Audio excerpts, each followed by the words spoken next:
Eliminion just subscribed for 10 months.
Thank you, Alminia.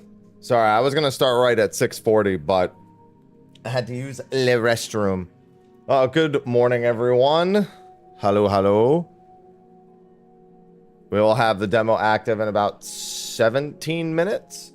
I'm playing it on my New Zealand account just so I can, well, if I'm gonna play it like on what I normally do, I'm gonna, oh God. Sorry, I dropped my water bottle. She ran. If I do decide to New Zealand this again on April 26th, then I'll have it on the right account. Although the demo releasing globally worldwide, I wonder if they're going to do the actual release worldwide. Not like it matters. It actually cost me less to buy the New Zealand version. Good morning, Connor. Good morning, Anthony. Kino, Tags, Stun, Koa. No preloading, it's a demo. I don't think I've ever seen a demo that allows preloading. Sickle, thanks for the 95 months. Good, I too am here for the gameplay. As a matter of fact, while we're waiting for the next 15 minutes, just subscribed. 95 hype.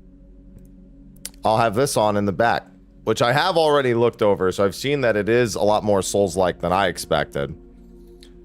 It's great down here. It's great. Yeah, the demo will be out in 15 minutes. Here for research. Dablet, thanks for the 12 months. Banging in there now. Yeah, it's apparently way more than of a Souls-like. Graphics are insane in this game. Yeah, probably. There's, I could definitely think of two graphics that people will be paying attention to a lot. A left and a right. Left and right graphics. Thank you, Dablet, for the 12 months. Yeah, well, I know, no, it's Life of E. Because her name's Eve, isn't it?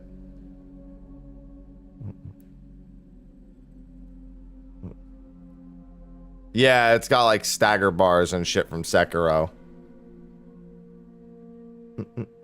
But it has other systems in place, apparently, that aren't strictly that. I think you get to carry the demo over to the full game, is the bonus. Granted, probably just play through the demo a handful of times. Which is funny, because, like, Sekiro is the one game I never went back to play, only because I didn't play it when it first came out, and when I was watching other people play it when I came back, chat was so fucking annoying that I just didn't want to play it.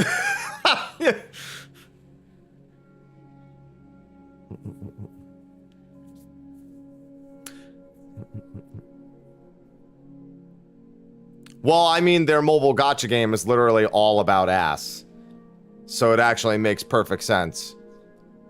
The Nikkei devs are just going to look at every genre they can make ass for. That's like, that's the one thing. That's how they get you in the door.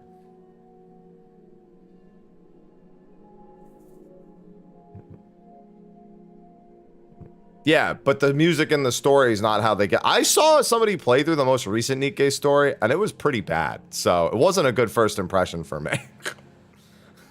The most of like they just played through an update that happened like 2 weeks ago, and it was like a filler arc, and I'm just like, well, that's not a good first impression. Yeah, this is the Nikkei devs.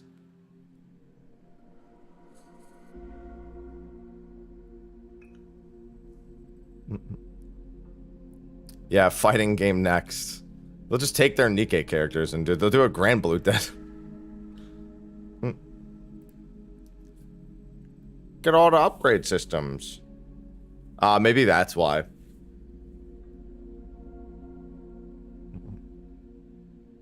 Because it was not anything. I was like, oh, is this what I've been told is so good? Must have picked a bad patch to watch it. Although what's it called? Music, absolutely fine. I had no issue with that. I'd imagine the only other thing you'd get for playing the demo is a cosmetic, since you can customize your cosmetics.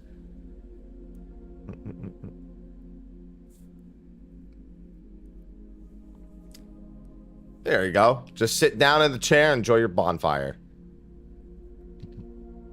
SP initializer. I got to see it for ourselves in 10 minutes. Oh, I'll be playing in 10 minutes. It is demo day.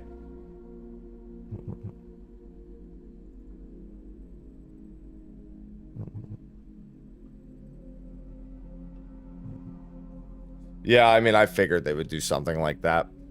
They might as well. They literally already made the character with the most important aspect that Nikkei needs. Yeah, so it's DD, correct. They were, I don't know, it's hard to say if they were planning ahead or planning behind, but, you know, they certainly knew, they knew what was most important.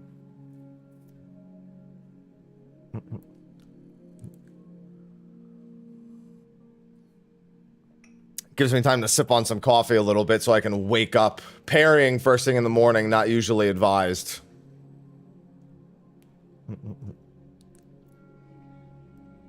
But it's gonna have to do. Sooner rather than later. Oh, God. I'm so... Well, my back's still a little sore. My chest isn't really sore at all, but today's leg day. Oh, no. What do you mean, oh, no? Looks fine from all this. Zephyr, thanks for the 12 months. I'm not going to be looking at her ass most of the game. I'm going to be looking at the fucking bosses that I need to be attacking.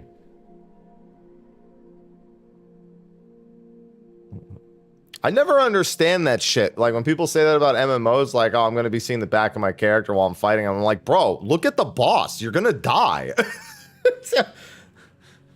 The boss is going to kill you because you're not looking at that. It's in 10 minutes. That's because it's still in 10 minutes. Feeling absolutely stellar today. Hope you're having a good one, Zephyr. Yeah, but I never get that. Like, right now, I'm looking at what the boss is doing in this footage right now. Okay, so now I see that attack as a lightning bolt. Because it's about pattern recognition on the boss. I'm never going to be like, boss is swinging at me, I'm busy. Have fun logging into Path today.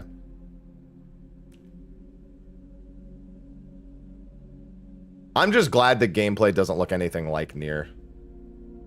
The gameplay is way more Sekiro Souls-like, which I would much prefer. Of all the things that I think Nier Automata does good, I think its gameplay is second-rate. Better than Witcher, which is third-rate.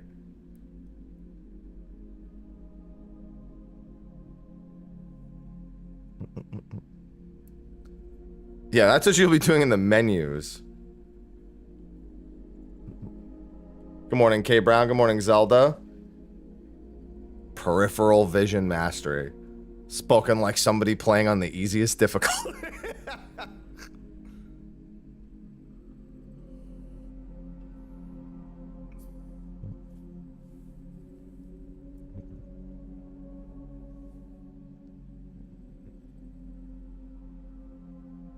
Listen, there's nothing wrong with that. You gotta have fun. Granted, I don't really know how this game, if this game even does difficulty, if it does, because like I said, it is more Souls-like than it is anything else. Meaning, I would expect... Well, I know the outfit has variable difficulties. That would be about the only difficulty I would expect. This is PS5 exclusive. Yeah, I know, Snow. I always rag on it. It's like the point's beaten home, but you know.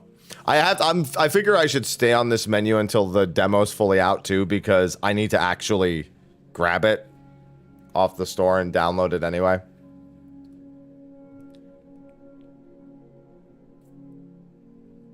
I also want to know if the game is good.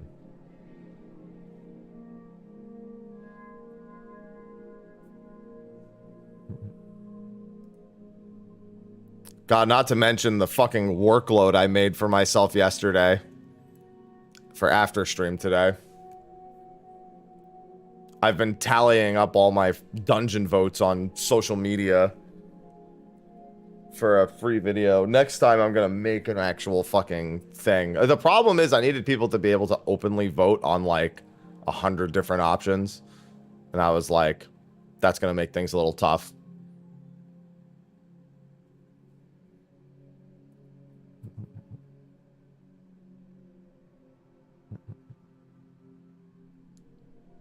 Just chilling next to these vending machines.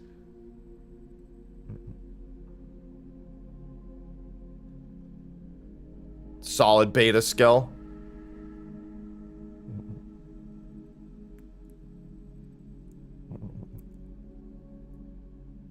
Yeah, I have a cat hair that's like stuck to the inside of my mouth. Everybody likes, oh, thanks PlayStation Access. It's gonna play on repeat now. You've never played an RPG like Dragon's Dogma. I got dragged off by dogs. I got Dragon's Dogma. Should auto replay in a second. I forgot how long their outro screen was. Play has no limits. It is PS5 exclusive. That is correct. I mean, from this, it looks more Soulsy than anything else.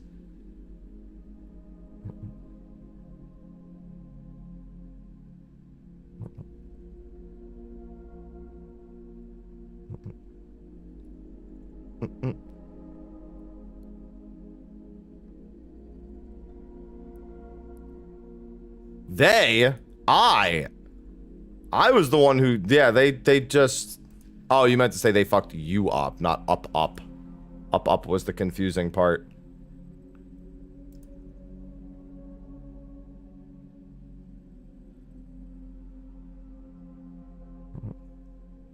Yeah, I remember playing Code Vein at a convention. I ended up not playing it when I got back.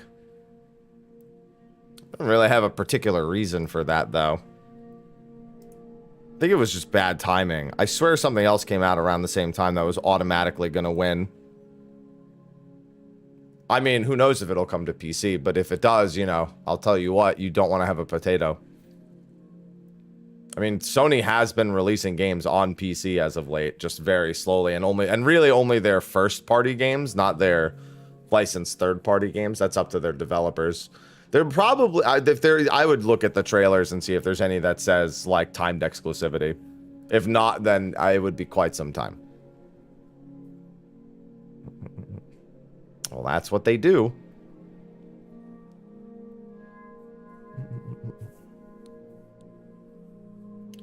Also have State of the Realm today.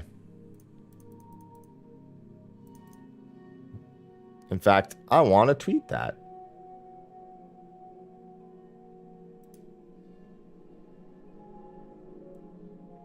State of the Realm at noon.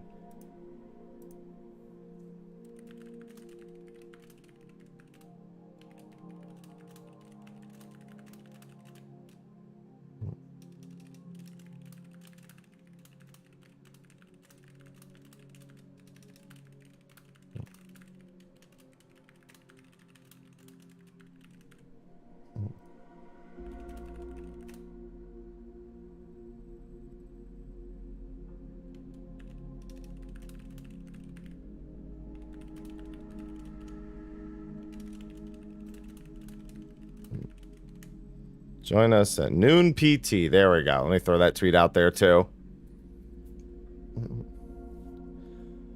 Scares you. One man's fear is another man's frolic? I don't know. Something in that vein?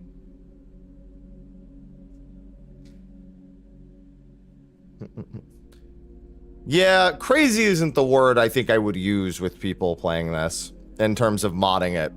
There's a much more concentrated effort and word I think you would probably be able to use.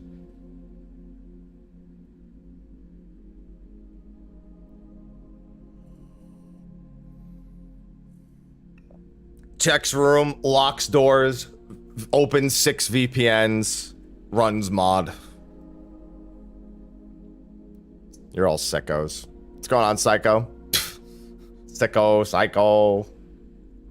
It all evens out.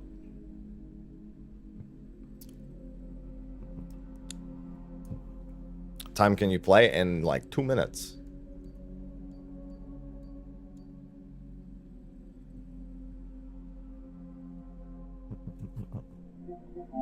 In the background, I am preparedly waiting. Although sometimes I need to reboot the store, so I might want to leave the store now. There, I don't need the Dragon's Dogma music. I just need to wait another minute.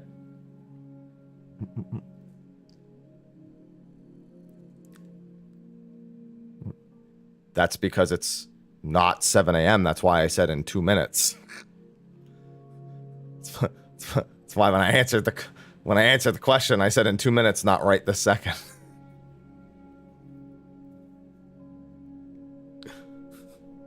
Because it's not there yet.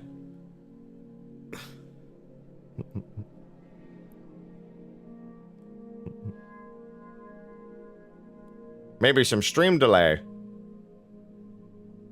I had such an annoying problem with YouTube this morning also. I literally couldn't edit my like stream details at all. I had to like schedule a stream. And I was like, okay, if you say so, YouTube.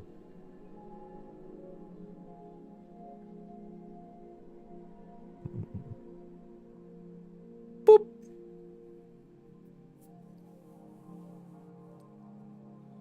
Yeah, that'll be, although, of course, that's going to be up to whether PlayStation has, because we've had plenty of situations where it's, I think this will be there pretty much right on time. All right, let's see. Do I need to actually relaunch the store, or is this going to be fine enough?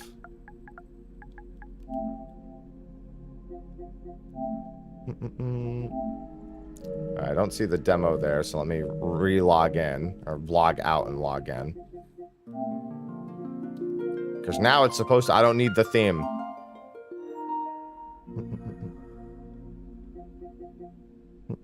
Site crashed!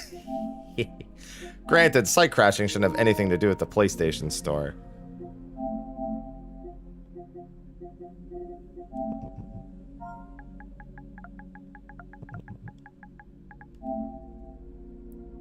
Oh, no, never mind. I see what you mean. Site didn't crash. PlayStation did. PlayStation Store fucking crashed as soon as it was available. Well, you can't find it because the store's broken. No results for Stellar. Try another word. Fucking Christ. Let me try it on my NA account and see if it shows up.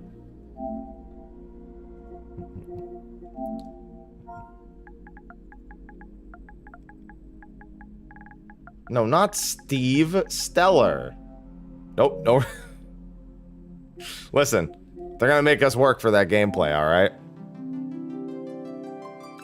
Version of a 14 pre-order? Huh? Oh, their version? I mean, maybe it's their version of it.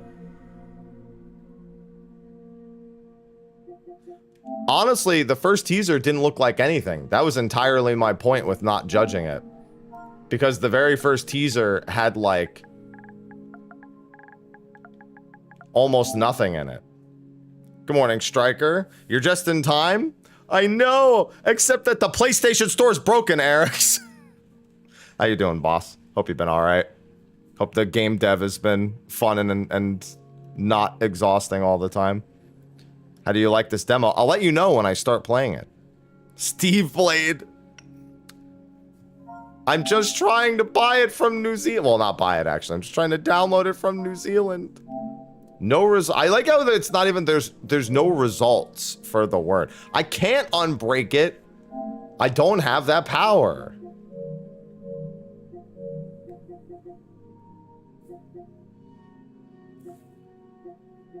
I don't have that. Yeah, I can't even. Oh, yeah, here's. Oh, I found it. I just couldn't use the search.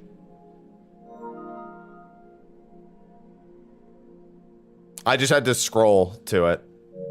That did the trick. All right. 3 minutes left. It's downloading a little slow, but you know. That's fine.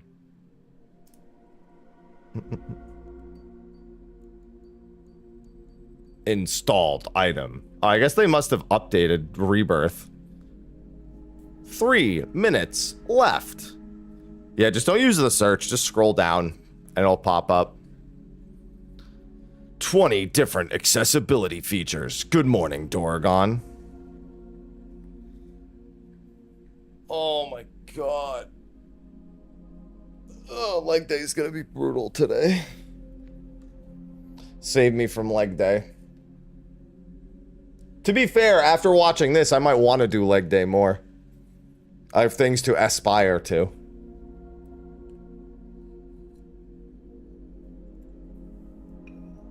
You never know.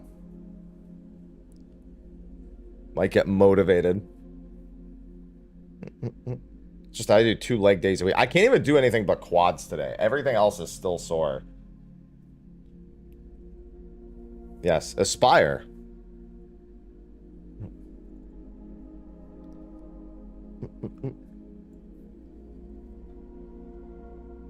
What should I not aspire to do leg day? I gotta get my squats in. Good morning, Rises. I need the buns of steel. I had to scroll down in the store. Searching didn't work at all. Searching was like busted. It was like the word stellar doesn't exist.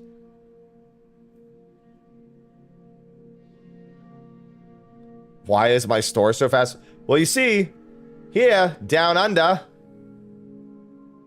you know, it's pretty good. You know, there's not as many people here, so it just doesn't get bogged down, you know?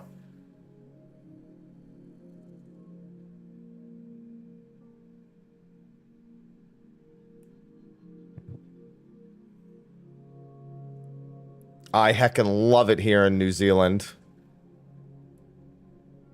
I have a feeling this game's gonna have a global release and that me having the New Zealand demo is not gonna matter much.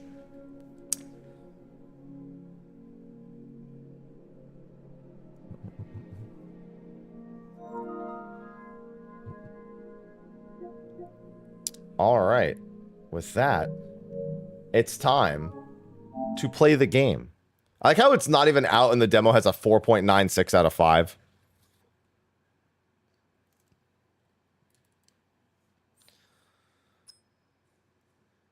English and English. A saving message pops up in the lower left. Yeah, you can see it.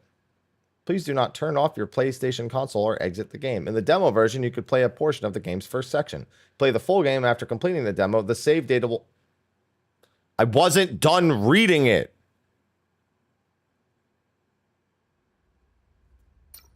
It's so bright. Show to... I mean, I might as well leave. Oh, auto loot. Are you kidding me? Leave that on. Ponytail length? Really? For the long ponytail. Alright. I'll probably have to mess with some of this stuff. Motion blur. Turn that shit down. Turn all this shit down. It's not the funny rating, but it is the funny rating in reverse. Oh, that's not that different. HUD, dynamic, medium, motion sickness. Always to... Alright, well... At the very least, they have that stuff. Visual assistance. Hey, colorblind filter intensity. We'll see if I need that, but I'm glad to see it's there. Do they have all 3? Yeah. There's a good chance that I'll need it. I can't think of a single game that motion blur improves the experience on.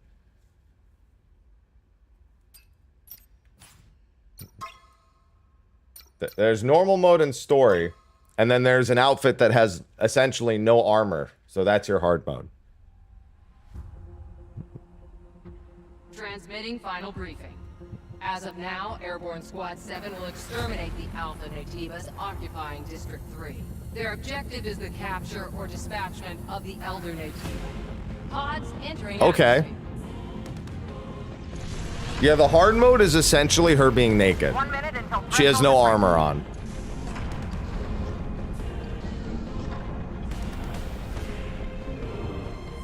She just has her, like, skin suit, yeah. The threshold has been surpassed. Activating shield.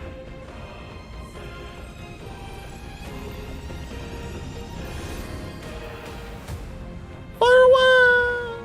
What's going on, Pingu?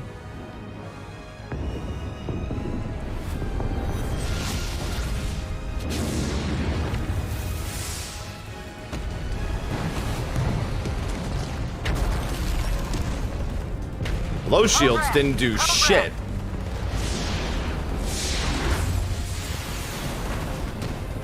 Shields were useless.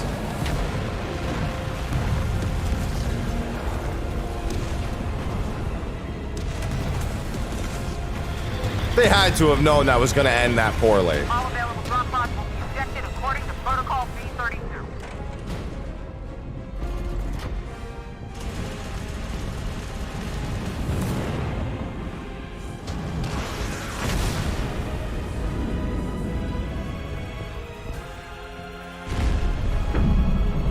Yeah, we're hell diving.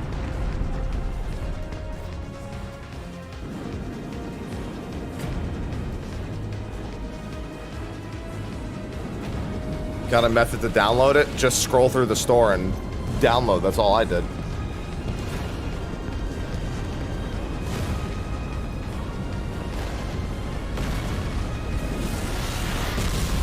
Hey! People be hitting my pods.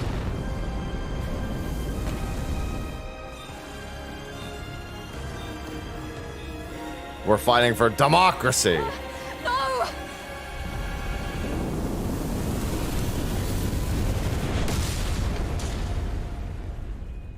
This is what democracy looks like.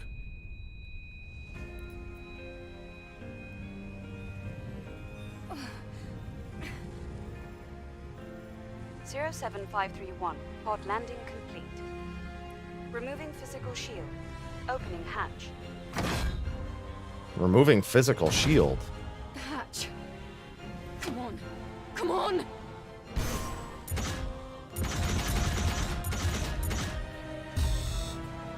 I just spammed R2 the entire time. I guess, yeah, there you go. It's fine. It just doesn't want to go. I held it. I tried letting go of it. They were just like, It's because it failed. Take my hand. That time it worked fine. Get me out of there.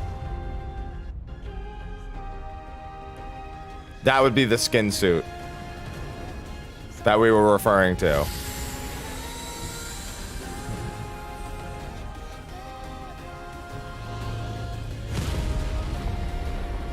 That Nativa ain't messing around. Hello? This way to the rumpus. You take the left. I'll take care of this side. Square is to attack. Triangle is for a strong attack.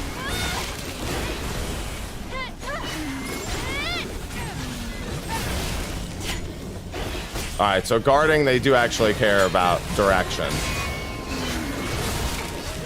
The parry timing seems pretty generous. I see you still have your combat senses. Great. Coordinates? The rendezvous point is at 2 o'clock. 400 meters in front of us.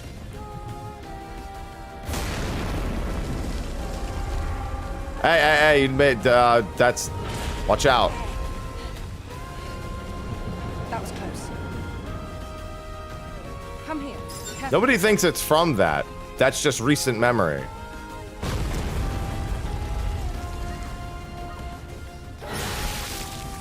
Well, you got.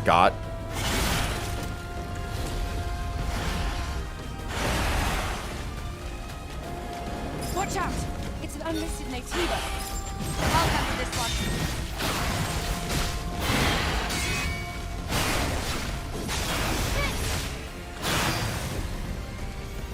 Watch out! There's more! Don't worry, easy.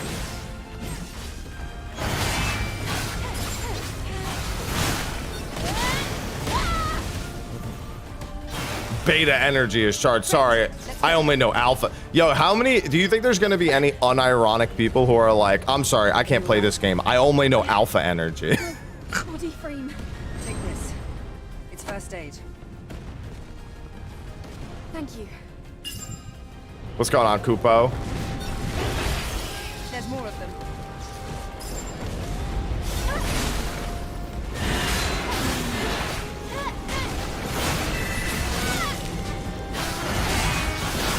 Yeah, the parrying is very responsive, thankfully. Shizu_FFXIV just subscribed. Goodbye. Thank you, Shizu, for the 17 months. I am unironic, people. Rendezvous point in sight. This way. Didn't Twitch just change their rules about prolonged activity focused on a single body part? Am I allowed to play this game?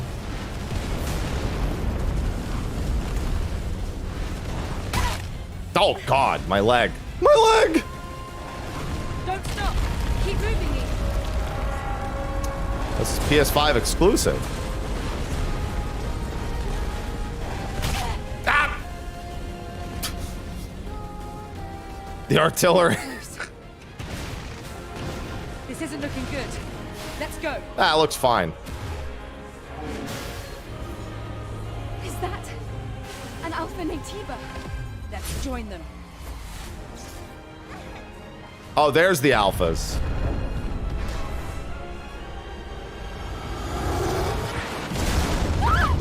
Well, that wasn't going to be good for anybody.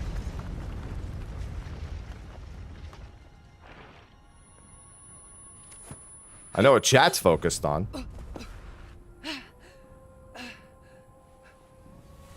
My God. Classic. My shoulder hurts while I get up animation. No. The classic. No. The squad's life signs. Yeah, exactly. You're looking at an ass, Cash. We're the only two left.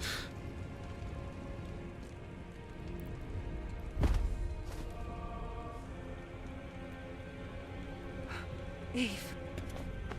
Eve, pull yourself together. Taki. Listen to me. We haven't completed our mission. Now it's just up to us to see this mission through. Understand?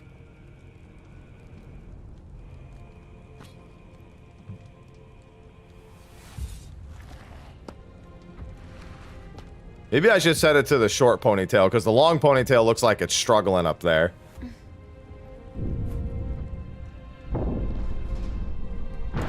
Time to deal with the alpha. Eve, are you ready? Yeah, sure.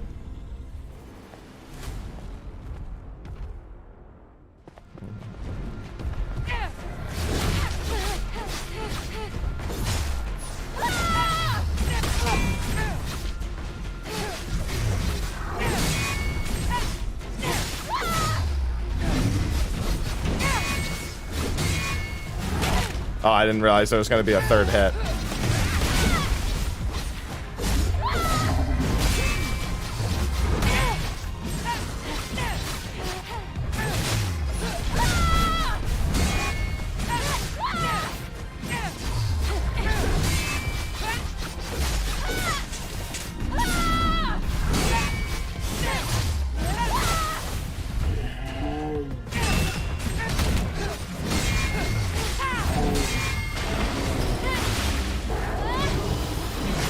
Parry timing quite good.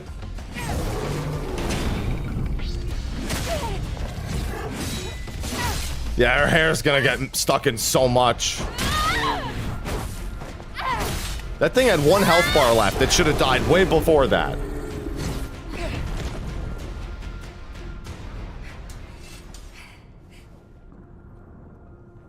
It wasn't an alpha, but it was a strong one. You fought well. A story bar. Training. You were all together.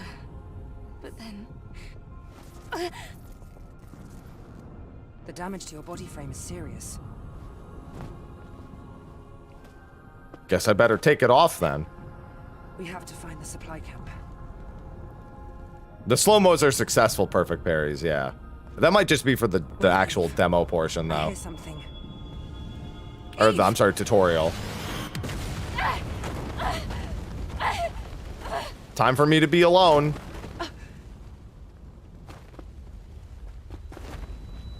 Eve, are you alright? She's gonna get taken.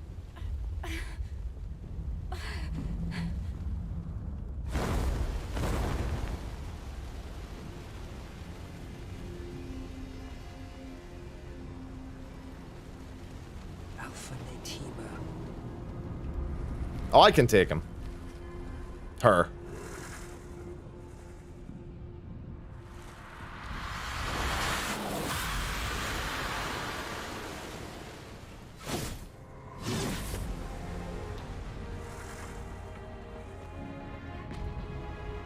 She looks like she was probably at one point one of them.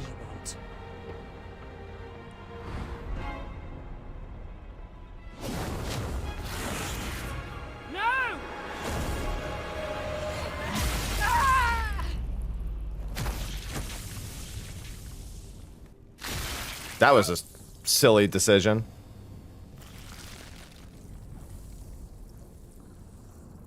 Eve! Get out of here. Taki! It's not the end of the demo, in case you're wondering. I know the demo's longer than that.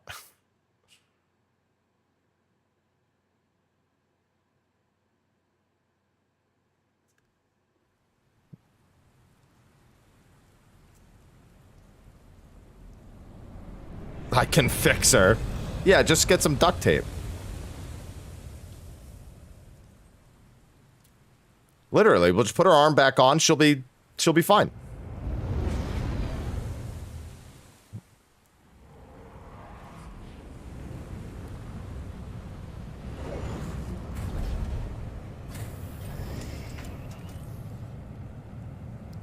Everyone's been waiting on that new Nier sequel. It's quiet. Still, make sure to stay cautious. It's where the Alpha Natiba is.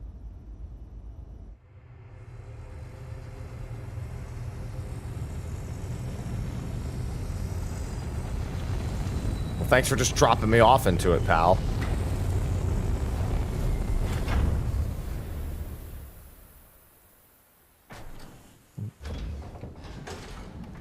That ship's like Omega. It's a beetle. It's an Omega ship.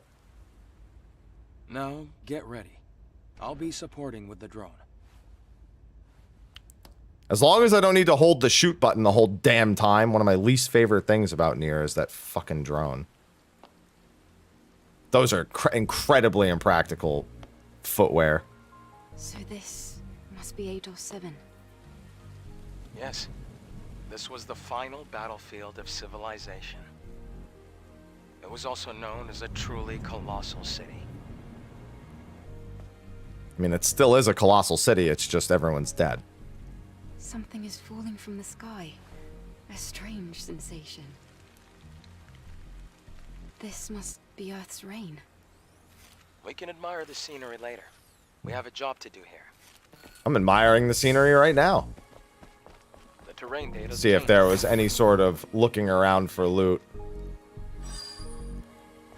Because there is. Nano elements. Rain, get off my screen!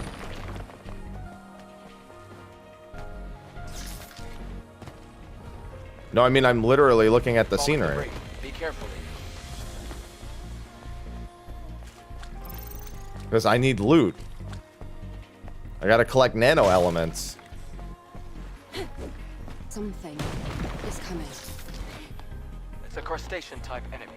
They're common around here.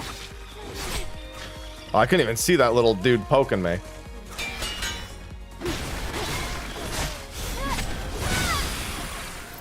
They're called creepers. Oh, I have it set to auto loot, so I don't have to do any of that.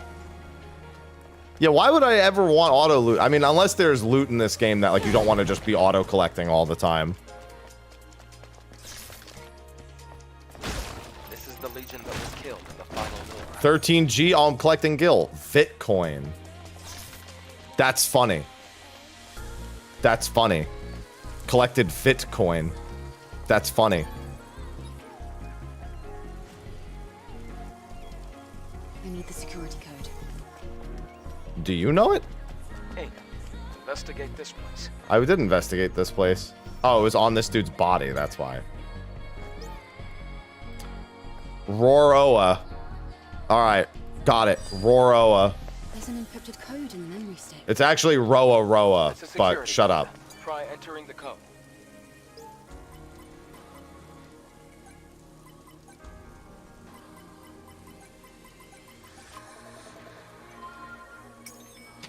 It worked. Roa Roa. Buildings are collapsing. This is not an The MMO. city's This is unstable Stellar terrain. Blade. You'll get used to it soon. Alright, is there any loot under the water? Some of you expected me to instantly die as soon as I did that.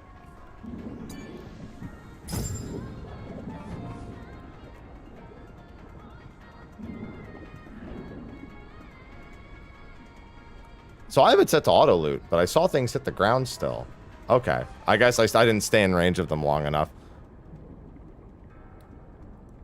It's anime robot waifu souls. I feel like that's too long of a surname. But I didn't want to call it ass souls because that joke is getting old.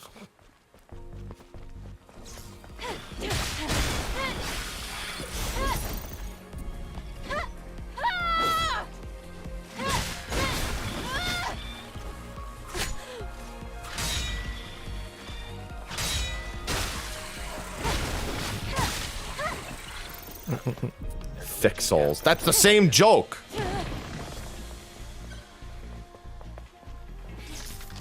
Anything on that side? She, it sounds like she really struggles to climb things up. It sounds like it almost sounds like she's short-circuiting every time I climb up something.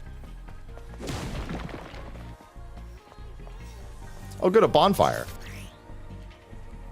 You can activate them by using Vitcoins found near camp. Sit down at the chairs to recover HP and refill the rechargeable tumbler. Your stored items will be retrieved if space is available. Some enemies will be revived. Use the vending machine at camp to purchase items. You can learn or train skills.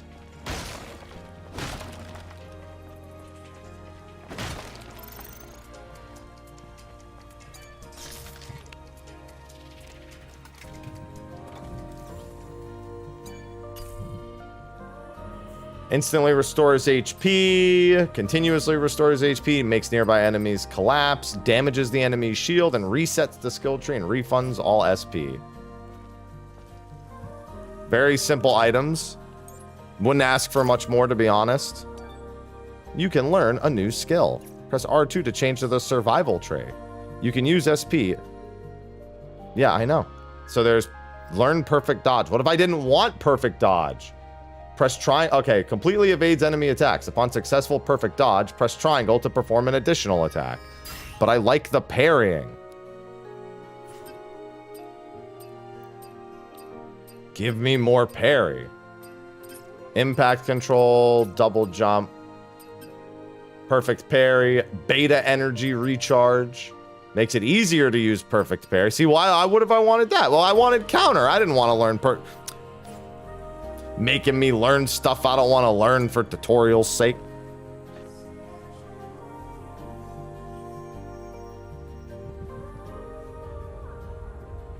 Feels good so far.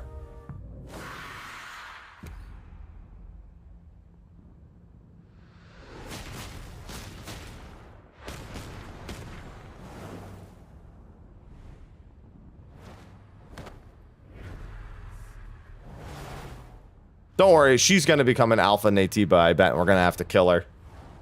I guarantee you the Alpha Natibas are just... What's wrong?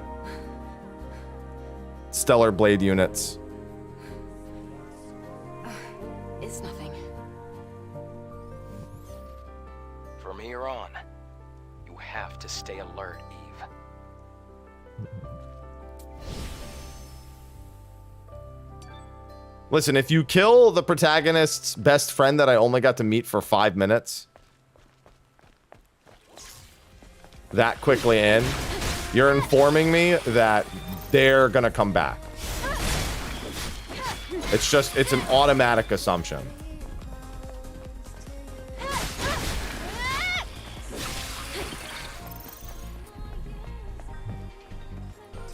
Aloha, chill.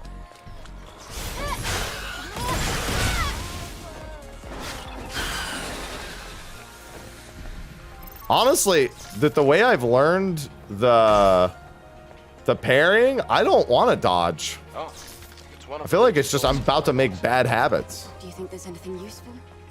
Well, it's Legion, so compatibility shouldn't be an issue. Yeah, she's gonna be the Make one-armed sure to angel, take exactly. Eve, be careful. You see the Jump rock and below? hang from Fall, bars. it's over.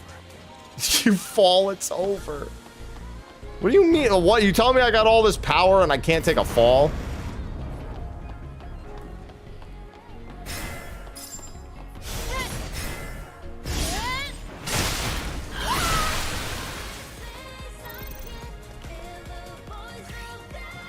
Enemies maintain their battle. Yeah, this is just... I need to perfect parry them to get rid of... Yeah. Enemies that are completely off balance become groggy. Yeah. How is that not... Bro, I swear the dodging is harder than the parrying is.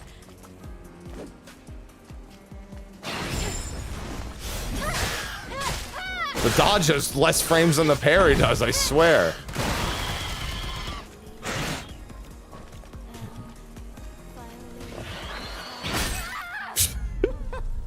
Dude, it's harder to dodge. I think it might be the first game I played where it actually feels harder to dodge than it is to parry. I'm gonna kill these guys again. No, I had no issues dodging in Lies of P. Actually, in the demo of Lies of P, I did. But in the full game, I didn't. It doesn't help that this is the dodge, whereas the parry is, like, pretty flashy. I'll just practice against him.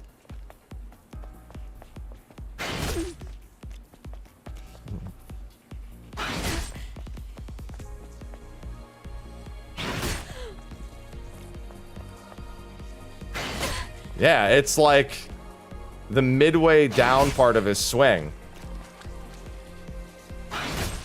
How is all of that not timed correctly? It's actually blowing my mind how the dodge is like...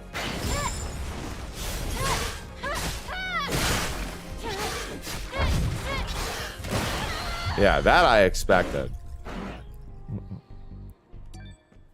Yeah, maybe you have to actually dodge into the attack and just pressing circle isn't the most responsive thing. Let me try dodging into the attack. Yeah, dodging into the attack definitely does the trick.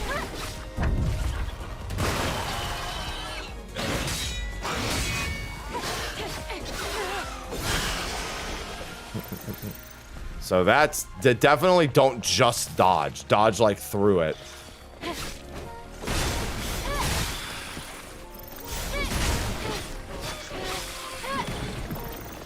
Give me that SP, baby. I want the counter. I unironically... There you go. I unironically wanted the counter. Like, just give it to me. The parry is, like, incredibly generous overall.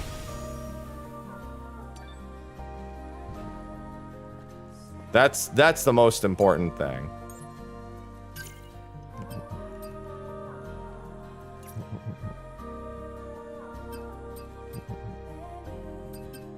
Well, the big thing is that her dodge animation doesn't have any iframes.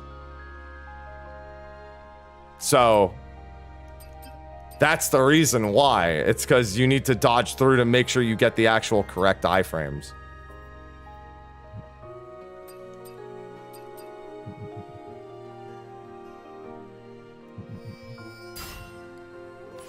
It's like Seven's. You know how Seven's dodge? 7 Remake and Rebirth, the dodge doesn't have any iframes? Yeah, it's like that.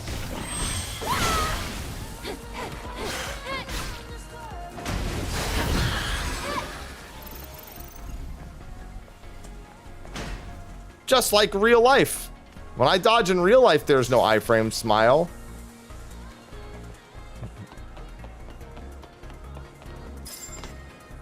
I keep, for some reason... Oh my god. She takes a while to change trajectory there.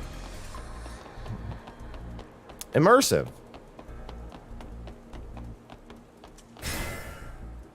Okay.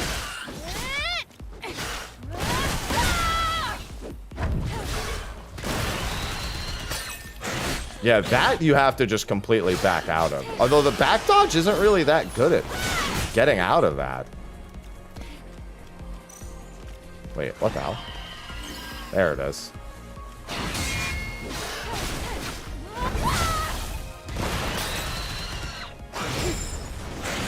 Oh, yeah, the second attack. Yeah, there's no really good way. I mean, maybe you should just interrupt it then.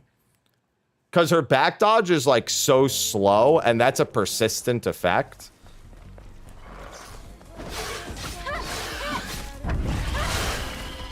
Yeah, okay, so you just have to hit him to interrupt it.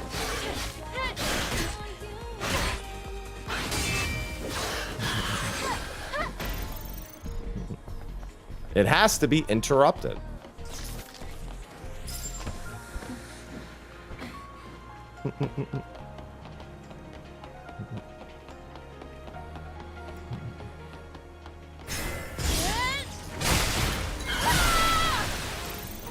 Effective.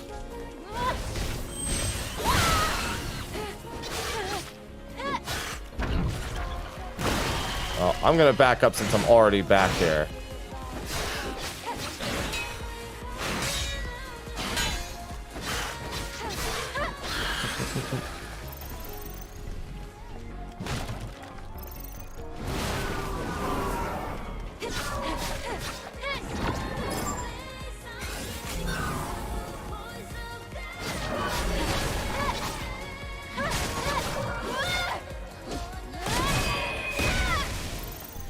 A Hydra, huh?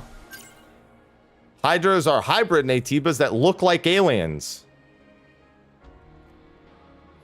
What would you describe the rest of them as?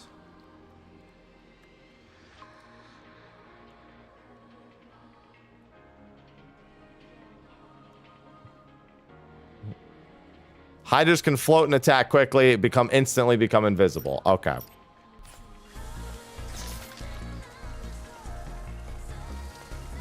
Looks like a starfish. I mean, starfishes do look like aliens. That's not incorrect. An Omnibolt. Gear is equipment that can improve Eve's combat capabilities. Equipment tab by pressing the options button. And Omnibolts give me more slots. Combo attack enhancement. Planet diving suit. Yeah, see, those are the things you're going to have, all the outfits and whatnot. I mean, I just went to demos and found it there, Dat.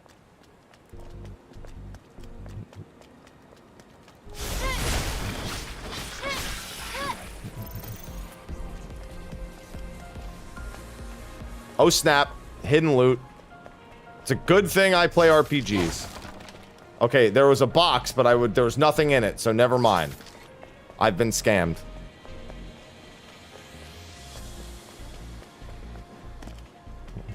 I got excited because there was a secret box, and then the secret box had nothing in it. So now I hate everything. Oh, my word. Hello.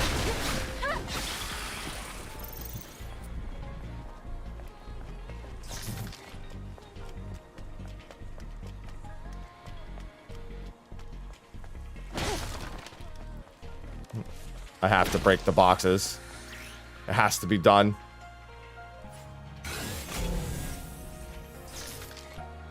See, the only thing that makes me nervous about having a scan feature is my necessity to do it a billion times.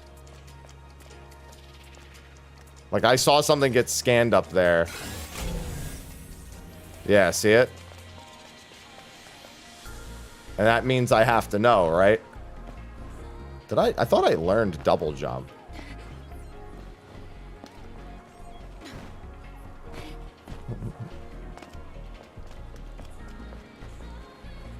I could probably jump from... No, I can't jump from there. I could probably jump from there. Yeah, because look, there's an item right there. I thought it said in the... Oh, here we go.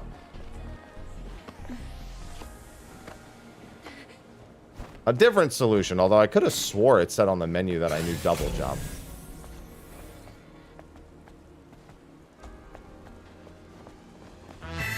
Yep, here they are. Bam, bam, bam, bam. Cosimo suggests subscribed. 10,666,666. That's a big number. Thank you, Cosmo, for the 106 months. Appreciate it.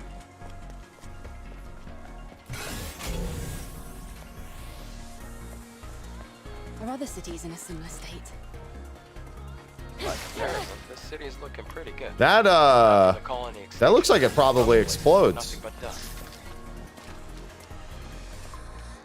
Yeah, I'm always concerned with scan features in games because, like, I'm sure everyone else here can agree, you do this every 2 seconds and you can't stop yourself. Crate and human? Wait, there's a fusion cell. Let's open the car's hood.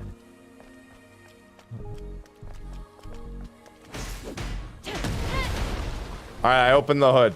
Oh, wrong car. Got it.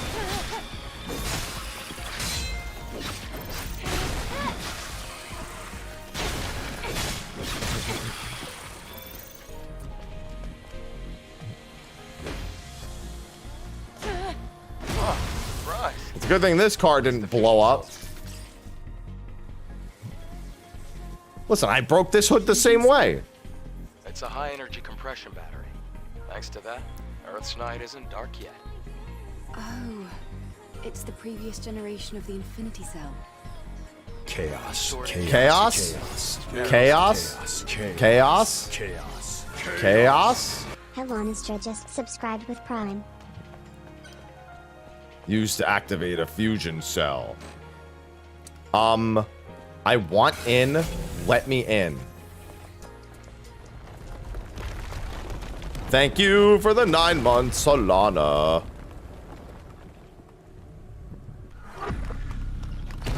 Hey everyone, Mr. Happy here, and welcome to my Twitch stream. Shut Please up, consider guy. following or even subscribing, especially if you have Prime Gaming. 1 in 5 users who have Prime Gaming forget that they can subscribe to one person a month at absolutely no cost. So what are you waiting for? Oh, I could just blow it up.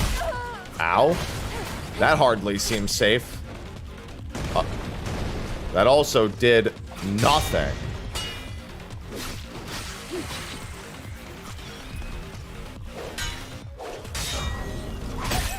Alright, I don't know if that's that's probably unparryable, not only perfect. Well, actually, it could be only perfect parryable. It hasn't given me a pop-up for those yet.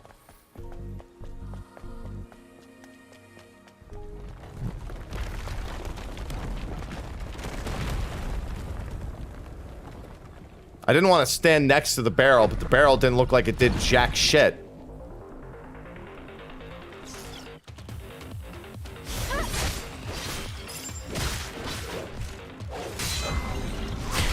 I wanted to see if I could.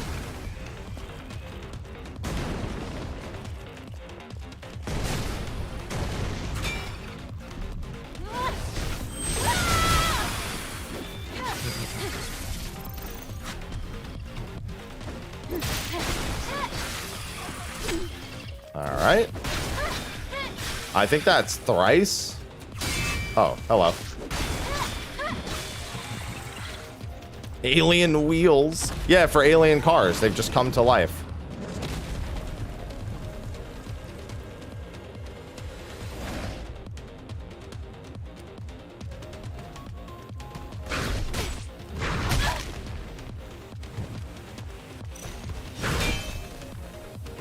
Wait, I just want to do some pattern learning. Cannot be guarded or paired. You must dodge. There we go. See, that's the first time that's actually popped up. All right. Yeah, it's the first time that... Okay, so now we know those are what the perfect dodge is for.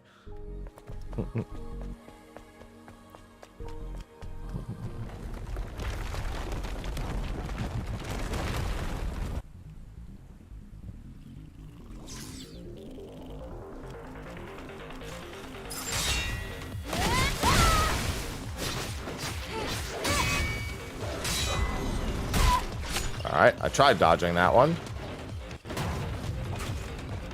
Goodbye. Boop.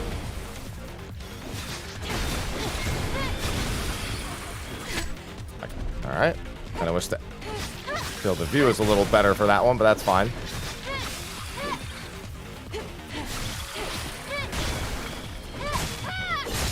All right, we have to practice against the next guy.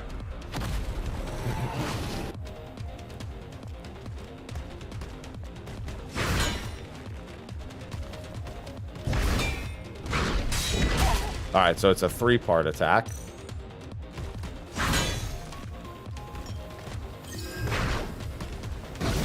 Nope. Very slow attack. Oh, I didn't do a third follow-up. Oh, it's going to be one of those situations, huh? Oh, okay. There's a follow-up. I was waiting for the other arm to swing.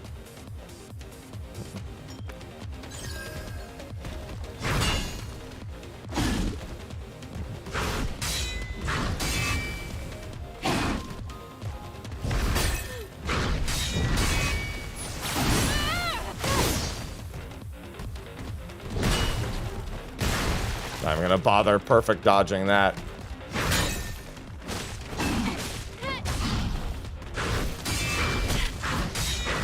Oh, that's a much more vicious attack.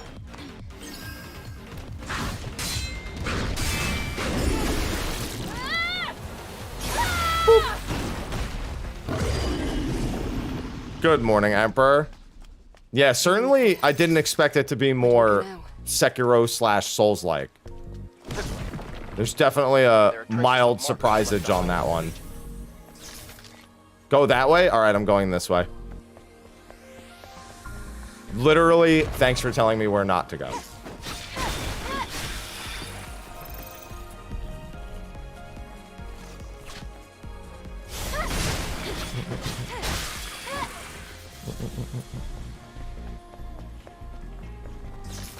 That is the ultimate secret of gaming. Go the other direction. Oh, he's alive.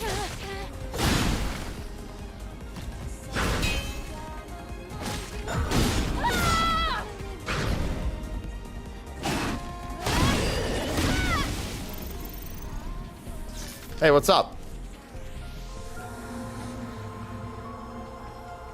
Give me your soul.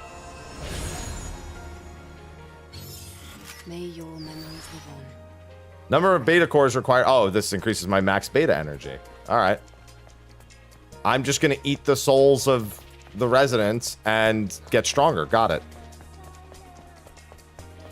I mean, why would anything else happen? I'm just absorbing their beta energy. But I don't want to be a beta. I can't help but be paranoid about missing things like this. Oh, God. All right, we're going to play that game, huh?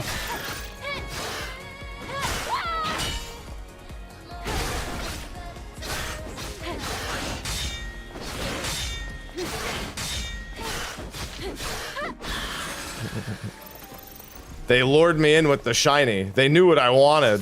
What in... Oh, is that the starfish thing again?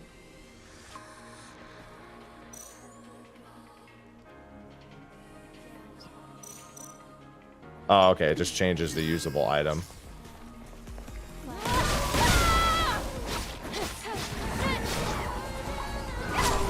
Okay. I was going to say, I can't even see it in the tall grass.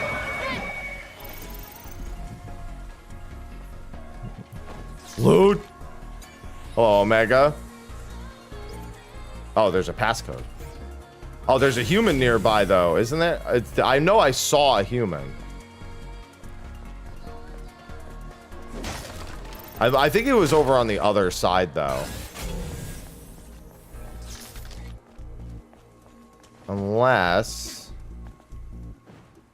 he was for some reason up there. Yeah, because we saw the human that he wasn't on this side though. I was hoping maybe I could climb that, but doesn't seem to be the case.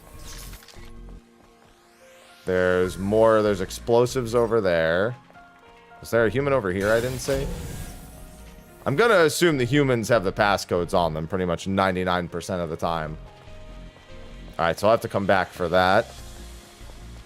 Yeah, the human's over there, I want to say. Oh, no, there is a human on the ground right there. I just couldn't see him. Maybe I need the color blind, because I couldn't even see the text when I was that close to him. Let me do it again and see if... Yeah, because I was just... Yeah, I can't really read the text. Oh, well, if I do it here... Yeah, he's right there. Hold on, I just want to see it real quick. Oh, that's because there is no text when he's this close. To point it out. The memory stick's fried. And he doesn't even have anything. Because his memory stick is fried, so he's not even useful.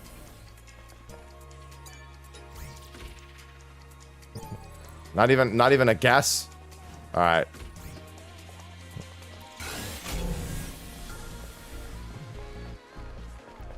All right, so it's got to be the other human that we saw then. But I think we need to go to the next area and then double back to get to him.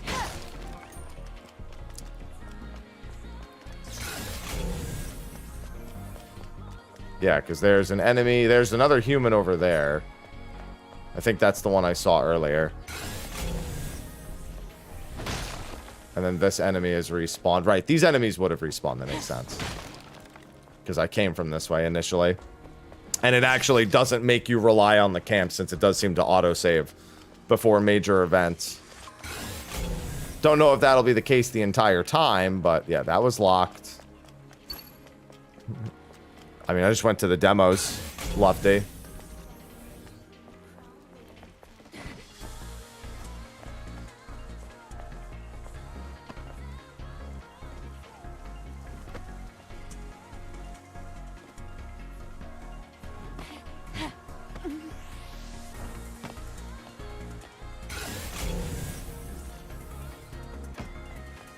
There's another human.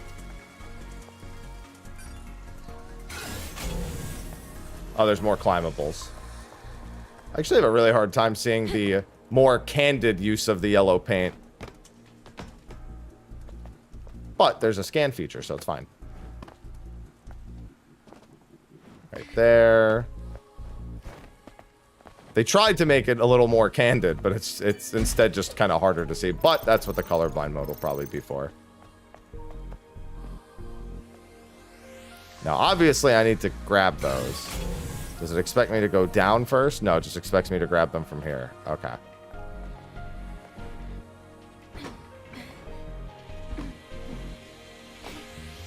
Road closed? That's not a road, idiot. Alright, there's the human.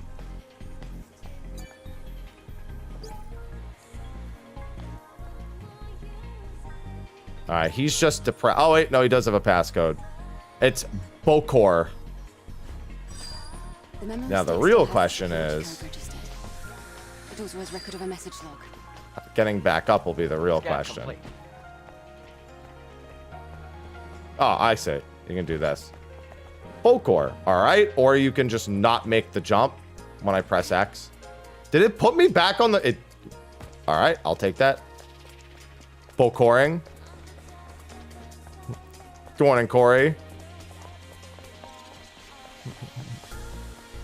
I don't think it's quite that, Joker, but yeah, it's pretty good so far.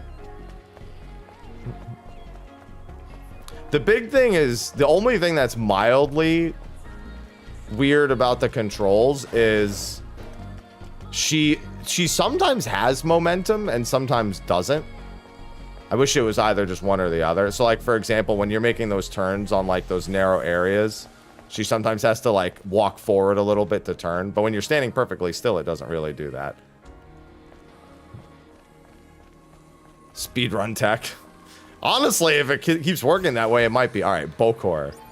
Oh, it's not even this one. Oh, you know what? I wonder if it just didn't count because I fell. Yeah, because it said where the location of it was, but I wasn't even really looking at it. It's been good.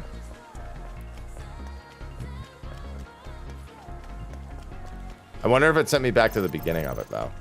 Yeah, because that entire jumping sequence, I think, is literally just to get to that human. I don't think you have to do any of this if you don't want to get to him.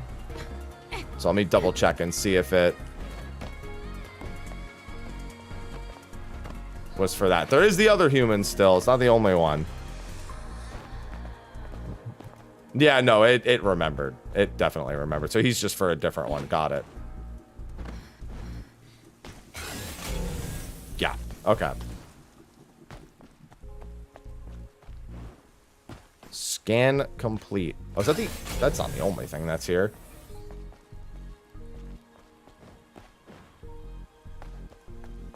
There we go.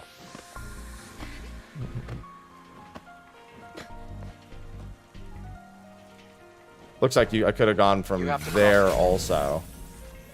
You see the That ladder way behind just me? leads back.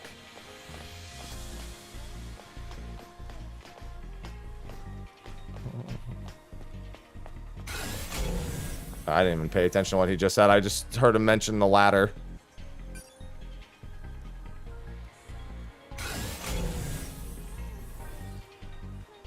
The entire area looks flooded. I can't reach the ladder. The water level is too low. Try using the plank. You want me to jump on the planks?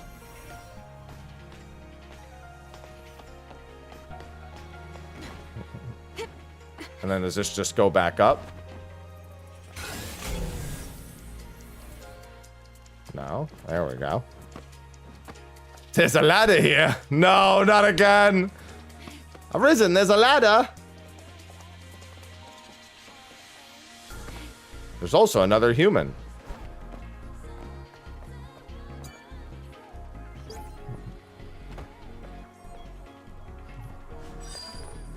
All right, so he just had a memory.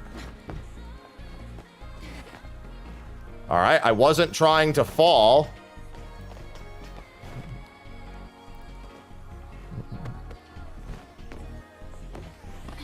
I wanted to see where that swing went.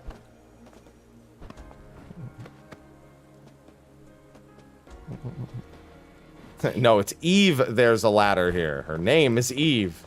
Her name isn't Stellar Blade.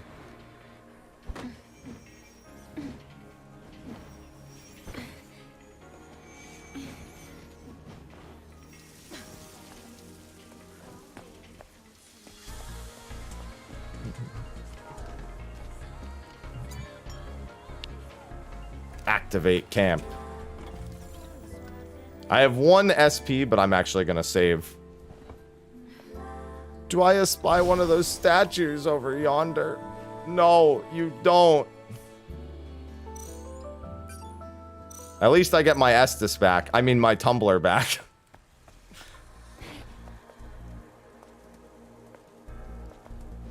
Looks like I could just fall in there. There's loot down there. But I guess that water is... Actually, I just remembered. I can swim. Why don't I just go in there? Who cares? Unless there's something that's going to eat me in here.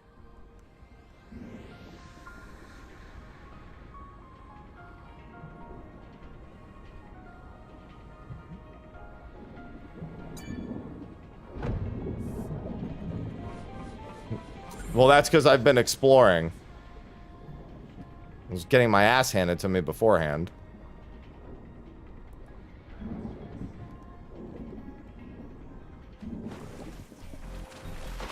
I like the idea that there's no way she could possibly reach that. And I like how he says to use the plank. So, like, you can, I guess, push these over there. Or you can go the other way that I went. There's, like, only 2 mediums for it. Alright, take care, Joker. Chat in English. High heels. Gotta keep it in English. Not gonna moderate another language.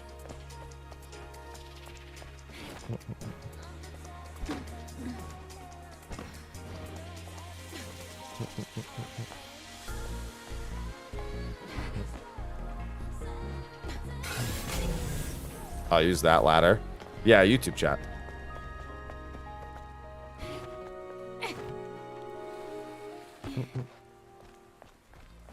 We have to go All right, through we this got building. dudes over there, but The first, fusion cell you have here.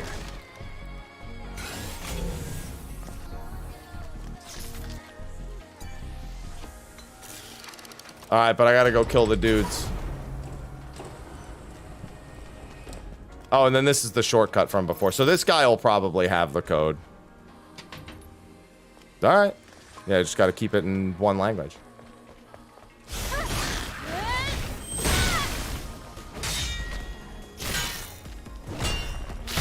All right. I have to learn his attack patterns now.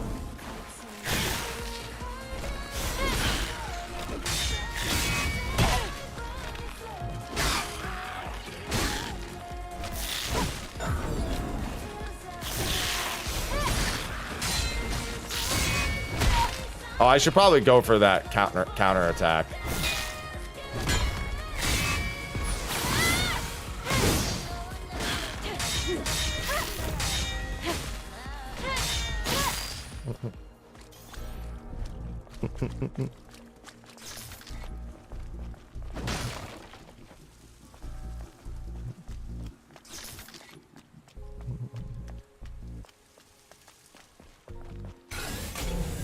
This is where that human was, so...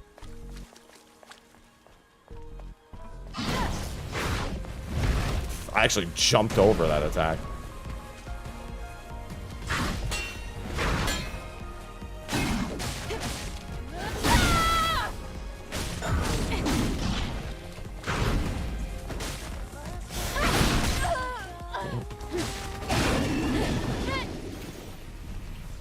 I was hoping not to wake him and to just blow him up, but that's fine. Whoa! I saw them on the scan like half a second too late. Gotta start scanning around corners every time now.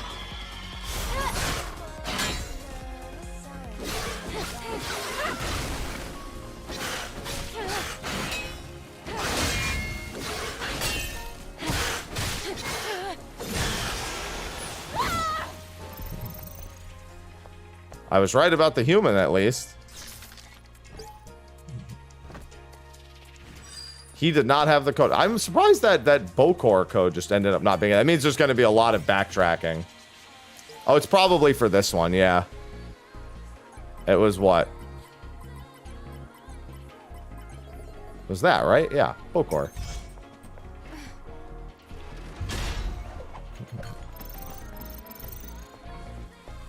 I like how that's not at all what those are saying, but that's how I'm remembering them.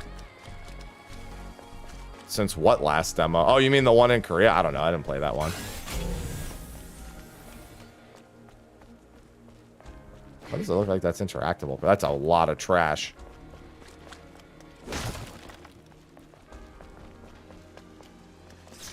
Yeah. Oh, yeah. That would be a backtrack anyway. If there is another human lying... Wait, what the heck is that? Looks like I missed a piece of loot in the water.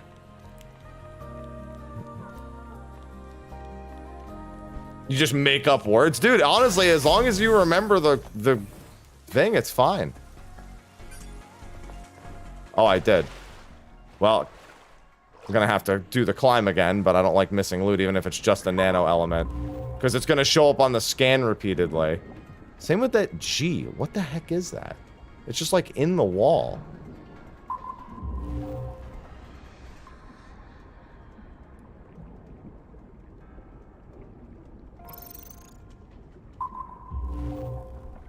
Those are all barrels.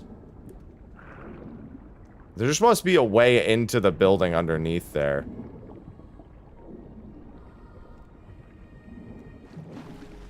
Because that looked like death before, but that's like where I thought there was a death fall, so I guess there wasn't a death fall there. Oh, I guess I should just push this then. Well, that'll make things quicker than climbing every time. He did say to use the planks, you just gotta push them first. Look, see?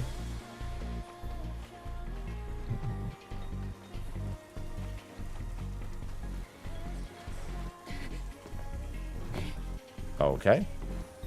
There you go. Had to do a little swing. She's got the little feeties.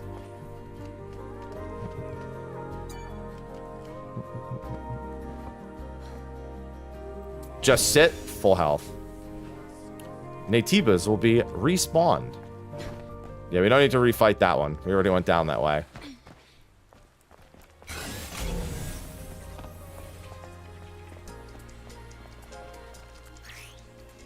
Yeah, I know. Eva's protected by a shield. Eva has damage reduction while the shield is active. Yeah, that's that sound that's breaking.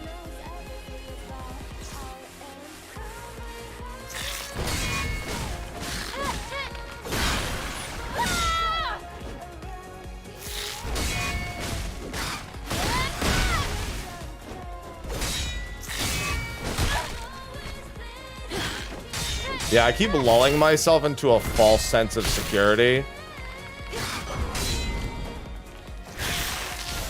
when I get an attack that like forces him off balance, like slightly, but sometimes it doesn't. So I need to like really wait for the animation. Was this the thing that was labeled as G? I think it was.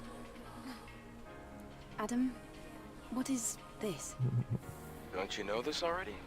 It's a map. I heckin' love maps. How do you synchronize the location on the map?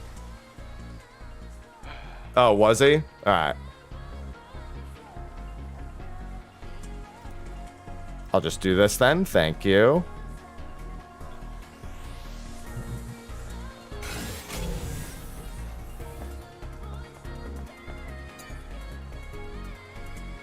No. One down. There you go. War. Yeah, I'm almost certainly gonna have to turn on the colorblind options, which thankfully there are colorblind options.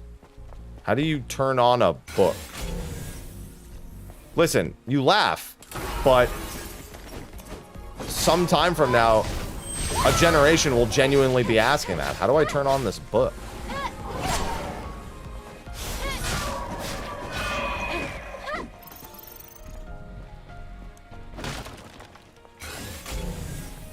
One day, there will be a generation that doesn't know how to turn on a book.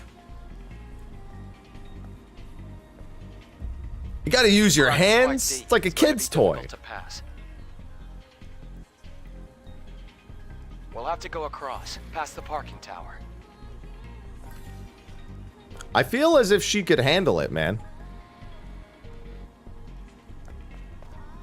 Should be alright, I believe. Alright, which one of these are alive? There, that one.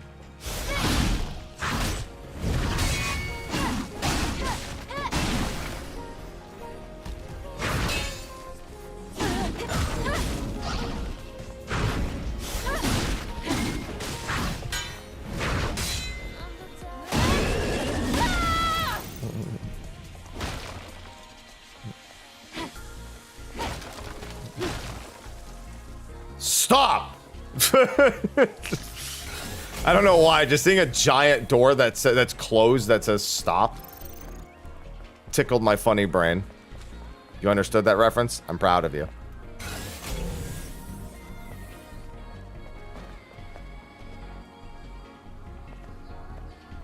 Was that your animation for checking if it was open? No, it wasn't. I was like, what the? Oh, hey, a human. Ah, give me more beta energy. The demo is on the PlayStation Store. Just gotta go into the demo section. May your memories. Oh, this is the HP increase one. Yeah. I figured that was probably gonna also be there. I just thought it was gonna. I thought it wasn't gonna be a human. I thought it was gonna be something else. Hi, Aloha. A supply camp in a place like this. Supply camp? What's that? It's a depot. Give me Set up by the exposition. airborne squad who came here before. Looks like What's it's been that? abandoned for a long time. How come they set up a camp in a corner like this? Chaos. Chaos? Chaos? Chaos? Chaos? Obscene and just subscribed with Prime. Thank you for the Prime sub. Mean that this place is very dangerous. Have you seen outside? The whole world is dangerous.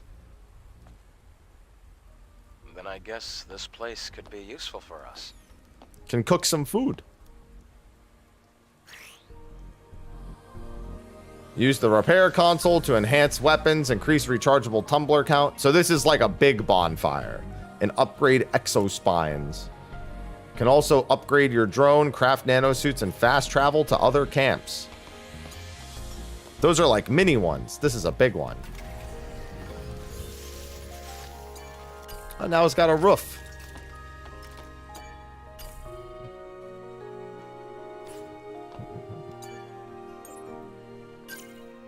Okay, I've got 2 SP.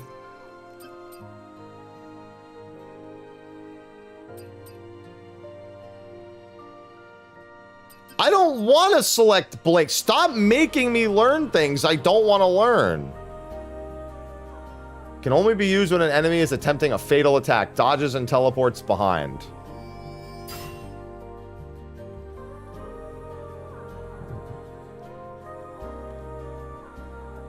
Do you making me enter training? They're making me enter training. Okay.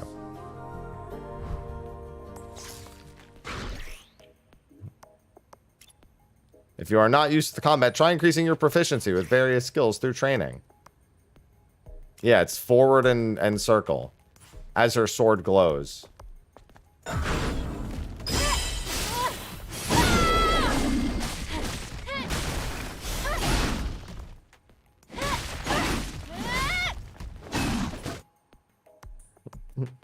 I want to parry more. I'm trying to enhance the parry skills. I'm not that far from that second skill point, so it's fine. Attack power enhancement. I have 1 weapon core. 490. Why not 690? And then there's the fast travel, the song. It looks like I can't actually do anything for the drone yet, because he should be in this option, and at the top you can see it's Eve, and then it lets me tab over. But I can't actually tab. Why would I even want that food? That's gross. Adam, Yeah. about yesterday. Thank you for saving me.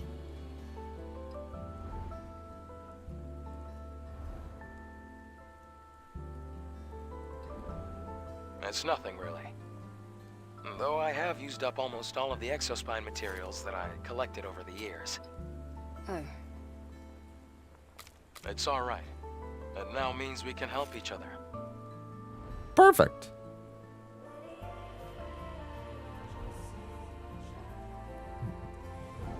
We can track down the Alpha Nativa together.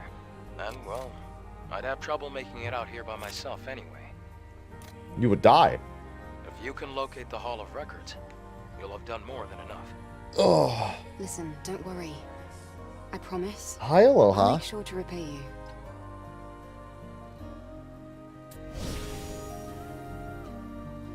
Sure, it's the movie and not the new series.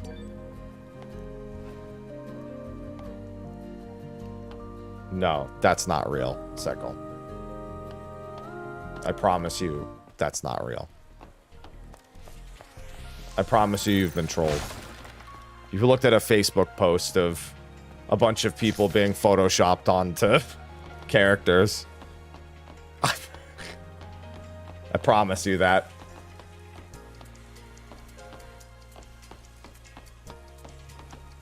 I also like how the game over screen tells you you're dead. Because how else would I know I was dead? That's one of my favorite things. You die.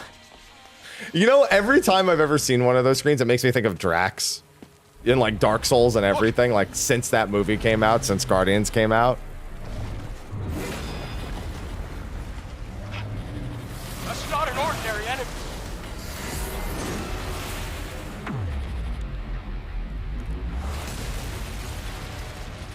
Adam, get back!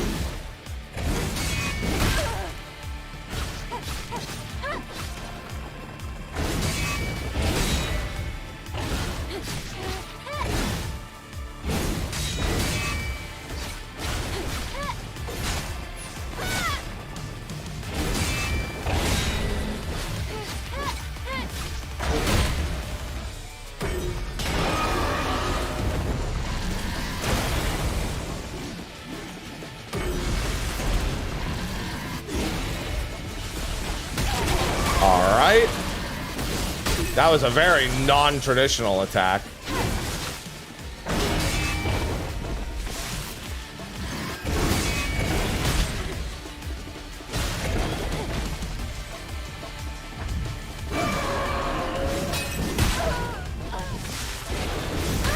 Okay.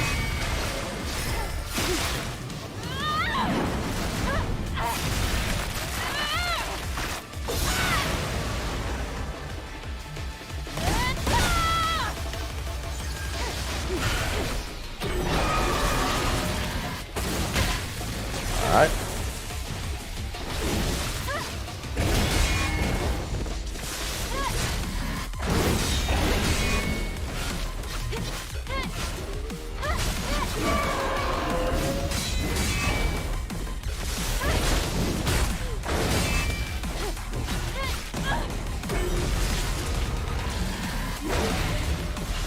All right, I was like, maybe I should just swing again.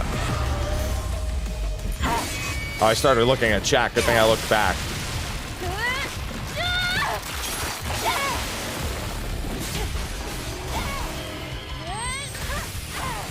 Oh, that's the end of the demo. Okay. That makes sense.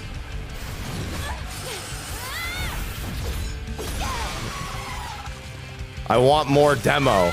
Although, to be fair, for the sake of a demo, it's pretty good. I like them showing off all the different outfits here.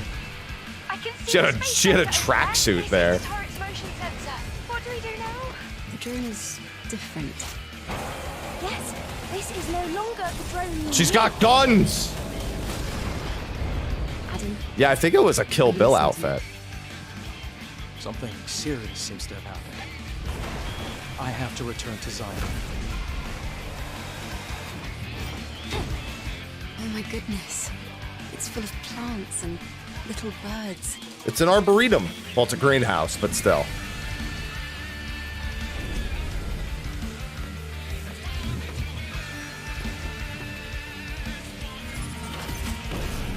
The parry system is definitely the majority of the intuition. I have to tell a friend that this is her game. Where's my phone? Oh, I know where my phone is.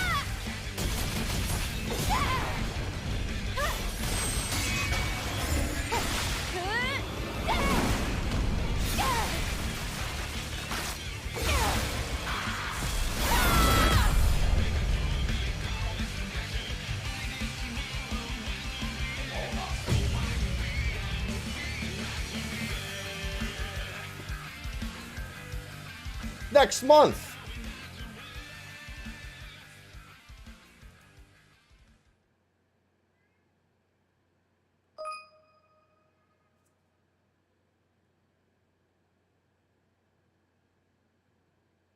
One sec. All right. Aloha. Hi. Hey, what's going on, Sergio? No, I gotta tell Midna. She's a big parry person. So I gotta tell her. Maybe she'll play it tonight.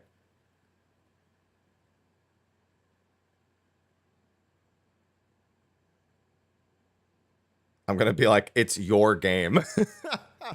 Aloha's a big parry person. Look. See? He's a big parry cat. Look at him. See? Big parry cat. Hi. Big parry cat.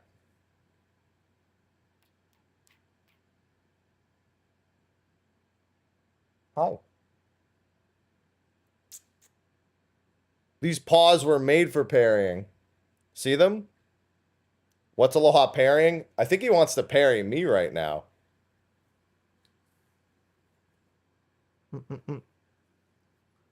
Leg pain after leg day. I'm supposed to have a second leg day today, but it might like downpour in the bay. I think there's supposed to be a big storm in the bay today, so I might not make. Well, actually, my building is a gym. I could do like Bulgarians and stuff there. I could do bodyweight squats and everything, which is fine because my hamstrings and my calves are still pretty sore. Hi. Yeah, so gameplay was solid. There's a few like small things, but they wouldn't bother me. Like they're the kind of things that would bother you so little bit of the time. Like when you're trying to like navigate tight spaces, like rafters and stuff, it just feels like almost a little stiff only during those parts. That's like it, and it's like such a minor thing, and it's actually hard to fall off of stuff, like unless you just start jumping randomly, so it's not even a big deal. All right. I have my DDR for my cardio. Hella cute. Yeah, I know I am. So is Aloha. Say, where's Ivy? I just realized. Where did Ivy go? Ivy. Use Aloha as a way. Yeah, that's what you do. You do this. He hates that. Oh, hi, Ivy. Just do some curls with him.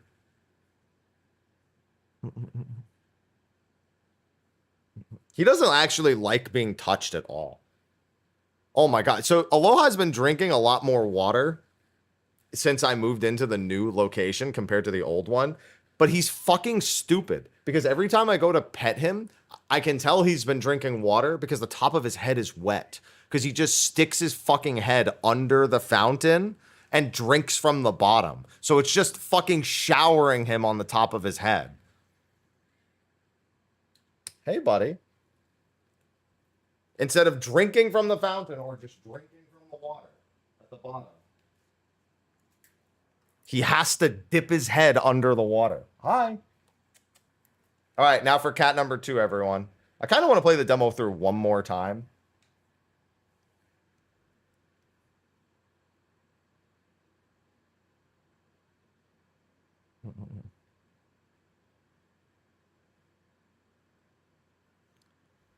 Hi.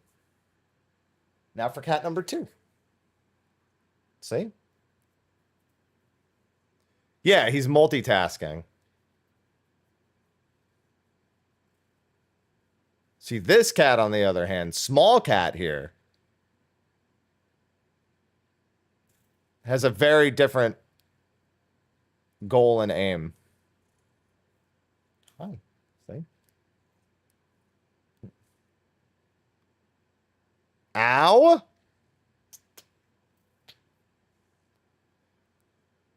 Chaos. Chaos. Chaos. Hookah. Hello. Chaos. Oh, there's a boss challenge mode. Sweet. A boss fight with a wider variety of skills. Good. We're not done yet then. Oh, there we go. Oh. Time to see what the boss challenge mode is like then. Just completely different outfit too. All right, so what have they given me? Protection type exospine, chain type exospine, and reflex type exospine. I feel like I'm a reflex type. This is like the ultra safe one. Take less damage, shield protection level increased by 1 at maximum. Chance to restore HP for 5 seconds while guarding or parrying when HP is low. Increases attack. This is like the never stop attacking one. Probably the best of the batch. And then this one is easier to... Although I wonder if this is easy mode 1. Or if it's like... It's a genuine like choice because you get no other stats. You also can wear a second one eventually. Melee protection gear and beta charge gear. So this, again, there's a lot of... They, by default, equipped her with a lot of melee reduction.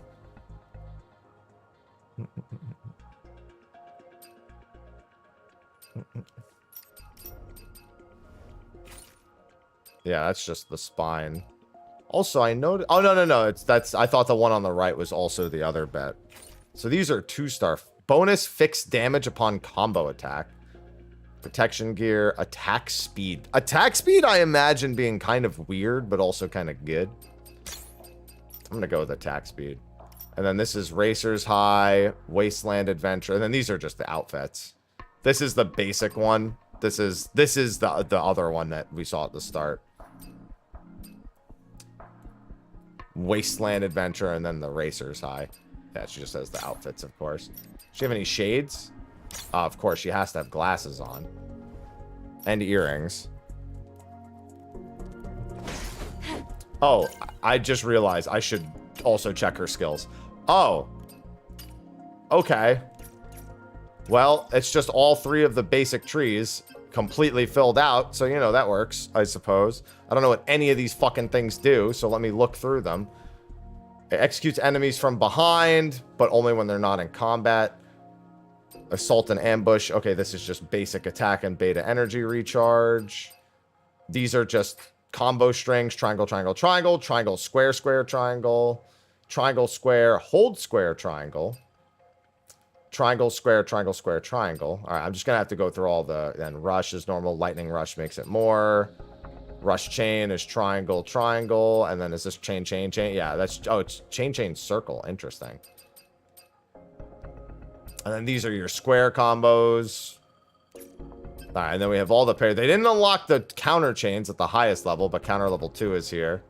After perfect parry, hold triangle. So there's two different ones. There's hold square and then press triangle and hold triangle. Both, it's kind of weird to me to hold them afterwards, but I'll just have to get used to that. And then after a perfect dodge, these are all the other counters that are here. And then there's the... Oh, that's right. I didn't have the double jump. It was the next thing to unlock. Okay. And then this is the square attack. Generates additional arcs to deal a final blow and stuns enemies. So that's just pressing it twice. Okay, doing the same thing twice in a row. But I have to let go and press L1 again, it looks like. This is the slash. The one that we could charge. Same deal. This is circle. 2 waves of fatal energy. So that's a ranged attack. And this is a double ranged attack. It does like 1 extra ranged attack. Shield breaker. A lot of shield damage. And then it can be charged to do more. And then there's this. Okay, it doesn't have like a super follow-up. Dual breaker. Just makes it better. Okay.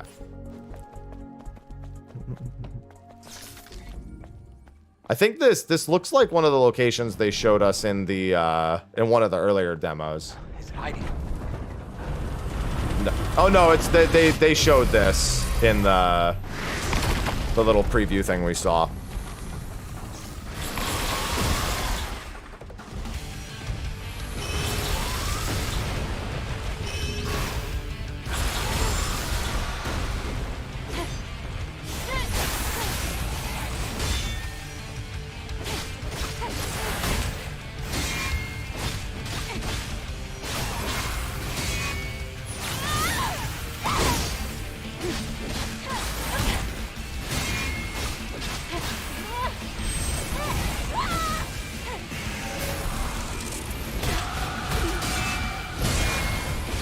Alright, so that just means that's an incredibly dangerous attack.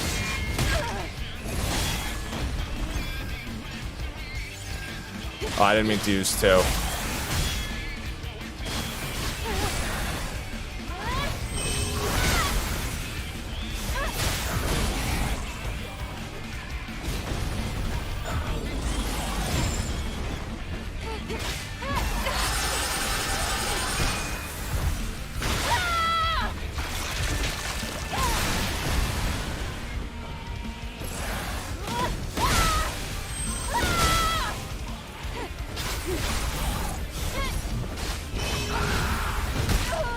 Alright.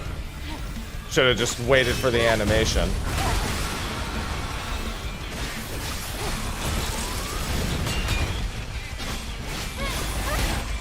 For some reason, that overhead keeps getting me. And by some reason, by the way, is my excuse for just messing up.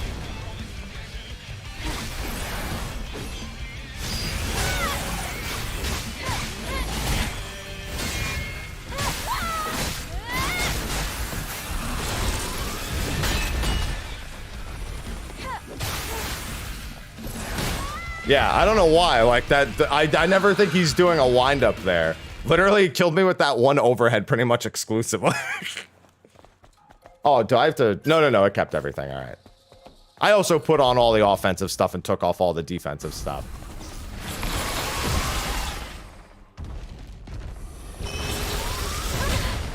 All right, I was hoping I could get behind that before that happened.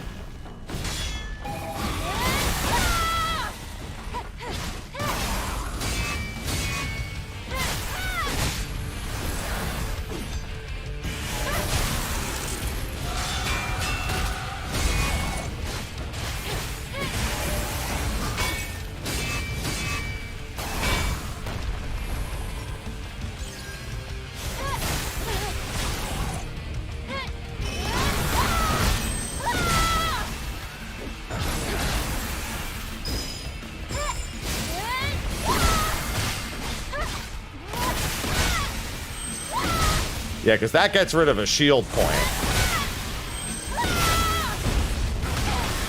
So...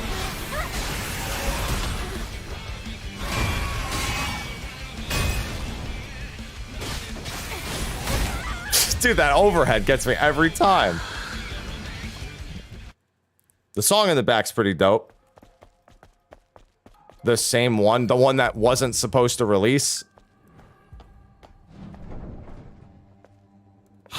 1 second.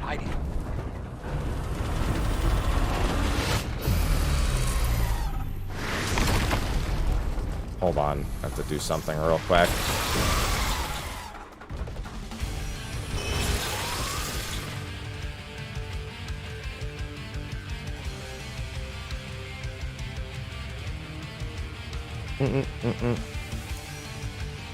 Yes, then it is the same demo that leaked and wasn't supposed to release and was supposed to release at a later time and never did until today.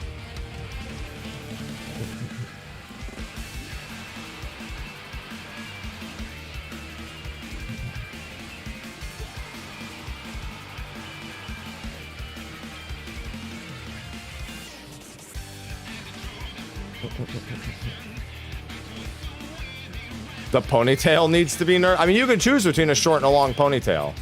Funnily enough, that's an option. See?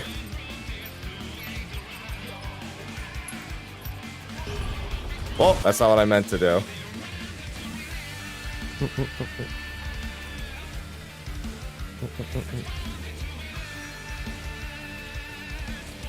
Hi, Ivy.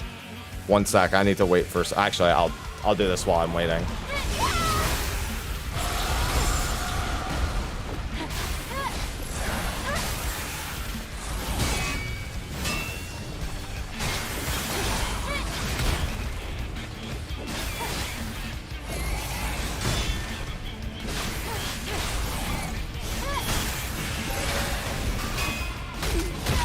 So, he does a lot of switch ups with that animation.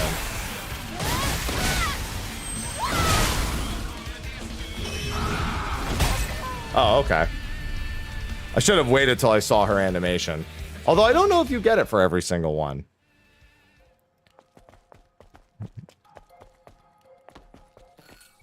Alright. I shouldn't have gone for it. I need to do something real quick.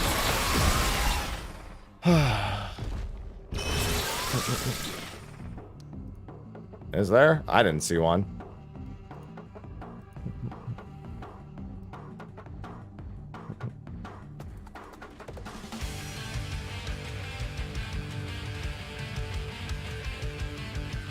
Wait, what the hell?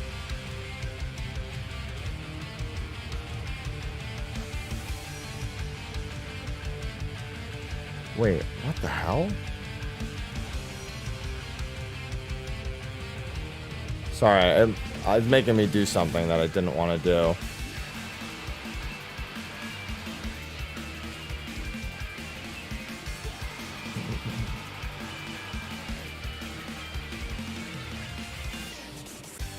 Jesus fucking Christ, dude. Why this morning?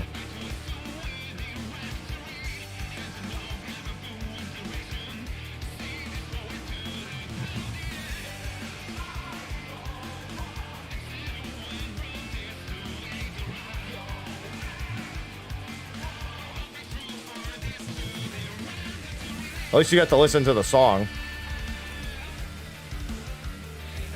Alright, perfect. Fortunately, that didn't take too long.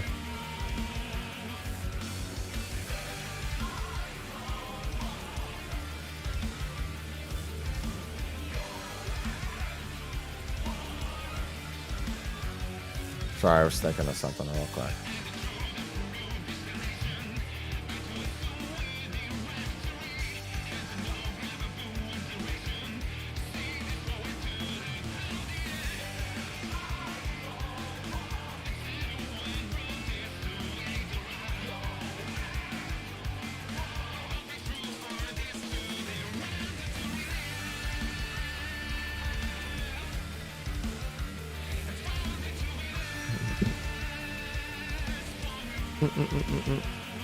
Alright.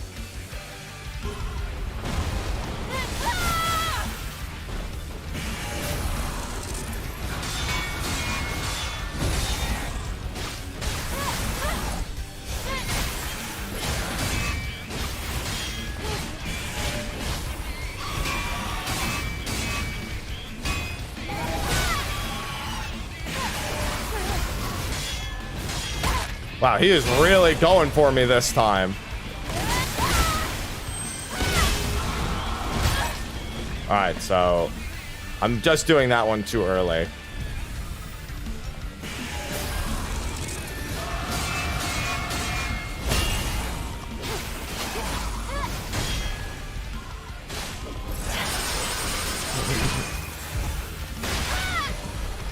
Yeah, because I'm trying to force myself to play hyper aggressive.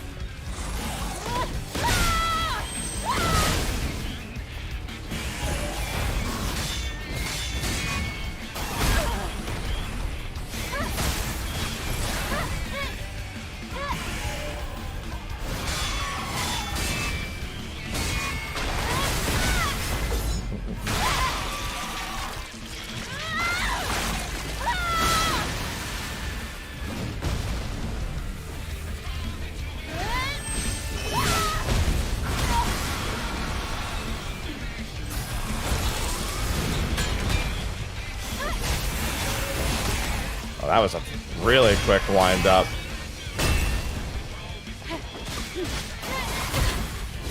Okay, that time I felt like I did press it in time. All right, that time I was distracted.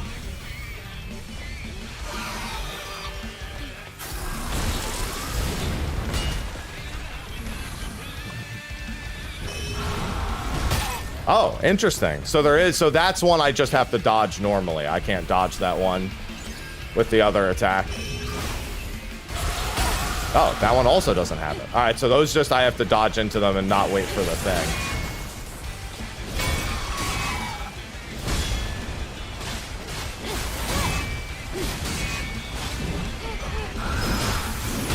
Oh, all right.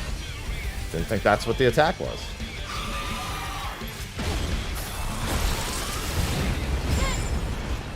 At least I got that one.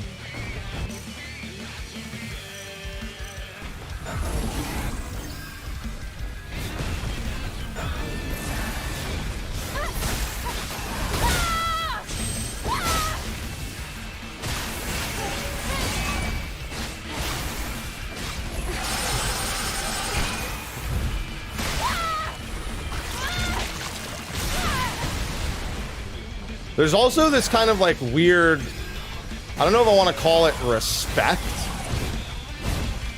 Okay, all right. Dude was just rolling all over.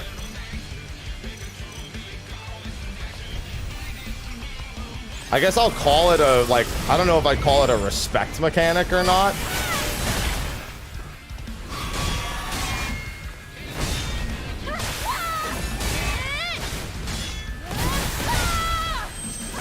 Where it's like, all right, man, the timing for the perfect dodge is so strange. Sometimes it feels like it's super easy. It's pretty good. The only thing that's you can't really punish in the game. So you'll notice that I'm like standing still after like parries and stuff. You kind of just let the boss recover. Like you don't have a choice in the matter. It's like I'm not doing that on purpose where I stand back and don't attack him while he's getting up. He's hiding. That's just, it just doesn't let you kind of auto follow up on it. Let me see if I can get a perfect dodge here. No.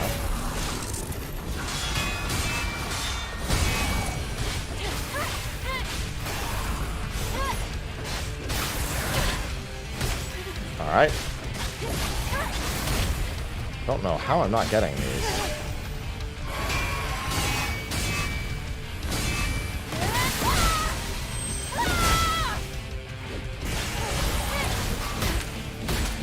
Whoa, what the? All right. The blocking frames are definitely generous, though more so after a lot of the enemies post tutorial definitely felt like they had tighter windows in the tutorial itself. Because with the added frames, I shouldn't be missing any of these. Okay, couldn't perfect dodge through that. I was shocked I didn't get the perfect dodge to that rock. It's weird how the dodging feels like just so ineffective.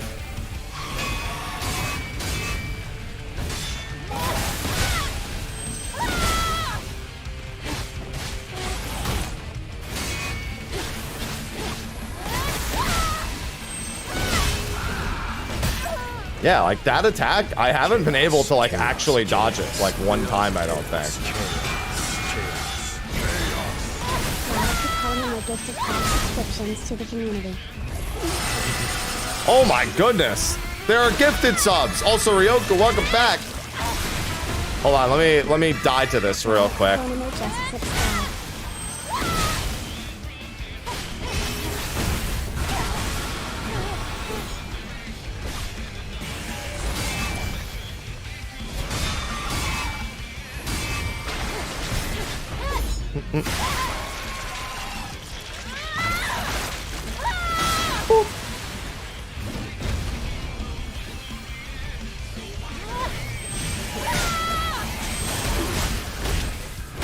Okay.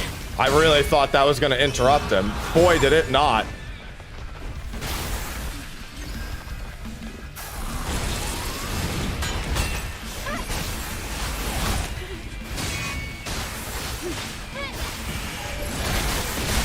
That interrupted him.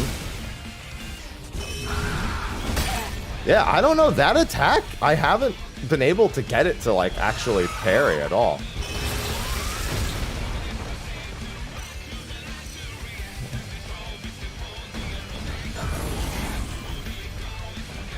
That's going to be dodge into dodge again.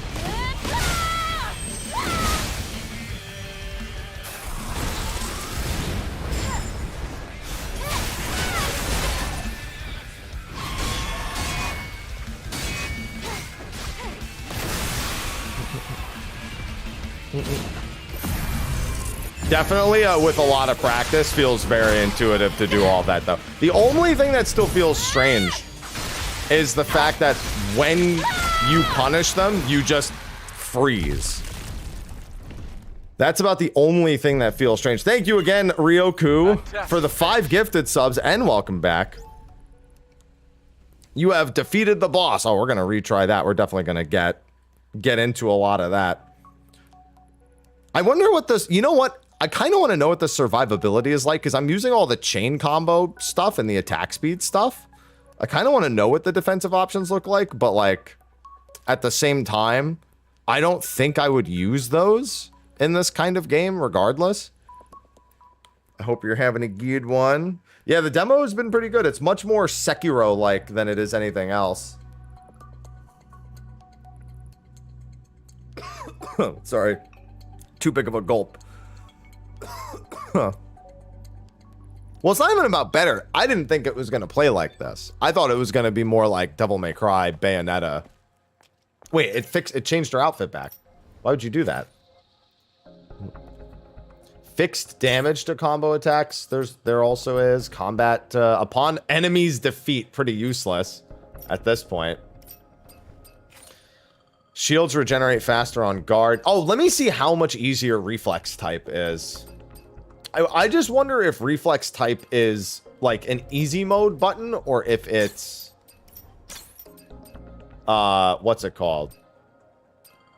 Or if it's more just kind of like reasonable. Because there already is a story mode, so them also being like an easy mode would be kind of weird.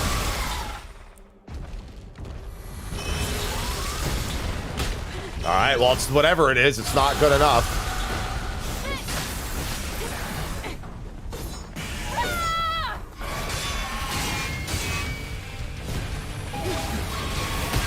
All right, didn't see that one coming. That's a brand new combo chain. Never done that one before.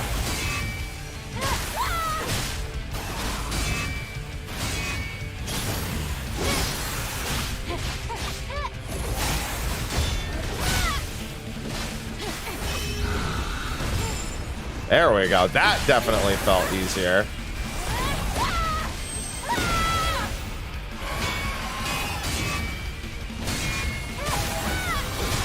All right, I just keep... That's the second time. He's never done that combo chain before this attempt.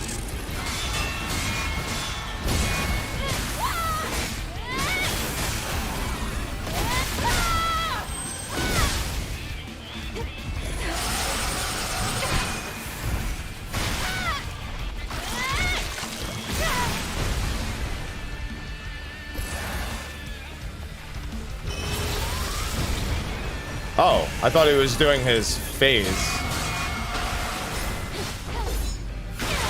Because normally he does a little roar there. Yeah, okay, I was hoping to not do that because now he's going to do his phase. He was one hit away from phasing.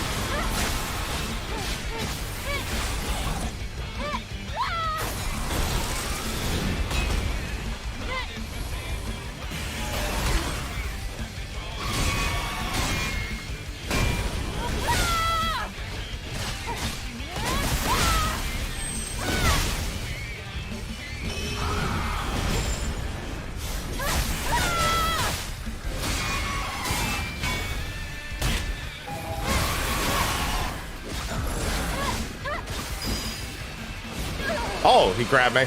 That's not going to be good. Goodbye. Boop. Oh, okay. I thought I lived for a second. Good morning, Alchemy. How bad is the dodging? The dodging is definitely worse than the parrying. By like a significant margin.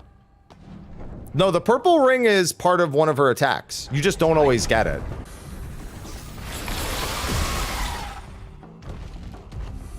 That's part of her blink attack.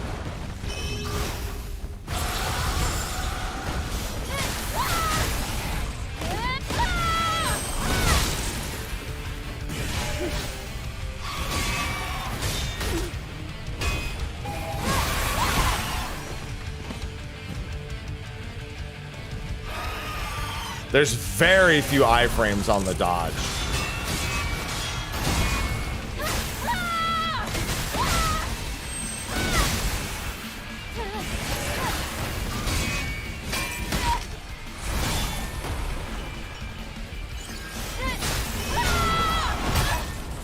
Yeah, that is just me animation lock. Big thing is also not being able to come out of attacks into dodges as quickly.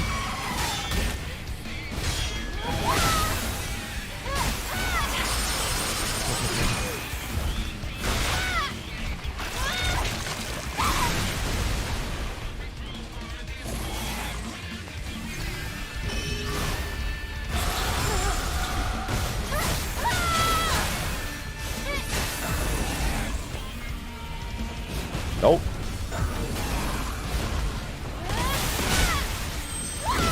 All right, that's phase.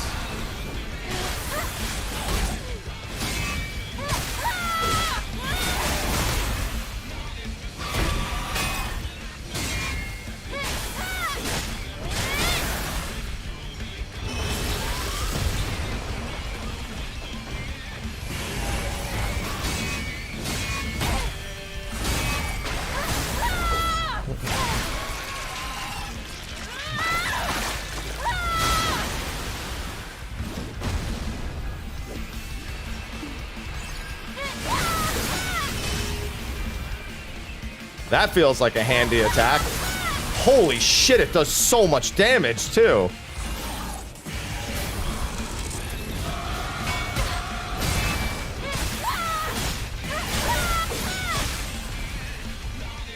All right, well, that attack definitely is ultra effective against him.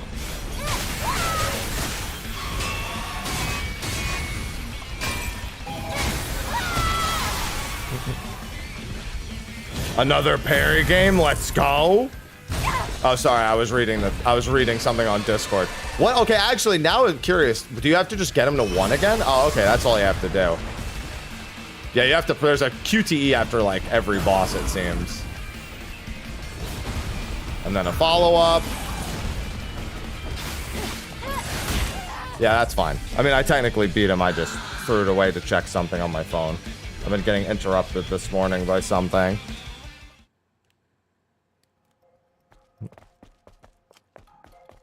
I'm actually curious what the other attack is like.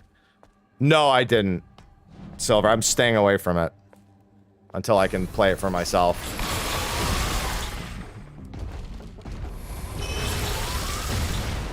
Whoa! All right. The gap closer was not the right choice.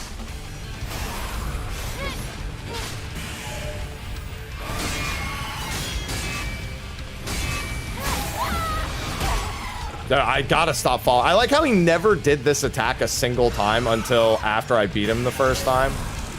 Well, the attack he did, just not that exact chain.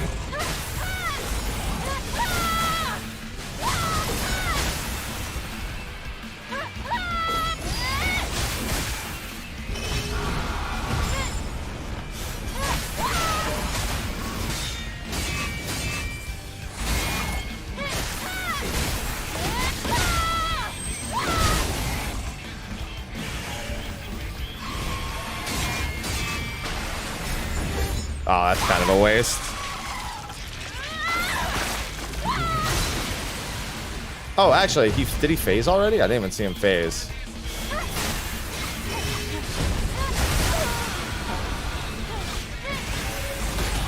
Oh, that was the fast wind up.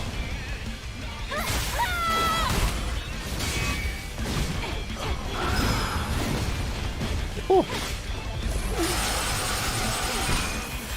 I don't even know what's causing this like attack chain to even happen, where he just decides that he wants to get into a fucking duel with me.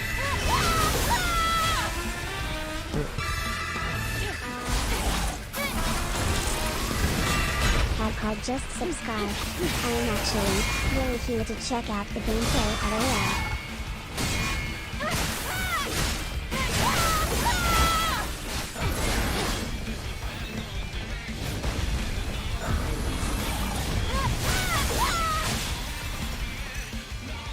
Is that okay?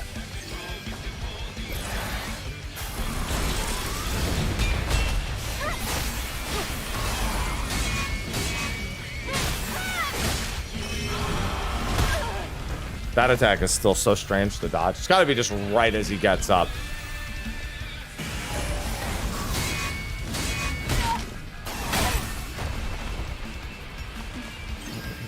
That's the thing. I just want to practice the parrying more than anything.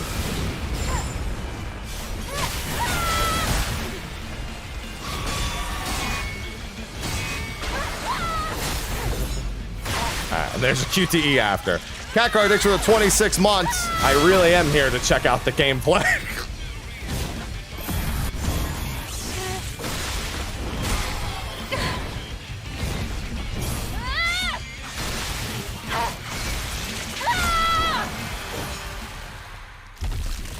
Yeah, parry canceling is also a lot smoother than dodge canceling. That's something I'm definitely noticing. How do you get the demo? It's on PS5. So the reflex body piece only felt marginally better than the chain attack body piece. I'm actually curious. Okay, I'm gonna actually leave on all. So this is their default is like ultra defensive, 10% less damage taken, shield protection +1. Chance to restore HP when HP is low, well, for 5 seconds, and then this is just melee damage reduction. I'm gonna see if how much it feels reduced. The demo's been good. A few like small quirks, but nothing that would stop me from playing the game. They would be like things that in small moments make you go, huh.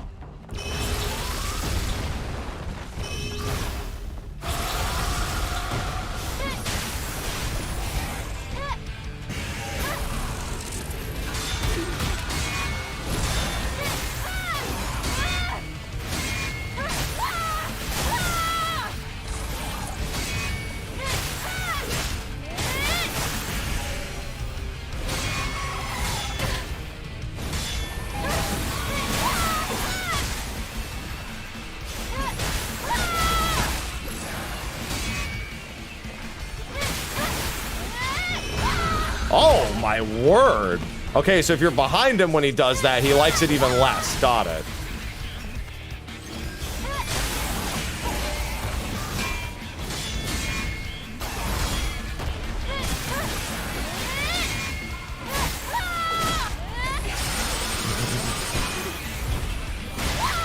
The skin suit's not in the demo. I mean, that's essentially just taking your armor off in the demo.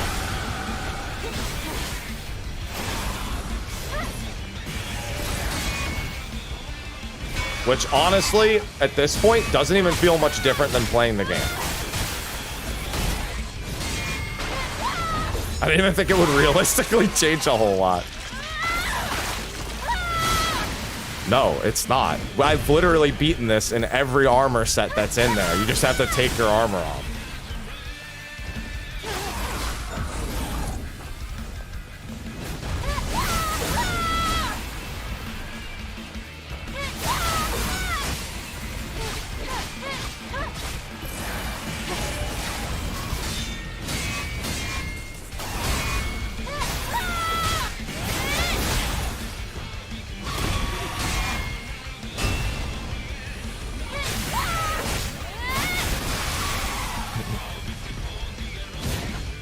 And there it is. That was by far the fastest one, hilariously enough.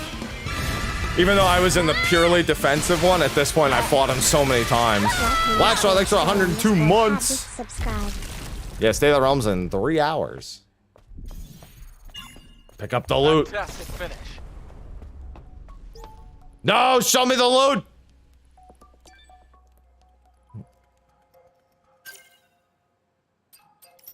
Yeah, like, honestly, the armor effects aren't even, like, that significant. Yeah, because your exterior is still determined by that, so it doesn't really change anything. That's what I'm saying. I don't know, like, you're like, the skin suit is in it. I'm like, it's really not, though. See, I mean, you have her normal outfits, which are all the same, and then it's whether or not you have any armor equipped. That's about it.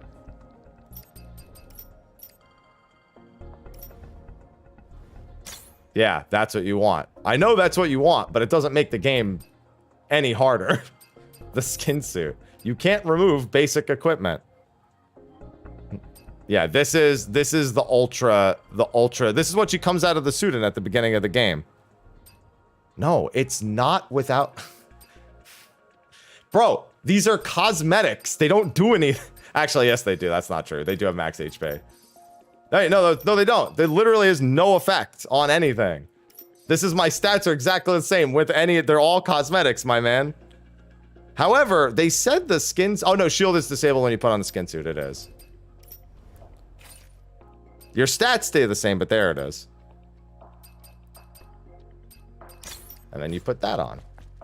Yeah, this is the you have no shield at all, but it's hard mode technically.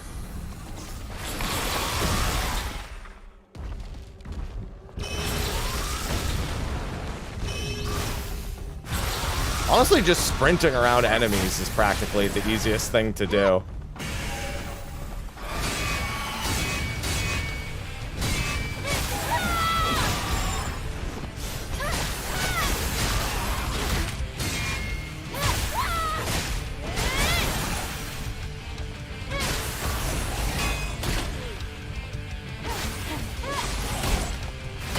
Oh god, I couldn't even see that.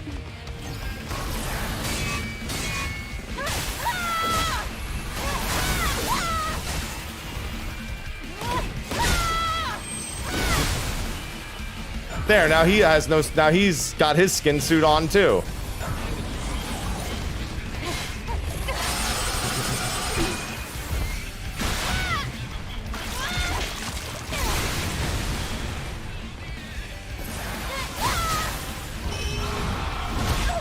Alright.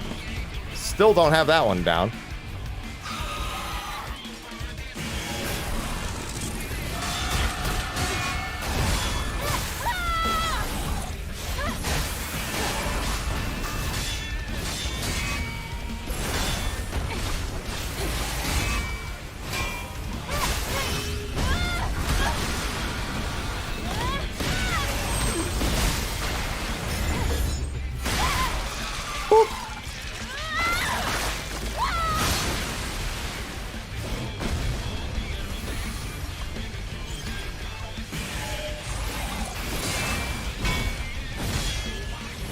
This is the worst combo of all of them.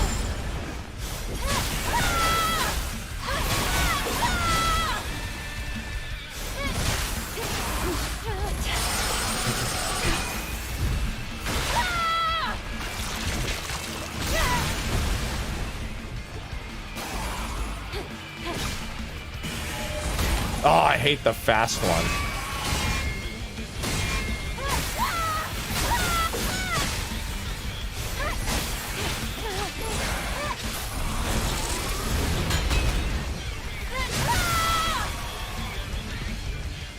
See, skin suit, no skin suit, doesn't even matter.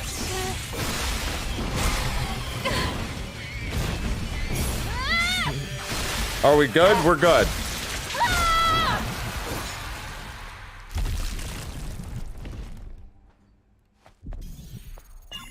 That was worth 4 SP. I want to see the loot! Oh, right. She does have that in this demo, too. I haven't even been using one of the skills she has in the demo. Her fucking gun. Let's see if the gun is any good.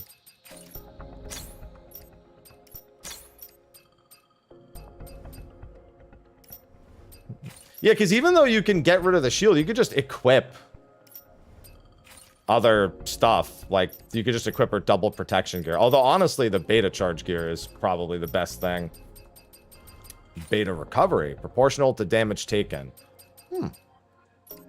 Had a gun. Well, they showed it in the thing, but when I went through her skill set, I didn't see it. Maybe it was a different... Yeah, I didn't see it here. Where was it here? Because I didn't have that before. That's something she picks up as part of the story. We saw the cutscene for that. Beta. Survival. Huh. Yeah, it just must have been a skill that they decided to give her, because she didn't have that when I was playing. No, it's not in any of the skill trees. All the same, I'm curious if it's any good in the first place. Until it has logging and fishing. Well, just keep hoping then. Well, I mean, there are, but I'm saying that there was no indication that I had this.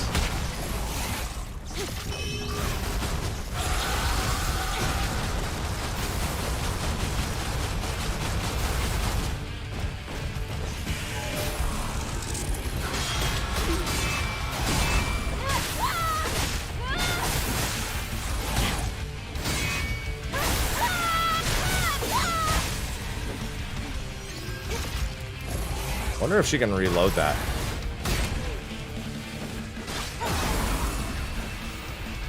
I like how I just got my shit pushed in just so I could test the gun. All right.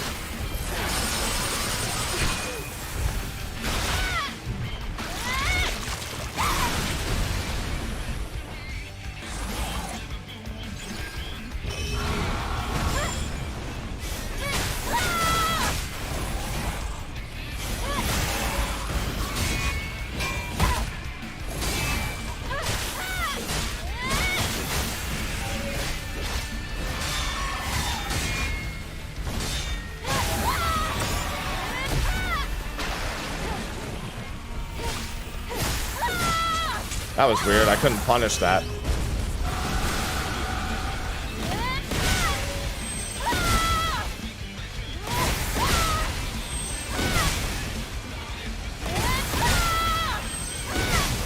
Figure I get his shield points down.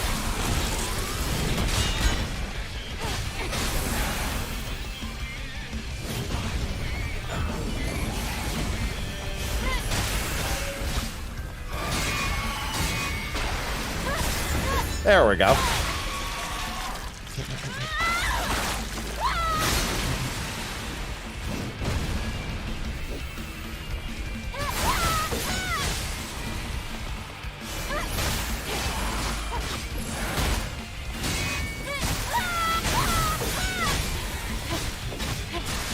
Stay on the ground, sir.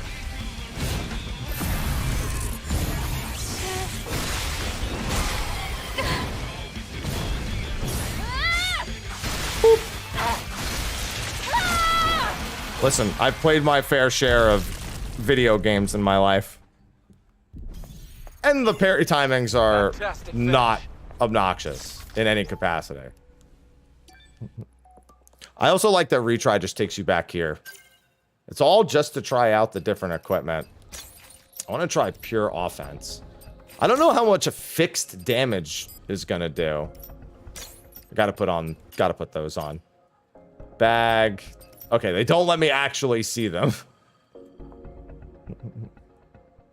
Generates a biotic field. To me, it's okay. So the healing items are a little strange to me. I guess this puts one on the ground specifically. I don't understand why there's 4 different versions of it. However, I do want to try the grenades. That's the big thing I haven't used are the grenades. So we figured the gun was whatever.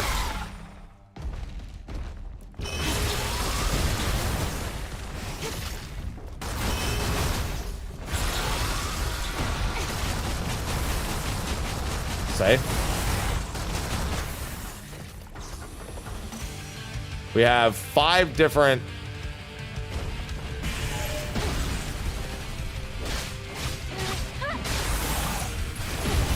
All right. His shields are gone. Shield penetration damage.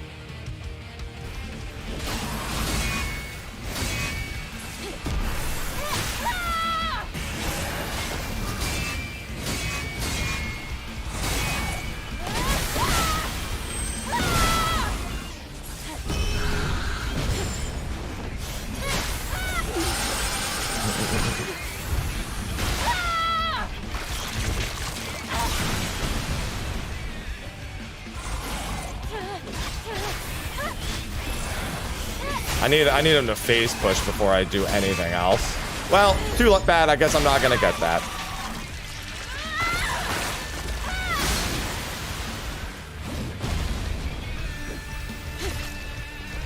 Is there any way for me to reload that? It looks like there isn't.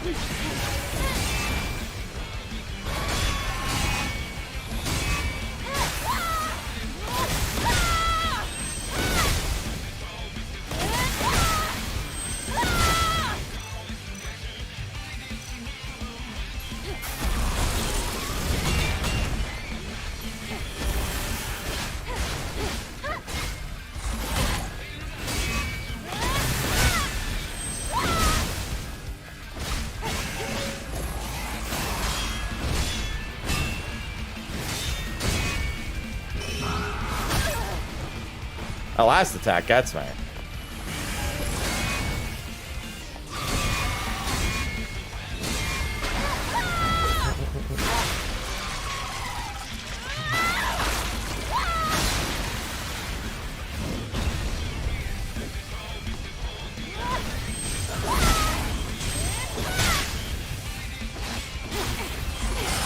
Really? You're gonna make me do this before I kill you? Yeah, the 2 of those grenades very... Actually, though, the shield grenades do help get you to the maximum damage value as quick as possible. This also, I just realized, is the... Oh, never mind. This outfit doesn't... The outfit doesn't matter. The protective gear was all changed. A lot of high Oz. Fantastic finish. I feel like there's no reason for him to say that. You know what I just realized, too? So, the demo carries over to the full game. You could just farm the trash mobs for SP if you really want to have all your skills as soon as possible. Again, it's probably omega slow to farm the trash from the demo to get, like, all the skill unlocks before you continue with it. But I feel like this boss challenge is a pretty good indication of everything.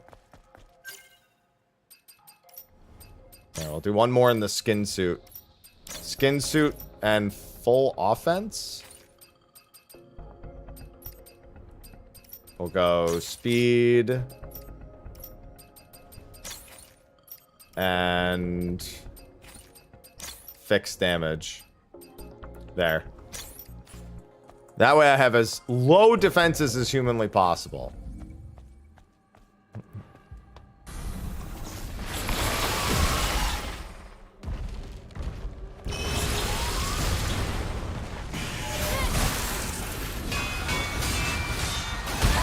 Alright. I've never gotten that close to him that quick. So I full on didn't expect that.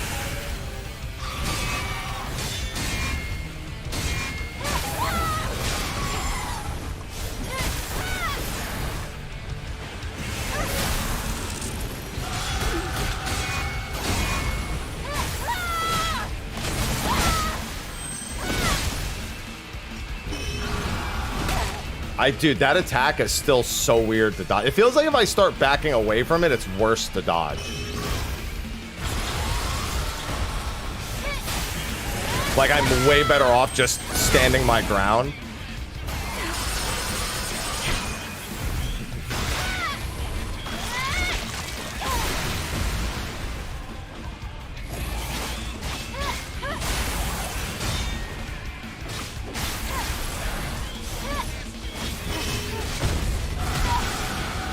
All right.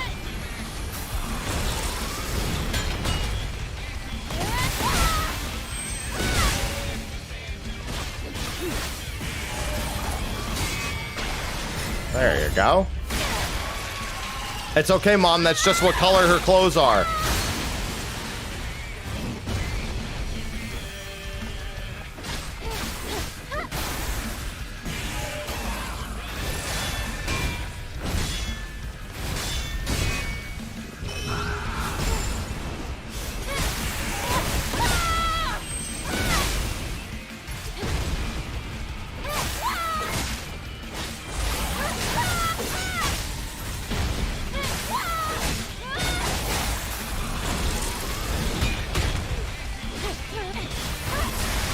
There you go.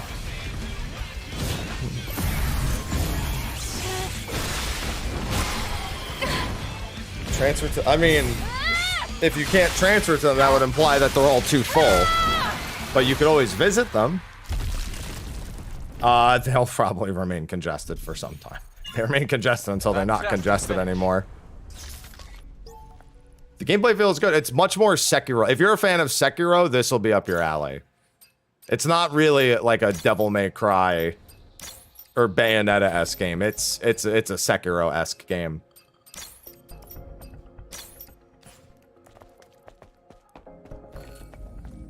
Case in point, the number of times I've done this battle just to practice the parrying. That fucking rock.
Oh, okay. That.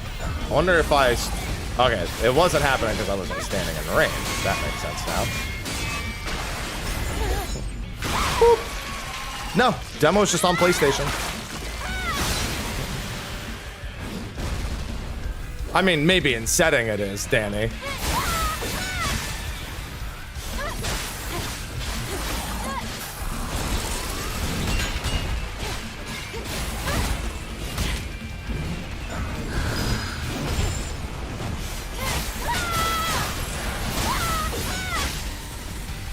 Oh, I just realized he's dead.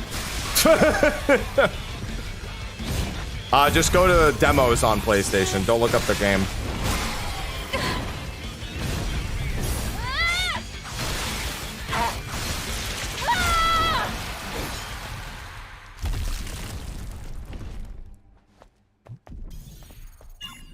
The hamburger menu?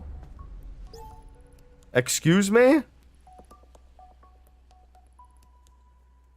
What is the hamburger? I literally just scrolled through the store to find it. When I tried searching it, it was completely busted. And I mean, the store was busted. It said the store didn't even work. Yeah, I know what he means, but I've never heard it referred to as the hamburger. It doesn't look like a hamburger to me. It's not Steve Blade. Listen, just because it wanted to search up Steve instead of the word stellar doesn't make it Steve Blade.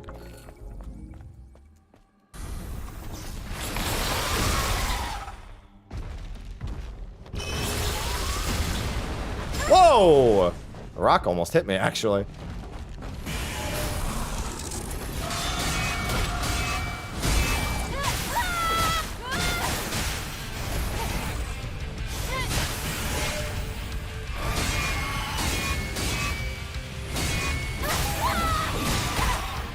Yeah, see that ring that I get? I have to do that at that exact time, but I keep doing a follow-up instead.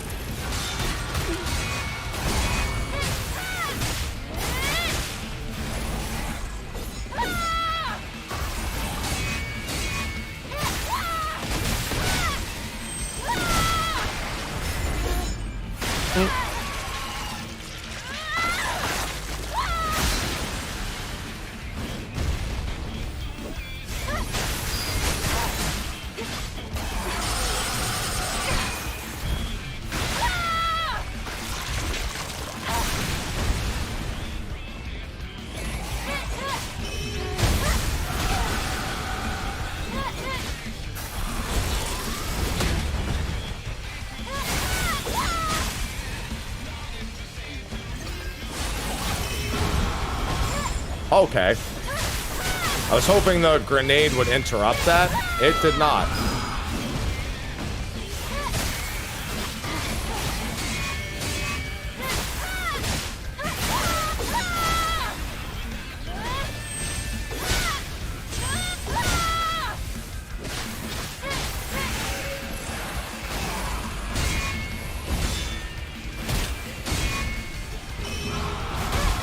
Oh, she actually got me with that.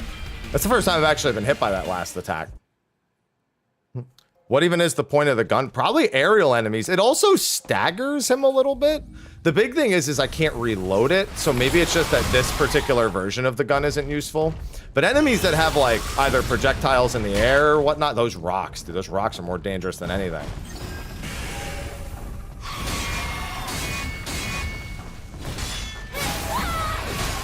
I've really got to stop immediately following up.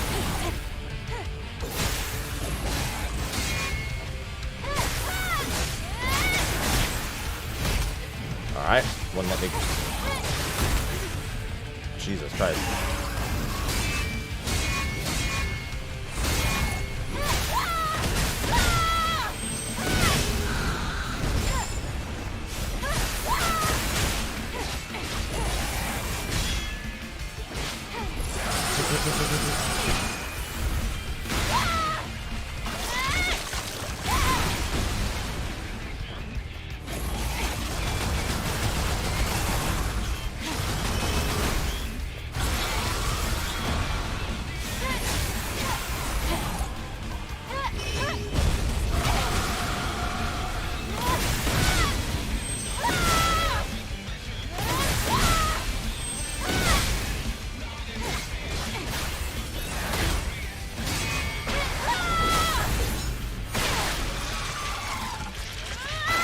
This does so much damage.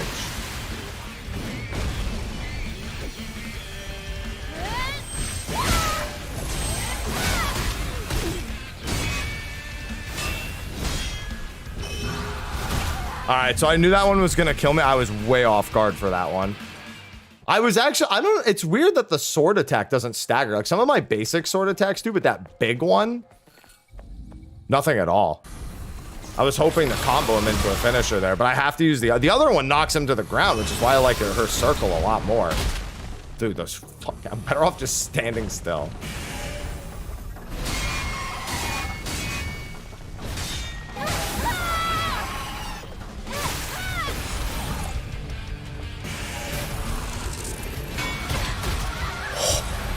Got me. Oh, that's right. The rock does like half my health. Yeah, the controls, there's only one thing in particular that feels strange. Well, those last two runs were shit. And it's this weird sort of like honor-esque pause that you do after combos, so it's like you can't really follow up.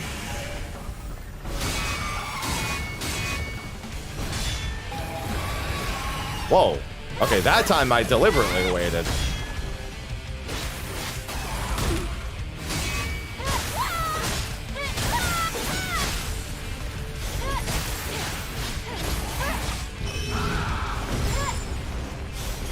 Yeah, okay, so that's what's making that weird.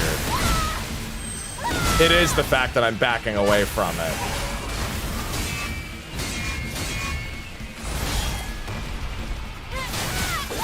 Because I'm getting hit by the shockwave instead.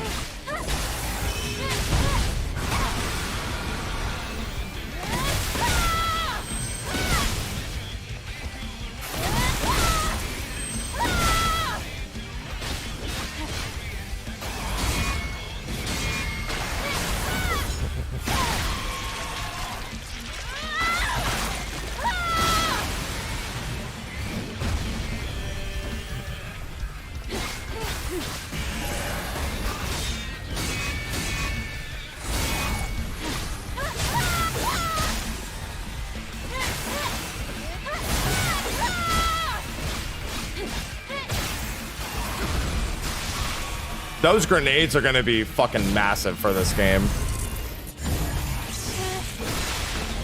Yeah, dodging is also, if you can't parry, your life's gonna get a lot harder. The dodging is very precise. It's way more precise than the parrying is.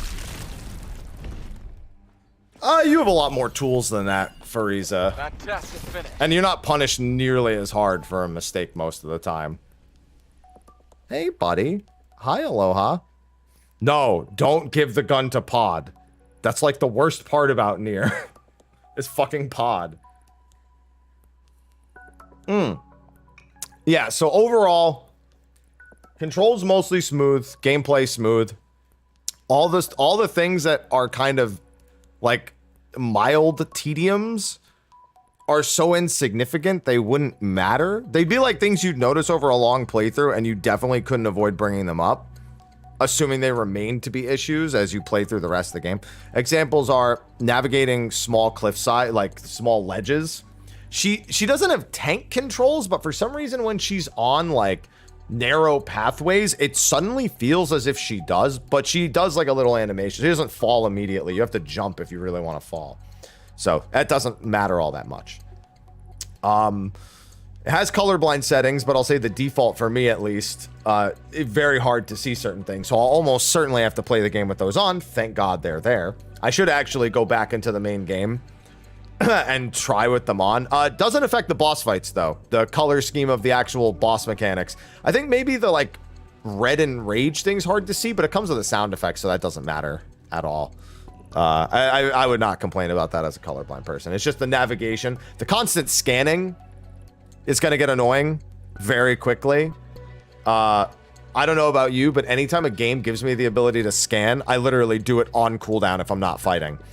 And I feel like I take forever to get places. So I'm not a huge fan of scan systems when they cover only like an immediate vicinity and don't. If it permanently marked the things that you scanned, that would be fine. Although if you did that and then got into a fight, that could be a little distracting. Unless you turned them off while you were fighting, in which case that would go a long way. I had a really hard time scanning for certain things, but that's just because my eyes are not good at identifying the default color scheme. But even still, regardless of that, I'm going to end up scanning way too much. And so that's I think, a very moderate criticism. That doesn't really change how I'll feel about the game while I'm playing it, because the boss fights are going to be the key thing and the actual fighting. But it'll be like a minor like tedium that I have to go through.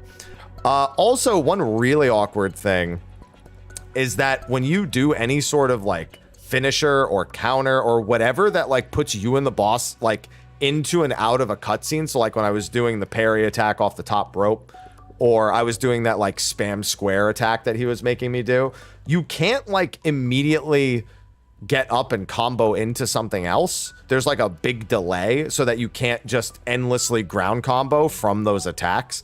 On the flip side, it also does that for enemies. So if an enemy blasts you in the face in the same way, they won't endlessly follow up on you on the ground, which wouldn't bother me. I'd rather be able to punish while they're on the ground as long as I have the combo string set up, and I would gladly exchange that because it's less clunky.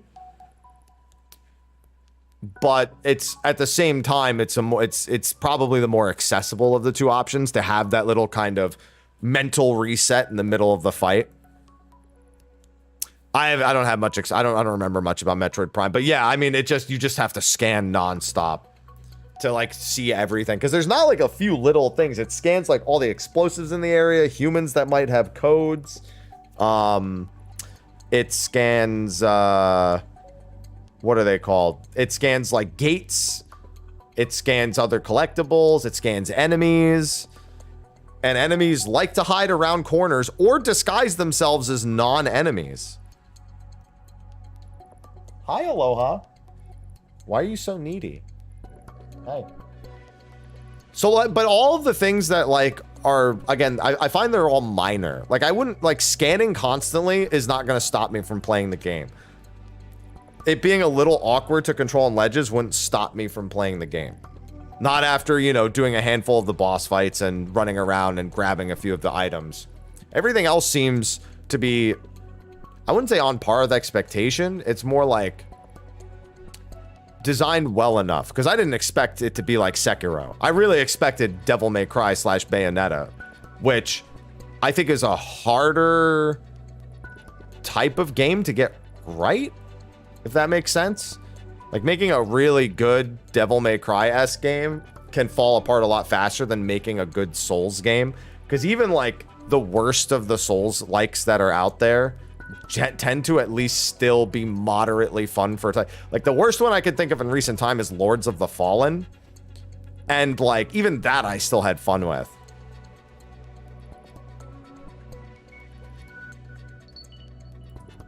Yeah, there is also a small cooldown on your scan. I actually forgot to mention that.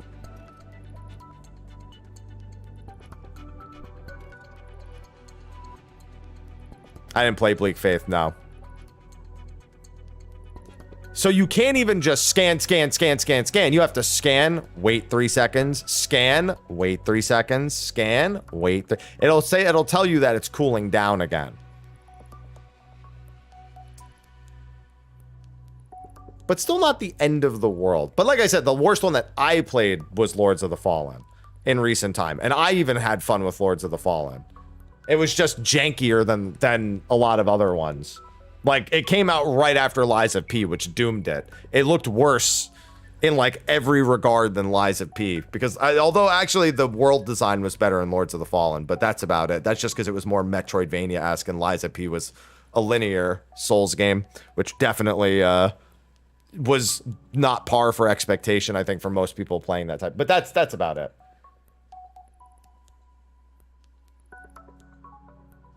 Yeah, but it's not, so that doesn't matter. But that being said, while I do think going into the Souls-like category is an easier way to draw in a lot of people, I don't think they didn't half-ass it in any way. So it's not like it was a decision that seems like it was made because of, let's say, Elden Ring's success, which I think a lot of people look to and see now, like ever since the Soulsborne like entire thing has been going on, sure, but like Elden Ring in particular is gonna be something that influences games a lot. But I don't think that's here, because again, this is more Sekiro-esque, and even then, it does a lot. It does enough of its own things that it kind of stands out as its own game. Her leg is twitching a lot, by the way. Just the one leg. Yeah, it'll also likely be more story-driven. The music is good, but it's just kind of... I will say the music placement feels very Devil May Cry. Because, like, the song for this boss fight doesn't make any sense at all. Like, it's just like you walk into this boss fight, and there's just some fucking killer track in the back. It's not trying to be ambient or epic. It's just like, bro, just make something that sounds like fire and just put it in the background. I ain't even complaining. That's just what they're doing. Like, it's good. It's just like, what the why is there like a fucking why is there like it's like way over the top and like not in any way designed for what you're doing, but it's just like badass, which again feels like Devil May Cry. Devil May Cry a lot of the time just feels like it throws badass music behind scenes, and then there's like a few scenes that have like proper scores, but it's all about having a soundtrack to your fighting, which is important because when you're doing a lot of fighting, you want a soundtrack. In that game, it's because it's really fast. Here, it's kind of strange that the music is incredibly fast, but the gameplay is a lot more measured. I will say that aggression is equally as important here. Like, while parrying is important, I wouldn't just sit here and parry in this game. No, it's Sekiro-like. It's very Sekiro-like, Tylik. Incredibly Sekiro-like, which puts it in the whole Soulsborne-esque category, just with a higher emphasis on parrying. That's the terrible comparison, Tylik. If that's what you're trying to say it's like, it's not at all. It's not even remotely close. Honestly, so remember that 2B is in Nikke. And Nikke devs, and for those who don't know, the devs who made this game are the devs of Nikke. Hence the ass. They're very much experts at ass. That's like the #1 thing they nail. They have good music and whatnot, but ass is like the first thing.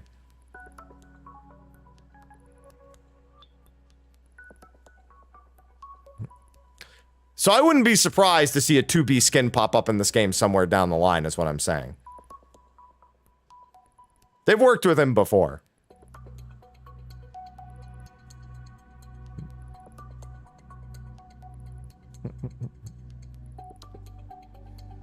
Oh, I will say, I'm kind of surprised. The skin suit doesn't really make the game that much harder.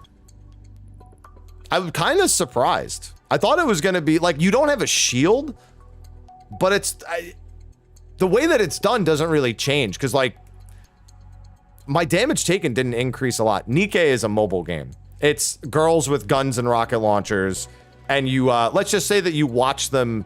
You take out armies with an extravagant view.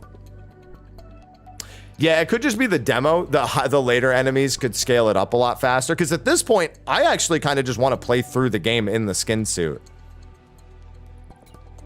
Like, I was like, oh, I'm not going to do that. I don't need that. I don't need to do that. You know what I mean? Like, that's all I could think to myself.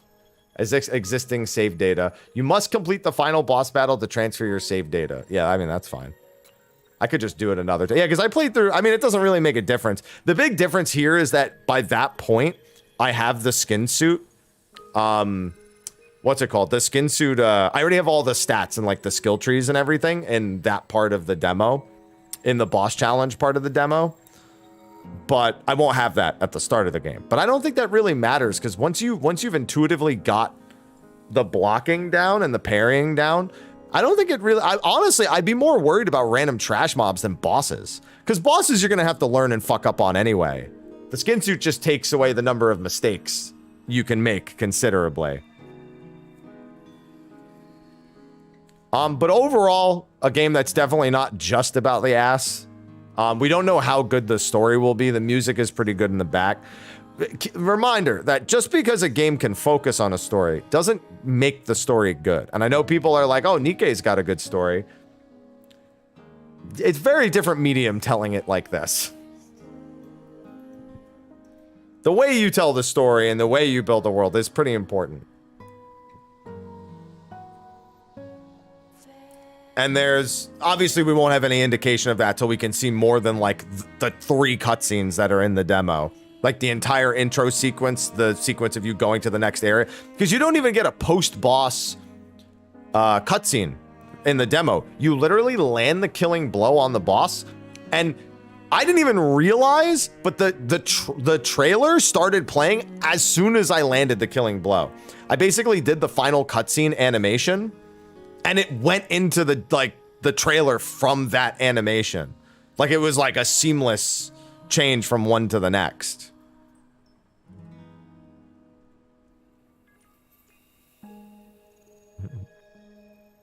Yeah, I mean, there's probably something story related there, but like, what? It's like 30 minutes into the game. How much could they, like, it's going to be the very next thing I see. Yeah, it's a really clean transition, but I got scared. I was like, wait, what the fuck is going on? I'm not playing. Oh, that's not me. Never mind. Okay. I had to like mentally flip a switch to realize that I was just looking at a trailer all of a sudden because I wasn't expecting it. Nothing wrong with it. I just wasn't expecting it. All right. All the same, though, impressions are solid. April 26th. April's kind of a busy month. Ayuden Chronicles comes out fairly close to this. The 16 DLC comes out along with its challenge mode tower, the gates. It's literally got all the fundamental design choices, Tylik. Whether or not you like it, it doesn't matter. It's literally got quintessential modern Souls and Sekiro aspects to it. It's its own thing. But don't act like the parallels aren't there. That's just ignorance. I think it's going to be super Clive Zelda. I think that's who it's going to be. Yeah, I mean, given the right material, but that's still... Being able to write a good story and being able to tell a good story are not the same thing. Automatically. You got to remember that. Being able to tell a game with the medium that Nikke has might be much easier for them than this. So it's not a guaranteed one too. Aloha. My God, you're so annoying in the morning. I already played with you.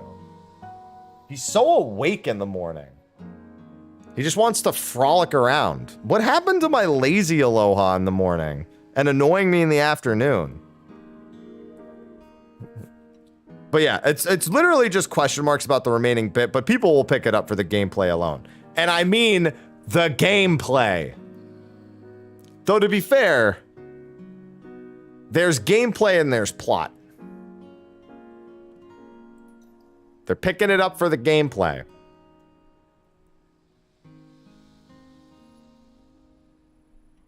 Bro, I have on her skin suit. I don't know how people who play games have time to look at the ass. I'm busy fighting the fucking boss.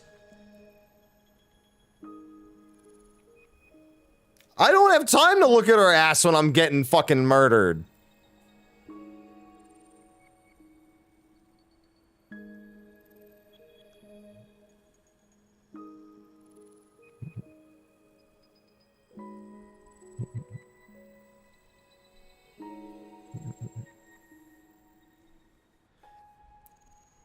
Yeah, I agree, Halana. Another big thing is that this type of game wants to get you back in the action really quick. I don't think they're going to struggle with that. When gameplay is one of your... So one of my criticisms of 16, as much as I love it, is that its strongest aspect, its gameplay, it does a lot of taking you out of the gameplay. Like, just to do, like, quest dialogues and stuff. So it's... I don't think this game's going to struggle with that, but it is an important bit to remember. Yeah, I'm over here looking at my ass as it gets obliterated.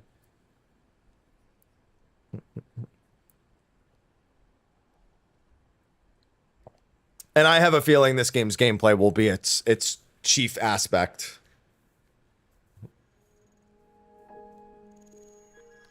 Well, when you're not good at it, Shogun, that happens. I'm an expert in that style of game.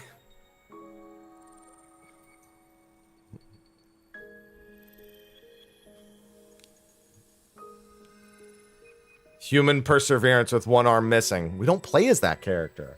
She'll be a boss, but we don't play as that character. Alright, with that, I don't think I need to beat that boss another 8 billion times like I have been. I think I can hop on to 14 and chill for a couple of hours before State of the Realm. But overall, thumbs up. Recommend trying out the demo if you have a PS5. Consider picking it up April 26th. Hashtag not sponsored, but solid.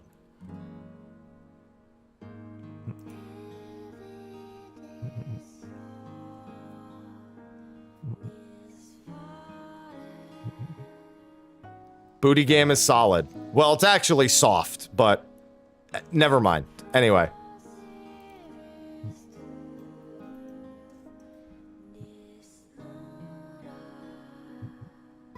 Sure. Bro, if it was solid, do you think it would move like that? Have you ever seen a liquid?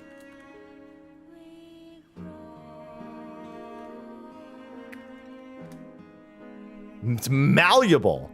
State of the Realm is not for another couple hours, but yeah, we'll have some Final Fantasy 14 time. I'm gonna log on real quick.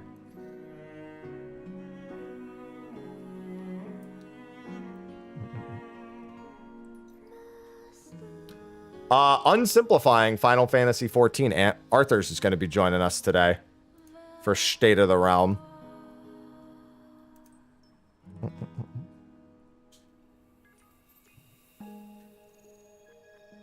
The booty game is on point.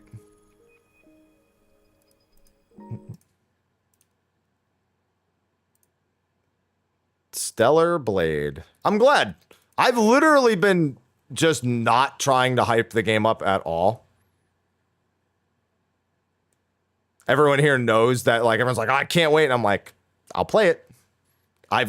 Because all the promotional material was just like cutscene like kills and shit. They did so little just showing the game being played that I was like, I don't like that.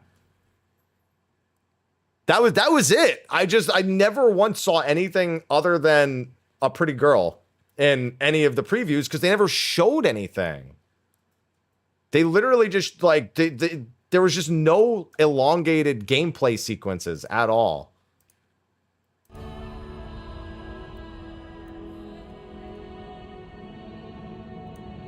All anyone had to say was, look at her, look at her, look at her. I'm like, great. That's great. I'm glad. But oh my God, dude, YouTube's studio has been pissing me off. I can't change the title on YouTube. It's been doing this to me all day. Maybe I can change it on the manage section. Like literally the edit button just doesn't work. I don't know why. Like I cannot change. I mean, to be fair, I guess the title there does encompass everything I'll be doing today, but it's annoying. Yeah, but you know what the investors want? People to buy the fucking game. And it doesn't matter how good she looks. If the game was literal ass, then the figurative ass would not save it. Men only want one thing, and it's disgusting. Show me the gameplay. Bro, the internet exists. If I ever want to see ass, I can see ass. Yeah, normally it happens to a lot of people all at once. It's happened before. Thogrim. It's really annoying. It just means that the title is going to have to stay like Stellar Blade demo today, Final Fantasy XIV later, which is fine. I just wish I could change it to just be what I'm doing now. All right, let me change the title on Twitch at the very least.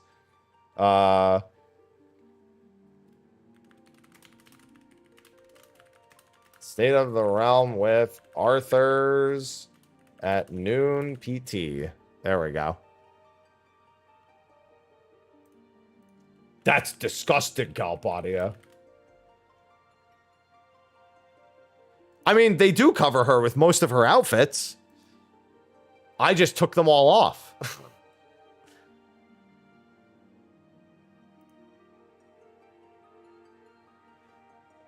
Yeah, I don't like, that's the thing. A month before a game comes out, wondering if the gameplay is any good is a little scary. It's scary, but as long as you have an opportunity to find out, that's all that matters.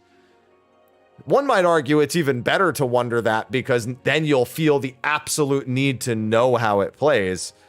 And so a demo becomes twice as effective because you've been starved of that particular aspect. Yeah, I was playing in her skin suit. Upload schedule. I'm going to have it up later today. Generally, when State of the Realm is active, we record it on Fridays and post it on Saturdays. I'm going to have this one up today.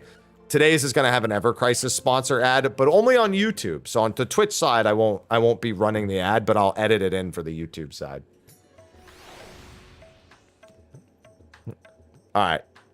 Wish I could update the title on the YubTubs, but I can't. All right, so let me check something real quick. I really want to keep counting all of these votes for everyone's least and most favorite dungeon, but I don't want to do that on stream because it's incredibly boring. Because there's so many dungeons, I didn't want to just post a poll or even just like one that let people put in their own answers. So I was like, I'll just collect all of the information myself until I get enough votes. And I was like, well, what's enough? And the answer is, I don't feel like I'm at it. I feel like 1,000 would be kind of like a good minimum, and I'm about halfway there. When I went to bed last night, I was about halfway there. So I woke up today, and there's probably another few hundred that I'll have to log. I'm at like 470 something in terms of people voting on their least. And that's with having to cut people's votes out. because people didn't understand the assignment. I was like, what's the least and most favorite dungeon?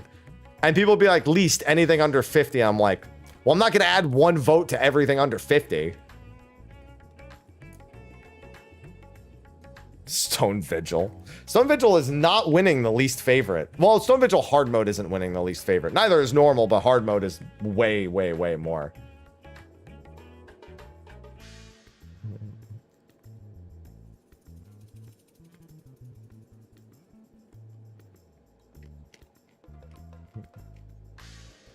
It sure is, Cloud. What a competition that's been.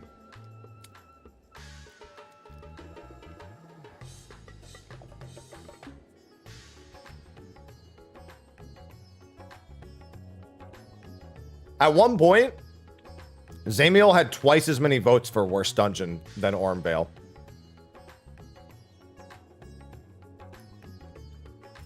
Zamiel was getting blasted. That was back when I was earlier in the count. That was like 33 votes against 16. Ormvale has trended back into competitive level. All right, so one thing I want to do is my leveling roulette. I'll probably do limited leveling. What's today's date? The 29th? 29th. What day is my raid? Man, you want to know what's a dungeon that's gotten a lot of negative votes? Pharaoh Sirius. A lot.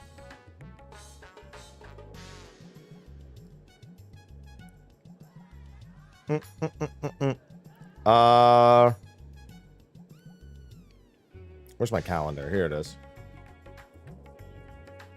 Tuesday? Okay.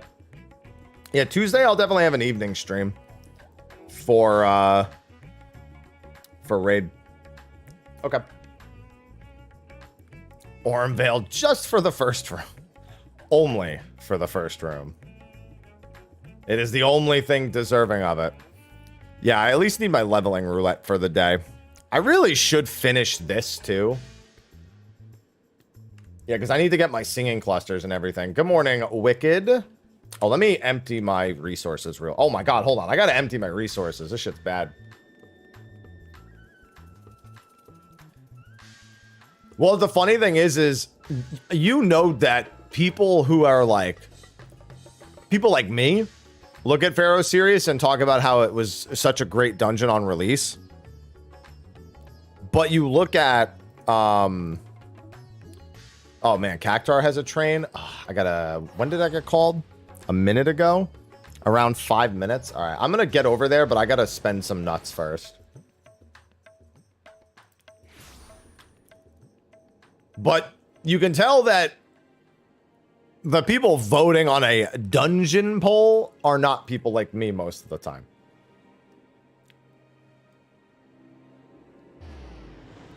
They are people who are just your average Final Fantasy XIV player. So an experience like that is less in their favor. Whereas I prefer to be challenged and not just mow through everything. That's not what everyone wants. So a lot of people have very negative memories of some of the dungeons that I like.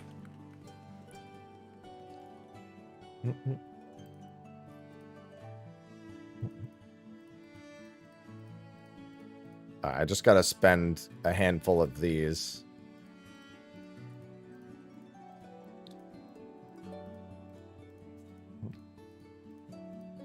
Ugh. Just go. Just click. Click. Click. Click. Click. Oh, I can tell you right now, I already know what dungeon's gonna win. Now, there's a few that are trending similarly, but it's not for the difficulty, I'll tell you that. There's one dungeon that I thought was going to have more negative votes that it does not have as many as I thought.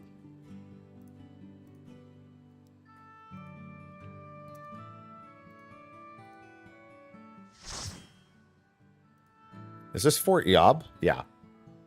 Aloha, stop every morning, dude.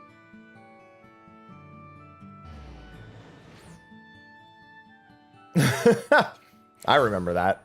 I also remember people just standing there and locking them out, Polka. Not even sleeping them. You just stand there and just wait for the gate to come up. Alright, that should be good enough. I'll worry about the rest of this shit when I'm done with this. Yeah, those were very different days of locking trash mobs out of boss rooms just so you wouldn't have to fight them. Very different days. I still got 2 minutes till this. I don't really want to do this on Bard because it's just a Shadowbringers hunt train, but I'll do it all the same. Gives me time to at least keep practicing my opener, I guess. Somebody forgot to get rid of their nuts. Trust me, Ormvale's memories for people are not just bad because of the first room. Trust me.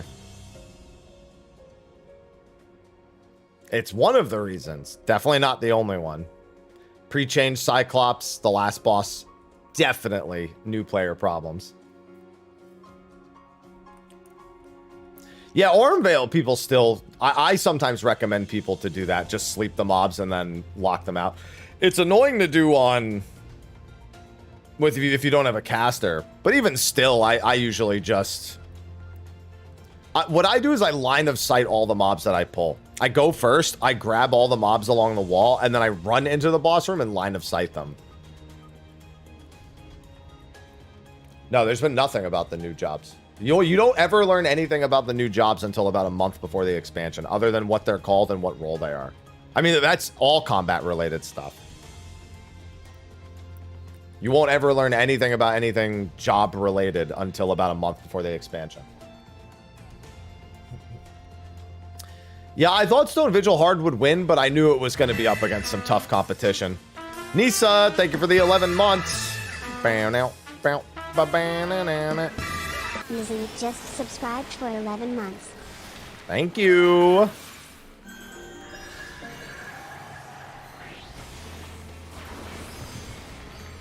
I hope you're having a good time. A good Friday. Hope everyone's having a good Friday.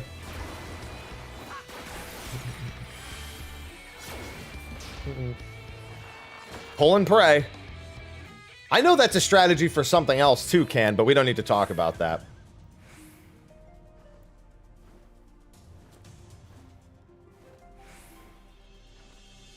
Definitely not exclusive to Ormvale.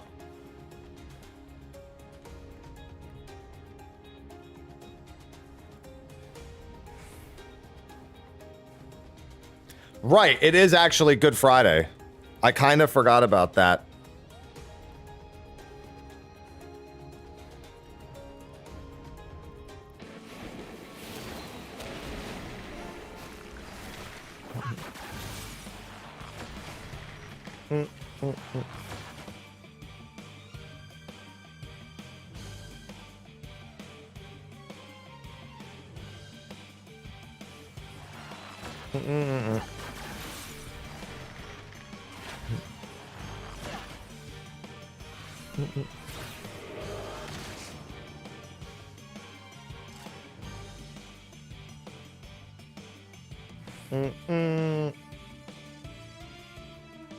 Yeah, and then there's Easter. Dude, I don't know when holidays are anymore. I never know when holidays are.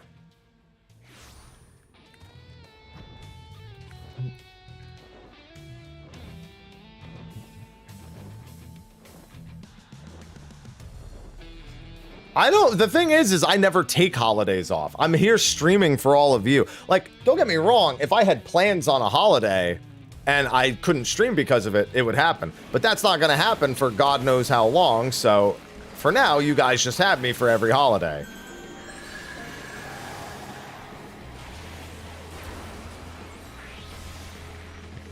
And that's just how it is. I mean, for me, it's not going to be an excuse for anything. I'll be streaming and nothing will be different. The only difference is that I'll be here for you. When your family inevitably lets you down, I'll be here for you.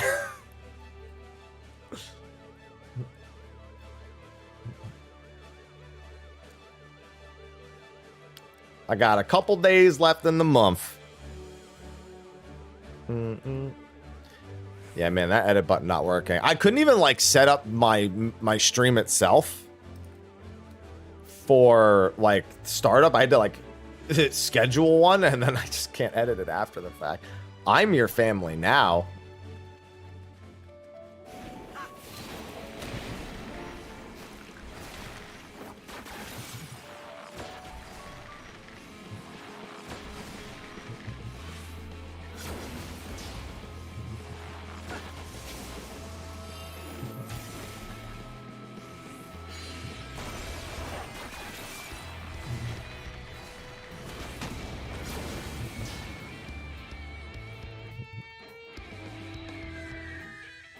Give me more suck. I like that they announce what teleport it is before we go, which is rare that I say something good. Considering I never actually read the chat most of the time, it works out. Yeah, unfortunately, they all have colds. Oh no. Whatever will you do?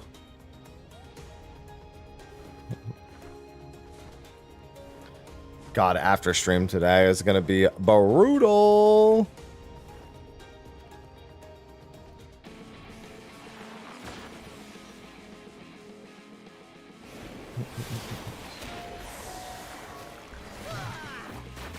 Eats candy in peace.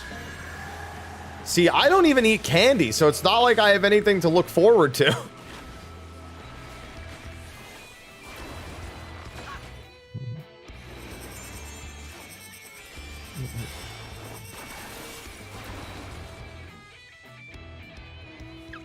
I don't need all those empty calories. The only time you would probably... I do wonder sometimes. I've been meaning to like mess with what I bring to the gym. Because right now what I bring to the gym is just like a vitamin water. Not even like high in carbohydrates or anything like that. It's just like... Because I just don't want to bring water. So I bring just something with a bit of flavor. But I've seen people with pickles at the gym, with candy at the gym, and they just eat that shit between their lifts. And they're just like, listen, it's carbs. I need the carbs. I'm like, listen, I need the carbs too, but I want to eat fucking candy at the gym.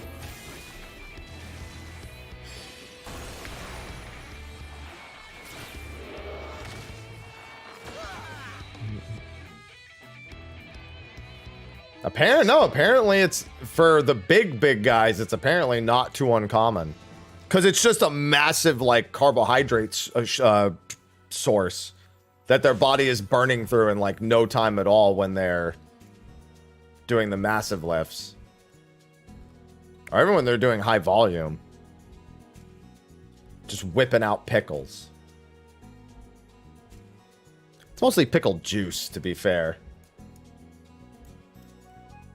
Lamb.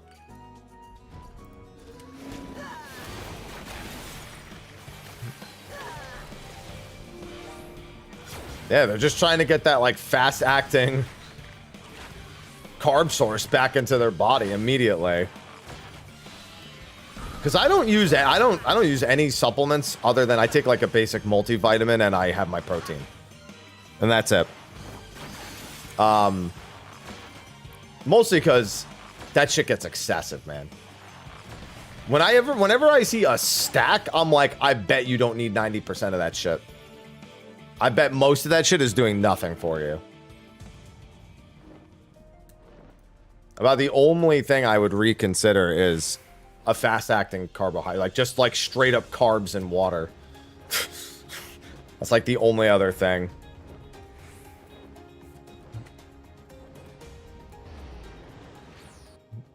I will say, when I was trying creatine the one time, it's hard to tell when creatine is placebo or not, because it doesn't work in everyone. But I felt pretty good around that time. Yeah, you drink it for the cramping because the sodium content is actually good for your muscles.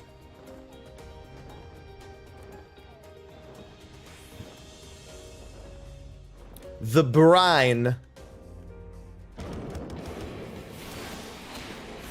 Hello, devil. Good morning.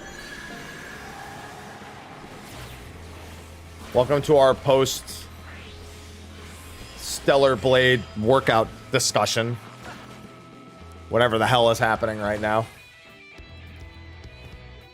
Listen, I was playing that game and I was just thinking about how it's leg day today, all right?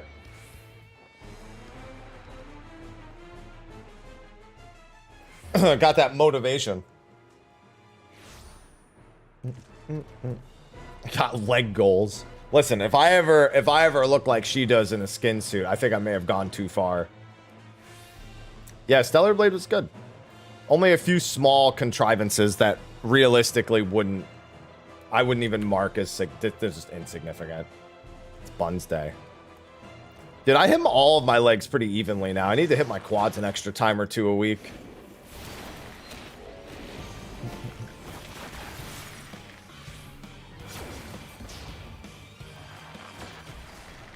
Like, I do deadlifts on leg day now. I don't do deadlifts on back day. I get that big flex at the top. Squeeze the glutes. Damn right, and I'm happy. See? We all have our identities here.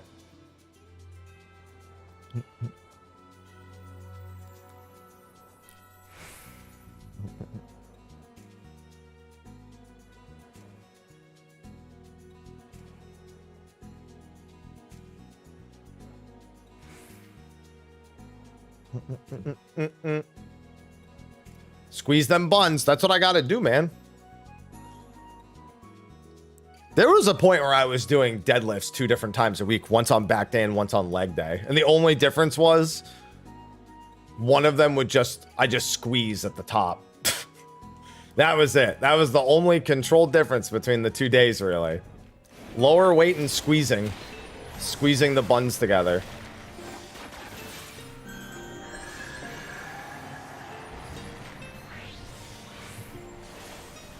Yeah, I'm ready for my Easter weekend to be exactly like every other weekend in my life. I forgot today was even Good Friday. I forgot that Good Friday existed.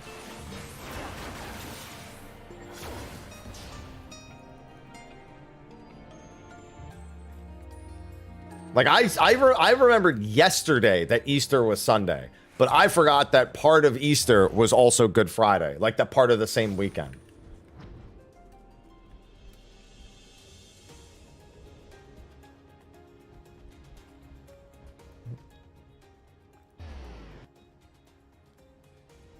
Time is a fiction to me. Chaos. It's not real. Kasachi, thank you for the 8 months. Chaos. Kazachi just subscribed with Prime. Kazachi. I swear this bot is gonna just ruin everyone's names. No, I liked Easter growing up. I just, once I outgrew it, it stopped really being something I needed to put any time or effort into. Who am I gonna, my cats? My cats don't like eggs. I think. They don't want to paint eggs.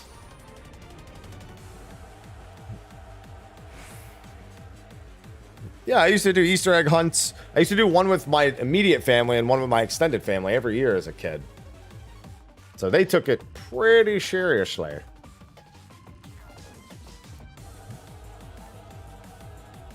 Bop, bop, bop.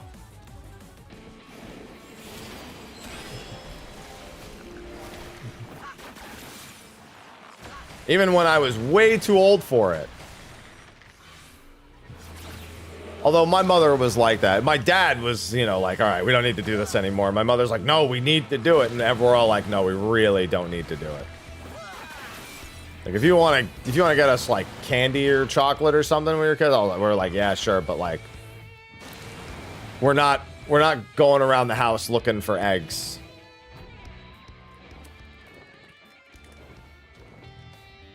at like 17 and 22 years old. My sister seemed to not care. My sister was like, dude, she's like, dude, there's dollar bills in some of these eggs. And I'm just like, you're 22 with a job. Why do you need single dollar bills that bad? When I'm 18, I might need them, and I'm not really considering that yet.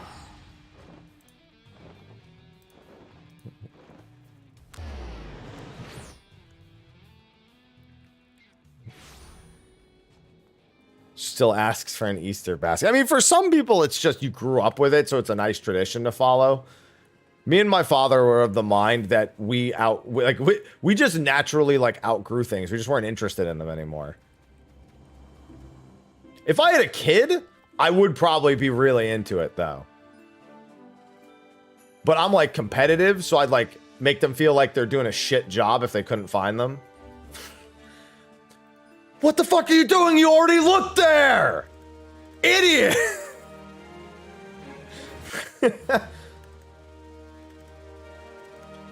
And you're supposed to be my kid! If you don't find it, I'm keeping the chocolate for myself.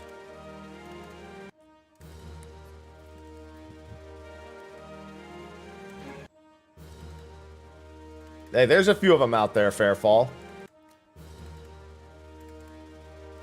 Listen, I gotta whip them into shape. Life isn't gonna be fair. Why should the egg hunt be fair? Simple. Stop it, Ventus. Stop staring at my crafters. I'm buying moonstones. Leave me alone.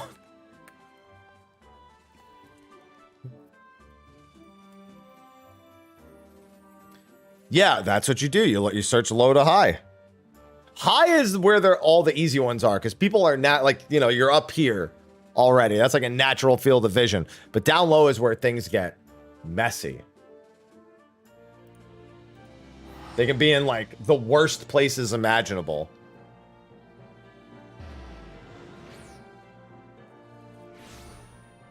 Command mission? I don't know, probably like a year and a half ago.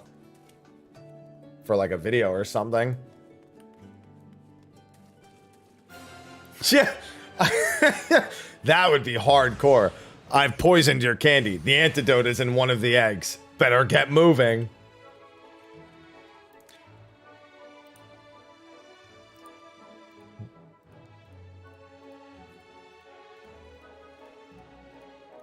Oh, look, you found a dollar bill in that one. It'd be a real shame if you didn't live because you didn't find the antidote.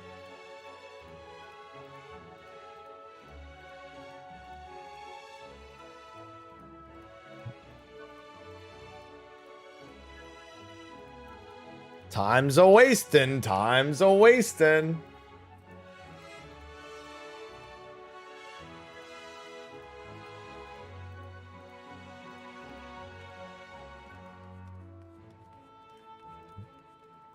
Yeah, set him up with a fucking stopwatch and everything.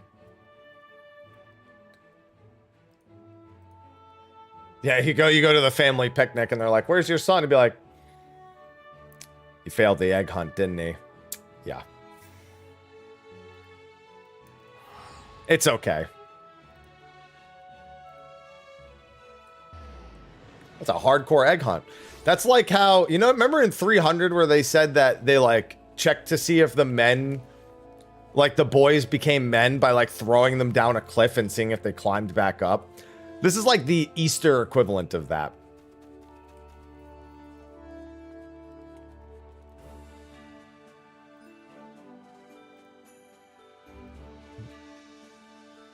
That's messed up. Well, I mean, that's how 300 men managed to hold back an entire army, obviously.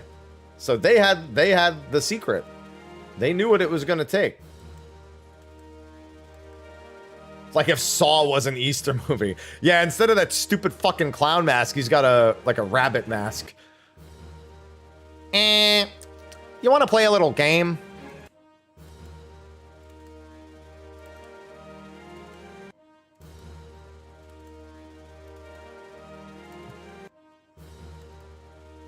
I would pay for a series of holiday-themed Saw movies. But would you pay for a universe of Winnie the Pooh horror movies? because that's what you're getting. Oh God, no. Bro, I saw Peeps cereal at the grocery store. I wanted to actually take all of them and burn them. That shouldn't exist.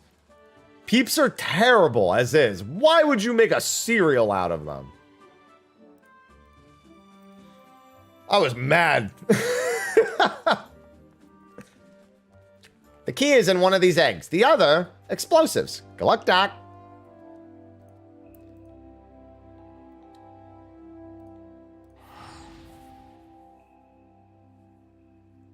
The rabbit and Animal Crossing. No, Bad Easter Bunny is very different. Very different.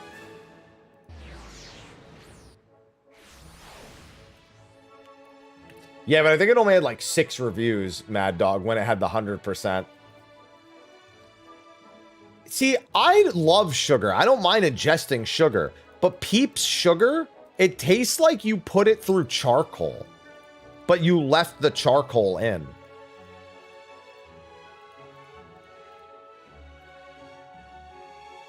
That's how, like, plain ass, like, original Peeps taste.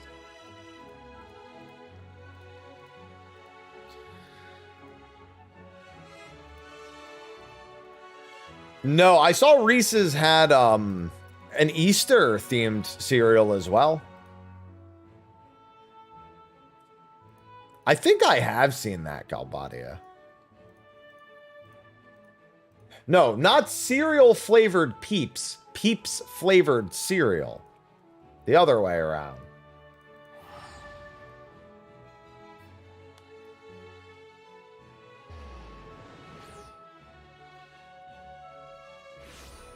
Oh, stretch. New golf clubs. I'm so glad I've never owned a pair of golf clubs. I remember my dad tried taking me golfing once, and I was like, Dad, this sucks. He just took me to a driving range. But I had no qualms telling him how fucking boring it was.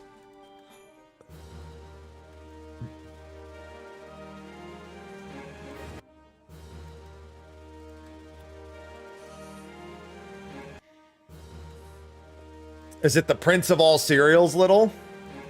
No, mini golf is great. Although mini golf is literally rage bait.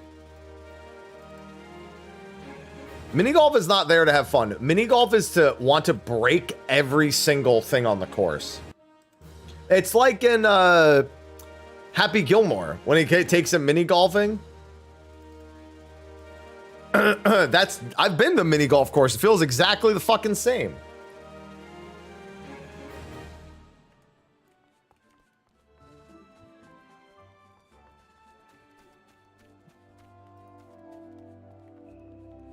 You're gonna die, clown! I love that. Yeah, who's laughing now, huh? Who's laughing now?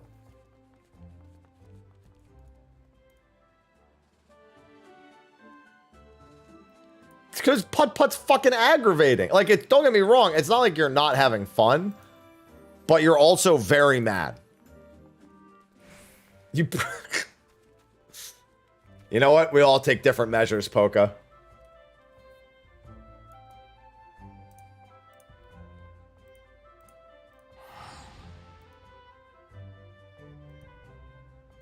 Factor. That's the one, STL.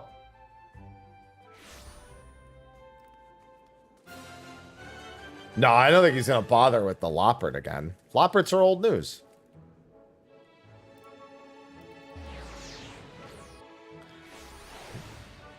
No, we're talking about the, what's it called? Talking about Happy Gilmore. I'm just getting my moonstones. It's what, 5 moonstones for 2 sands, right? Well, this is better than nothing, I guess. I don't have anything else to do with these.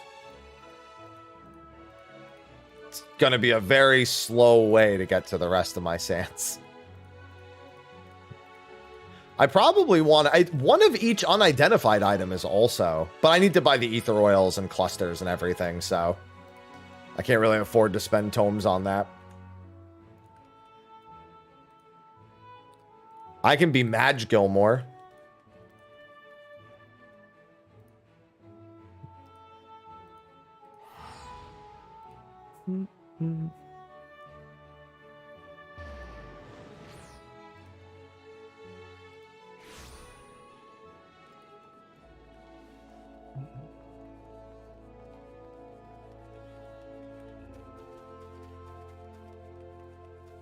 Honestly, I probably baseless, but I could also see Adam Sandler doing it because he doesn't really give a fuck.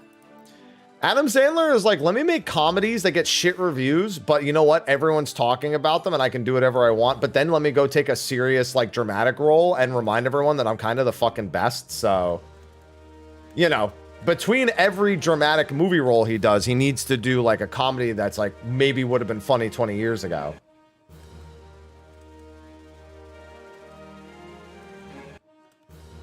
No, that's good luck. That's good luck, Spirit Bond. Good afternoon, Dan. Good time zone. Morning for me still.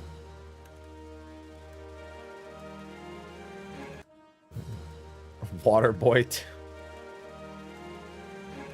It's funny because Mr. Deeds randomly started showing up in recommended clips. I haven't watched any. My recommended clips don't make any sense to me. I don't know why Adam Sandler movies are showing up in my recommended clips. I haven't watched anything Adam Sandler as of late. Oh, you know what?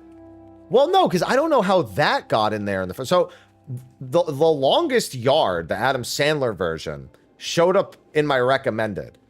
I didn't know why, but it was free on YouTube Movies. YouTube Movies, by the way, has had an insane number of free movies as of late.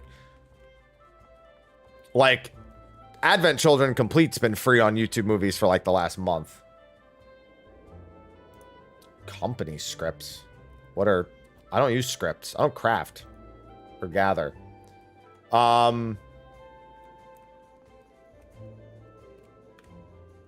What was I saying? Yeah, so I think it's because that happened. I don't know how that one happened because I wasn't watching anything football or Burt Reynolds or I don't know, anything related. WWE, there's a bunch of WWE people in there. Grand Company seals I'm using on Moonstones. Oh, you just reminded me. Did I not spend those? I didn't spend those. Good call. Yeah, if you mean Grand Company seals, it's just Moonstones. Yeah, Terry Crews is in it, but I haven't watched anything Terry Crews related either. I just don't know how it got into my recommended, but since then, other Adam Sandler stuff has popped up in my recommended as well. Was going to be my point. And among them was the other day, Mr. Deeds.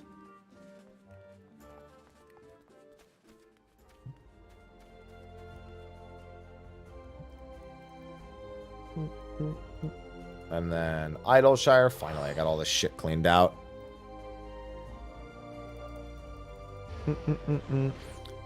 God, I'm going to have to filter through so many fucking responses later. This is gonna be brutal. Yeah, everything's been going towards animal weapons, because animal weapons are such a massive collectathon. Which is why I actually need that leveling roulette, by the way. I'm gonna throw up a PF for a leveling roulette. I'll set it to limited. I normally don't give a shit. I don't really care to set limited roulette. Because I kind of like getting, like, random old dungeons I haven't seen in ages. Like, we got Doma Castle yesterday. I haven't seen Doma in ages. Ether oils, I think I only need 50 of them. Hold on, what step are ether oils a part of? I think I turned them in for my warrior axe already. I think that's before the hyperconductive step.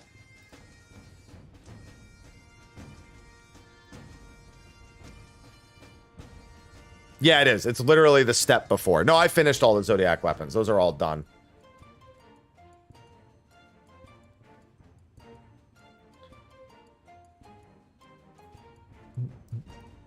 No, near the end, you need something else. For the Lux weapon? I thought you needed something different for that part. The Lux weapon?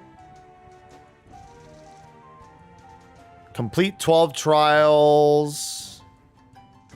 Yeah, no, you need archaic enchanted ink for the last step. Yeah, so I think I only need 50 ether oils. So I think I'm almost done with ether oils. Yeah, I was just trying to see if I actually... Yeah. So, yeah, it's the hyper... It's the step that leads into the hyperconductive weapon.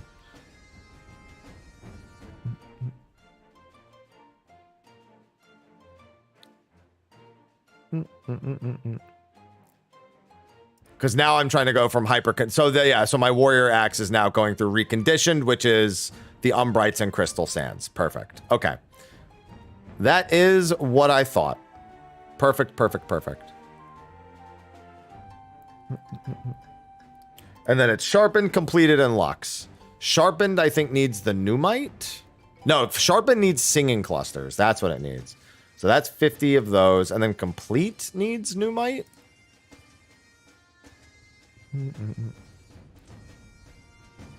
No, that's light. Oh, there it is. Yeah, and then some assembly required for the newborn soulstone. 15 pneumite. Yep. Pneumite shouldn't be a problem at all. Pneumite's actually going to be really easy. But I need to get through all my moonstones first.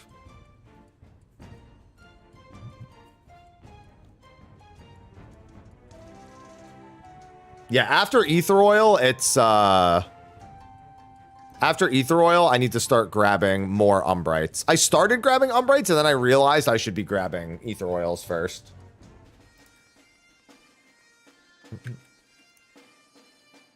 That was the realization that I had. All right, that's a Centurio train. All right, I need a leveling roulette. I wouldn't mind doing a few roulettes, though.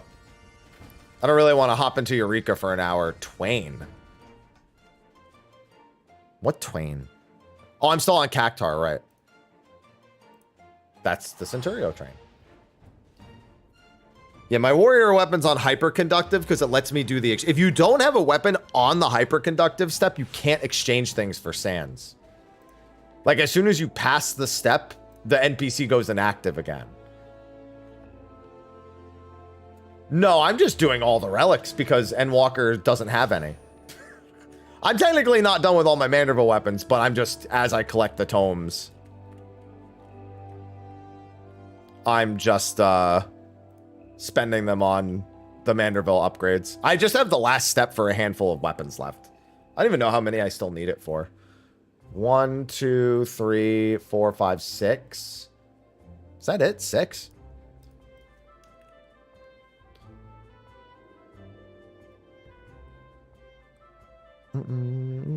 Yeah, looks like that's it. Looks like it's just 6. Because they would have all been here. And so technically only 4 because I have... Yeah, unless there's some sort of... Let me see if there's... I could just iSearch Majestic as well to see if I accidentally put some away somewhere. 1, 2, 3, 4, 5... Okay, there's 7 here, yeah. Where's the other one? Is it in my inventory and I just don't see it? Oh, there it is. 7. There it is. So 5, technically, I have to go. Oh, yeah. If anyone wants to do a few roulettes, I'm going to start with limited leveling. Password's 1227. Just going to do the 4-man roulettes. We have like an hour until State of the Realm, so I just want to kill some time with it. I mean, there's nothing to talk about, Danver, but, I mean, we've known about that, yeah. We knew about the 14-hour broadcast, what, 2 weeks ago?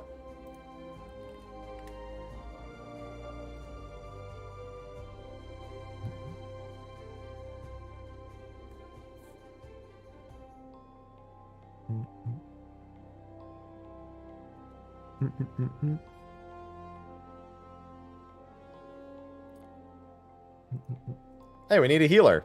I guess it could be a free YouTube video just to make a quick...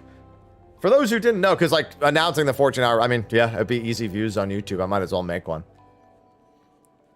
I've got like 3 videos cooking on the main channel right now. Hey, any healers for roulettes? I'll turn on limited in a second. Password's 1227. We'll do expert at some point. At this point, I'm just grabbing tomes limited.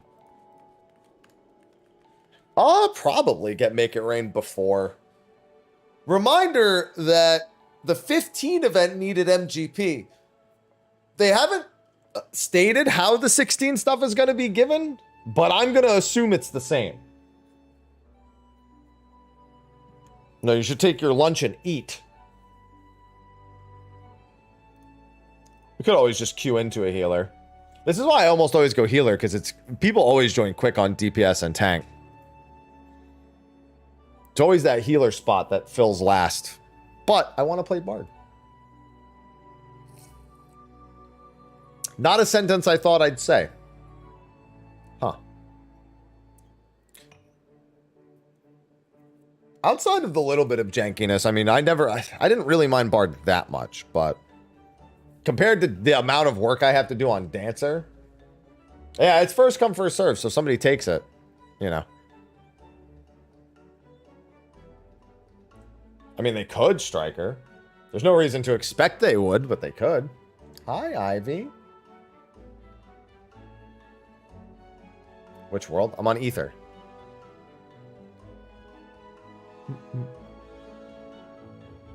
Hi. Why are you so desperate, Ivy? Why are you so desperate?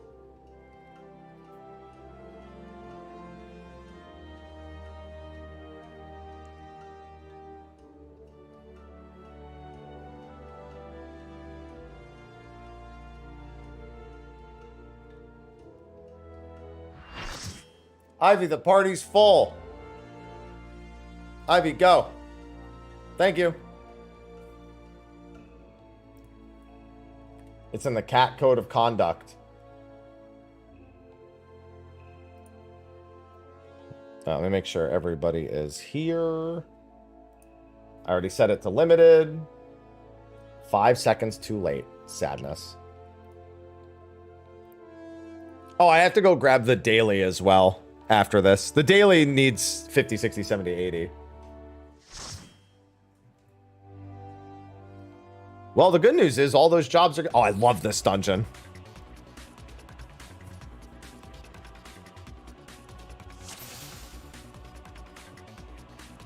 Big fan.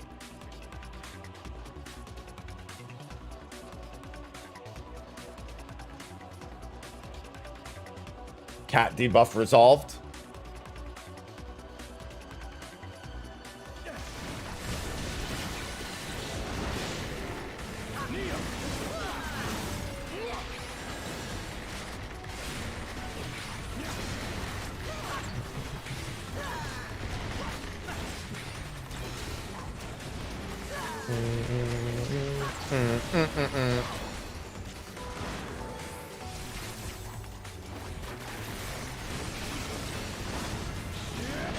It helps that Bard's actually so satisfying to AoE.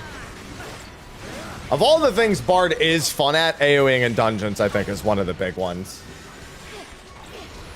DPS healing? You mean DPS is healing? I mean, I'd rather they be doing something than nothing.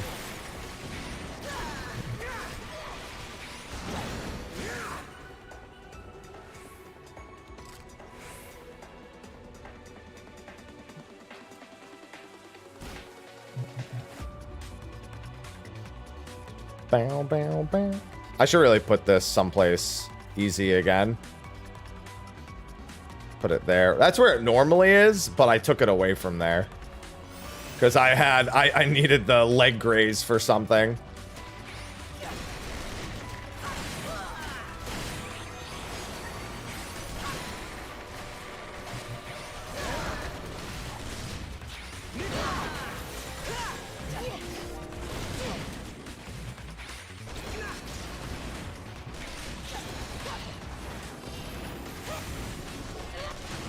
All right, I don't have the second follow-up at this level. I was like, what am I even missing at this level? That. I have Apex, I don't have Blast.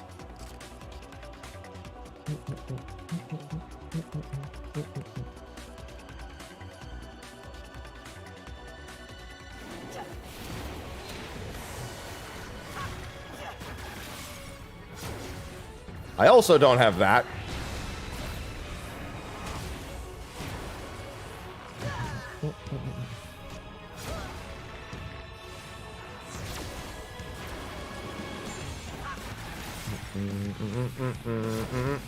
Might as well keep this close to correct.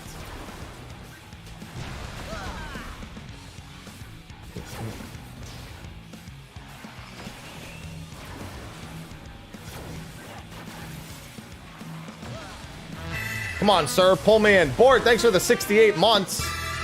Ba-na-now-now. Ba-ba-na-now-now. Board Gamer 1321 just subscribed. Hello. Hello, board. Hopefully you're having... Oh, you're 1 month away. Soon. Soon. The question is if you ever sub again after next month. Always the question.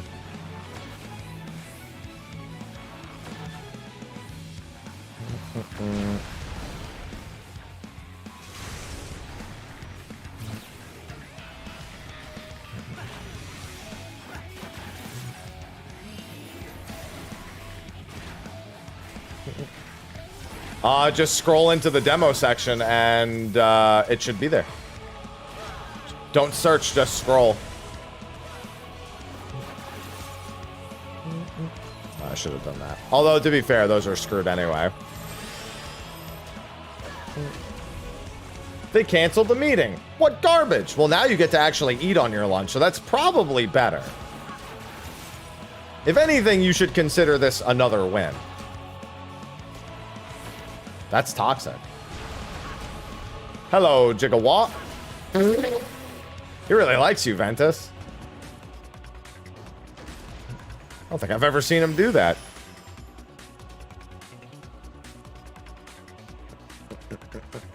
Thank you again for the 68 months. I love resubs. I love Prime subs, resubs, all subs.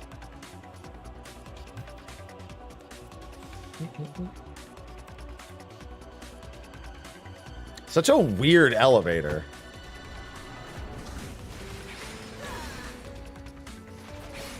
I'm gonna wait until Ballad is back up. I don't like using Minuet on trash. Feels bad.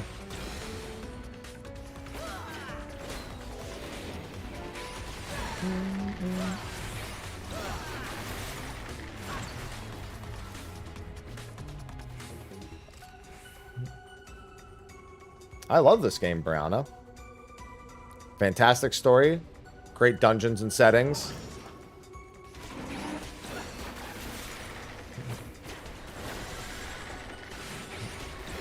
Hey everyone, Mr. quite Happy involved. here and welcome to my Twitch stream. Please consider following or even subscribing, especially if you have Prime Gaming. 1 in 5 users who have Prime Gaming forget that they can subscribe to one person a month at absolutely no cost. So what are you waiting for? What are you waiting for? I don't know who that guy is, but at least he's right. Chaos. Chaos? It worked. Chaos. Yeah, we don't know who that guy is, but we can't do anything about him. With Prime. Crimson, thanks for the 5 months.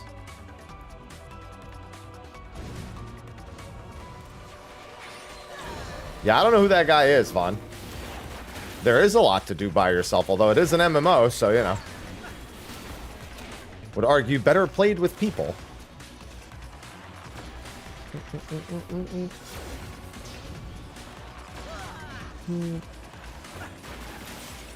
No, don't praise Joel. But thank you for the 5 months, Crimson. Welcome back.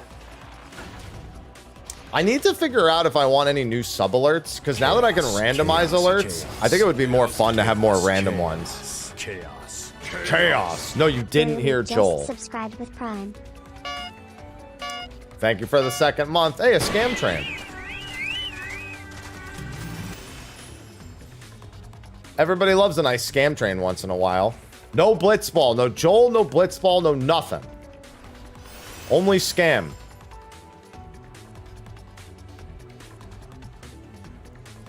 That's all you know. Alright, I really can't afford to use what's it called here, because I think these are the only guys. Before the door opens and it goes to the boss. So I'll just let everything reset. There is no Church of Joel.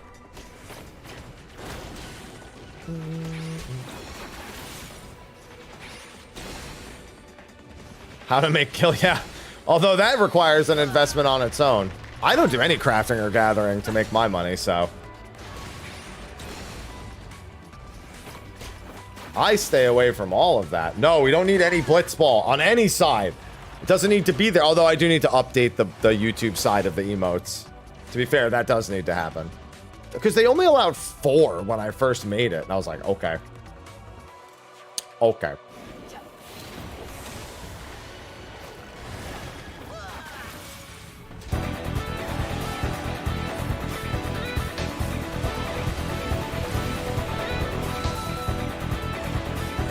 Why?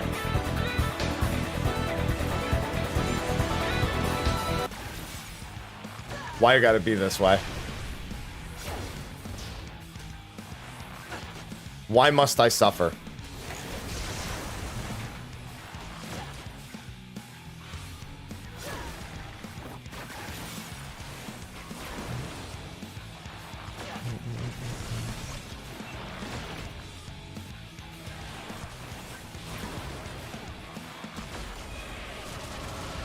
I can breathe. How many stacks of this can I take? A stack of 8?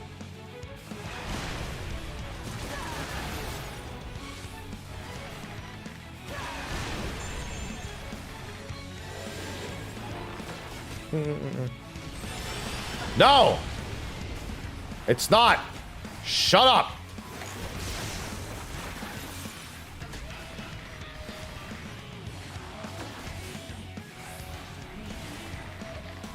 Contributed to the train. Listen, the big thing, I'd probably start making it so there's giveaways if we ever hit a level 10 train of any kind. Since now there's an emote reward specifically for hitting at least level 10.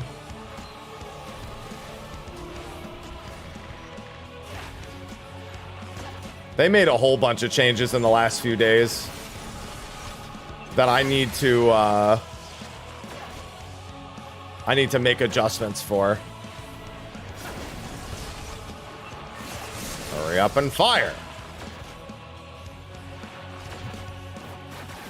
Don't worry, I got him. Man, Dome and Enclave, don't get me wrong, it is technically a gain. It's not something I recommend just for making. Like, you turn 20,000 gil into 40,000 gil, basically. Like, it's not nothing, but it feels like nothing.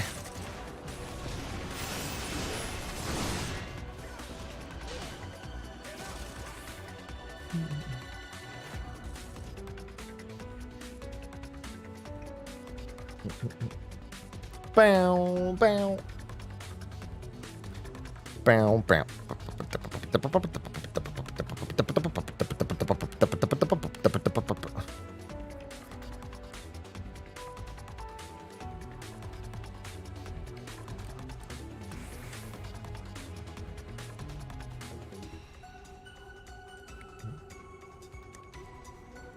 I got Ayumi to so last time Ayumi posted a picture of her as Lim Lane, I tweeted at her /blowkiss, and she told me to stop. Like, she was just like, I think she said, "I'll cut you," or like something. She was just like, "Don't do that." And I was just like, "Say the line, Ayumi. Say the line."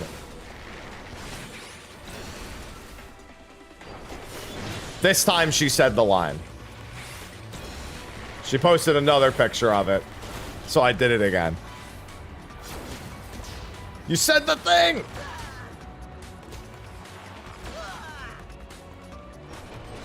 I'm so original and funny.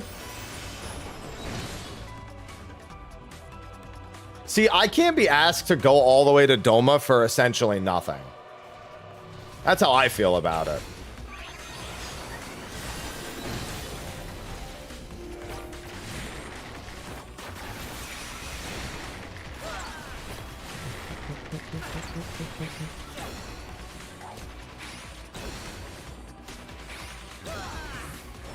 Bozia is there.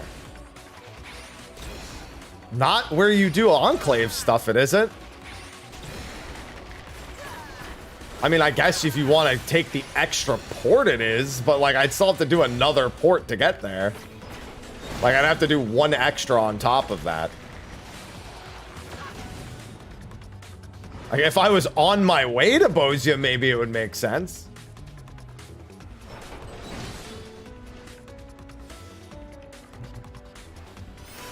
No, I already tweeted back. You said the thing.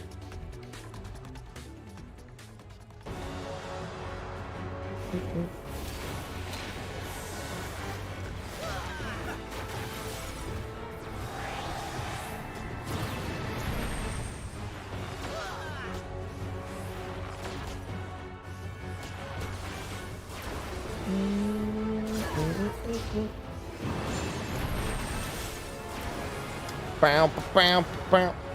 Been a while since I've heard this dungeon theme, man. Been a hot minute.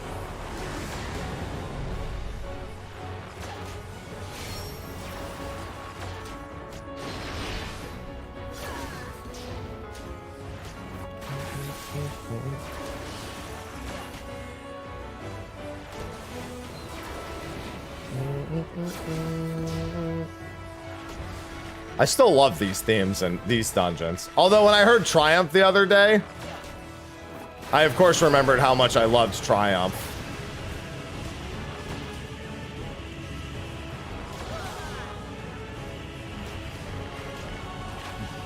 Oh, I forgot to do that while I was thinking about it. It's alright, he's gonna phase in a second anyway.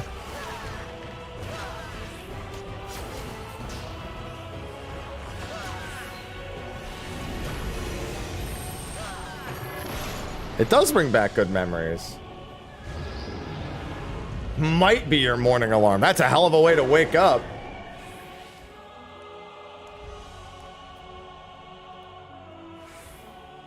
Yeah, it was good. Generic. It's much more Sekiro-esque than like... I thought it was going to be more DMC Bayonetta-esque. It was not. It's not like that at all.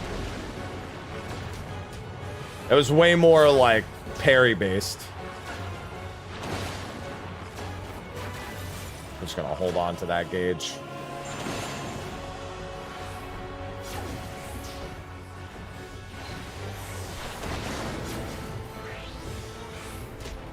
Oh, I didn't mean to do that. That's fine.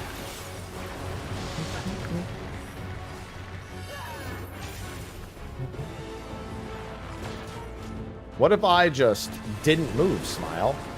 I mean, that's basically what's gonna happen. It's plunged into chaos. All right, punch me.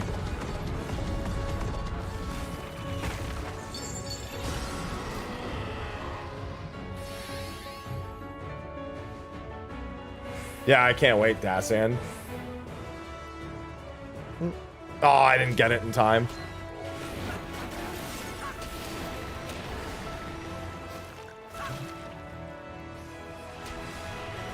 Closer to this being up, I should just redo it. Yeah, right here would be fine.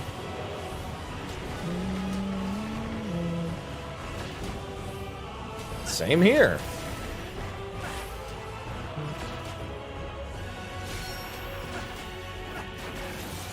I came up with a thing for Bard that I think would improve it a fair bit without even really altering it much. I actually don't think Bard needs to be changed very much.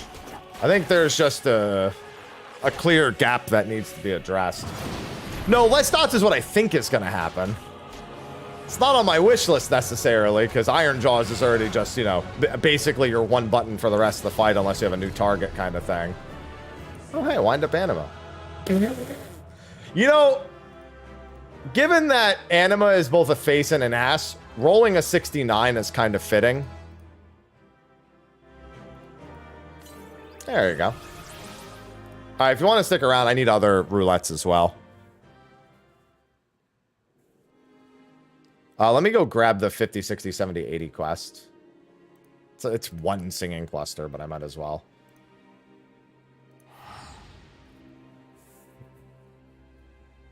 85. Vanna Spotty, I've gone back and forth on, because like the first time I did it, I didn't really like it as a dungeon. Going back, I like it a little better. There has been a not insignificant number of Vanna Spotty least favorite, most favorites in my Twitter vote. Tysis is up there in the votes. Katisis is big up there. Oh god, I have raid today. Wanted to PF top. Man, what a fucking... Man, fuck, I have raid. I was gonna PF. What a sentence that is. Ain't that about a bitch?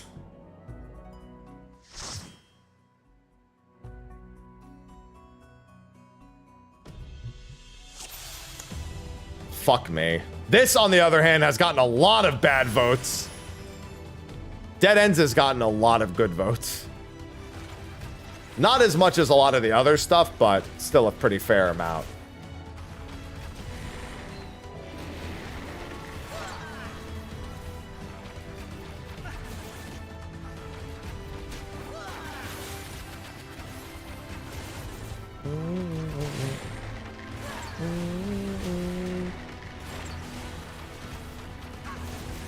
Even at this level, man, AoEing this bar just feels good.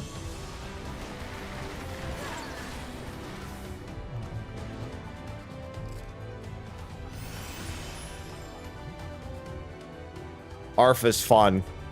Stop it. Listen, I don't mind if you're incorrect. Just don't be incorrect around me.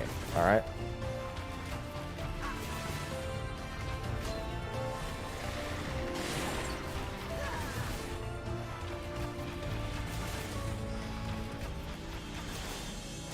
What did I say?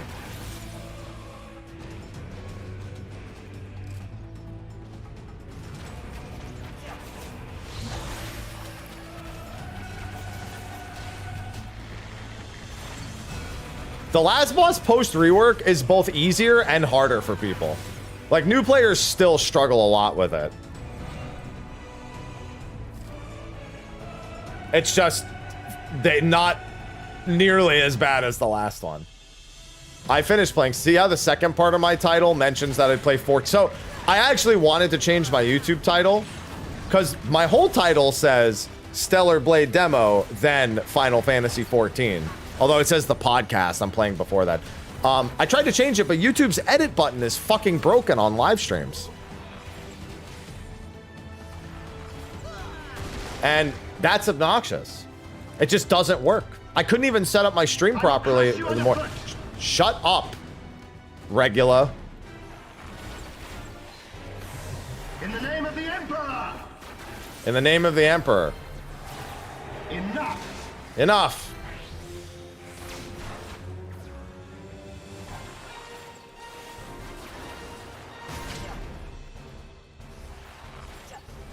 Yeah, there's nothing special about this guy. He's kind of a regular guy. Enough!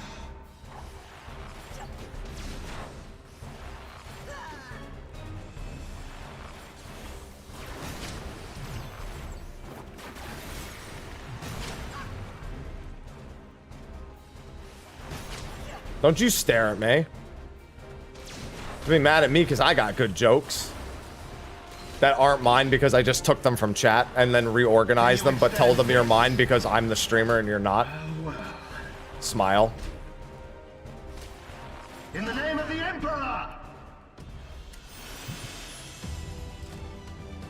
Huh.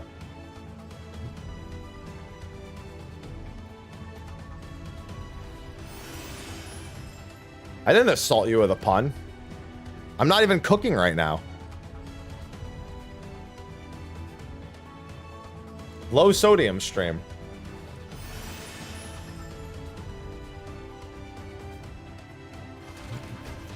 Yeah, even Stellar Blade was not, there was like no anger at all. It was very fair. I did just pepper you with one though, yeah. I didn't assault you with one, but I definitely peppered you. I want it added to Bard. I just want the songs to not have cooldowns, but for you to only get a buff if you stay in a song long enough. So you still have to do the whole stance, but you're not fucking locked out of fixing it if you die or something.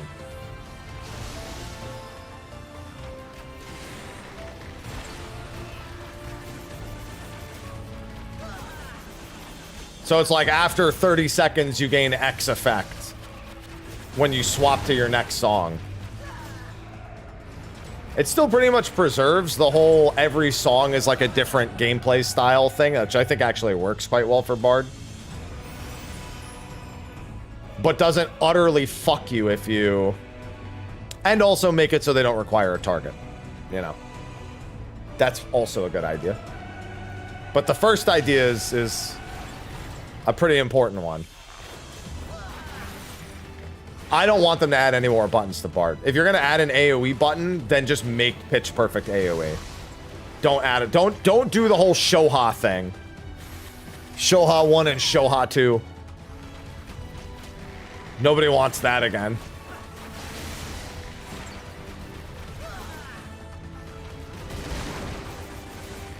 Just like nobody wants Kaiten Smile.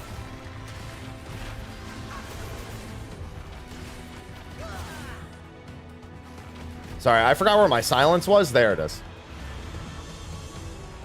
I just dodged it, Smile. It's here. I found it. Because on Dancer, it's where Iron Jaws is. So I was like, I know it's not there.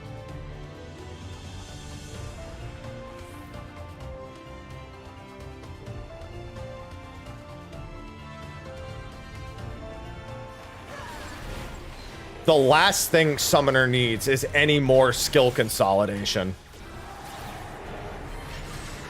Machinist is one that needs it bad. Machinist needs their AoE rotation to have anything to do with their single target rotation in the first place. Summoner does not need any more skill consolidation. Unless they're going to add a metric fuck ton of buttons on top of it.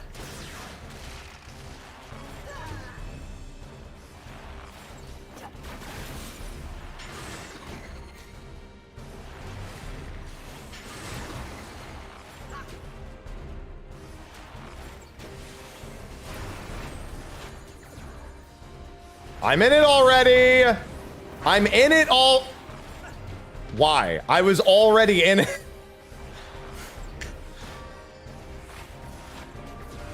Yeah, that's an enumeration. You can't have more than the number.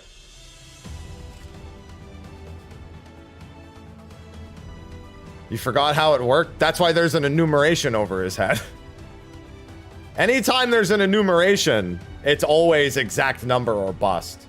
That's one of the changes they made, because the original one works exactly the same. It's an enumeration, but it used to not have the orbs over the head. Orbs over the head always means it's that or failed. No, I've had no reason to go to OCE. Apparently, it's not very busy in the mornings, even amongst like the people transferring over there just for funds. And that's when I play. I play in the mornings.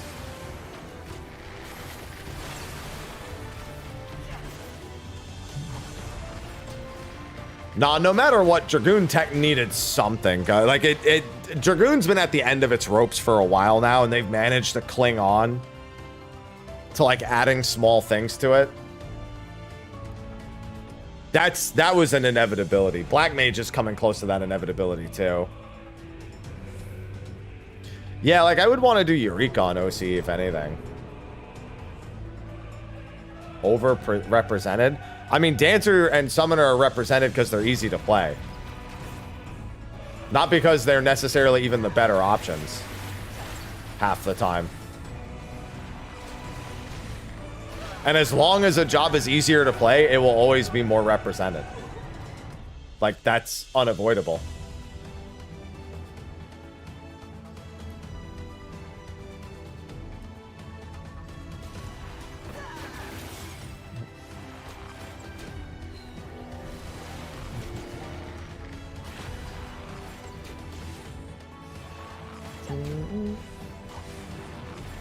I heckin' love Monk.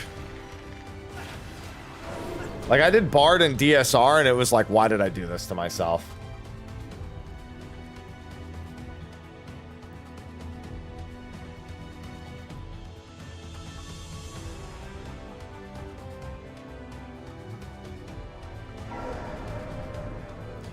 See, white mages are just sages waiting to happen. Because once you go over and you play Sage and you realize how much better your life is, you just stop playing White Mage. I didn't mind Bard and DSR that much, but it was certainly harder than playing Dancer.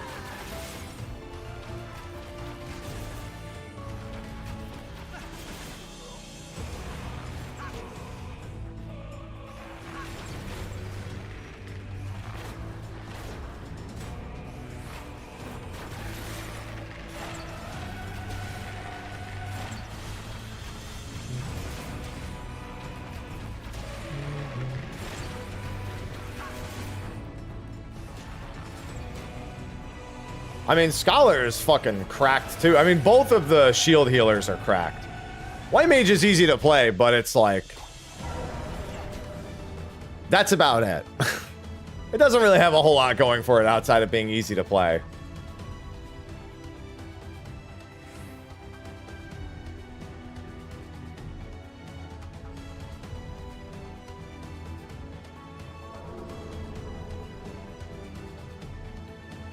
Scholar has literally always been cracked, yeah. They just keep getting more cracked. And one day, maybe they won't be. And anytime Scholar's ever not been cracked, they just rebuff it and crack it again.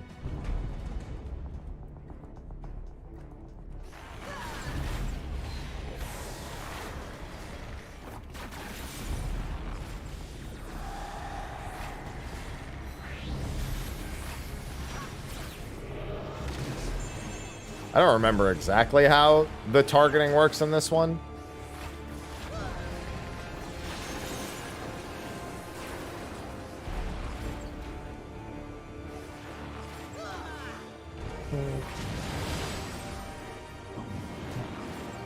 Darkness shall consume light. Okay.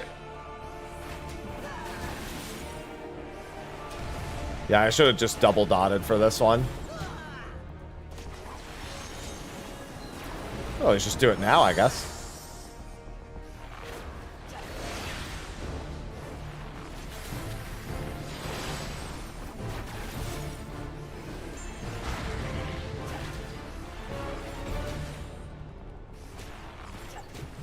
Mortal scum! Hey, that's not cool.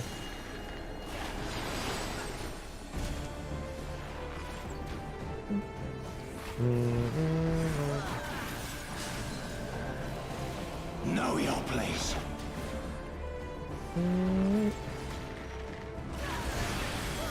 As if I haven't heard this theme way too fucking much.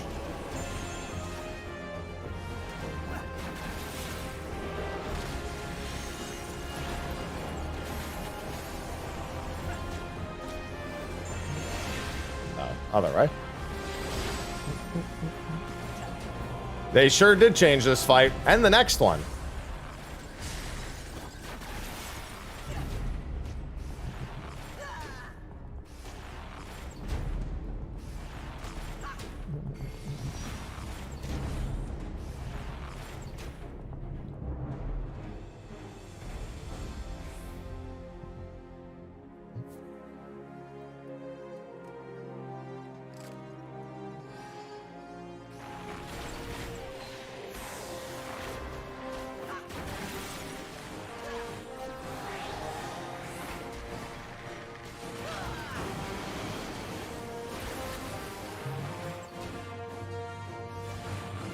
Bow, bow, bow, bow, bow, bow, bow, bow, bow, bow.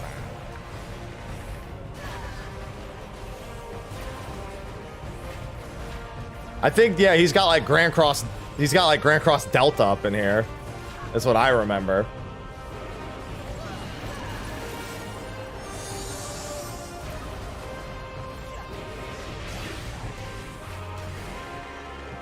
It's a mini version of the one you deal with in the Hades fight, specifically.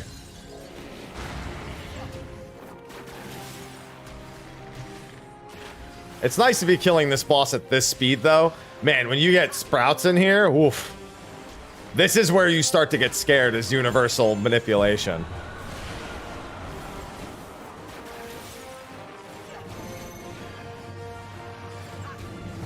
Sprouts running away with this is probably the #1 cause of difficulty in this dungeon.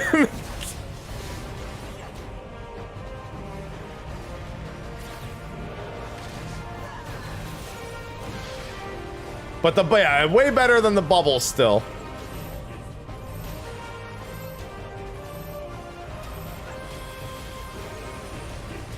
It is actually quite a bit of damage too. It's chains, isn't it? Yeah.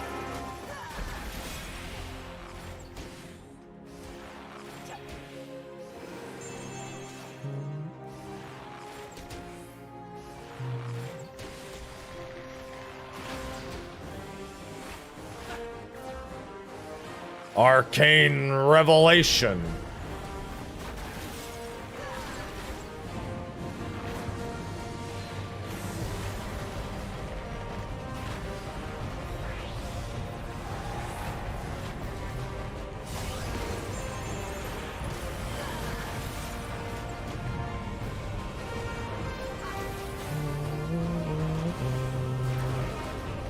Luckily, I have 2s for this.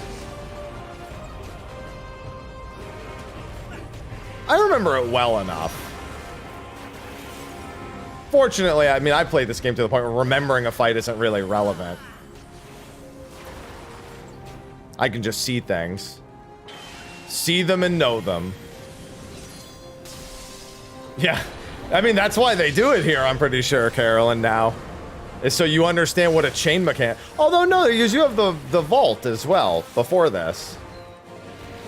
I guess it depends on how you played through, because the vault would be where you should realistically learn that for the first time. I think that's the first dungeon chain mechanic, is the vault.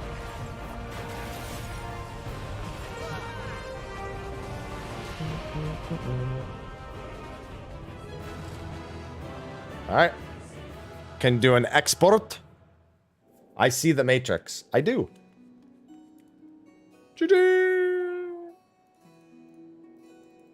Here's some cloth of disturbing memories. You don't want to know what I've seen in there.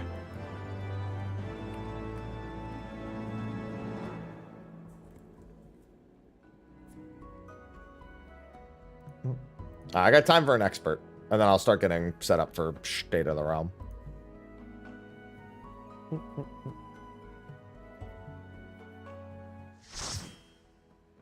Oh yeah, people screw up quite a few things in that fight. The not healing is probably the most common problem there. The donuts not being all put center, which technically you don't have to do it safely. If everyone goes out, it works too. But it's way easier. Okay, yeah, you have stats. But also just straight up people not healing in between. That can be pretty bad also.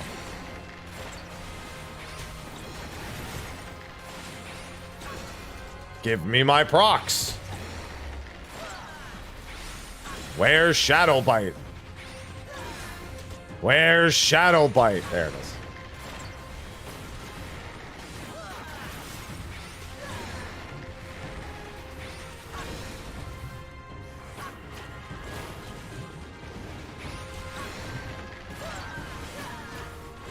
Shadow Bite always good. Got scared and ran. That'll do it. That tends to happen a lot.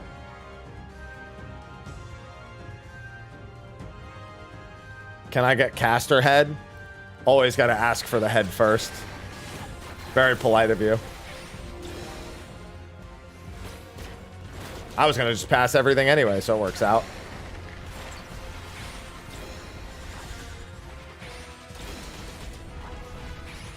No, we don't care how Shadow Bite is. We just need it to show up.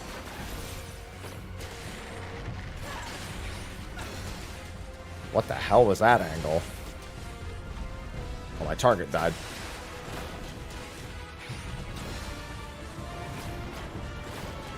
Just get over here, Shadow Bite. Wow, I got a lot of Shadow Bites this time.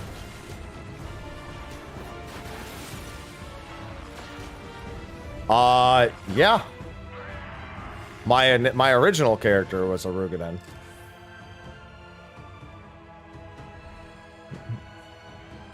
My original appearance, I should say. The 1.0 character.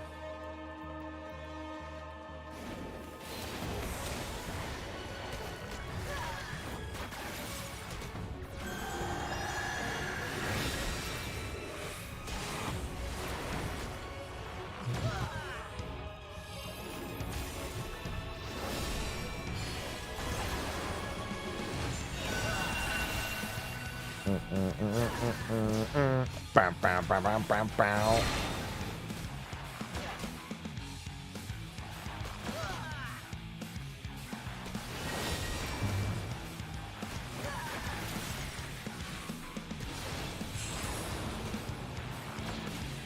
And now he's gonna hide them. I mean, I could just stand out here anyway. It's not like it matters.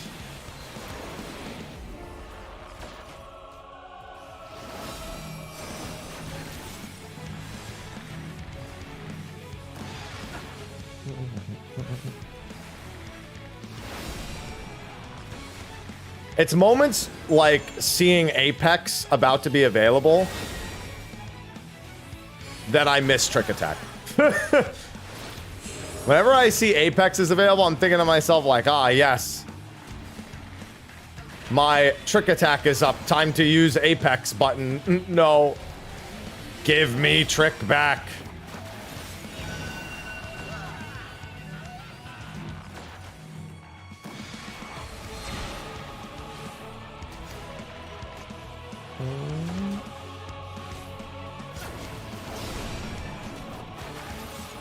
I want my 1 minute buff windows back.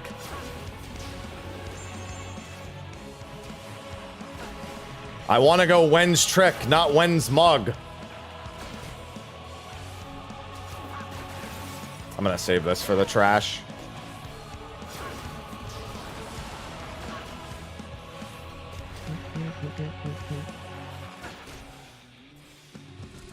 Certified mug moment. Look, aiming stuff. I'll take that. Alchemy, Wen's Trick. Listen, I've been the ninja main. I know what it's like. Goad? Goad? Goad? Hey, when's Goad? Can I get the next Goad? When's Trick? Is Trick coming up?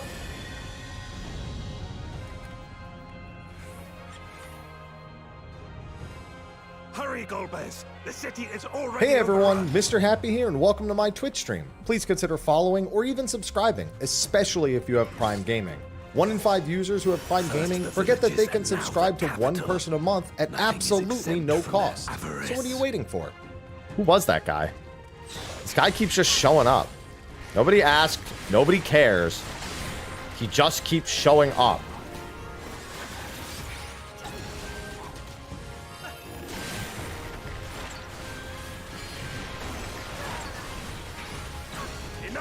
The voices. I mean, I do agree with the voices. Prime sub's great. All subs are great. Did you know if you multi-month sub, it's discounted? Smile. I don't know why I'm smiling. They knew we were elsewhere. Yeah, I don't know. He's an imposter of some kind. We just don't know who he is. His true identity.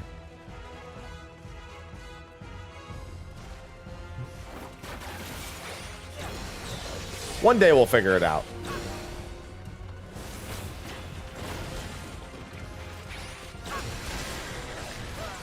Yeah, maybe not exactly like that, because that's kind of already lost its luster, Eliani. That's had its own fair share of problems. Imposta? Well, he might be Italian. I don't know who that guy is either. It sounds like he might know Mega Man, though.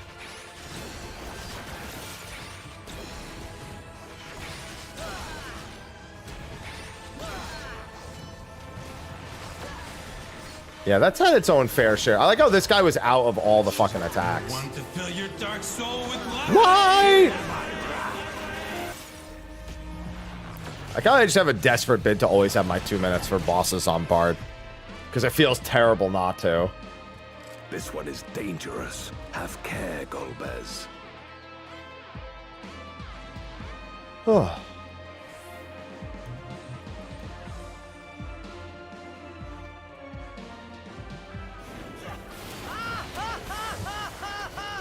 What's so funny?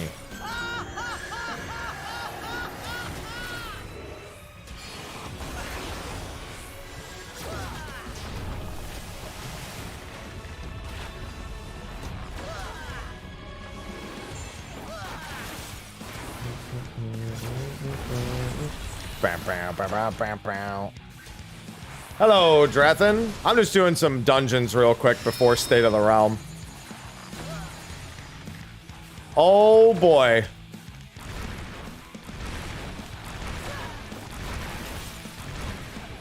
Alright, found the other corner. Looks like right here is safe. Last time I just went to that corner every time, and he never bothered me, so I just went there again, and then it was like, oh, bad idea.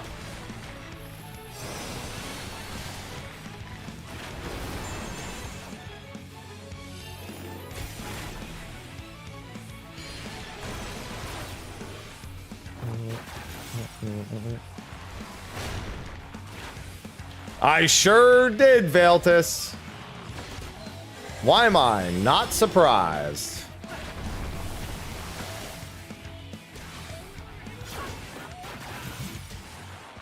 Hope no Xbox players want to make an FC.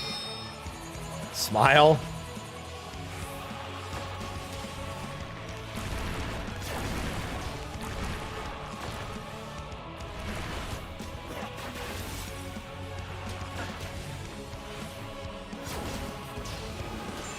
Oh, I missed it. To be fair, I'll give Xbox moderation this. I feel like that's what most FCs are recruiting for nowadays. So maybe it's like a trend thing, you know?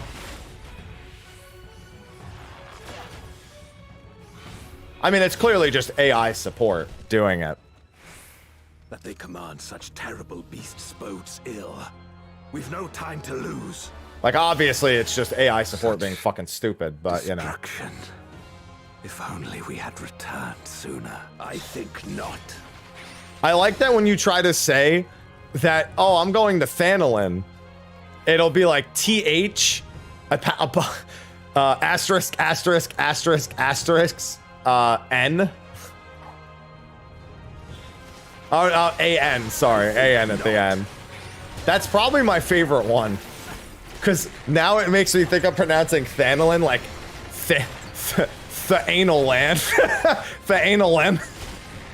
Because that's what it fucking thinks it is. Thanolin.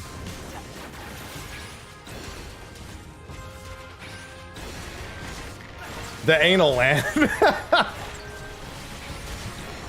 That's so funny. Ah, yes, the anal land. How did Xbox know about the anal land? Faster if we split up.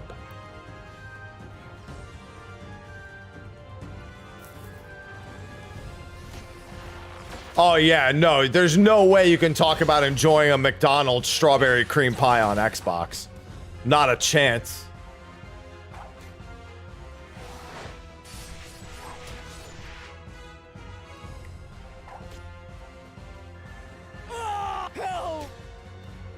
Help! A what? A McDonald's strawberry cream pie. It's probably like $3.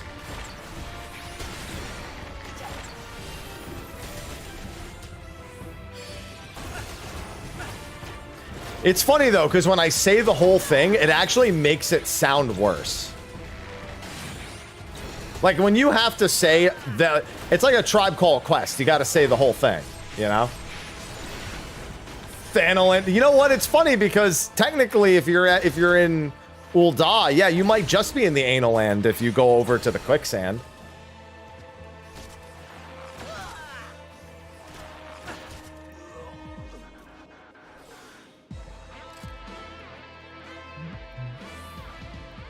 It works out, Profile.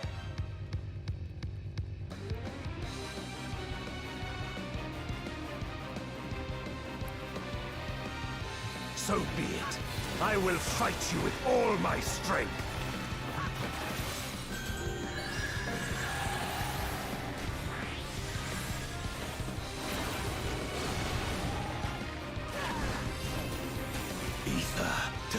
Fortify my blade.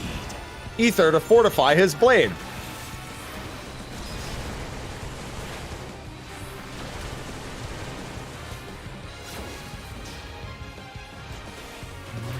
I need power.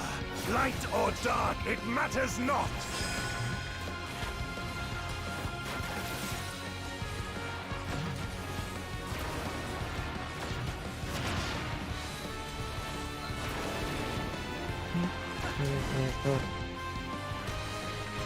Hi, dumb. I'm happy.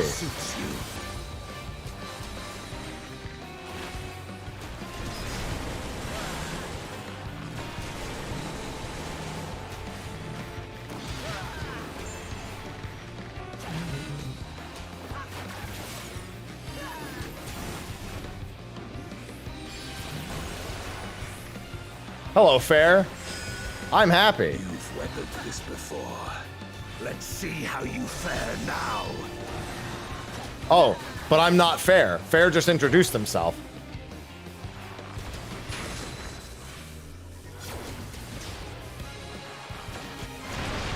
See, everyone's just getting to know each other now.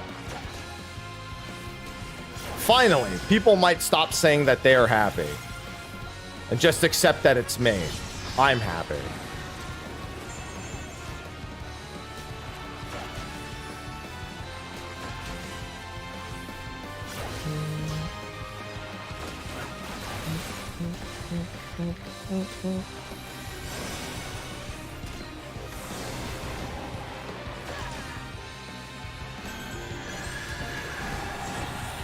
Even so, I'll not be bested. Not this day.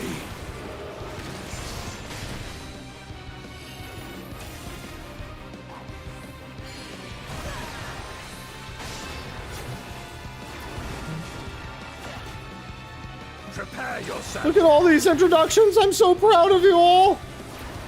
No. No, I'm happy. You can't also... What did I just say?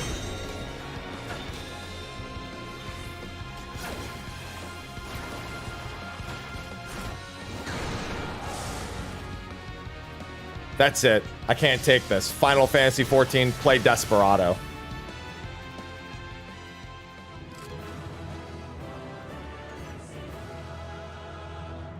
Am I about to win 2 minions today? Nice. I won the Anima and Golbez minion today. What a fucking treat. I love when you never do dungeons and you get all the rewards, Smile. What's going on, Azaruki? No, I'm not Madge. I'm happy. Okay, that was the last roulette I was doing. I gotta make sure I have my State of the Realm stuff set up.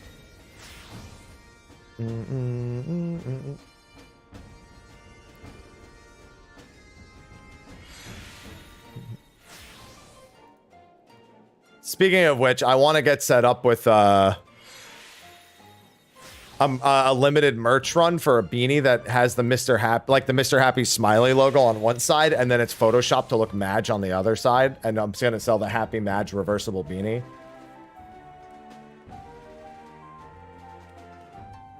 Like this one, but like with the smile face and the Madge face. And then when I'm streaming, when I get mad, I can flip it over.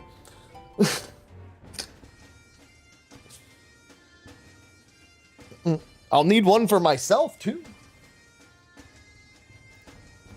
You did it! What did you do?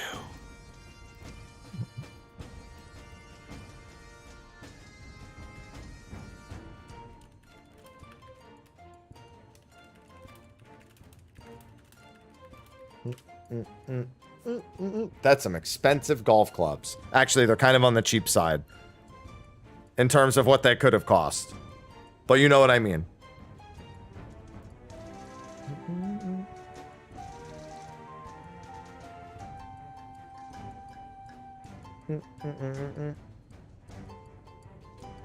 One sec.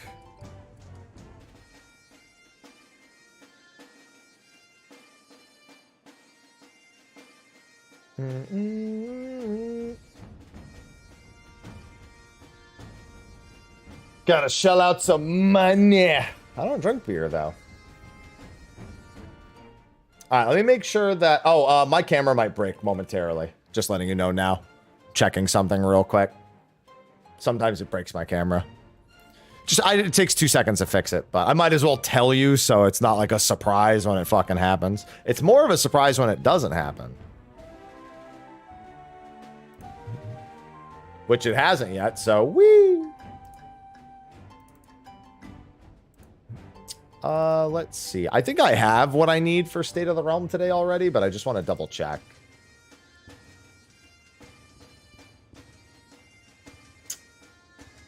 There's that one.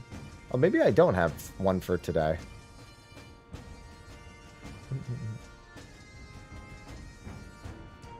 All right, perfect. Good thing I checked then. I could have swore I did, but that's fine. I got to pee so bad right now. I just wanted to share that with you. I felt important to me.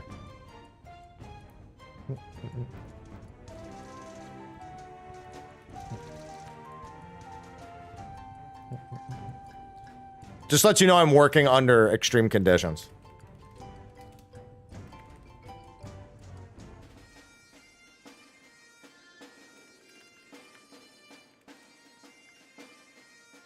Okay, overlay is all made.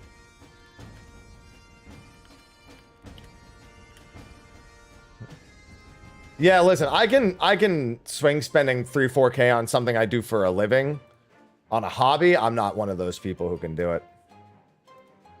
Oh, whoops, I'm fucking stupid. Couldn't do it for me. My PC would not cost $4 grand. If... Oh. It really didn't like saving as a PNG, huh? I'm shocked that that didn't break my camera. Yeah. I mean, power to people who do it. I just can't. I see that and I go, oh. It's my, like, genuine reaction. I'm just like, oh, Jesus.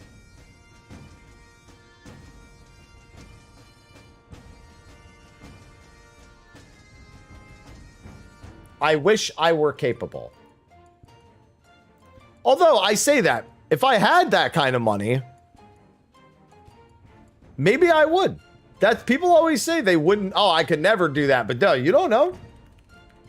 What if you suddenly had $100 million? Maybe you could do that. Or would, I guess, would be. You. Of course you fucking could, but, you know.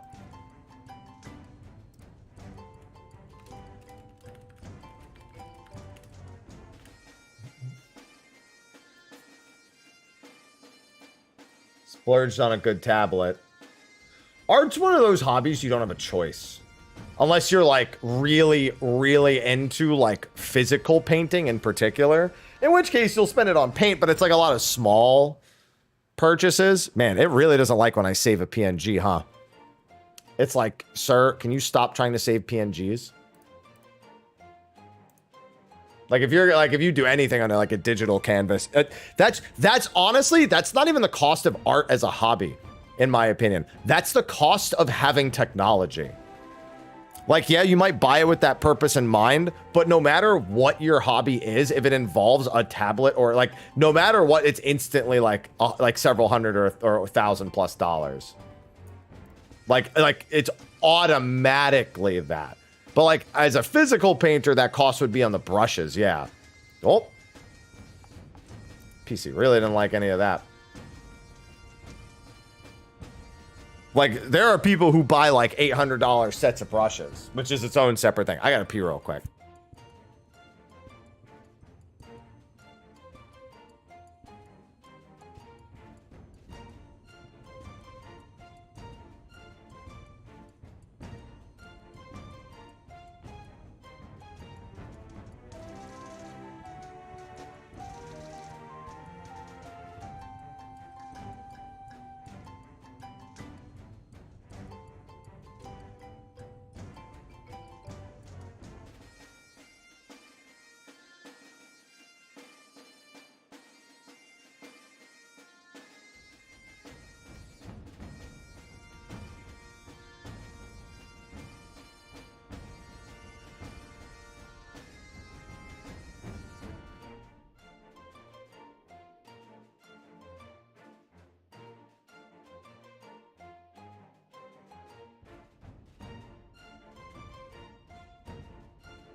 Oh, there we go.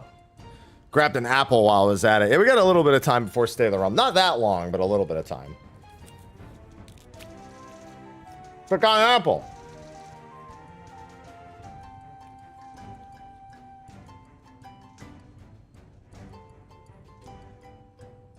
Like you would have ever made it to me in time anyway. This is not a Red Delicious. That is not what this is.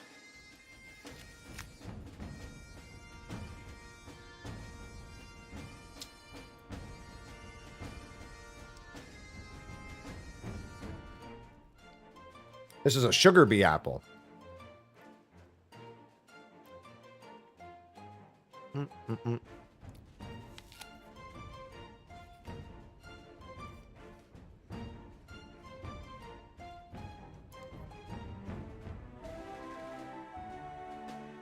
It's got a nice little aftertaste.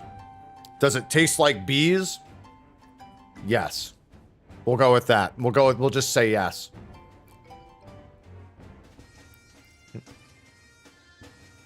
You ever met a sugar bee? They're pretty sweet.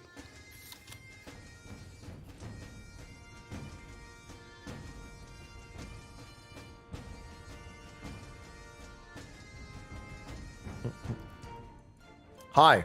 See, there was never a chance you were going to make it to me before I got back. Unless you were already on the way. Yeah, I'd never had one either. That's why I bought it. I was like, what the heck? Because all their green apples kind of looked like they were going bad. So I was like, let me just try a different apple.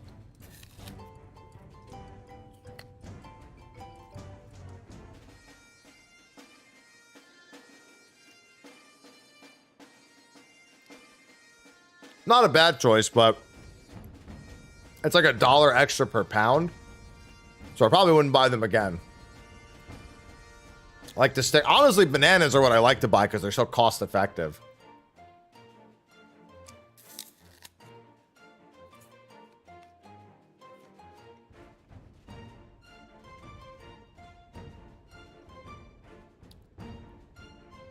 I'm just trying to enjoy my fruit.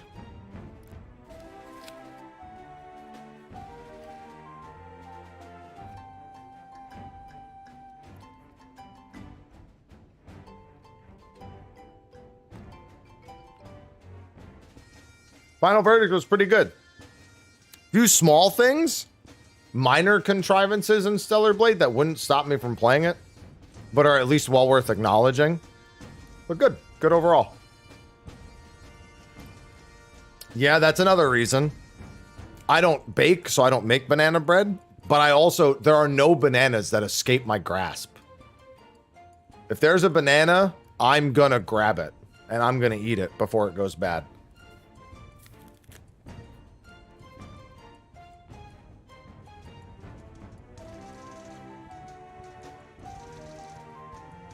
It's not even that it wasn't awful, it just was good. I didn't think it was going to be bad. I just didn't like that they didn't show like any real gameplay over the last entirety of its marketing campaign. That makes me nervous when it's a month before the game comes out and I'm not even really sure how your game plays.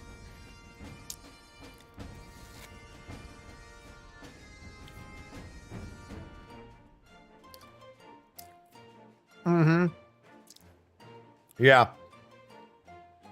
I mean, that's so you can make it immediately. I mean, it doesn't take too long to just buy a kind of offset of bananas and stick them in a brown bag. You do that for like a day and you're ready to go too. But you know, when you want banana bread, you want banana bread right the fuck now, you know what I'm saying?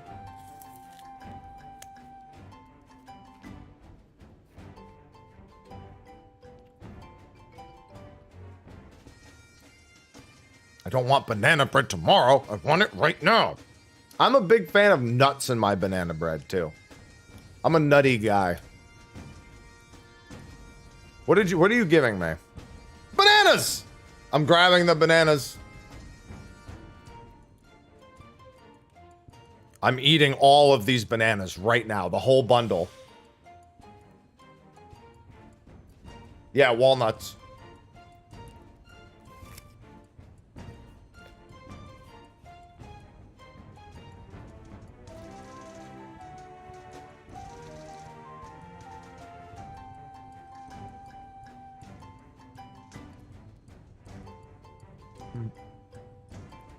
Uh-oh. Am I gonna have to do what that one guy did? What did he do? He ate how many thousands of, what food was he eat? However many thousands of eggs? He ate 4 tabs worth of eggs, right? Do I have to eat 4 tabs worth of bananas?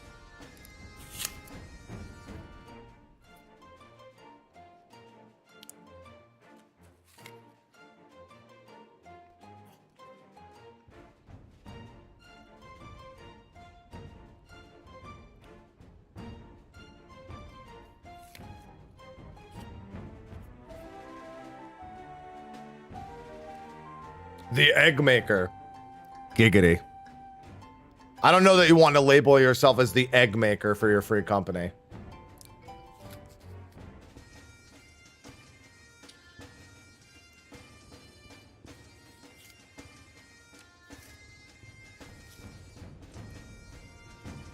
That could have a few different meanings.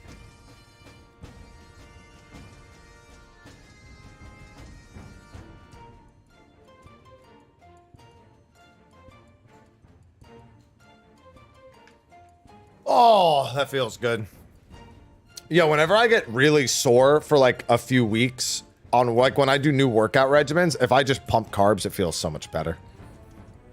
So much better.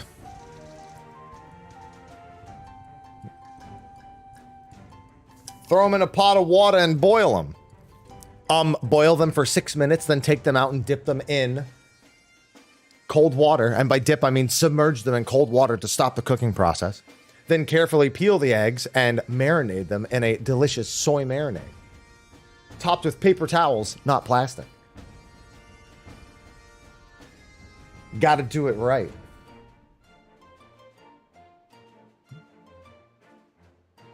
That's fine, Sir Lance. That's A-okay. All right, let me get a Discord group together. Hell yeah, soft-boiled eggs.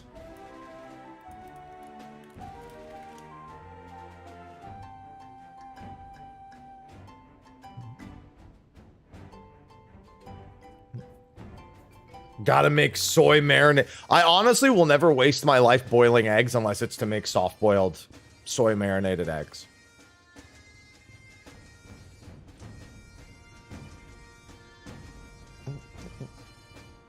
Oh, they've cut me enough checks as it is. I love it.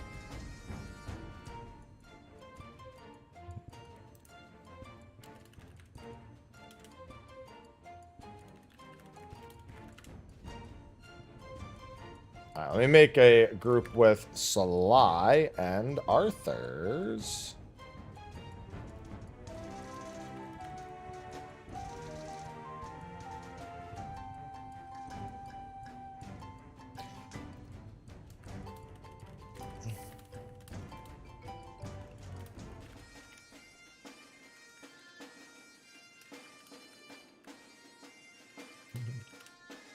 Sometimes get distracted. Yeah, you can't really get distracted with soft-boiled eggs.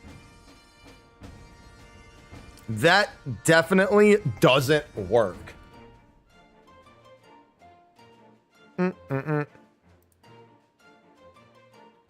Bow, bow, bow, bow.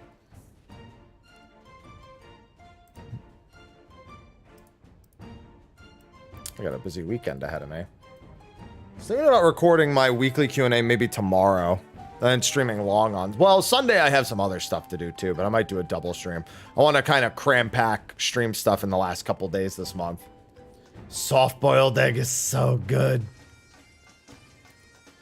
Must consume.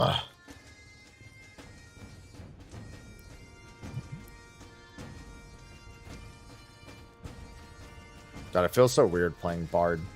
Should probably meld this, huh? Do I even have crit shit on me? No, I don't. Not like I'm going to be wearing it soon anyway. What's going on, Speedy?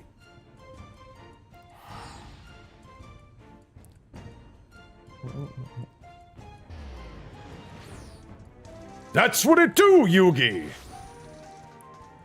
Every time I think of Yami, that's what I hear.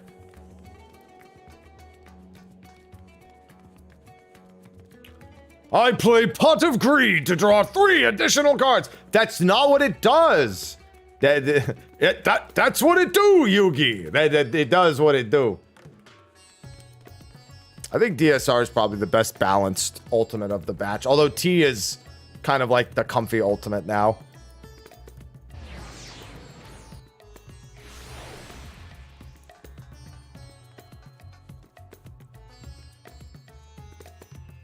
No, it does what it do. What am I fucking... Speaking of does what it do, what the fuck am I doing? I need to go get materia. Started going to go to the hunt NPC. Yeah, T is good. T is a nice, cozy middle ground right now for ultimate.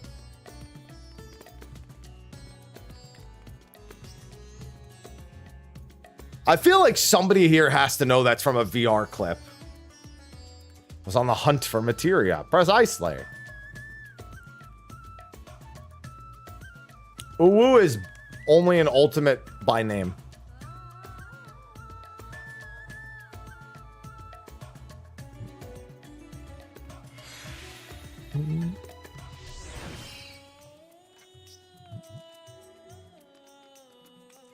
Yukop definitely still counts as an ultimate. All of the Bahamut trios and, well, phase 2 and all the Bahamut trios and like, it all definitely is still there. It's just if you've done it enough times, it's an absolute joke. Look, I already got him. Now to never extract any of the materia, Smile. I wouldn't have it any other way. 0 extractions. Ooh, unreal. Just take off half your armor. That basically makes it unreal. Take off like 1 piece. Take off like your boots. No shoes. Listen, when I'm waiting for time to pass, because I don't have time to do anything else, because I got State of the Realm in a few minutes, sometimes gotta run in circles, okay? Okay? Okay. Speaking of which, I do need to run over here. I got the crazy eyes.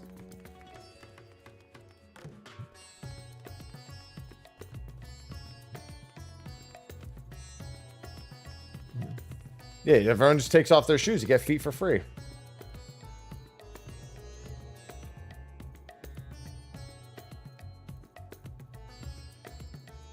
I only need, what, 1, 12, 13 more. 13 more cosmic crystallites, and those are done. Every time I hear Dalaran, I think of the fucking vent harassment. Hey, Dalaran, my mom, she got me this new game. She got it at a yard sale? Well, you would have to imagine, because that's not going to happen, Kupo. You would have to imagine very hard. Fucking vent harassment videos still crack me up. So toxic, so not acceptable by today's standards. But also so funny. I can't even help it. I can't contain myself with how fucking funny it is. I think they meant the one after that. Look at the bird. Wait, listen to it.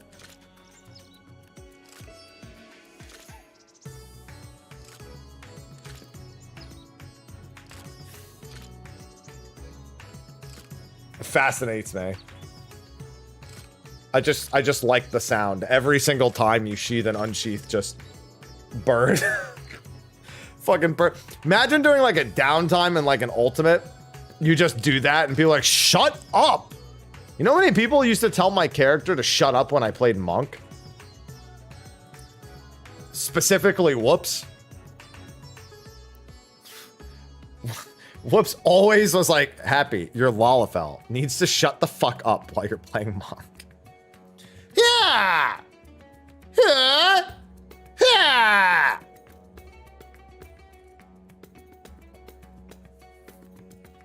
Makes the stupidest fucking sounds. I don't know if you can make him do the sound in town.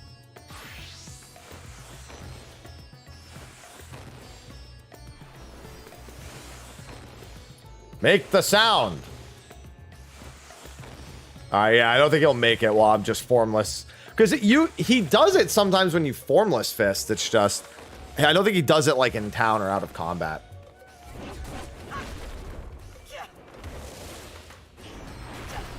No, those aren't the right ones.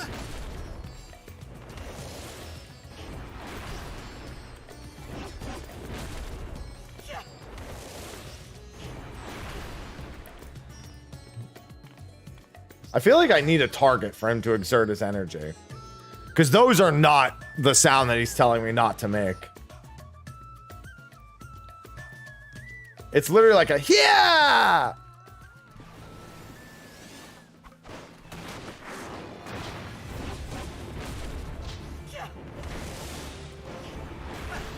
Make the sound.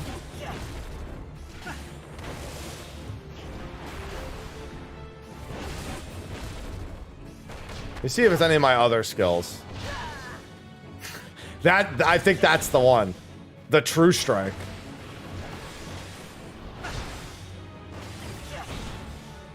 True strike is the one. No, it's just one of the combat sounds. That's the one. Yeah! That's the obnoxious one. It's just different combat sounds. Gaming. Yeah! Alright, let me get set up for Stay the Realm so I can call them.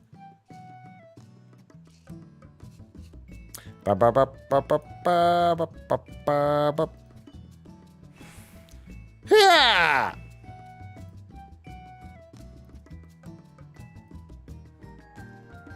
Now I'm gonna have that stuck in my head the whole time.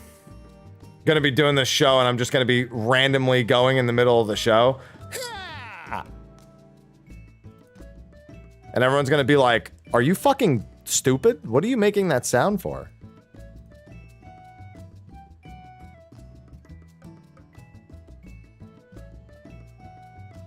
And I'll be like, yeah? Wait, is there any way for me to do this? Oh, no, there's not. Okay. Because I have a separate chat window for... Oh, no, that's right. I couldn't do that anyway, even if I wanted to. All right, let me take this moment to do this, then.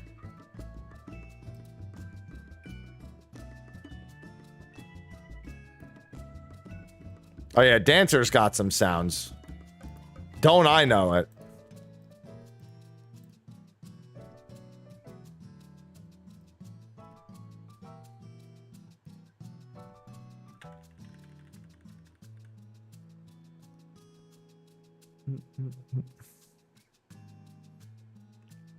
All right, that's looking good. Let me just remember to do the outro also, because the last couple times I forgot to fix that.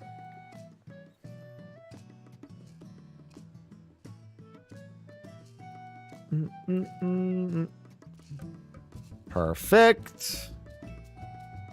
All right, and then I should be able to call them up. Oh, let me turn my camera off on OBS as well, and then after I call them and get set up, I'll change the title, and I'll be good to go.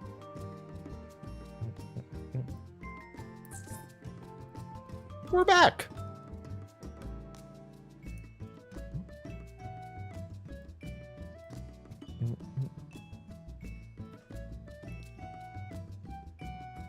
I hope one of them answers. Guys? Hello? Why am I the only one here?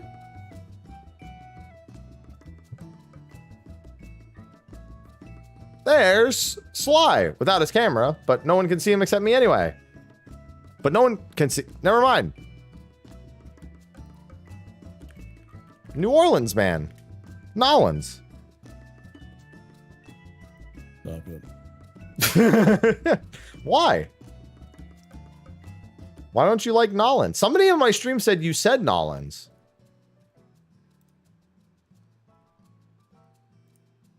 How come I don't get to hear it? That's messed up. All right, that's it. Let Arthur's know on Twitter, because I don't know if he's checking his Discord at the moment. Yeah. I mean, I think we've only ever done a not live State of the Realm once ever. Yeah, that's definitely not right. Let me rejoin. All right.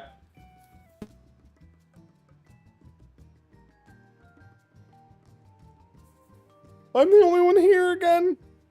Arthur's did DM me 7 hours ago saying State of the Realm in 7 hours. Well, that's because he's not really speaking into the microphone because he's trying to fix his camera.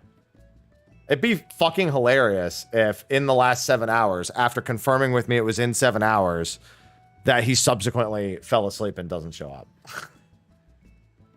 I never know what Arthur's actual sleep schedule looks like. I know what time it is over there, but I never know what his schedule is like. No, I'm an oversleeper.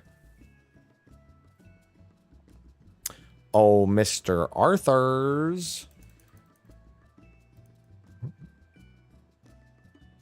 I have so much to do after stream. So many answers to parse through.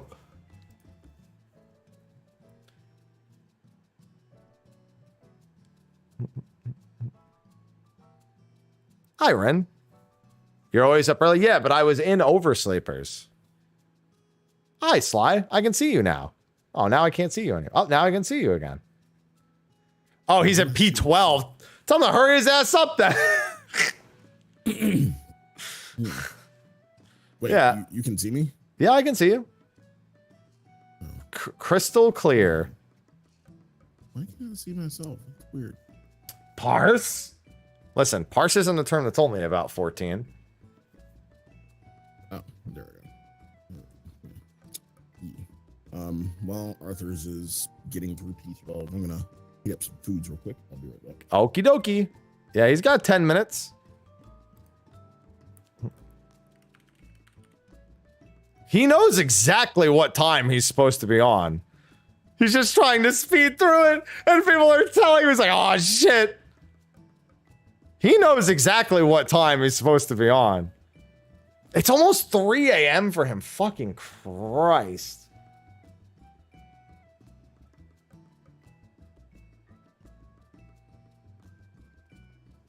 This is where he tells them he has to leave.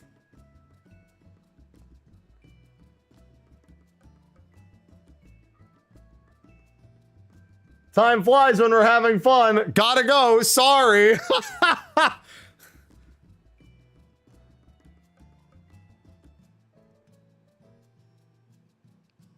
Just say you're going to be on a podcast. Well, it's at 3 a.m. for him. That's what I mean. I have no idea what his schedule is like. Because I know that it's like early in the morning there, but the fact that he's like always... There's just no telling. He just sleeps when he can sleep. That's so funny. That's so fucking funny. Gimme link?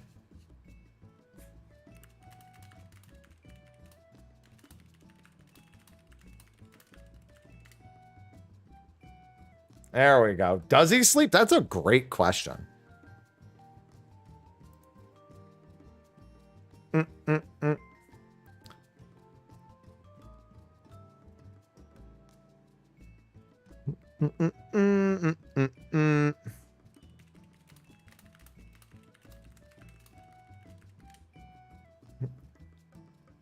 Yeah, it's not the first time. Oh, there we go. Hello, hello. How's P12? I didn't expect time to fly so fast. Yeah. I thought I still have like 30 minutes to go. Are you like live already? Yeah, we're already live for pre-show. You can do whatever you need to get ready. Though. Sly's grabbing some foods real quick. Yeah. Give me like 3 minutes. Let me pee real quick. Yeah, go do whatever. All right.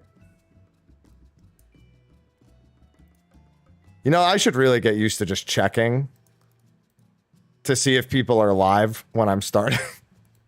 Because it almost always works out in such a way that a lot of my guests are normally live about this time. They're either live at this time or it's so inconvenient for them to have to be here at this time. Or we need to move the show. Like we fell into this time because it worked for Sly and I. But it doesn't always work great for everyone else. It really worked for me because, you know, I got a normie schedule. Ultra Omega normie schedule.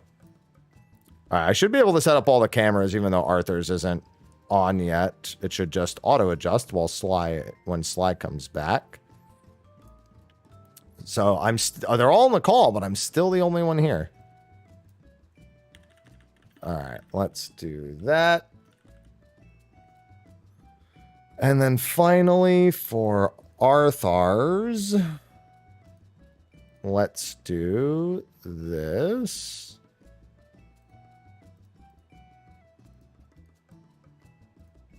And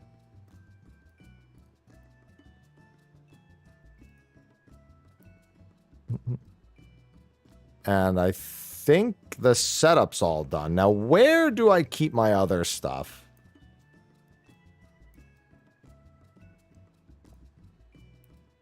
I gotta grab all my other stuff too.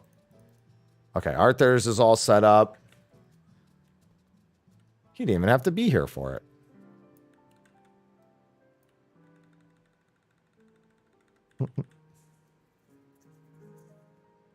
Just getting to bed. Jesus, dude. If I can't even imagine getting to bed at 10:30 in the morning. I think it would drive me insane in the membrane. Even just thinking about it makes me tired. When young people say things, I had a friend who was talking about how they're like, they can drink a lot and they can tank and they can drink for like 8 hours straight. And I'm just like, I got tired when you just said, like, you start drinking at 8 p.m. And I was just like, you know what? I'm tired already. I'm thinking about how I'm going to go to bed in 2 hours at 8 p.m.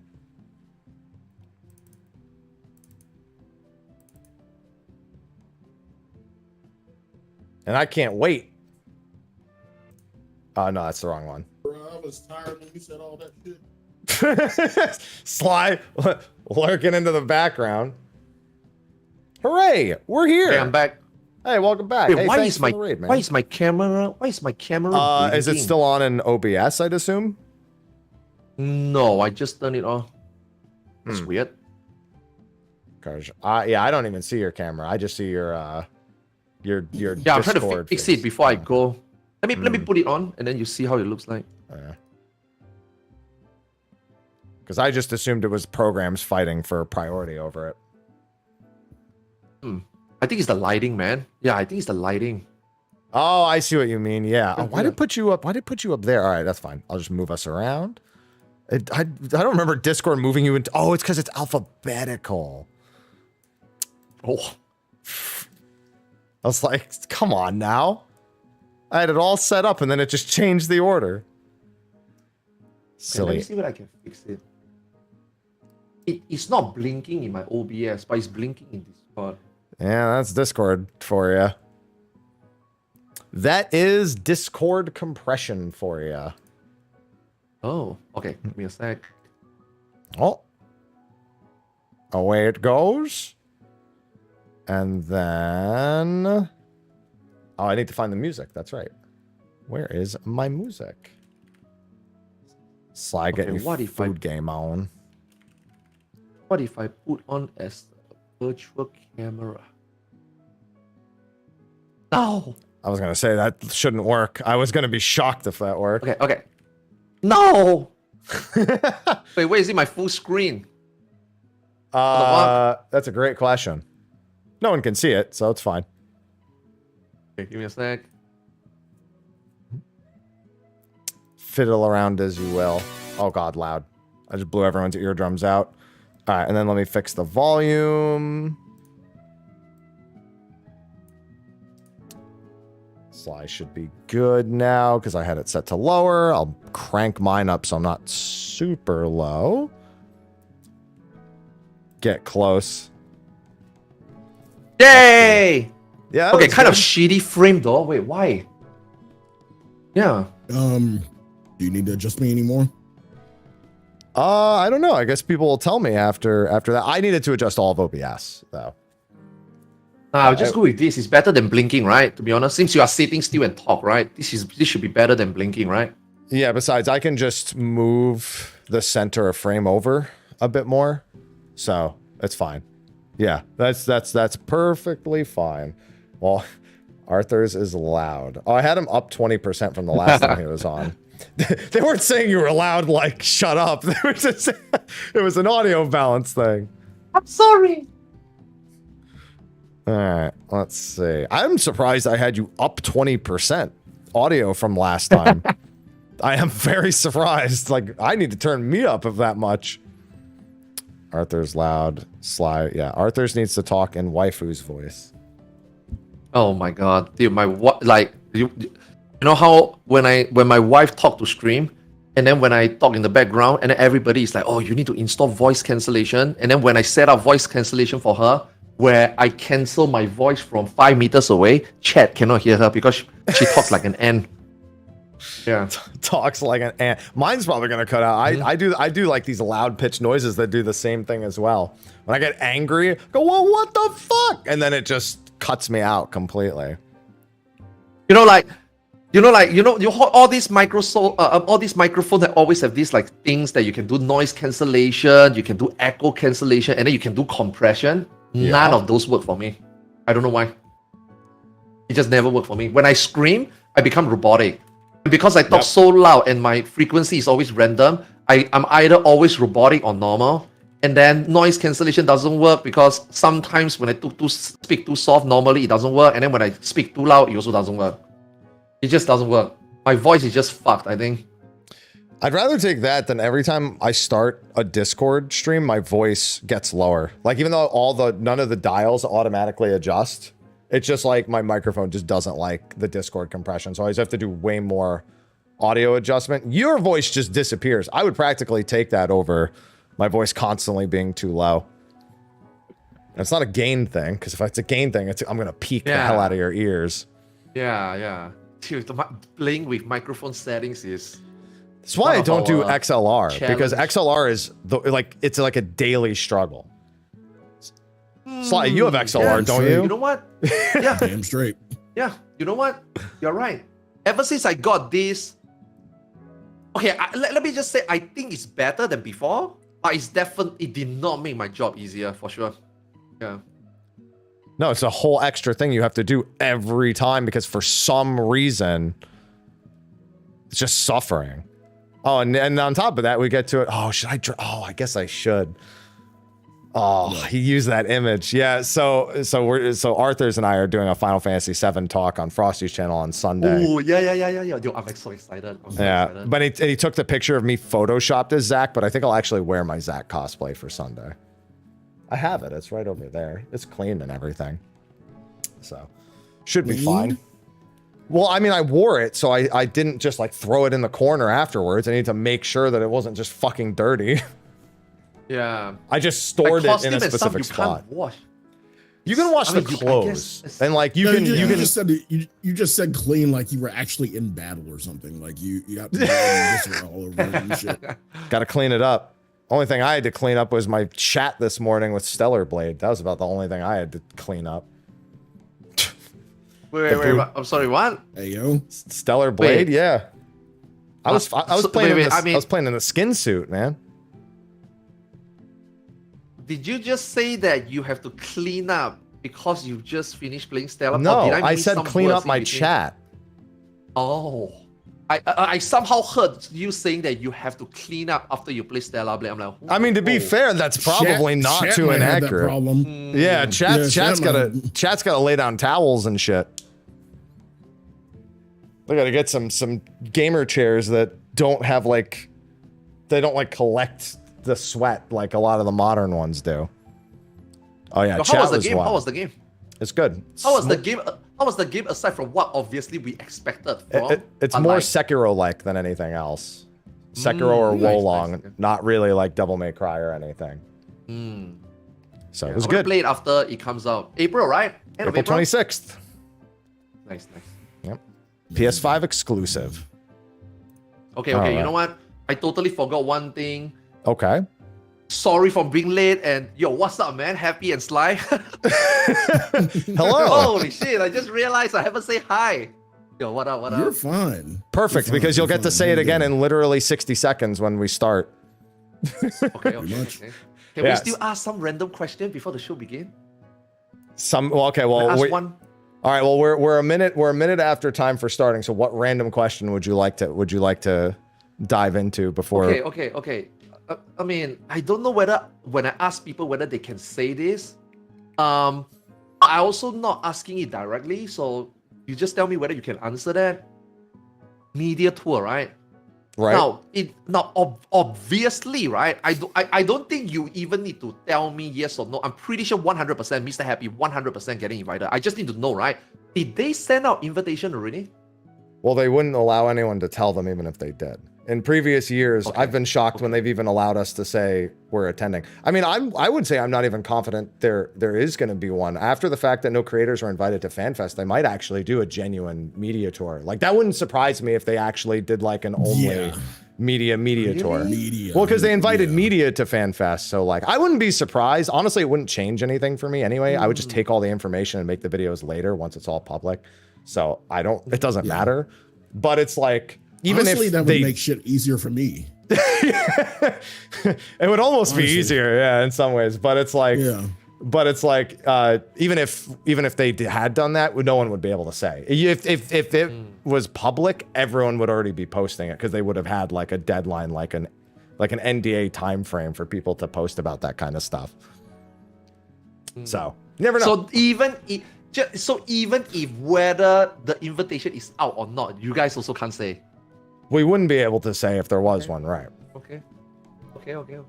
Everything with business and with corporations, it all has dates. It's not just like I got the email, let me go tell everyone kind of thing. That's just that's not even a media tour thing. That's just like a normal thing. Yeah, that's legal stuff. Yeah. All right. With that, are we good to start? Yeah. All right. I think we are.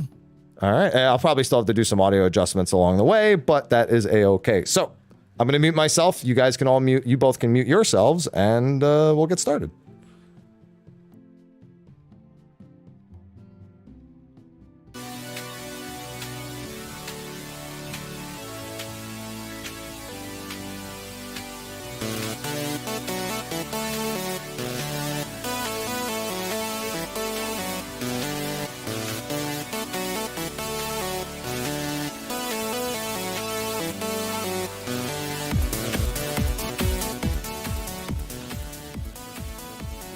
Hello, everyone, and welcome to State of the Realm. Yeah, we still planned on doing the podcast, but just like the downtime in 14, we had our own downtime. We're going to just make shows out of nothing for you guys. We want to make sure we had some stuff to talk about, and today we have probably the hottest topic in Final Fantasy XIV for the past 3 weeks that we're finally going to be covering. We're going to be talking about Yoshi P's recent comments about oversimplifying Final Fantasy XIV and talk about how we can unsimplify it within reason. Some of y'all are nuts, all right? We'll go into some crazy stuff too, but might as well. Anyway, I'm one of your hosts, Mr. Happy, and of course joining me is Sly, who's back from his vacation last week. How is Nolans? It wasn't a vacation. It felt like it, but it was. Can I go back to? Can I just skip out on the show and just go back to New Orleans? Can I just do that? Sure. Yeah. You sure? Yeah. You two got it. Yeah. No, we're good. We're good. Yeah, and by the way, you got way quieter from pre-show into post-show. I just want you to know. I don't know how. I'm done trying to figure out your XLR. I can't. I'm so done. It's fine. I'll make the adjustments. I didn't touch anything. I know, but it's different. I'm telling you. Yeah. All right, and he said both of y'all. You're fine. I hope you had a good time. What's that? Yeah. All right. And like he said both of y'all because, of course, we got to come back with a guest. So we'll take someone who's got a little bit of Final Fantasy XI brain rot because he wants to unsimplify Final Fantasy XIV to its maximum or minimum. We've got Arthur's on the show today, ladies and gentlemen. Is that my cue? Hey, yo, guys, what up, man? What up? Nice to finally be on the show. Thank you. Thank you, Happy, for inviting me again. Always an honor. Always sees you reaching out. It's like, yes, I need to be on it. I have to be on it. Yo, nice to be here again. Yeah, What's 3 up, a.m. What's for up, you Sly? too. What's up, everyone? Ah, timing is not a problem. Nah. How? Huh? I mean, How is 3 a.m.? I don't know how you do it. Yeah. I mean, wait, we as content. Okay. For me, I'm just waking up, attend to my kids, eat breakfast, eat whatever meal I wake up to, and then stream, and then I don't think timing matters. At least for me. Does it matter to you guys? Yeah. The only time I'm doing 3 a.m. something is if it's like a big game. Like Shin Megami Tensei is probably the only reason why I'm getting out of bed after 12 a.m. Yeah. It's probably Final Fantasy. Yeah. Yeah. And I'm in bed by 10:30 p.m. and then awake at 5:30 a.m. So. Oh my god, okay, that's early. Yeah. I like sleeping in I like sleeping at 5 a.m. actually, and then wake up just for lunch. You know? Yeah. I don't know. I haven't done that in 10 years. Nope. No. That's college apps. That was staying up until it was breakfast at McDonald's and then eating breakfast from McDonald's and then going to sleep. That's what that was. It might be an age thing, you know, because once you transit to a certain age, you start to realize that, man, can't stick to the schedule anymore. Gotta leave as much as I can, play as much whenever I can, sleep only when I really need to, like min-max the timing, you know. Can't be locked into a schedule. Maybe that's why. Yeah. All y'all Raiders want to min-max fucking everything. What the fuck is wrong with y'all, man? Listen, I min-max my schedule. That's fine. Before we get to talking about Final Fantasy XIV, on the YouTube side of things, we're going to play an ad. This State of the Realm is sponsored by Final Fantasy VII Ever Crisis. So thank you to Square Enix for sponsoring. I'll let the ad do all the explaining. It's going to be edited in on the YouTube side. So here, just for my sake, let's go to the ad now. And then I'll edit it right there and it'll be perfect. And it'll be, wow, wait, I mean, sorry, wow, yeah, thank you again to Final Fantasy. I got to pretend like it didn't happen. Yeah, it's fine. Thanks to them for sponsoring. Appreciate it. It's smooth, all right? You still play? You still play the game?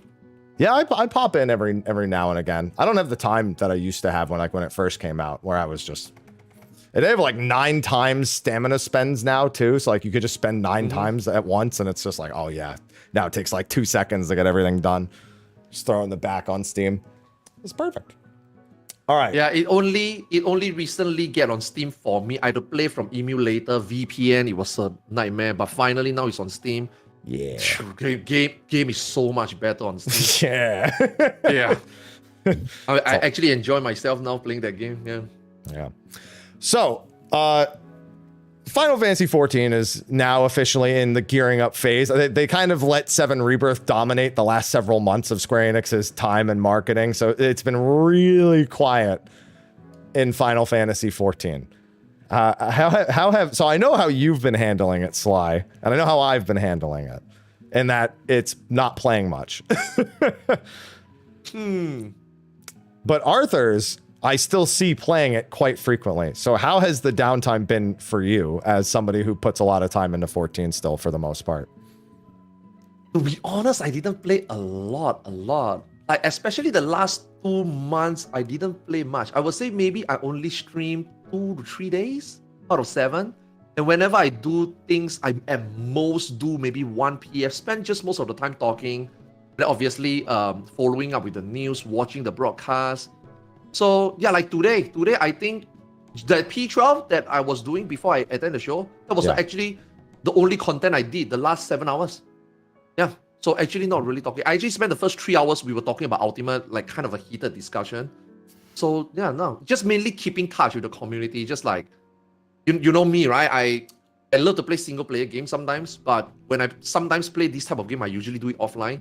So on stream, I always want to make sure that I like to play games that I like to interact with. Because sometimes when I play single player games, like I don't know how you guys do it sometimes, especially Sly, when I watch him play some of those like Super Robot War games, right? And then he's like able to talk about it. I'm like, I can't. When I play even Final Fantasy VII Remake, when I was playing it, I'm just very engrossed in like reading everything. And sometimes when I read, I don't even say it out loud. But you guys are also like narrating to it. I'm like, I can't. I don't know why. I just like to just chill, sit down there and read, and then just click through. So for me, when I'm offline, I play those games, and then when I'm offline, it's more like gaming plus interacting. So Final Fantasy 14 somehow, and MMORPG World of Warcraft somehow fits that perfectly. So I wouldn't really say playing, more like mingling. Yeah, probably more like mingling. All right, that's fine. Definitely putting more time than we are into, at the very least, the category. Oh, okay. Yeah. Okay, yeah. Okay, I'll take that, yeah. Definitely a bare minimum. You said you were having a heated discussion about Ultimate. How does an, oh god, now I don't even feel like I should ask. Okay, give me a TLDR, because it might be relevant to the topic. Okay, TLDR. Oh god, you really want me to do? Your YouTube comment is gonna be, oh god. As long as it's as long as it's not offensive to any group of people, I think it'll be fine. Okay, I don't think it's offensive to any group of people. Let me put it this way. It started off with, if I see Yoshi P, the next time, what should I ask? So now we are already, all the keynote are all done already, right? It doesn't make sense if I ask anything, 7.0 related. They are not going to go back, suddenly put things together, right? So I'm more thinking of the line of, let's just say in the future, 8.0. So obviously one of the things suddenly popped out is auto marker. So, how, I don't want to say that I'm a righteous prick or something, but Yoshi P put out a statement, put out a statement, right? He doesn't want to see people use third party, even though we know people do that, but it's fine. But he doesn't want to see it so blandly that he feels like I need to take action, right? So when we talk about auto marker, it's always like, people are posting it in PM. You guys can use it. I don't care. Nobody cares. But don't put it out loud. Don't say it out loud. Because what if somebody sees it and report it? We don't want Ultimate to be taken away from us, I was making fun of PFs because you know what the PFs say now? They say, I have it. We have it. Yeah. It used to be like melons or anime music or now it's, do you have it? I have it. Can we have it? You see that is so obvious to us, it's right? So at obvious. At some point, the dev team, if they even care, or even Yoshi P himself, if he ever sees it, he's gonna start asking questions. So I'm not like trying to take it away from people. I just want to like curiously one day ask Yoshi P, Yoshi P, do you know about auto marker? And then maybe he will be like, oh, what is it? And then I explain it to him. And then is he gonna be like, whoa? Am I gonna be like, whoa? Everybody is gonna be like, whoa, Arthurs, what the fuck? So I'm like, I am not trying to say that if you use auto marker, you don't deserve it or anything. I just think that auto marker is a problem. It's just getting out of hand. So then, Twitch chat is coming in like, oh, but if we don't use it, then we can't. How will we do PF? Yeah, that's I knew that was. I'm like, that's not the discussion. The discussion is auto marker is just kind of borderline cheating now, and we are just so open about it. I feel like we shouldn't. And that just sparks the whole Ultimate. Is it right to use? Can I use? Should I use? What if I use? And then we just go 3 hours talking about. But no one is targeted. I'm not saying that people who use it are bad or anything. No, Ultimate is obviously more than that, right? It's just this is some things that we preferably not being too transparent, Well, we already know what's gonna happen.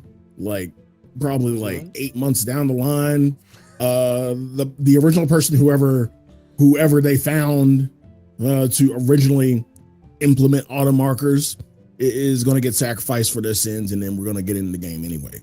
So, which is fine. You see, like that is the question I want to ask Yoshi P. Is this okay? Because auto marking ground was not. That's why they took it away.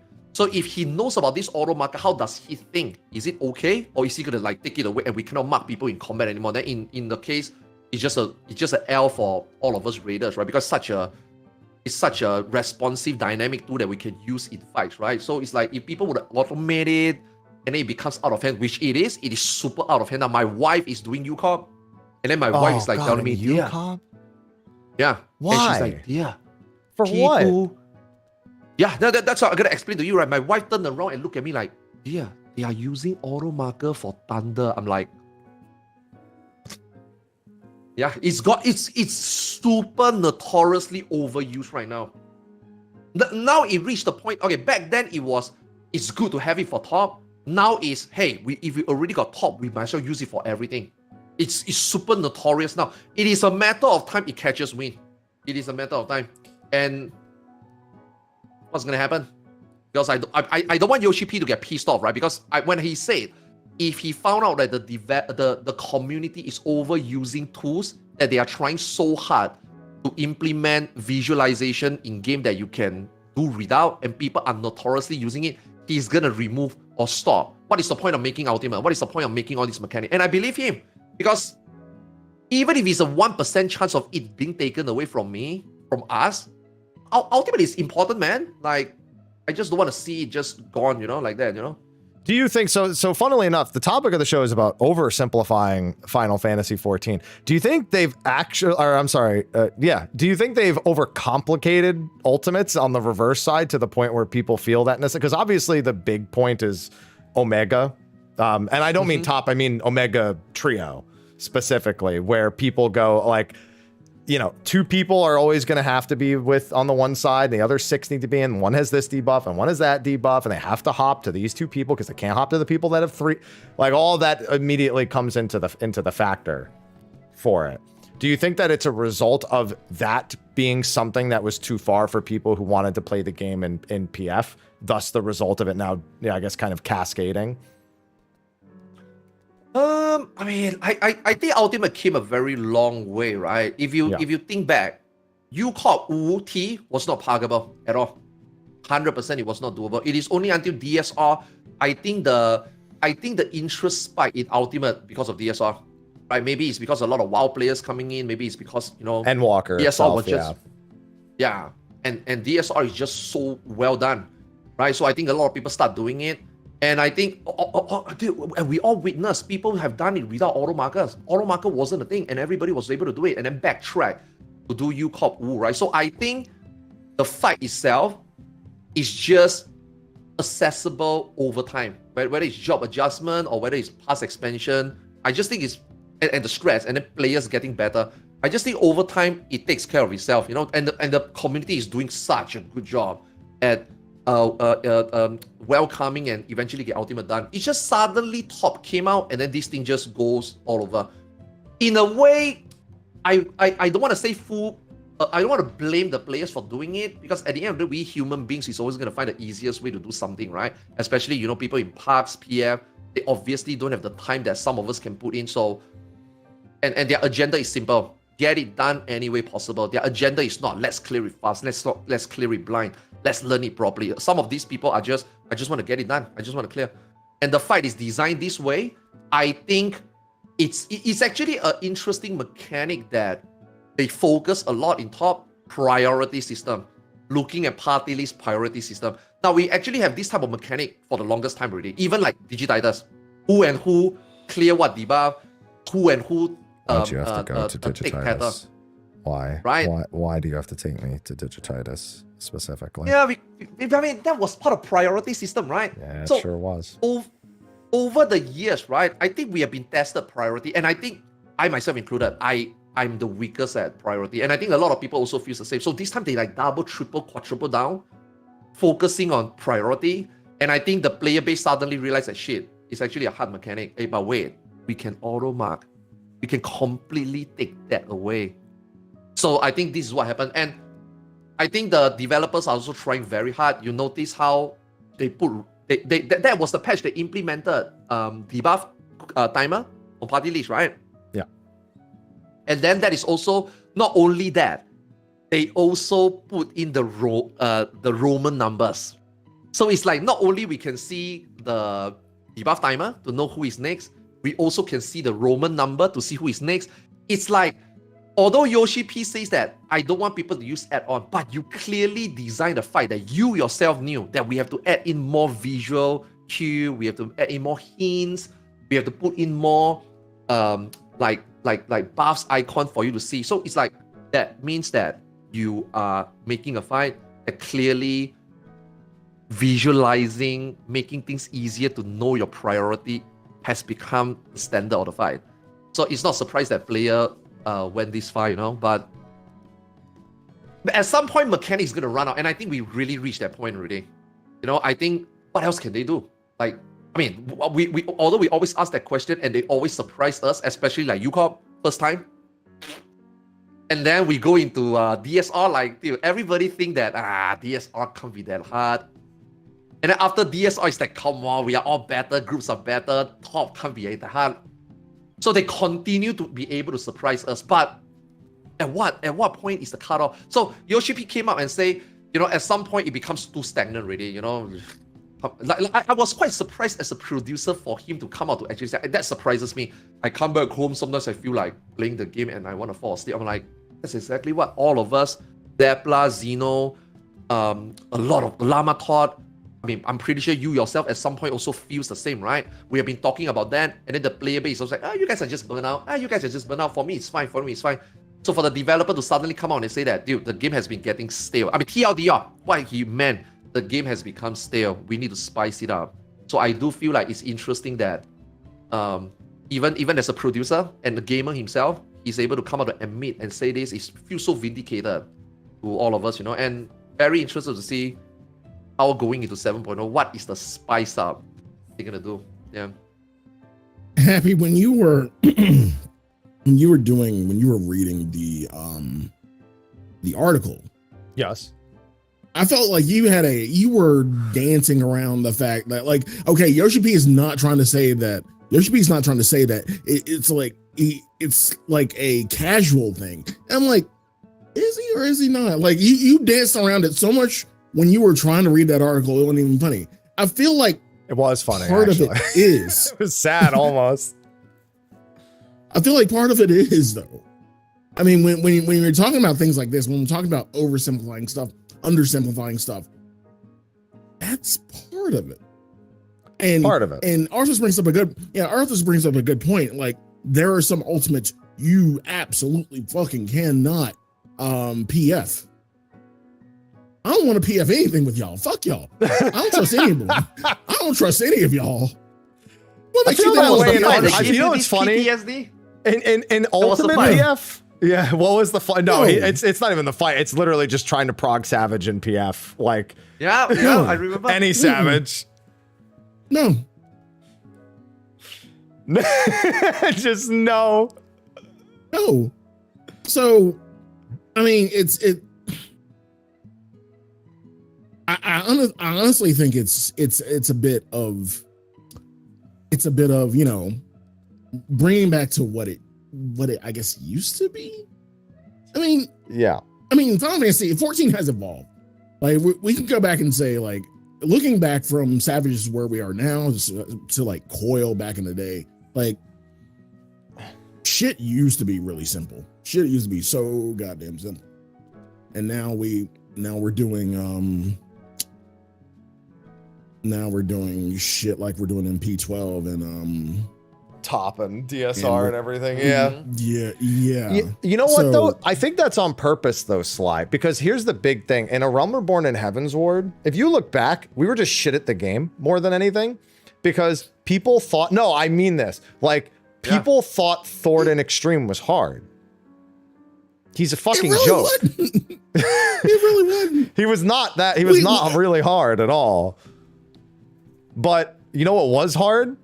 Your fucking rotation, because there was like 8 billion more buttons than there's actually, it's not that much, but how much you were actively pressing at any given time was different. Now we don't have nearly as anything complicated, so the fights went the other way. So we have stuff like top and DSR, which was they've kind of spoken about that as being their goal. That's what I mean. Like, it's not as simple as just one being the other. Because if we got Heaven's Ward's rotations in DSR, you'd all quit the game if you were doing Ultimate. I promise you would all hate your lives. You know, the China producer and Yoshi P actually have a meeting after the JP Fan Fest, and he actually was talking about it on Bilibili. So he and Yoshi P agree, right? Final Fantasy 14, right? The three things are concurrent together. Number one, your job, how to play your job, number one. Number two, difficulty of the content. And then number three, wait, what was the third one? Job, how the job play, the rotation, and the duty that you are doing. All these three are together. You cannot just say because this is easy and therefore that is easy. No, this is easy because combining easy rotation and an easy fight, zero miss, then it's completely too easy. But if you are talking about easy rotation, if you consider what we have now is easy, and then DSR on launch, TOP on launch, then it's difficult. The rotation is not the main question here, right? It's all three together is what?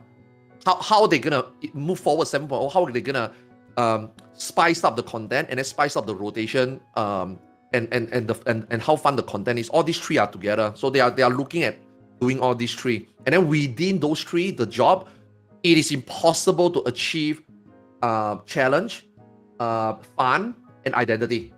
It is impossible. You can only maybe take 2 out of 3, any 2 of the 3. You can balance 2 out of 3 and make them fun. It can be fun and challenging, but you will lose identity. It cannot have identity and fun and still maintain challenge. It just doesn't work that way. So this is a challenge that they are facing right now. So, but I do agree, like, if we have Heavensward rotation in DSR, it's over, man. We are talking about maybe 2 more days. Yeah, just for DPS check. Yeah. Yeah. I mean, wait until you have to do Super Chain 5 with like your 8.0 rotation, and you got to do your 2 minutes in Super Chain 5, and it's going on so good. I like that we've now already jumped to what I'm assuming is Pandemonium Ultimate. Yeah, because that's what all the trios there are just going to be super chains. There you go. Yeah, oh that's all it is. And you got to do, and you're doing it with your 2 minutes, which still exists, by the way. It's never going away. And I'll be honest, part of the I think that's probably been the biggest topic. So you talked about the 3 aspects of fun, challenging, and identity, which I completely agree with, because two out of 3 of those categories make fun. Like Summoner is I think is fun and identity, but it's not challenging, which means you can get bored easily, which means may not be fun. But some people may not enjoy a challenge, so suddenly it's a great job for them. But that's what it means to like have different jobs you like. Let me throw you a random number there. Sorry to interrupt. You want to know in China, when they did survey across tens and thousands of people, everybody thinks Summoner is the least challenging, least fun, and least identity. And then out of the 3 casters, Summoner is being played 75% of the time. Black Mage 13%, Red Mage surprisingly only 12%. And then their discussion was, okay, this number has shown that Summoner is clearly not great. And I think the dev team in the meeting is like, don't worry, it will be better in 7.0. But then they look at the number and they're like, but it's being the most played. So, you know, even as developer, they are like, wait, but people love it. That's why people play the most. But you guys also say that it's the least interesting, least challenging, and least identity. So how are they gonna do it properly? And then on the flip side, Black Mage is the most challenging, most fun, and the most identity. And it's got the lowest pick rate. And then Yoshi P is because people like to turn their brains off. Yeah. I was going to say, the people who would answer a survey and the people who play the easiest jobs, there's so little overlap there. It's like it's like when people say, oh, on the forums, everyone's having a fire about topic A or topic B. It's like, no, the people on the forums are having a fire about topic A or topic B. Most people don't give a shit. Yeah. That's just what it is. But I will say that even if people don't find Summoner fun, challenging, or whatever, if it comes down to I need to prog this fight and I need it to be as painless as possible, they'll play it anyway. They don't care. Yeah. Like, you know how many red mage mains who are just like, I'll swap to Summoner now. I guess it's easier. We can just optimize. I don't have to think about it. Just press the button, move on with my life. We don't need all the reses. I got it. All right. But if you try to swap to black mage, your team's like, don't do that. Listen, I don't care if you were pink on it last tier, you're not playing it. It's like, come on, man. I just want to have fun. What about you? What about Pictomancer? Would you take, it's so nice to hear you say that. I say that, people shit on me so much. Oh, you can't say that. Oh, every job is, Happy. Would you take Pictomancer in your pro group? I don't know. I don't know how it's balanced yet. Wow, how can it doesn't have a race. Let's just say you can only bring one caster. Yeah, I don't care if it doesn't have okay, but here's the thing. I'm of the opinion people way overplay double melee as it is, and that double caster should be more frequent. In which case, I want one of them to be a black mage. In this case, I want them to be a black mage or a Pictomancer. If it's gonna be a raiseless slot and a raised slot. If it's one, honestly, with the way that the last tier of Pandemonium went, I don't really give a shit. This whole tier made me not care about raising, and neither does top or DSR. It's like, what am I raising in DSR? I'm raising the idiot who got the fucking damage down. That's it. Like, I don't need to care about that guy anyway. And then, you know what? It was probably the caster. So now they can't even res themselves. I'm just saying. I've just grown to not care. If the fight design keeps falling in line like it has the last 3 patches, then having a raise is like, you need that for 24-mans more than you need it for anything else. That's the most depressing place when you see 7 black mages and or bone and you're like, oh no. Yeah, like ultimate and turn force definitely lesser and lesser use already. Yeah. 1, 2, 3 obviously you still need it. Yeah. But I guess those Picto should obviously be able to swap to Summoner Image. Yeah. So I don't really care. Just if you don't die, then we don't need the res. So just don't fuck up. Simple. Because half the time you use the res, you just get like 6 people alive in a mechanic that targets 8 people, and then you don't actually know what to do anyway. What was the one savage that it was one savage run that had like 100 reses or some bullshit like that? That's ultimate. One? That's Death Cob. That's UCOB. Yeah. Oh, okay. Which has now also been cleared with only 1 Neuralink and with enraging the final phase. I love you, Cobb. Don't worry, I'm sure they'll raise it to level 100. Would you ever ask Yoshi P if you have the opportunity? I guess this also falls in line with today's show, right? Oversimplifying things, right? I guess that also consider that the fight has been oversimplified. Now, I don't think it's because they intentionally oversimplified it. It's just that it's been kept like that. They close a blind eye and they're like, let it take care of itself. Although the job is still level 70, we downscale it, potency increase, yada yada. But do you think that it reached the point that I think there needs to be an alarm bell like Yoshi P? Look, your ultimate, even though it's UCOB, 100 over death, now with the key, you can kill with Enrage. Do you think it's time to actually, let him be known that here's what I would do? Because I hold 2 hands out to him and I say, and one hand is letting me do it on Blue Mage and the other hand is making it level 100. Unreal. I want you to pick one, but you have to pick one. Yeah, nice. You should ask him that if you get a chance. I want you to ask him that. Yeah. I mean, I want to know where the weapons are for the old job still, because we've been told that a handful of times as well, so. How hard is it, right? You see, Gunbreaker weapon from T came from a level 79 dungeon. Just throw in some T glow, done. Can't you just take a random weapon and put it in, the old ultimates, Yeah, that's also an interesting question that I think he needs to be reminded of, Yeah. But yeah, I don't even think that its ultimate's been oversimplified so much as we've just outscaled it to such a literally the very next expansion and that of Shadowbringers, we started having skills with 1,000 potency, and Walker, some of them got toned down, but I mean that doesn't change that lower level skill potencies went way up overall. So it's that really hurt you, Cobb.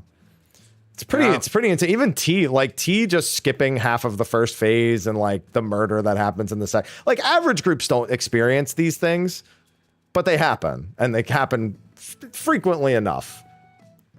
So that's definitely something to factor. And it's even funnier because the jobs are so simple with the potencies up. So getting the number is even way easier than it would have been in their respective expansions, except for T, where it's, Shadowbringer's potencies are already buffed to heck. And with dolls, we don't need any more potency with the dolls. We're fine on that front. I don't want to one-shot a doll on Black Mage ever again. It was a bad experience. Wait, you can't? I did with the Xenoglossy direct crit. Yeah. Full health? Yeah, full health. I've never regretted pressing a button more than that exact moment. I was like, oh, I'll just Xenoglossy. I Xenoglossy it all the time, and I almost never, and then I did it, and I was like, oh, I'm so sorry, everyone. Oh my god. I'm so sorry. It's because pot's still left over from the opener is the reason. You still have a pot by that point. Cool. But it's not just with raids and everything. I think a lot of people have kind of honed in on 2-minute meta fight design when looking at this statement. Now, it's weird because fight design, we already mentioned earlier, has kind of gone in the other direction. It's all much clearer, but the things they ask us to do now versus the things they ask us to do way back when are whether or not you want to admit it as a raider, more complicated. If we got Caloric and Heavensward, it'd be a very different life. If we got any of the stuff in P12 back in Heavensward, even with how notorious Heavensward was, it would Keep in mind, one of the hardest things in Gordius was Hand of Pain. Like, people struggled with Hand of Pain. You mean like mechanically, or you mean like the fact that the hand has to be so far away? Both, actually. You're starting to robot a little bit, by the way, Arthur, just so you know. Oh, shit. Yeah, I don't know. Just letting you know, yeah. Perhaps you say this, but how many times has limit cut been used in like the past? Don't talk to me about limit cut. It's been like it's been used 7 times in the last like 2 patches. Right. So, right. Yeah, So like design has evolved yet stagnated a little bit. It's like they don't know what else to put in fights.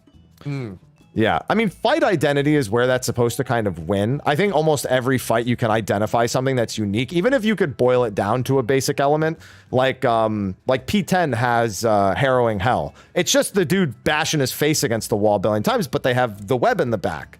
So the web in the back is just lining up a few AoEs, but it's an identity to that fight.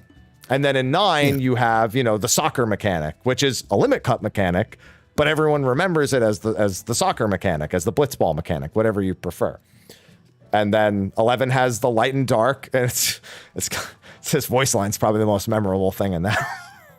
Emmett Silk could do no better every fucking time. Yeah. I always make fun of that line, yeah. Yeah, I mean, I guess if he's gonna copy Thancred, we might as well make fun about all of his voice lines, just like Thancred or Rancred, Thanjeet, whatever. So yeah, they do. It's just people still want the jobs to be unsimplified more than anything else.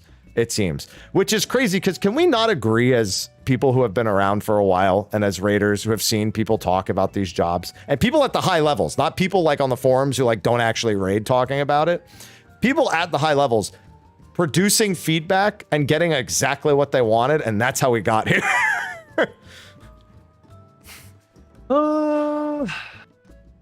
It's a very weird feeling for sure. Like 90 seconds is not great, 3 minutes is not great. We agree on that. But again, right? I think fight design has to do something with it because I did not feel that 2 minutes was bad during Expeditos.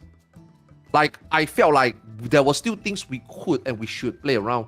When do we 2 minutes during limit cut in P2S? Obviously no, right? He's untargetable, right? You want to wait for him to finish the use. Okay, cool. Phoenix, do you want to use 2 minutes after the Tethers? The Paddles and the Tethers? And then after that, obviously P-Nex. Do you want to use it after P-Nex on cooldown?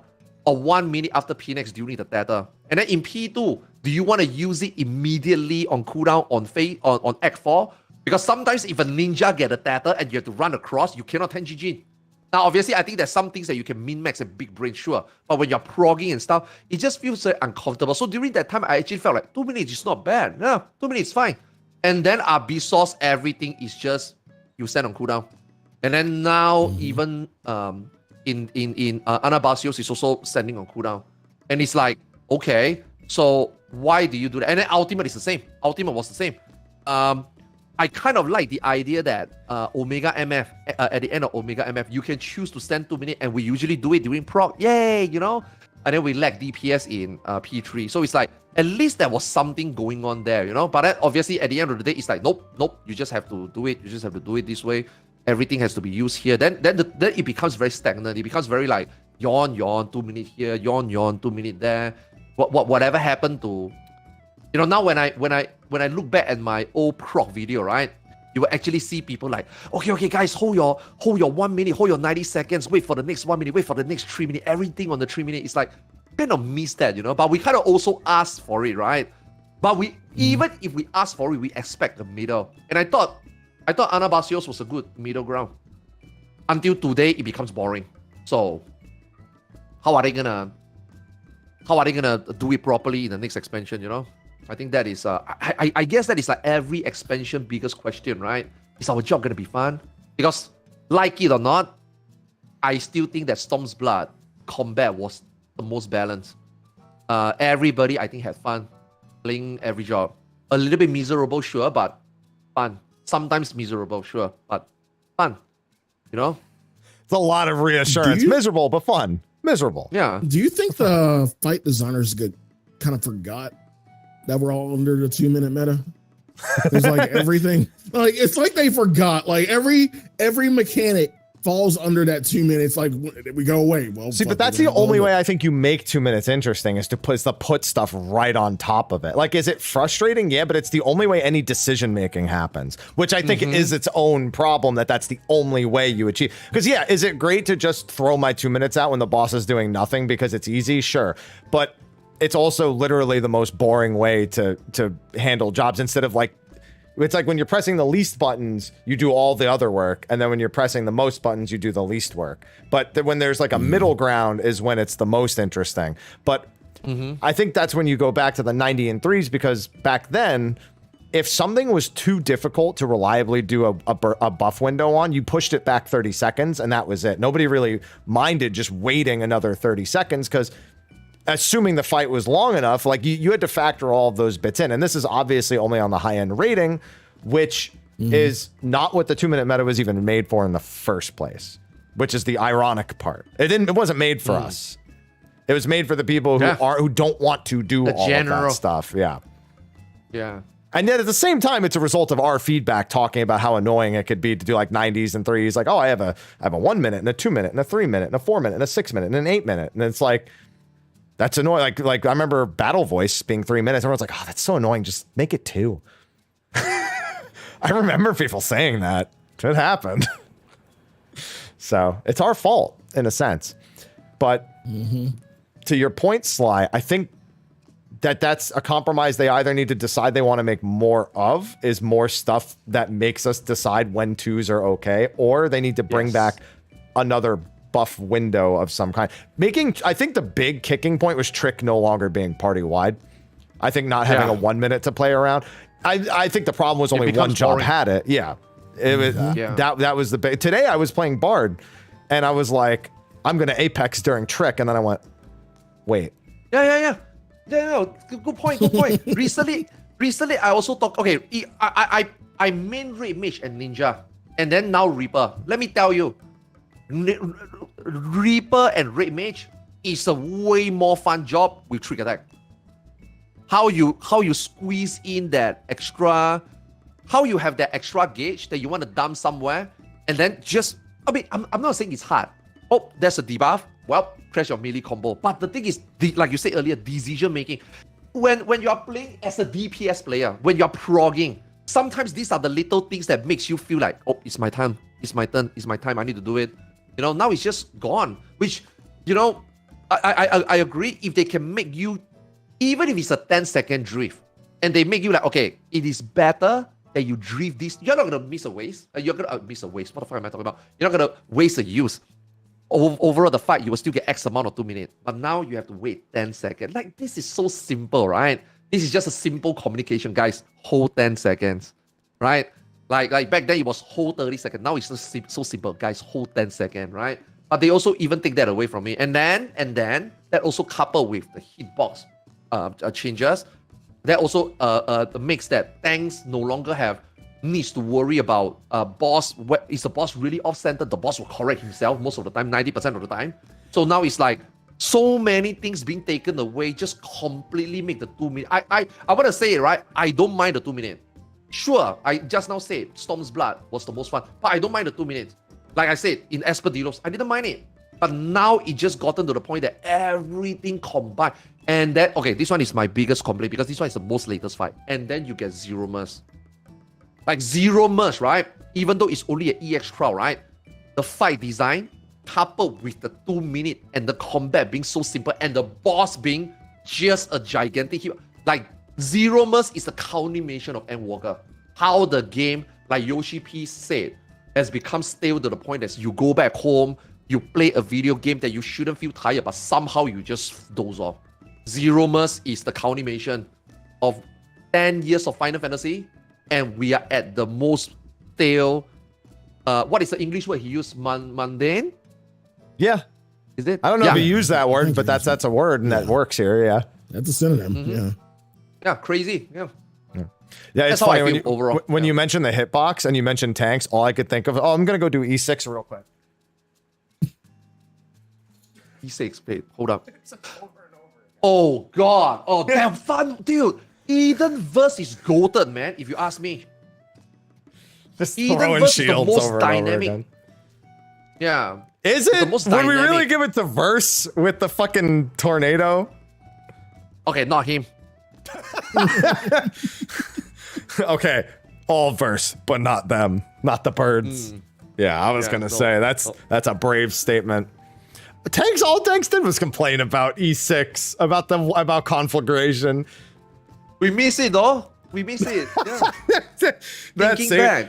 Thinking back, oh dude, I would love to throw Tomahawk 6 times. I'd love to shield lob or like have. Oh, actually, if you had the modern Paladin kit back in when that came out, you'd probably be perfectly okay with that mechanic. Yeah, be like Confiteor during that. Hell yeah, because if you wanted to Confiteor that in Shadowbringers, you had to like force yourself to Confiteor it. I don't think it was anywhere near where Confiteor normally is.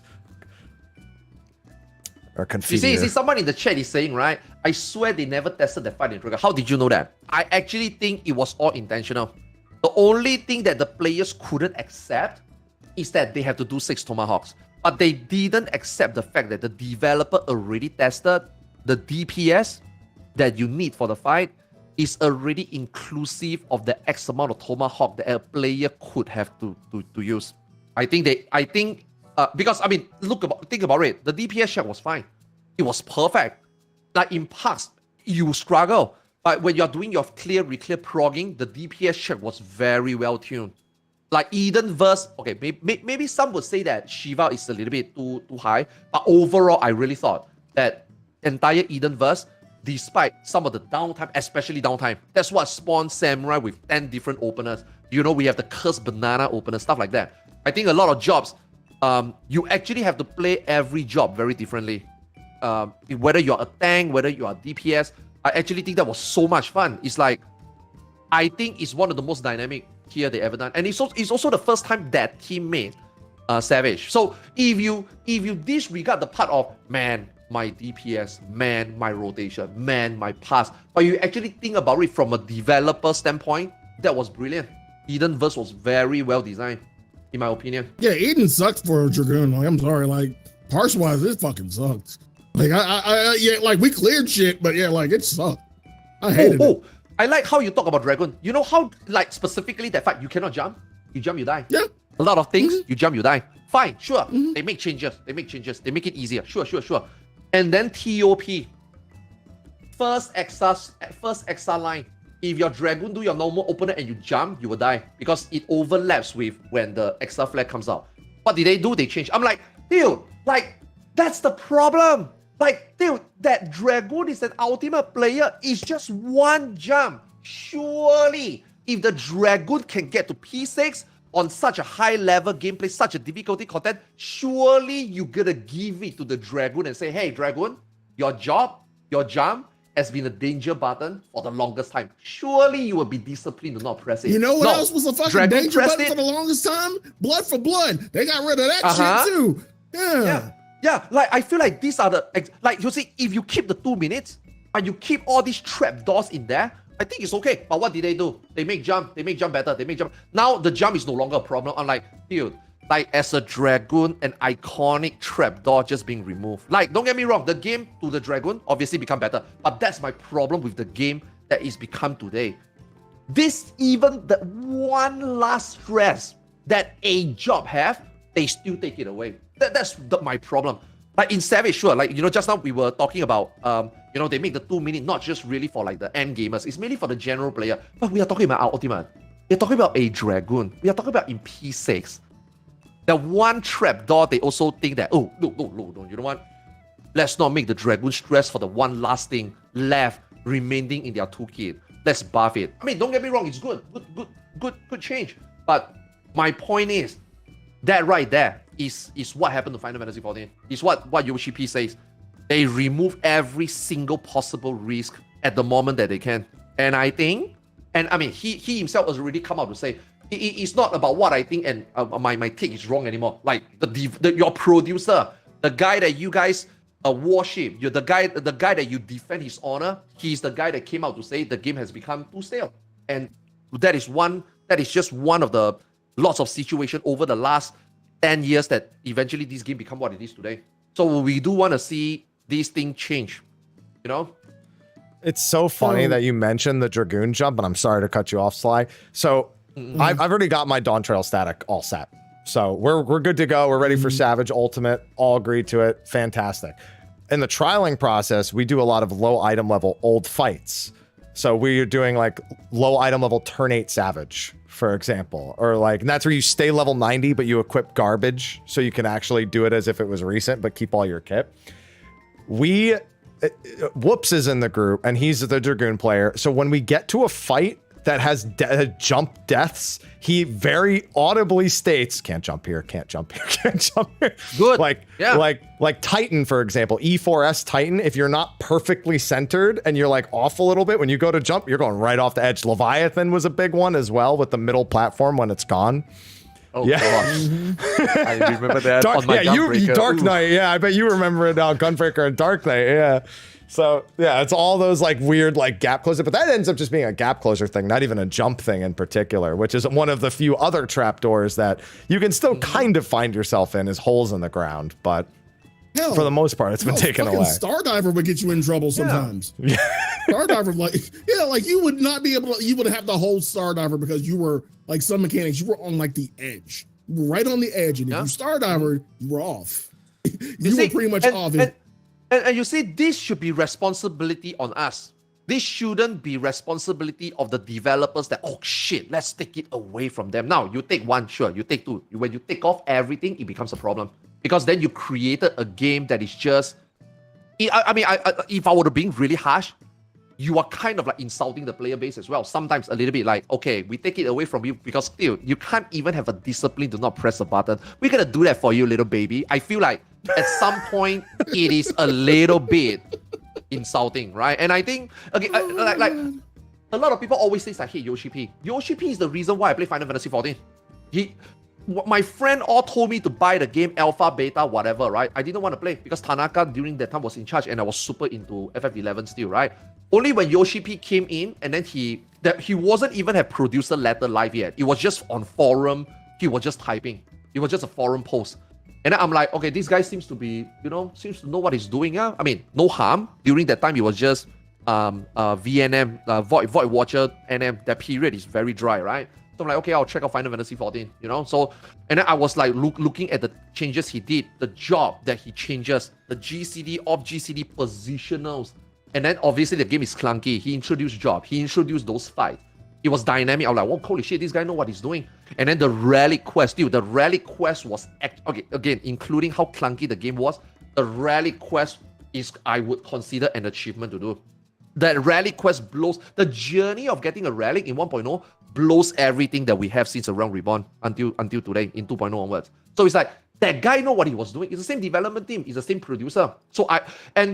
He always comes out during that time to say that he himself is an MMO player. He played Dark Age of Camelot. I'm like, okay, shit, I also play that game. He played MMO. He played a lot of games. He knows he wants to make the game better. Put in faith in him. I'm like, you know what? I'm in for the long run. And then Storm's Blood. I'm not sure whether you remember this, Happy, but I clearly remember it because I couldn't find source anymore. So whenever I say it and people ask me where is the source, I couldn't find it. But I'm not sure whether you remember it. During Storm's Blood, Yoshi P said before, this is our second expansion, but this is also our 5th year. Moving forward, I can foresee that in the next 10 years, on the next 10-year mark, I want to make Final Fantasy XIV become... We are gonna continue making changes to welcome players, but on the next 10 years mark, we want to make the game starting to become harder because we cannot bring in just new players. At some point, this game is going to become just for the loyal people, the people that sticks around. And then we have to accept that the transition had to become, the game needs to start getting challenging. During that time, I was just listening And then when I saw UCorp, I was like, holy shit, this guy said it, this guy is already starting. And then ever since Storm's Blood until today, it's been 5-6 years. And then now at PAX, he says it. It's like, this guy know what he's doing. This guy has done it before and this guy means it. So I'm not surprised that he is actually going to make changes. And Ultimate still being such a holy grail in difficulty for endgame raiders. Dude, DSR and TOP just make me think that, dude, this guy is not fucking around. I really thought that we would not see an Ultimate really raise the ante, you know. But fuck, this guy knows what he's doing. This guy is not holding back. There are some Yoshi P could be trying to cater for some people, but this guy, if he really wants to, he's not holding back. So I believe him, you know, because I've seen it. And then now, from Storm's Blood, that statement until today, he's gonna up it again. And then I'm just like, yeah, bring it. You know, I don't know why people are surprised. And I'm so happy to see that. That's the Yoshi P. That's the Yoshi P. I even dive into Final Fantasy 14. And it's nice to see that I'm getting it. But did you remember he say that? I recall saying, yeah, pretty much as soon as you started saying it, I recall that it was something he said on a stage. I don't think it was at it was either at a panel or a keynote or something. He's said it on camera. I know for certain. Yeah. It wasn't documented. Yeah. It wasn't really documented. Yeah, it's just in somewhere out one of those panels. I don't even think it was on like an announcement for anything. I think it was just like on like a Yoshi P Walks or something. But I very vividly recall him saying that he wants to improve the MMO aspect. There's a few different translations of it, is what I remember. It was Japanese only, whatever it was said. So it went through a few different unofficial translations, probably. But yeah, he's repeated that sentiment a handful of times before. He's even frequently stated that the things he would want to do and the things that make sense to do are not the same. Yes. Yeah, one I remember. I remember that. Yes. Yeah, because that was around the time he was also talking about how they were testing open world PvP servers, like privately inside of their development offices to see if it's something they could even just do like a limited thing on. And it was like they've tried all that. They've tried a whole bunch of stuff they haven't probably told us about that just never made it past the cutting room floor. So he's just kind of making good on that. And that's kind of his big thing, is wanting Dawn Trail to be an MMO. Now that the game's been single playered up all of Endwalker, they want to MMOify it again a little bit in the next expansion. People need to remember this is an MMO. Yeah. I think people forgot. People forgot about that. This is an MMO at the end of the day. Limsa Lominsa definitely reminds me people didn't forget. I like the immediate disappointment from both of them. Like, oh, not Limsa. No. That's not who we're talking about here. It's not at all. What's interesting, though, is in the process of oversimplifying the jobs, and we are going to move to other aspects that aren't just job design, even though I think it is the hottest topic of oversimplification, it is far from the only topic of oversimplification. They've created a different problem in oversimplifying in that they're so simple, there's really only one correct way to go about doing things, and so they've become rigid. I'm reminded of that because I played Bard at the start of this expansion, and I've been playing it again in the last few days. And that is like the prime and premier example of a job that you have no options on. Like, you essentially have to go from A to B to C, and if at any point you fall off, or any point you die, or you don't take a boss downtime correctly, you are fucked for pretty much everything. So how did they manage to go from more complicated but more opportunities to oversimplified and no opportunities? You gotta go? I don't know, man. I'm just... You're just sad thinking about it. Yeah. I mean, Sly, you actually play a job that has had some degree of mastery with life. Life windows are probably like the one remaining thing on Dragoon where, because everything else that they've added to Dragoon just kind of fits in between what you're already doing with Life of the Dragon. So you don't even have to, like, oh, I can press Wormwind Thrust every 2 combos now. Whoop-de-doo, right? Yeah. You can choose to save it also 5 GCDs for a burst window if it's coming up, if the timing works out. So like Dragoon actually kept some of the stuff that actually is flexible. So maybe you don't feel it the same way that some of us do. But if you die, you're fucked. Yeah. Yeah.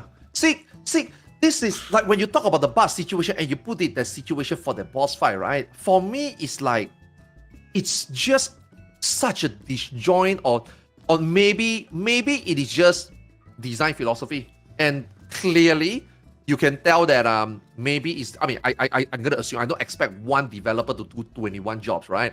Obviously, it's like there's a disjoint between like job design, because if like you see the Bard gameplay like that, and then you suddenly look at Ninja.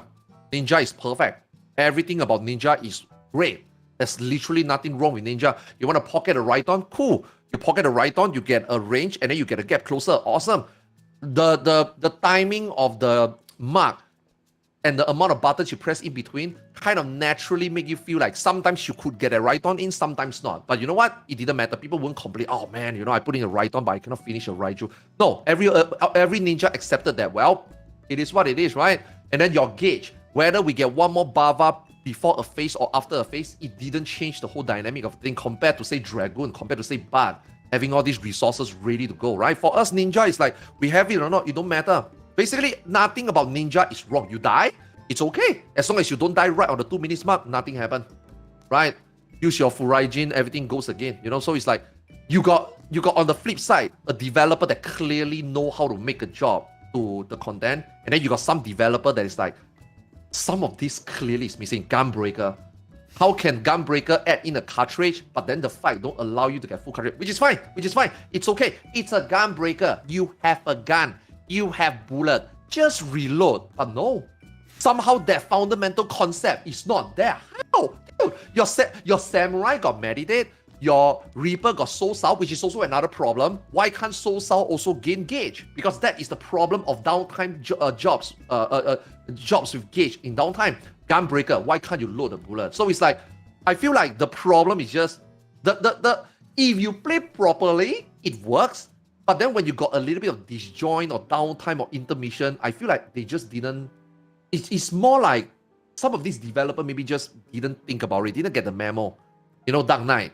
Hey, we want you to make less dark art spam. Now you spam Age of Shadow.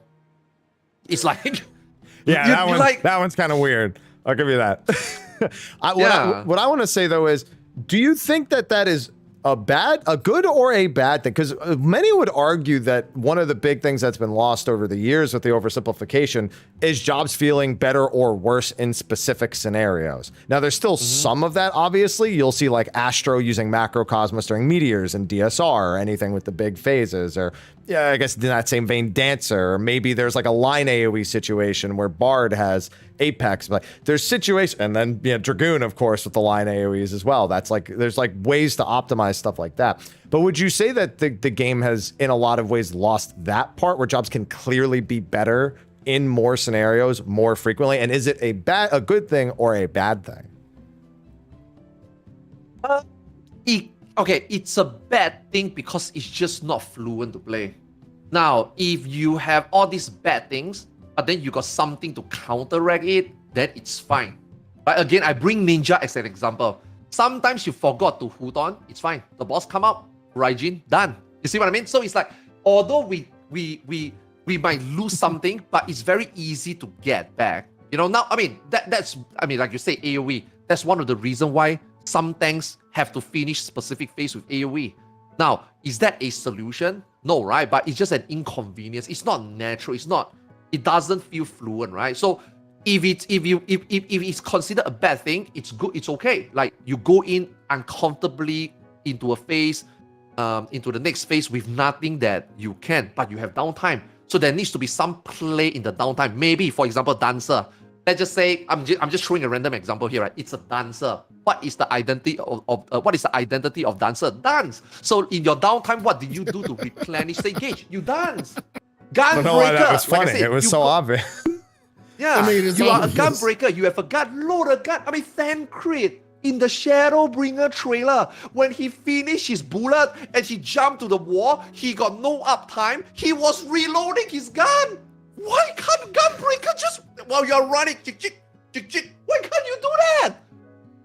I'm just naming some really weird. Now, is that gonna make engaging gameplay? No, but I just think that you can then design the fight and then leave the job as they are, missing a couple of GCD, but then you can just simply fix it by just making some identity and some fun mini game.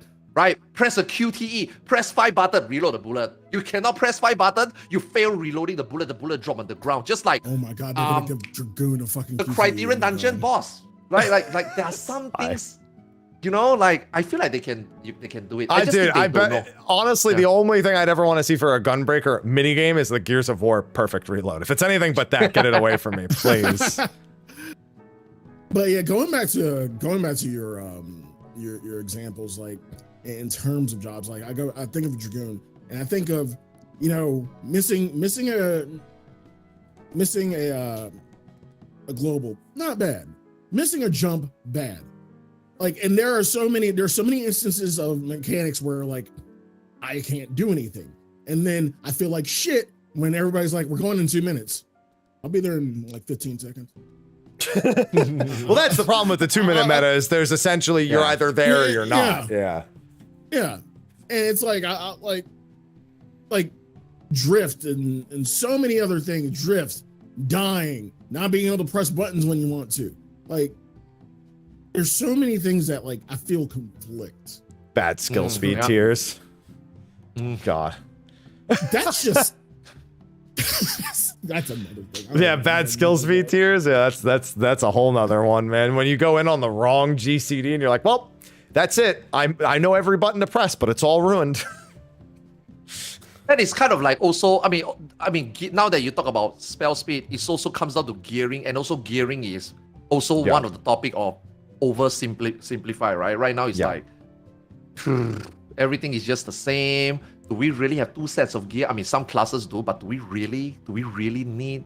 Can we really not make with another ring? Can we really not make with another reward that we can get? Like, a lot of things are just, I think personally, very outdated. And these are, again, this doesn't just mean difficulty, right? You know, like less stress, right? I mean, less stress also could mean, well, we don't want the player to do too much expert.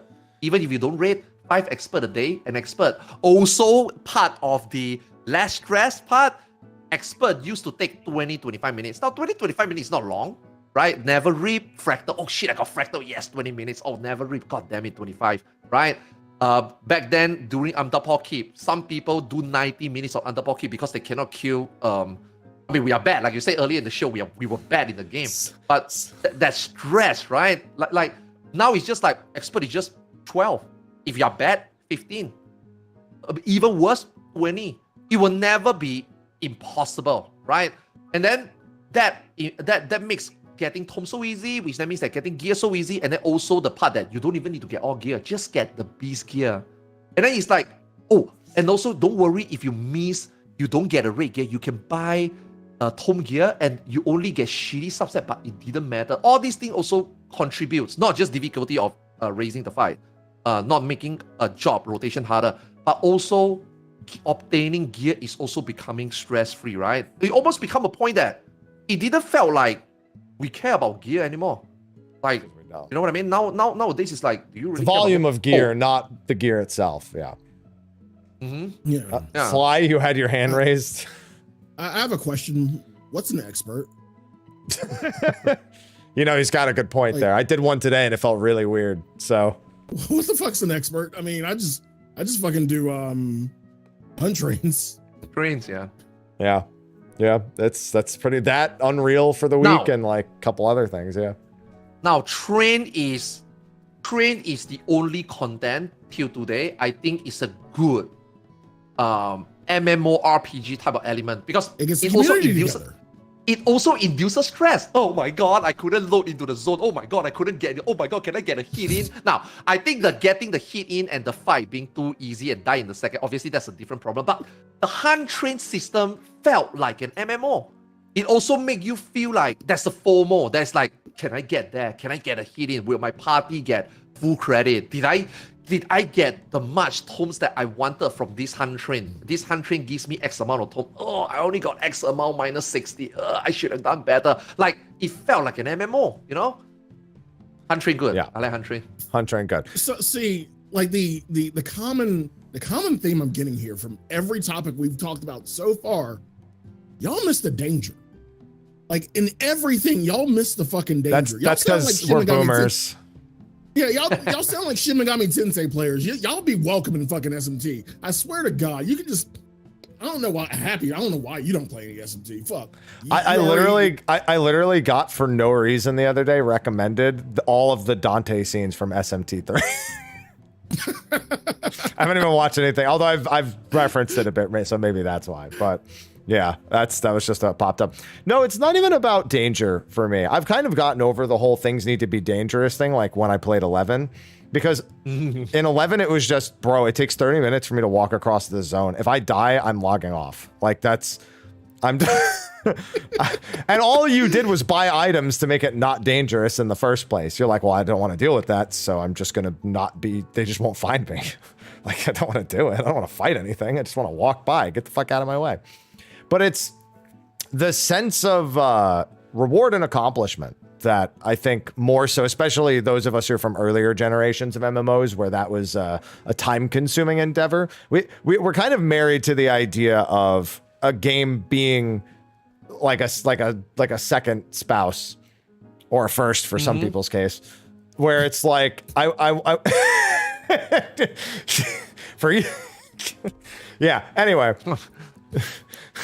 it's like we want to be able to put our time and energy into that thing more than most other things, and feel like it was a good decision, I suppose. You know. Yeah. See, there is a fine line, right, between putting too much time and waste them, because like you said, dude, not everybody wants to go back home after work and travel across the Utanga jungle, right? 30 minutes across, right? To go to, say, Sea Serpent's Grotto, right? No, right? But at the same time, there are people that just want to spend time in the game and make it feel like it's worthwhile. So I feel like old school games, clearly, I'm not gonna lie, now that, you know, we are more mature, we grow up, and then we think back, it's like, holy shit, that's a lot of time wasted. But did we have fun? Yes. But I do feel like we spend too much time get that fun. Nowadays we spend too little time and we never get the amount of fun. So it's like, I feel like let's just say we use 11 and 14 as an example. I feel like it's too wide difference for spectrum already. I feel like there should be something in between, you know? Like, for example, okay, actually Eureka can be used as an example. Animals and Pagos, clearly, in a way you can say waste of time. Pagos and Hydatos, perfect. In a way, it's actually you put in effort, and at the same time you get really good reward.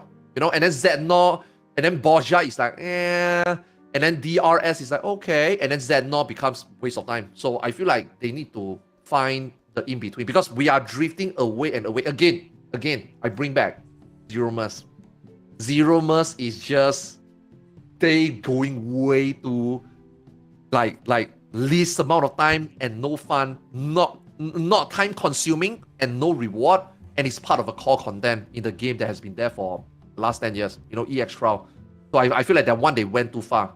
Relic as well. I understand that Eureka might be too much. I understand that book grinding for some of us might be too much. But dude, 15,000 tomes, they went to the wrong side of the spectrum already.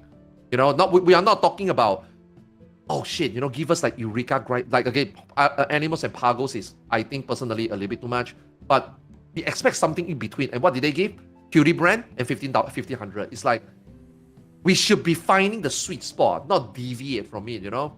But so far, it's been deviating. But that's what they want to do, right? I mean, actually, what do you guys think about when Yoshi P says, we plan Endwalker to be a more soloable experience, and quote-unquote, or bracket, I think we did it.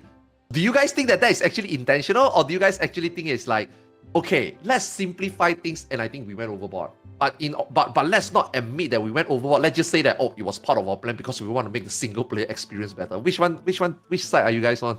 They definitely intended I think it's okay. Yeah, I think it was definitely intended, but like for reasons. Again, I go back to the sports analogy of you have a really good season, you win a championship, and then like the next year you like kind of lose people, and you have what's called a rebuilding year. And Endwalker was the rebuilding expansion before we're getting back to business. Before we get back to being an MMO. So they put out content. So they like we're going on this new journey. We're going on this like I guess new 10-year arc, whatnot. They had to plan for content, right? A lot of the content couldn't be in Endwalker. What do you do? Shelve it for the next expansion. Shelve it for Dawn Trail. So what you get is this kind of lackluster expansion. I mean, you needed something. You needed a bridge between one of your best, if not your best expansions, and then the start of something new. And I think that's what Endwalker was. Endwalker was that bridge. You had to put out something. You had to have some kind of content because you need to have an expansion. You have an expansion, but you're getting ready for like a whole new, possibly decade of new content and new stuff to do. So what we get is a little bit lackluster. Like you said, it's like everybody wasn't gelling with it, and that's okay. You know, this one thing actually was also discussed during the meeting Yoshi P and the China producer, right? Actually, all this concern, everything that we talk about so far, right? Actually, the development team, Yoshi P, they knows about it for a long time already. Like, they actually, in some point in 6.x, they already knew all this problem already. And then they were like, assuring, like, you know, the feedback from the Chinese producer is like, okay, don't worry, we already knew this problem. We already got a lot of things planned, ready. We cannot put them in 6.4, 6.5. It will be too late. And then at the same time, if they put it that late, aka going to the next expansion, they have to, you know, touch on it again. It's kind of like waste time. So they actually decided that a lot of things that they want to do, and I think one of them is definitely Dragoon and Astral Legion rework. They just pull out, and then they are just like, okay, let's not make, you know, knee-jerk small changes. We take it all out, and then we just make sure that Dawn Trail, every big change is going to be there. So when I hear that, I'm like, okay, you know what that reminds me of? Warlords of Draenor in World of Warcraft. They decided that it was just not worth the time anymore to invest more time into Code Endwalker, and then for World of Warcraft, with all Warlords of Draenor, they just pull everything and make Legion. So that was the first thing I was thinking of, and I'm like, you know what? That's not so bad, because we survived. At the end of the day, we are here, 5.5, and then we are less than 3 months from less than 3 months. We are less than 3 months from early access. So technically speaking, we did survive. Now, Dawn Trail better really put out. And for the first time in 4 to 5 years, I'm actually for the first time really excited that I do think it's gonna put out. You know what do you think, Heavy? What do you think? Sly, what do you think? I think promises are words. Ooh, okay, they're coming from you. What happened to you? I thought you would be saying, fuck yeah, I already expected. Oh my god. Why did I become the optimistic one? We're not jaded, but it's... Yeah. Promises are words, but it's like, when I look at what's actionable within reason in Final Fantasy XIV versus the kind of player I am, long time ago, I came to the conclusion, you'll never make me completely satisfied. I'll always find a way to get through everything I want to get through really quick. And if that's a great experience, good. But I'm always going to have that time where it feels like the game couldn't keep up with me. It's just the bottom line. It doesn't matter what you do, because I'm not the kind of person who wants to go and clear Ultimate 600 times. I'm not the kind of person who wants to sit there and farm out a billion like long-term achievements. Like, I can't create long-form content out of something like Cider does with his achievement hunting, or Xeno or you do with Ultimate. You'll never be able to keep up with my interest, because I want new long-form experiences. It just won't happen. So when he says things like that, my experience with that kind of MMO is 11 at my youth. You'll never go to that point, nor do I want you to. Okay, Heavy. Now that we both played a lot of FF11, like you know, despite this one is kind of a side topic. Do you think, right, after playing 11 and 14, right? Do you think that to you? Again, I 100% agree with you, dude. I do not want to play 11 again today. No way. There's no way I go back to my 22-year-old prime and do what I did. No way. But would you agree? Final Fantasy XI, till today, it's still regarded personally as the best MMO you ever experienced. I've gotten away from that experience because I realized what made me think it was the best was not the healthiest of aspects of the game. I always say the healthiest thing I ever did was stop playing 11 for a year, about like 7 or 8 years in, because I got to have a normal experience in everything else that I got to do. And I was like, man, what the fuck was I doing all that time? like, I agree with you, but was I having fun? Yeah, but like, you know, the reason why for me and you, right, the difference is for me it was all worth it. The only reason is because of my wife. If I did not play the game that much, I wouldn't have known my wife. I wouldn't be married to her 18 years today. That's why for me, 11 is that bar, right? Not just gameplay, but also what I actually got out from that game. I could say that, holy shit, man, that is just so much time wasted.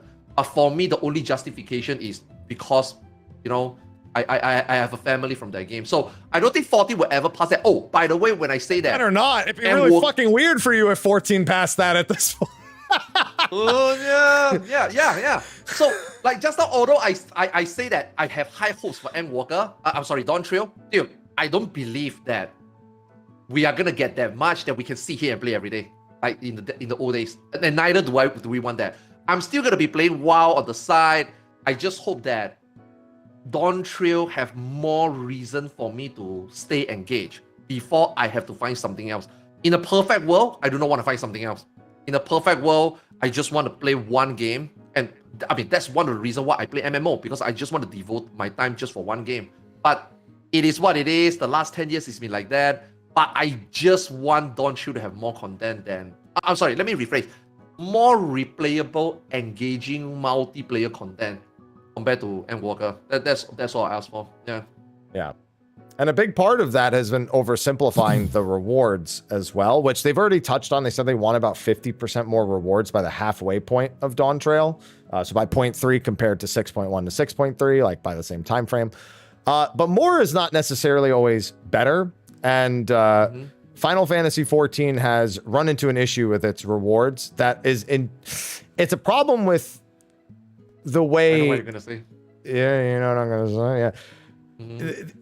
Stats and gear don't really leave a lot of opportunity to do much else other than more cosmetics, more just, mounts, minions, eyeglasses coming soon, adventure plates, great addition, frames for the adventure plates, solid. I know that when I clear Ultimate, when I cleared top and there was no frame in there immediately, I was pissed. I was like, what do you mean I gotta wait a whole nother patch before I get my Omega frame? Give it to me now. So they want to let people catch up, you know, the FOMO, you know, even though it's only a plate, but you know, they don't want people to feel FOMO, you know. Yeah. And so stats were never complicated in 14, but they somehow made them simpler, and that never did us any favors. I am of the camp they'll never go back on that. But do you think they should? Like, where's the thought of feeling on stats?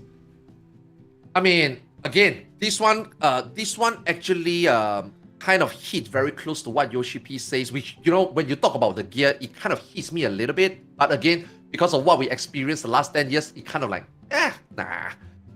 I do think they should start taking risk, and that also includes gearing.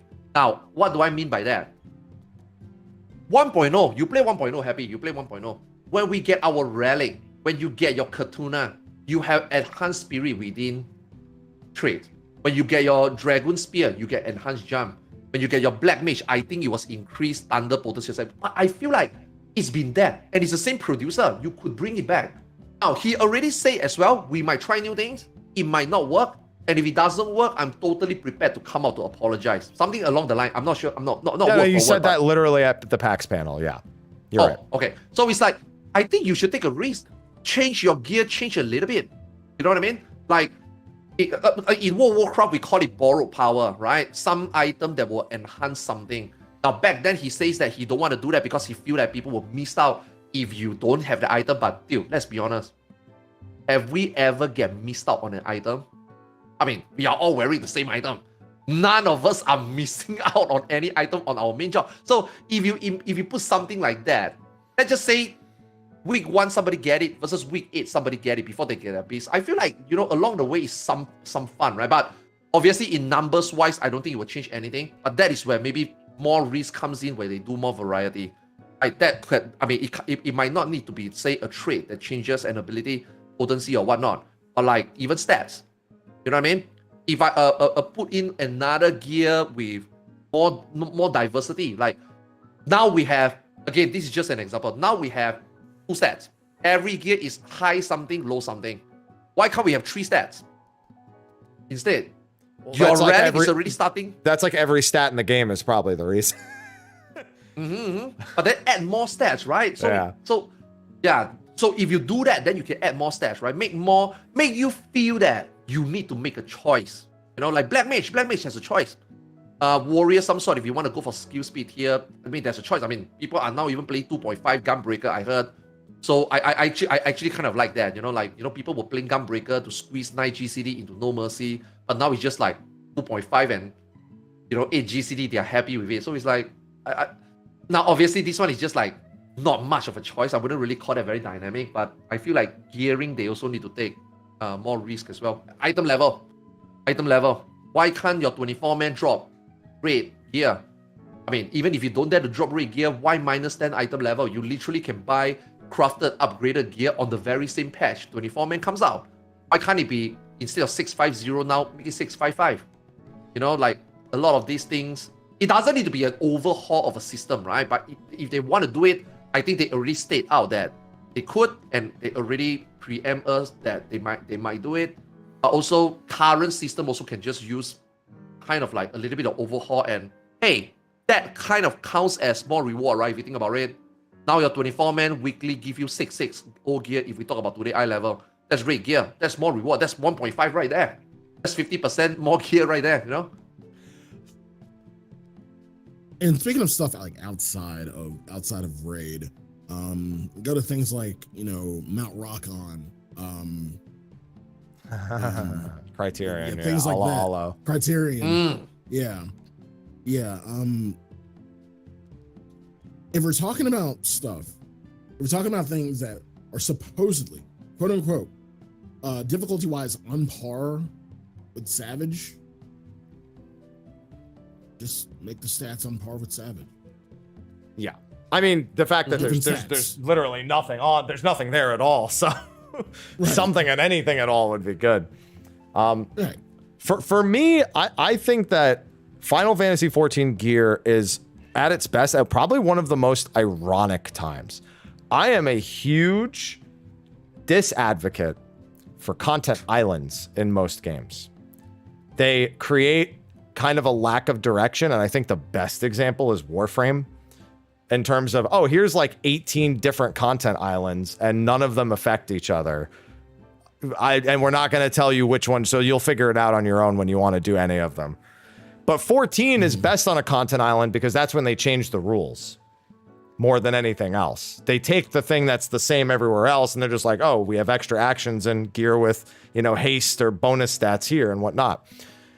I think they've missed that mark as well with Criterion. I think if you're going to make content like that, it can very easily, even with Deep Dungeon, there's no reason why it couldn't just have item level outside of Deep Dungeon. And inside Deep Dungeon, it's like occasionally reveals the location of the accursed horde, like, you know, like the treasure hunter, like enchantment or something. Yeah.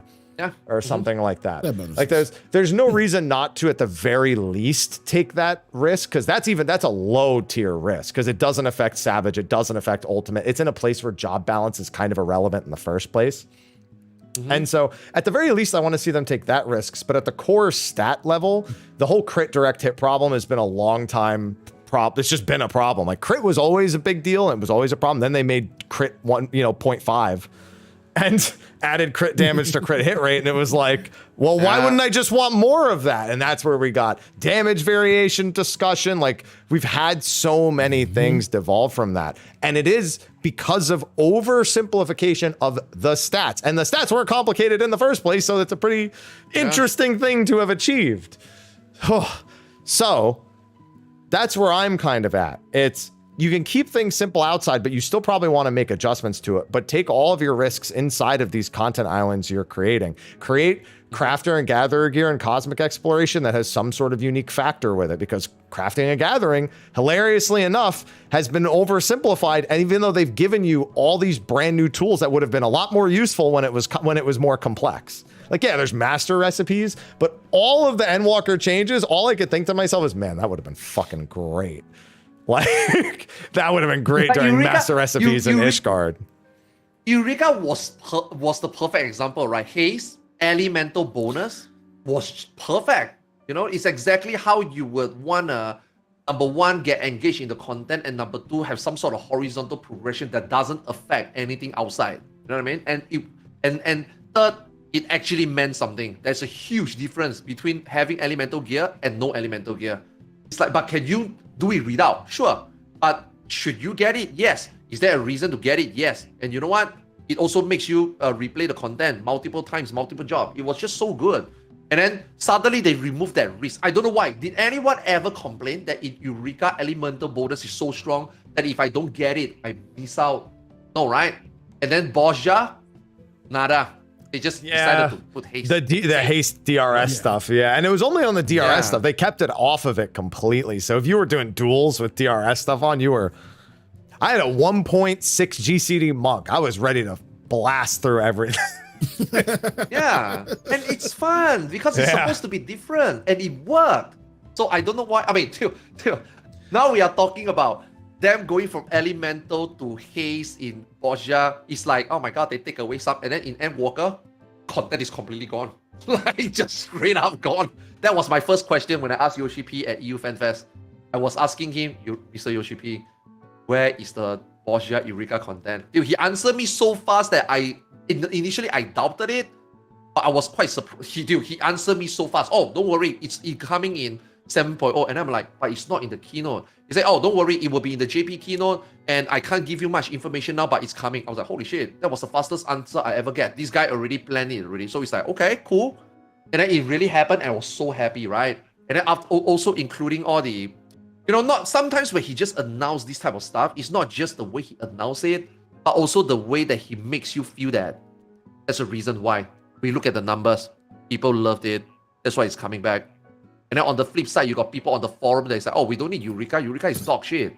And then, dude, your producer just say that, sometimes when he comes to say things like that, I feel like it's a slap in the face for those people that is like, no, we don't like it. Oh, no, we don't need it. And then it's like, we've been saying it. Poor Zepla pointed out all these problems. And Zepla got shit on by the community that, oh my god, Zepla changed. And then here we are, after the PAX, and now it's like me and Zepla have a little bit of conversation behind the scene. It's like, dude, you should feel good. Everything that you say on your video, everything you feel about the game is literally what Yoshi P said, echoed. All of us feel so vindicated, God bless, hopefully 7.0 is good. But like you said, he said additional reward. It could just be one more minion. It could just be one more mount. It could just be one more page. Is it going to change anything? I don't know. I wish he gave more information about that. I wish. Like, when he talked about 1.5 more, I wish he gave more information. Like, in what sense? I know where they could get 50% more rewards from. I got the perfect thing. Those ultimate weapons we were talking about earlier for the old ultimate. Oh, I was thinking that you would say 2 tokens or something. No, I mean, yeah, that too. I mean, they could just make 3 totems from extremes now with 21 jobs and everything. Yeah. Since it's so random now, we don't know. He didn't clarify. Do you think that we can get ultimate mounts? I actually don't. Okay. Yeah, I think that's a little bit too far, right? I don't think it's too far is the thing, but wait. Why not? I think they'd rather mounts be in the tier of rewards, like the majority of mounts be in the mid to low time investment area. Like, I think extreme mounts and are in the upper 90%. And I think the rarest one, when they make something like the Pterodon, for example, that's their we're gonna do this once in a while at best.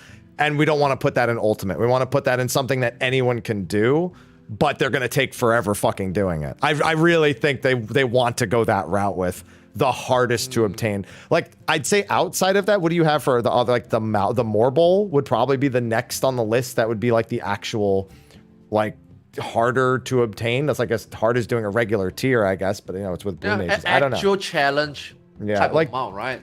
Yeah, it's 6 different raid fights, which is a little different than doing a tier, but you have to do it on Blue Mage synced, so you can't just unsync it in expansion later with all that. Yeah, so those are kind of the out of the ballpark ones. I don't think they'll ever go as far as to if someone's riding around on a golden Bahamut mount.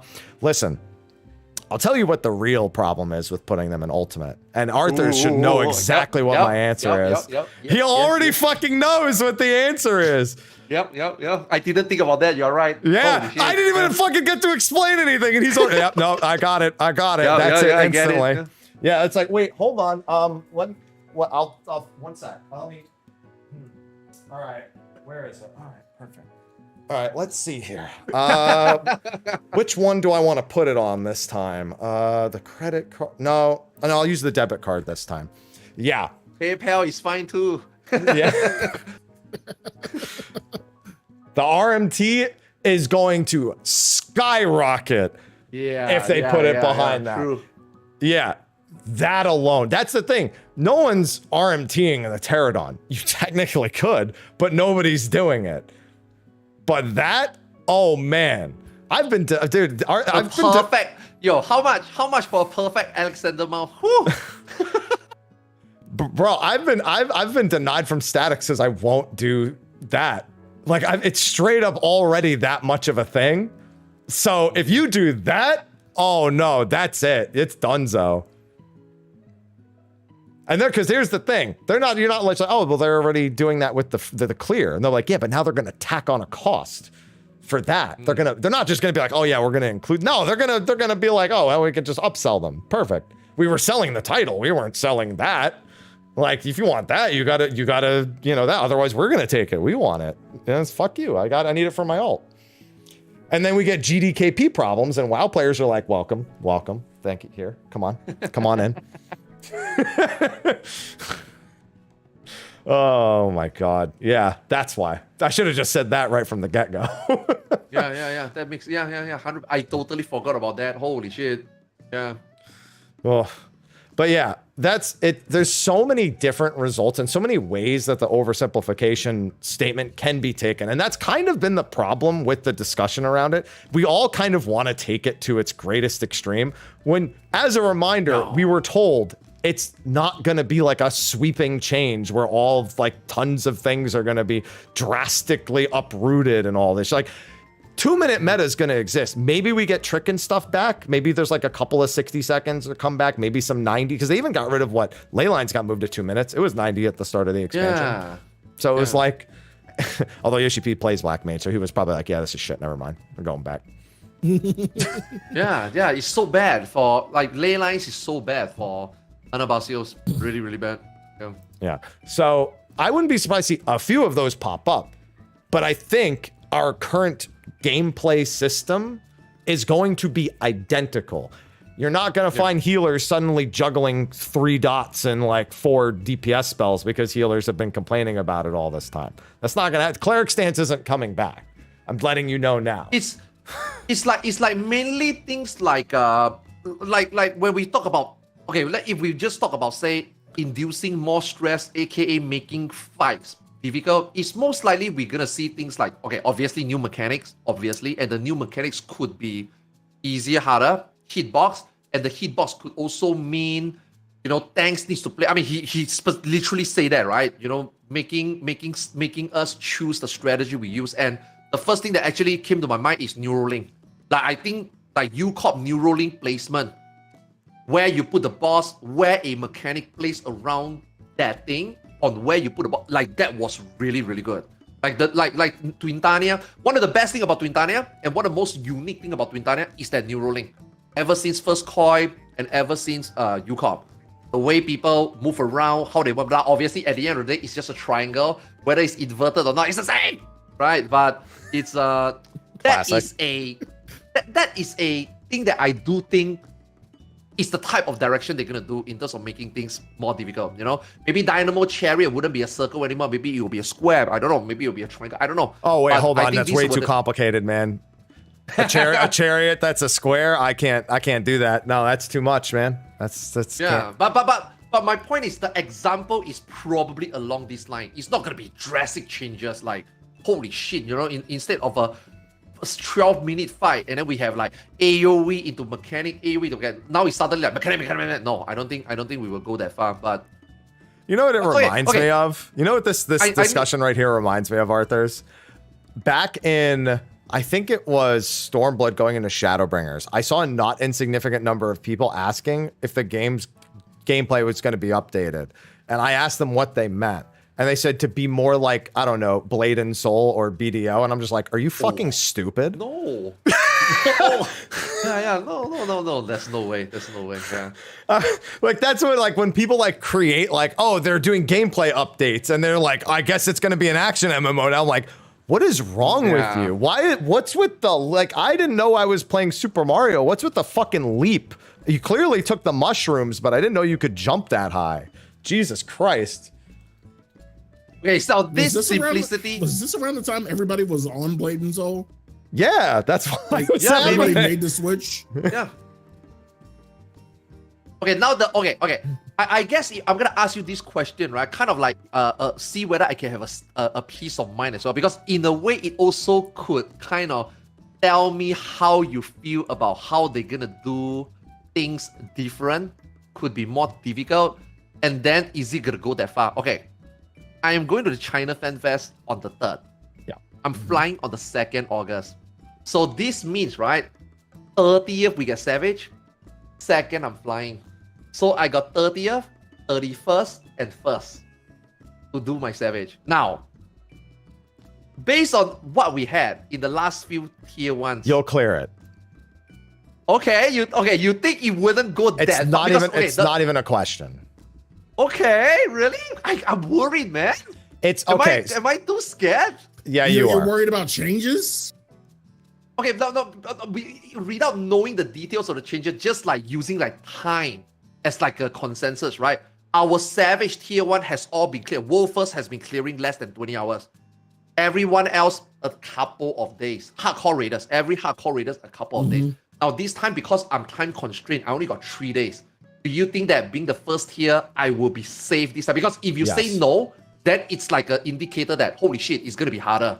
And it's going to be that one more day harder. Do you think? Look at me, Arthur. You will clear on the 2nd day. At latest. Okay. If I don't, you're paying for my air ticket, man. I'm good. Well, I'll be done by then, definitely. To be fair, we're not talking about ultimate. If this were an ultimate, yeah. No. No, yeah. If even if you at this point, I just assume all ultimates are going to take 15 days. I'm not like I huff the copium on DSR. Like T was like 5 days for the first group, like 8 days for the whatever it was. Like I don't remember. It's like 3 days and 6 days or something. It's like, this one will probably be about that. And I think that's a good middle ground. Like, I don't think we need to have a 12-day UCOB prog again. And then DSR happened, and I was like... Yeah, DSR have made all of us... just like in my static alone, I'm pretty sure this is a standard for all statics now. I think Ultimate... Now, World First maybe have a different side of mentality, but I think for all of us else, even if it's just like the hardcore pro, I think 2 weeks is the expectation, and I'm completely fine with that. I think 2 weeks is perfect. 12-14 days I think is perfect. What about Savage? Do you still now you already given me the answer and you say that 2 days. Do you think that Savage should be still only a 2-day affair, or we got 7 days a week? Thank you for clarifying how many days there are in a week for me. I had forgotten. Yeah, do you not think that Savage maybe should be in some way, because you see you touch on Ultimate, right? Happy? You talk about T, and then the expectation is 7, but holy fuck, it ended up 12. So do you think Savage should also? So here's the problem. There's 2 ways you go with raids, and I don't think Square goes either way with them. Like I think like in terms of designing for time, you either design it to be clearable in the gear you had going in, or not clearable in the gear you had going in. And that is the only differential that Savage will ever have. You cannot in any way outside of raising it to an ultimate level difficulty in terms of the mechanics, elongate a raid for Savage. Because the only other way you're going to do that, the only other way, I mean, if the mechanics are hard enough to take 2 or 3 days, sure, I think Final Omega, because of like weird translation issues with Hello World, took almost 3 days, I think. I remember being shocked. But that was it. Anabasios also took a while, right? Abyssos also took a what? Did it? Abyssos. Actually, I don't remember. Abyssos definitely took It's a a little different longer. problem. Yeah, That is a different problem. And keep in mind, Abyssos took that time, and what happened? We got a manifesto apology about a 1% HP difference. Yeah. Like, think about that. That took that long, and that was the result. That's crazy. Okay, I should be safe then. Okay, I should be safe. Thank you for the peace of mind. Yeah, okay, I should be safe then. Yeah, exactly. And that's the second tier. The second tier is usually a bit longer than the first. The first is like a 14 to 16 hour endeavor for the world first team. I think our team was like 35th, and we finished it on noon of the second day. Like, with a whole day ahead of us for Asphodelos. And Asphodelos, I still think was the best tier, but it still was the shortest. So that's something. You'll be fine. Unless everything, like something catastrophic would have to go wrong, and it wouldn't even be about the game. It would have to be like somebody, like a raid member literally cannot play. Oh, I thought you wanted to talk about dude. I am very worried about the graphical upgrade. Yeah, like what if somehow something just breaks? Because those type of things just then we collapse, have a month man. to worry about it. Yeah, hopefully, yeah. I'm very afraid of the, some of my chat is like, oh, hey, your artist, I already took 2 weeks off to play Dawn Trail. I'm like, bro, no, you should be taking that 2 weeks after the month. You shouldn't be taking like just day off on day one and bad, and let alone 2 weeks, you know what I mean? A day, sure, you take 2 days at the launch and then you take another, say, 10 days when Savage comes out, sure. Taking 2 weeks straight for launch? Let's not do that. Nah. I don't know why you would take 2 days for launch, 2 weeks for launch anyway. Like, just thinking about, I guess anyone who's willing to take that amount of time off for a game, you'd think they'd be smarter about when they take it off, because it's like that Friday, sure, you should, in theory, you could be like working as like a server at like a restaurant, so you don't have Saturday, Sunday. Like, you might have a job that falls in that category, but it's like, in theory, on a standard 9 to 5, Monday to Friday, you already have the weekend. And by the end of that weekend, if you are that kind of player, there's a good chance you already beat the story. What do you need the other 2 weeks for? Like the rest of those 2 weeks? Exactly, yeah. So hopefully that viewer was able to change his... Now, I will say, if they took a week off for Elden Ring and said, fuck it, I'll take another week, I kind of get it. It's like residual left, like, I got to use it. I got to use the time off. Because I want to be very clear. What, Sly? I still can't shit how people are pushing shit out of Elden Ring's way. They had to. That's a suicide to try to release on the same day as Elden Ring. Yeah. I don't know how Horizon even got to a PC version after releasing 3 days before Elden Ring. That blew my fucking mind. I was like, that franchise is crash and burn. First Breath of the Wild, then Elden Ring. They're done. They're just done. There's no chance. But they made it. Yeah, no, it's suicide. And let's be honest, Yoshi P is gonna stop and play Elden Ring. We already knew. Yeah, for sure. Yeah. And man, I actually predicted June 21st at one point. So when we found out when the Chinese Fan Festival was, August 3rd, I looked at the pattern and I said, well, 6 weeks before that, it should be the expansion. And it was June 21st. Really? Yeah. My Bilibili viewers all told me, oh, your artist is always 1 month. So it's always on Savage release week that the Fan Fest happened. I'm like, well, fuck.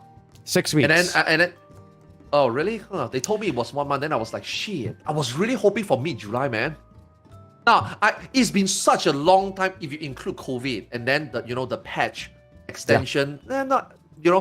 I was really surprised that they were able to get it back together just within one expansion. We'll be back in winter next time around. We won't be back. We won't be staying in summer release window. I sincerely doubt that. I want them to, but I sincerely doubt that. They would have to shorten the amount of time. I mean, don't get me wrong. If they do, it means the time between 0.5 and expansion launch is like 2 or 3 is actually like significally lower. I would love that. I don't see it happening. But no, because of the extra weeks, right? Yeah. How they do patches. Shadowbringers Chinese Fan Festival was August 17th, if memory serves. Launch was July 2nd. That's where I landed on the 6 weeks. So instead of just the 1 month. And yeah, but then I made that prediction before we knew about Shadow of the Erd Tree. And then 2 days later, we found out about Shadow of the Erd Tree. And I went back to the comments section. And it's a bunch of people like, edit, don't be June 21st. Don't be June 21st. Someone's like, oh, that would be perfect. Edit, never mind. It would be awful. I take it all back.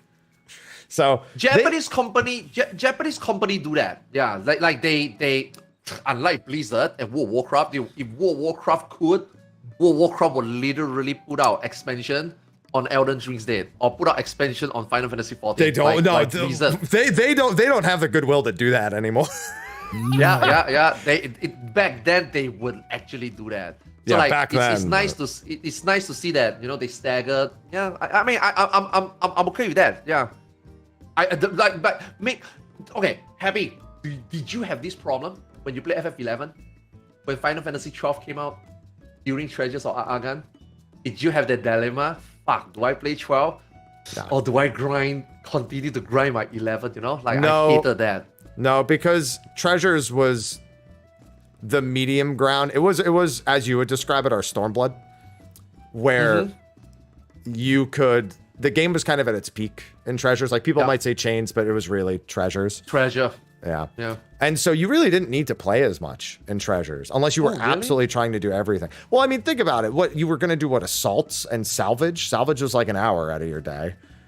And assaults, you either were, grinding points or whatever, but you still only did it. Your chimeras. You fucking perk a character there and check once an hour. What about farming NMs? What about your Damascus Club, your King Arthur, dude?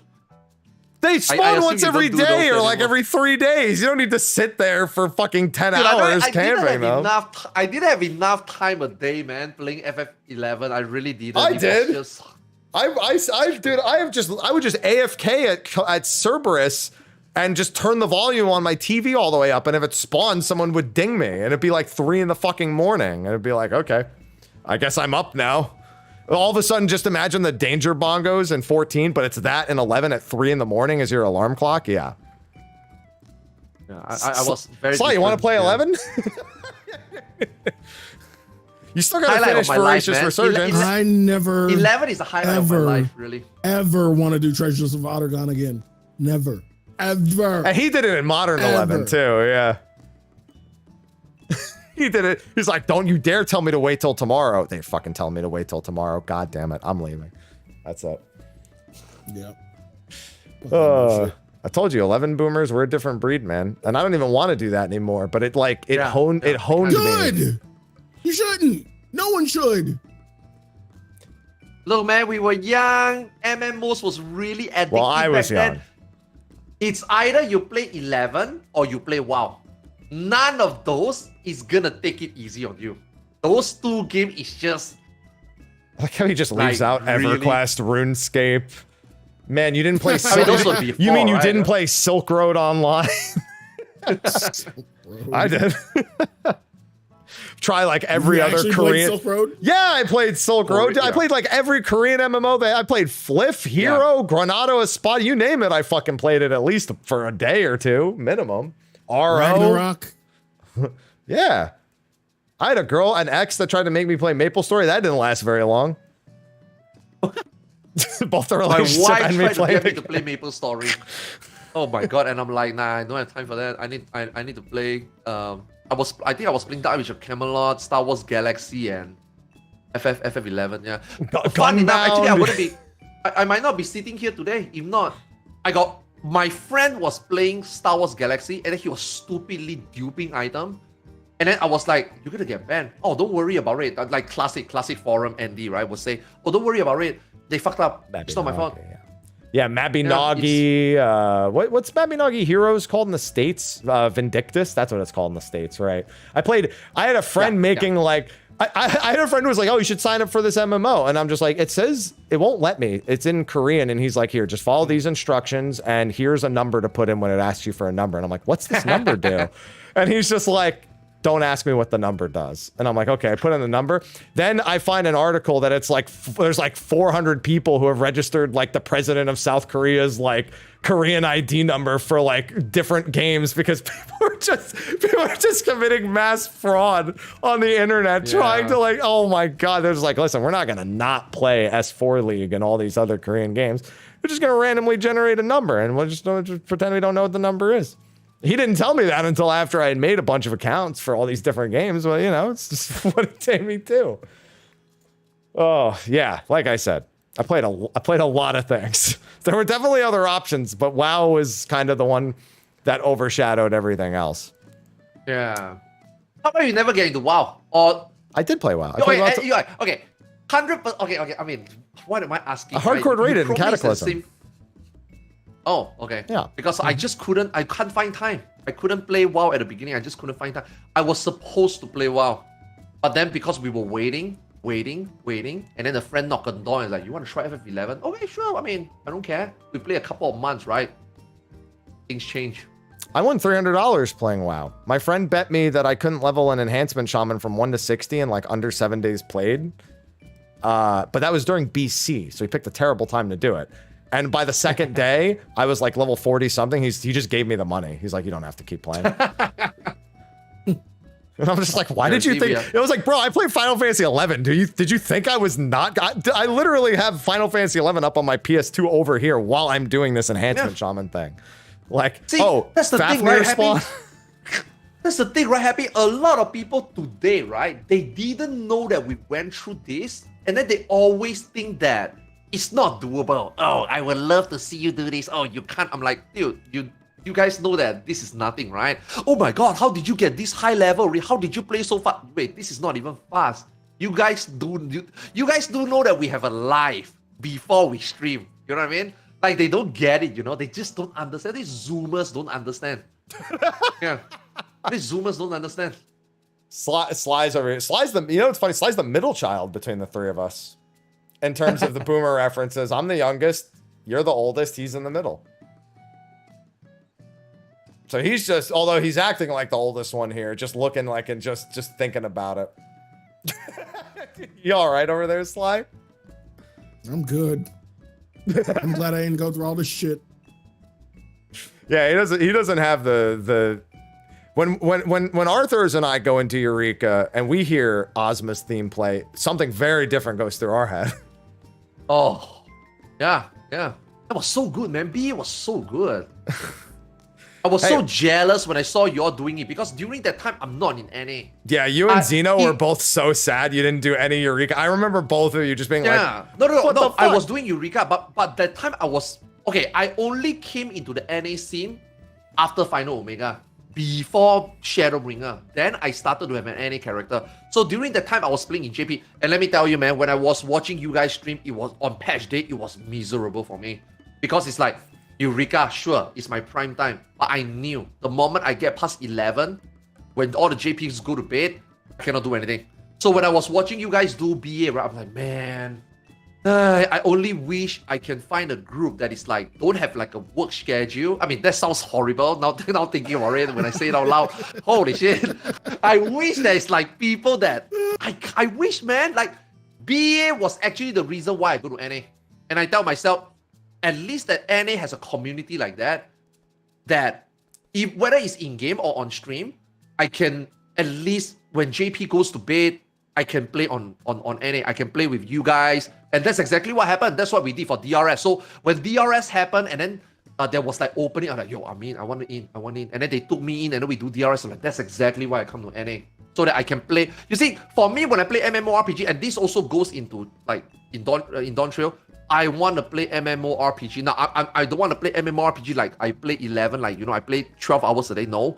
But I want to be able to, if I want to play, I can play. Because right now, Final Fantasy is, if it's not prime time, there's no PR. In JP, if it's not prime time, there's no PR. EU, if there's no prime time, there's no PR. NA is a lot better because NA have PST, EST, and Central. So NA prime time spread out a lot more.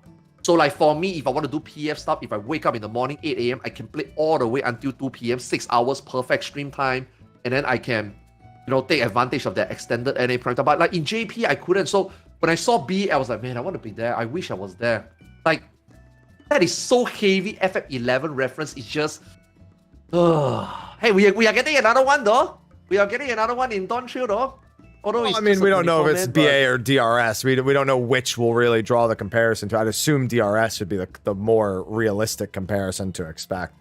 But, I mean, they haven't said we're getting that. They just said we're getting exploration content. You know, we don't know what we are and aren't getting yet. So we'll have to wait and see. I just want more duels, to be honest. Give me some duels. Those duels. Don't give me the same system for getting into the duels, but give me the duels. Oh, man. But yeah, it's kind of nice to, despite the cynicism, I think that's, as you said, Sly and I have exhibited, our more realistic outlook versus your puppy dog eyes thinking, Dawn Trail. Dawn Trail. Looking like Puss in Boots. It can't be worse than Endwalker. That's the only thing I ask for. It can't be worse than Uh-oh, that's gonna get clipped. Dude, we say that 2 times before, right? And it happened, right? Surely not the 3rd time, right?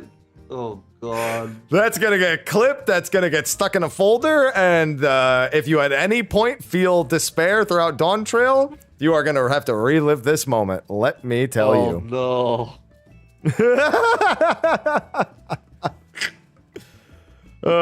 Keep it on hand, everyone. I got my cup.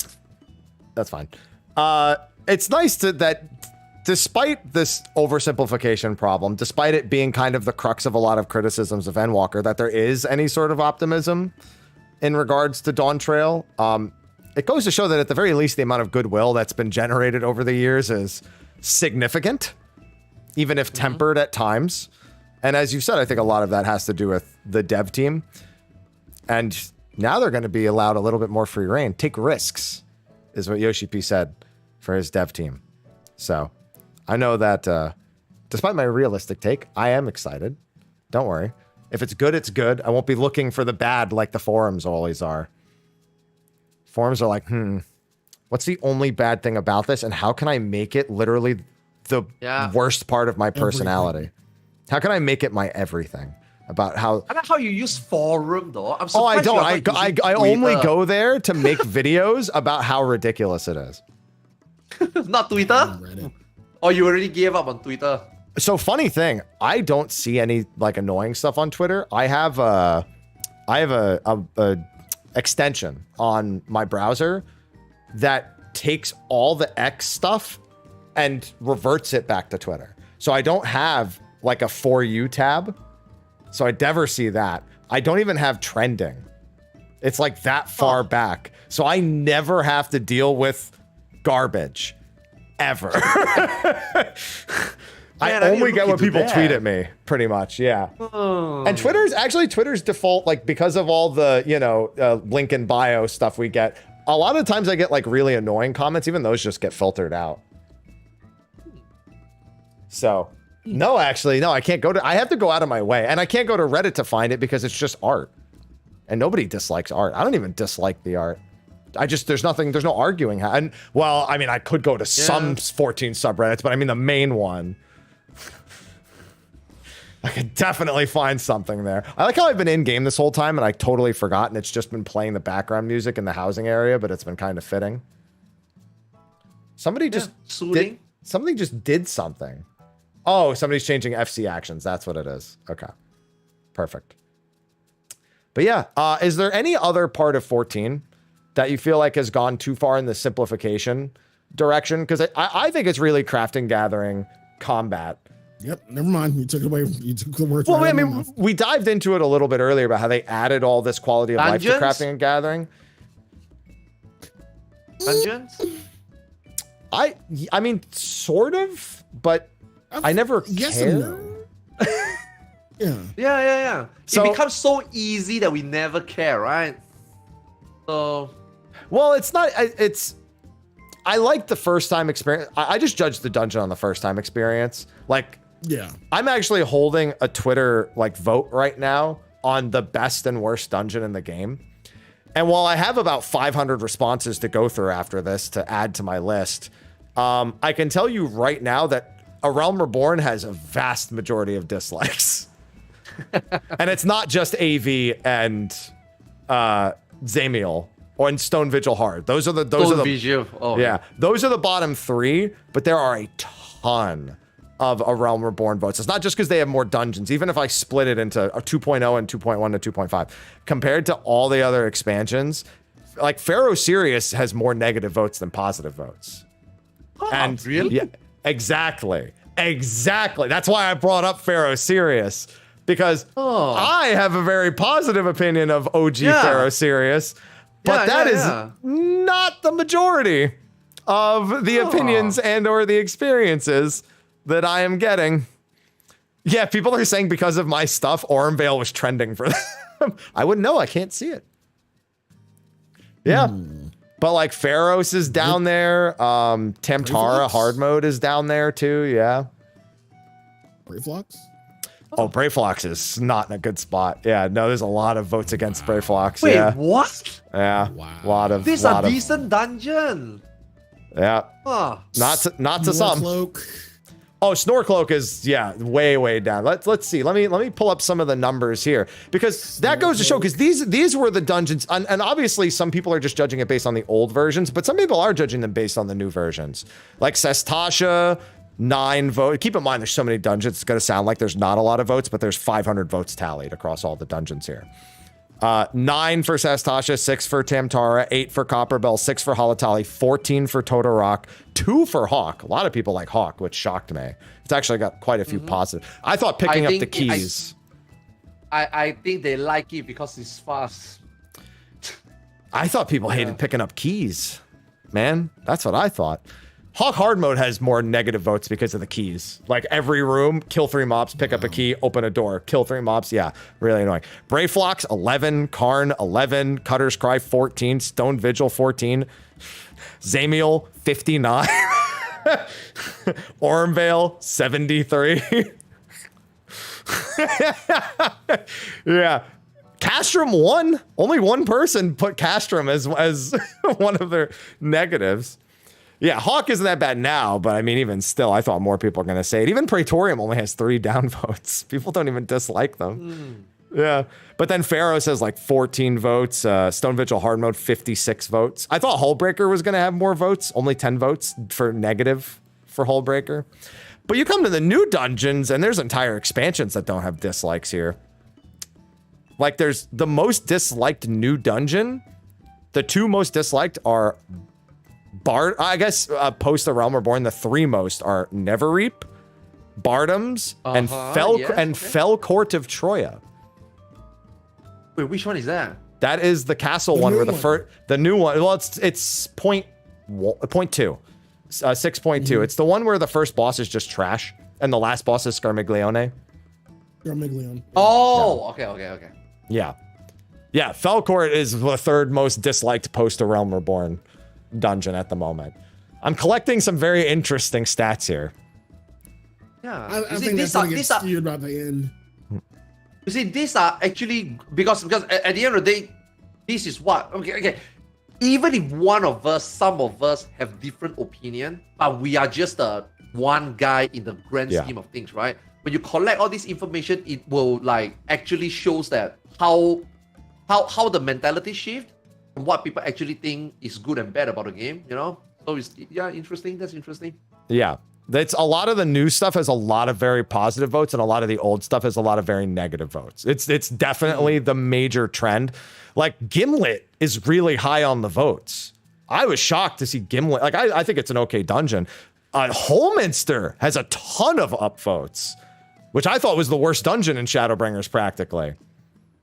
Really? Yeah, Mount Golg has a ton of votes for upvote. Amarat is way in the lead. Way in the fucking lead. Oh, and yeah. Actually, that's sentimentalism, honestly. I mean, Dead Ends is also like pretty up there. Twinning is actually behind Dead Ends, which shocked me. Twinning is actually not even in like the top 10. Okay, so here's the thing. I'm not a huge fan of Dead Ends. Neither am I. I fucking hate it. I do actually think the bosses are better than our average dungeon boss now. Like the first boss has wiped groups. But the dungeon itself, it just maybe because I did it so much. I'm trying to get the bird. and I fucking hate it. I think the most divisive dungeon is Bardom's. Bardom's is 10 down, 7 up at the moment. The burn has a lot of votes, a lot of burn enjoyers, a lot of Kitana Ravel enjoyers. There are Ravel's good. There are like less than 25 good votes across all of A Realm Reborn across 500 people. And I have like another 500 to collect today. It's like there is no good sentiment at all. Most of it's Shadowbringers and Endwalker, which I expected. I think recency bias plus a lot of people like there's an emotional tie there. But yeah, it's not good. It's not good. Arboretum and Fractal have no negative votes. There's some decent ones in there. Shisui has a lot of good votes. Shisui, I'm not a huge fan. That's the one with the old mechanic in the last boss. Mechanic. Yeah. And the last boss, the water one. Yeah, that one's got no negative votes. It's just got a few positive votes. Yep. Weird time. Alamigo's got quite a good number of votes too, as well. That's not a dungeon I like either. Not very much, at least. Swallow's Compass? Only positive votes. Swallow's Compass, quite popular. I'm looking forward to getting all of this posted because we have a lot. It's like a mini Lucky Boncho, but like just about dungeons. Yeah. I've got a lot of work to do after stream today to actually compile it all. I want to do a show just on this, just on dungeon Lucky Boncho data. Yeah. Dungeon happy data. Yeah. Except that I don't use achievements. I just use people telling me what they want. And that's including a lot of people haven't been able to vote because I'll only accept a vote if there's one answer for both categories, least and most. So some people will be like, oh, most definitely Amarot, but least any under level 50 dungeon. I don't count that person because what am I going to do? Add one to every like A Realm Reborn? Like the vote's going to be so skewed. I can't just fill in for them. I'll be like, all right, that's a Stone Vigil vote because that's my vote, so it has to be my vote. Got to copy that. Perfect. Yep. So that's gonna be a fun one. But it is the simpler dungeons are the more popular ones. Like the average data shows that, and it kind of makes sense with dungeons, which is why I don't think that's really a point they need to go back on, because I do think that the people who generally do dungeons on the more regular have a bigger attachment to the environment, the music, like the parts of it that are more cinematic and story related than the actual act of doing a dungeon. Because that's why Amarot's in the lead. Amarot is not in there for the gameplay. I sincerely doubt it, given the second boss is very similar to the Fell Court of Troya. But that's just an observation from a more hardcore player. But everyone agrees that Ormvale is the worst dungeon. Actually, Zamiel had double the score of Ormvale at one point, and then Ormvale like went on a tear. It was amazing. Dude, Ormvale is not that bad. They should see 1.0 Ormvale. Don't. If I have to 100 fist with Fist of Fire as Monk in that ever again, I'm just... Y'all don't know what a 5 chest Ormvale is like from one point. Yeah. People are like, 5 chests? And I'm like, exactly. Technically, it's a 6 chest. But, you know. Yeah, it can be 6. Dude, I run that shit so much for the heavy Dark Light armor. Like, it's so... you have to pop that 5th chest, right? Okay, fine. And then you have to get it to drop. I get that butt and Monk body 3 times before I saw it. I think I ran 350 times. Yeah. How many what were they called? Did you do for the relic items? Not garrisons. What were they called? Hamlets. Hamlet. How many hamlets did you do? Okay. This is a very interesting story. You know how people always come to my channel after I started a live in FF40? Others, why don't you craft after? You know how much I craft for the hamlet? I make sure that I am top 2. I have enough item to turn in to be top 2 for each of the hamlet, so that when I go in and do my hamlet thing, it is 50% drop rate minimum for the relic item. Let me clear that up for a few people. Hamlets in Final Fantasy XIV 1.0 were a content where you had to defend a base against a bunch of waves of beastmen that would attack it. Your rewards were determined on how much you had contributed to the hamlet through a period of time, about a week. So if you were someone who was in the top two, I think top 2 or top 3 contributions in terms, top 3 for contributions, you had a 50% chance of getting the relic drop item whenever you would complete 25, it. 20, 25% I think it's 25, for 50. third place, Yeah, 50, yeah. 100. And then Yeah. 100. First place is 100. Yeah, first place is 100. If you didn't, it was about a 1% drop rate. So, yeah, it wasn't great. That's how much I craft. I compete with the JP I craft. I was turning in, and I make sure that I always have double. Because even if I overcraft and I don't need them, it's fine. Because I can use the item for next Hamlet contribution. So, dude, I crafted so much. Yeah. And dude, I mean, you know how hard is 1.0 crafting? How hard is it to craft an 1.0 HQ item? It was really bad. It was. Yeah, and don't forget what the punishment was for getting certain things wrong. And what? Oh, did you know that in 1.0, everyone, that if you failed an overmelt, the gear was destroyed? Yeah. Yeah. And it was the same odds we have now, mind you. If they weren't higher odds, they were the same odds we have now. Getting a relic base weapon done. Oh yeah, you needed to overmelt for it. Yeah, so you would just overmelt. It's about 40 million gear. Yeah, I made every single relic. Man. Yeah, so a lot of people, it's like, you don't craft, you don't make money. I'm like, there's a reason why I don't need to make money anymore since 2.0. I came from 1.0 with 400 million coming into 2.0. Now they slash away a 0. So I started 1.0. I started 2.0 with 40 million and never really need to think about earning it, you know. So that's why when I play this game, how much are you sitting at right now? Oh, now it's like just like 100 mil per character. I did not bother to make money. Now it's just selling home. My attention went from trying hard, earning money, into just raiding. Because I don't need the money anymore. You know, so I just people do Unreal. I don't even do that. Yeah.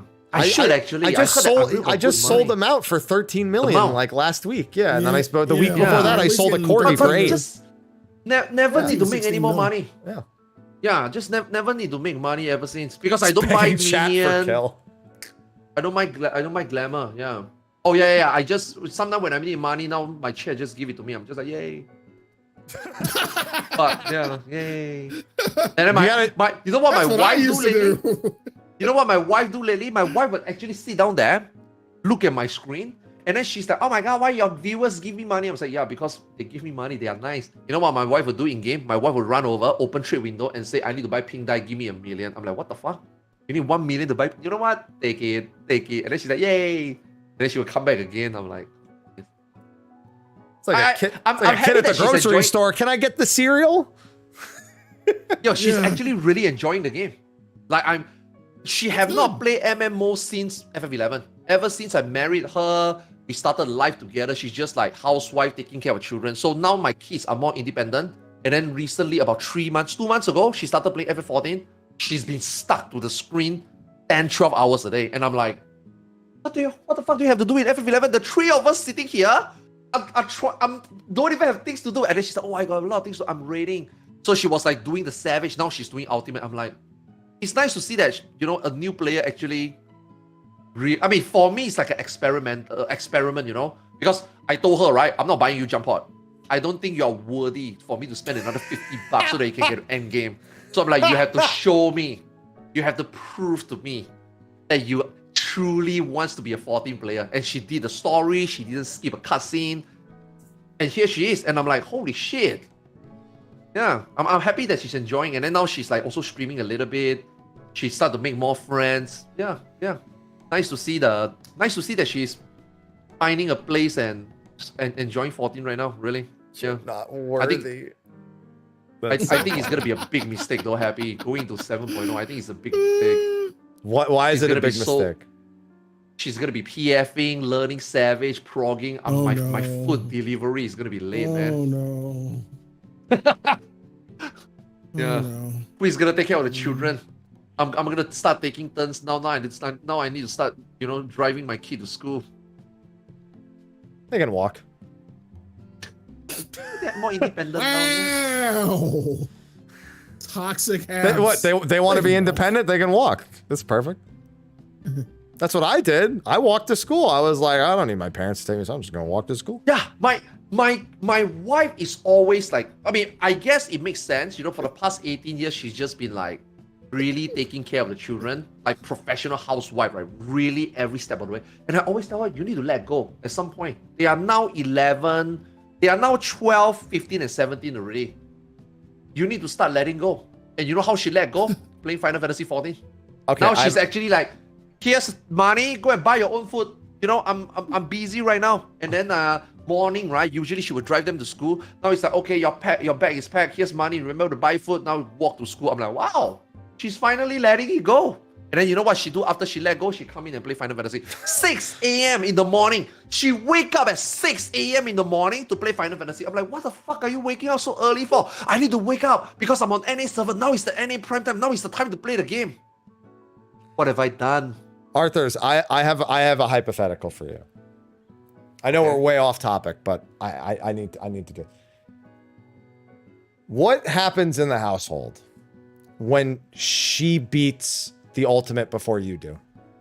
Nah, there's no way. She's a shitty player. There's no way. Nah. Also save this clip. There is no way this is video evidence, right? Y'all realize this is video evidence, right? This is going on the internet. There is no way in hell, right? I would number one raid with her because I know how horrible she is. I didn't say raid with her. No, she beats it before you. Yeah. And then number two, she can find a group and she can play better than me. There's no way. Unfortunately, by saying she could never find the group, you've now opened up Pandora's box. Is really the Avengers are going to assemble.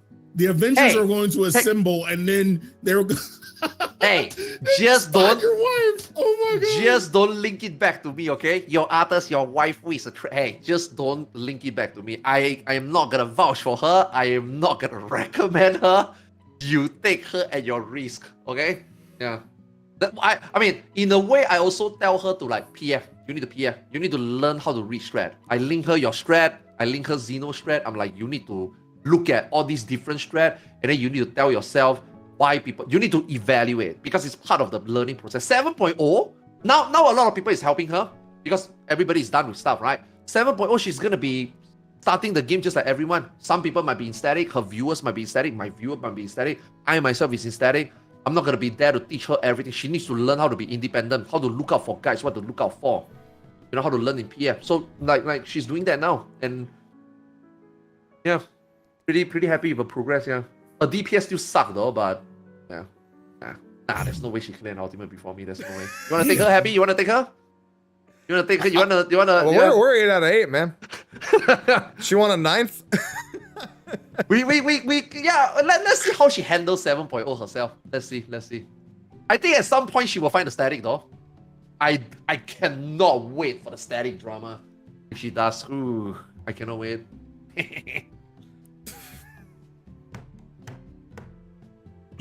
You can't fucking wait. Oh, I'm sure the rest of the internet can't wait either. Toxic apps. Wait, what? How am I toxic? Making the damn kids walk. They're fucking old enough to walk. What? They're not. I'm not saying to send the 6-year-old across to walk 3 miles. They're teen. I fucking walked when I was in my teens. Yeah. They got legs. Now thinking back, it's either our parents don't give a shit or back Perhaps then turning into Vanna. Henceforth, we shall walk. Yeah, tell them they're gonna come home and they're gonna be covered in blood like that one scene, just like we shall walk. Yeah, it's just gonna be just like the walking home scene with Vanna. That's it. I mean, if it's too far, yeah, but I mean, then they just leave earlier. Dude, she backseat me though. The other day I was doing P12 and she was backseating me. She saw my debuff and then she's like, you need to go to the left side. And I'm like, what? And then when I did it wrong, she's like, I told you to go to the left side. I'm like, fuck up. She distracted me. It was her fault. Yeah. I could have done it right myself, but she distracted me. It sounds like she's gearing up to beat Ultimate before. She's trying to do UCOP. Definitely, okay. A lot of new things that, although she did Savage, but Ultimate still have some things that she didn't expect, like how fast the mechanic happens. She's like, I don't have time to think at all. It's fast. I'm like, yeah, the pacing is different. Savage is a little bit slower. Bam, something big. Bam, something big. Ultimate is bam, bam, bam, bam. You know. So she's like, good learning. Yeah, I think if she can do UCOP, I think it would be like, you know, she knows what to expect. Future gameplay, you know. Yeah. But you really need to get that, and I think that's a problem with the game, that she needs to get there, and then she start to understand. Pre-Savage, right? When she was still doing dungeon, when she was still doing EX trial, I would tell her things to do, like just get out just enough for AoE, because you don't know whether it will be a back-to-back mechanic, like, you know, Dynamo Chariot. So you cannot dodge too far out, right? Because you need to get in, right? And then she's like, but why? You know, I can run so far away. I got time. I'm like, it's not that you got time now. Is that when you do Savage, you will realize that you need to micro movement. And then she just never get it. She just never understood why. And then suddenly when she do Savage, then she understand. Caloric 1. Caloric 2. She finally understand why it took me 1 month. It took her 1 month to finally understand the very first day I teach her about dodging mechanic. Don't overcommit. And then when she do Caloric 2, she's like, oh, because if I run too far, I die. I say, yes. That mechanic don't let you run too far, so you need to run just enough.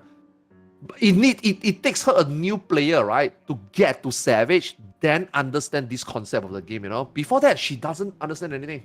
So it's like Final Fantasy XIV needs that mid-core content, or that path from the normal dungeon to Savage, so that new players can transit easier. Because my wife definitely put in a lot of work, and obviously play the game too much to finally get it, you know. So hopefully 7.0, somehow there is like nice restaking in between that make more content for people to, you know, stepping board properly, I hope. Yeah. Hopefully. I mean, I feel like, especially to somehow get the show back on topic, if you really want to take Final Fantasy XIV and strip away some of the elements that have made it too simple, which is ironic, I guess, add in more elements would be more accurate. You do need better teaching. Now, some people want it to go like to the extreme where they're like, oh, let's let people put in their own rotations and like a board, and then you can just practice it. But let's be honest, they'll never do that. It's probably not a good idea to begin with for either them to post it or for them to allow other players to post it, because I've seen a ninja guide where they did 7 OGCDs in a row, and a lot of people were thanking them for it. And I remember a ninja who was like literally a top player criticizing it and being told that they were toxic. So like, there's no winning that category. That's for fucking certain. And God, Fold has a video of him doing it. I got to see if I can, like, he did the exact rotation and then he like tabs out and then it's like a Naruto background on his like PC or something like that. It's like a 2.4, like 3.0 ninja guide or something like that, long time ago. And they need something. Something needs to get taught earlier. And not just they rework the dungeons to have tank busters and like stuff. Like I did ARF today. And the avatar mechanic, you know, where he has the ballistic missiles where it's like just a stack. It has an enumeration marker over the head now, among other things. And enumeration means exact number or not, which it'll teach you if 4 people try to go stand in the 2. But they need something that like legitimately acts as an in-game encyclopedia for a lot of stuff as you pick it up or as you learn it or as you see it for the first time. So players can actually do it. Although then again, if there's any lesson I've learned over the last 10 years, people don't read. So maybe there's no hope. One way to make everybody learn again and put it in the even ground is really introduce brand new mechanics. But how many brand new mechanics can you introduce in a 10-minute fight? Or I mean, yeah, Shroud 8-minute fight. You can't, right? So there's always going to be some disadvantage to new players, you know? Yeah. It's why I want Criterion to be kind of the less the lower wall entry into raiding, because people will feel more comfortable going into something that's 4-man than 8-man. And then that gets you kind of in the door. Like, I want Criterion to be as hard as Savage, and I think you can accomplish that without it being, and still use it as a stepping stone. I mean, yeah, it's same difficulty, but with less people, it still is a stepping stone in its own way. A better stepping stone into that teaching bit. But even that, you need something even below extremes that kind of gets you up to the extreme level that's missing. And I don't know where to do that. I mean, maybe at least not having 24-mans that have completely irrelevant mechanics like on patch would probably at least help somewhat, but I don't know. I don't know where they would plan to put that in, but I also know that no matter what they do, people don't read. Bro, somebody tried using a macro back in Emerald Weapon for me. A macro in NA. Do you know what happened? The tank called the H1 spot because he thought they were just positions that we were going to call out. And then we told him, no, that's a healer spot. And he said, oh, okay. H2 then. That tank finished the macro though. You know what I saw the first time when people put macro? He said, I can't read it. It's so misaligned. And then we are like, dude, just open the chat box bigger. And then he's like, oh. I'm like, what the? Because his chat box is so small. He said it's too small. Everything is compressed. Oh, then drag it out. Open it. Then you can see the whole macro. He's like, oh. NAs are different, man. NAs are really different. Yeah. It's really bad. Y'all see why I don't fucking PF? Yeah. Yeah, you know, again. Which was the fight that made you have this PTSD? I remember I was on this show with you and you talk about it. Shiva, right? Yep. You were Shiva, right?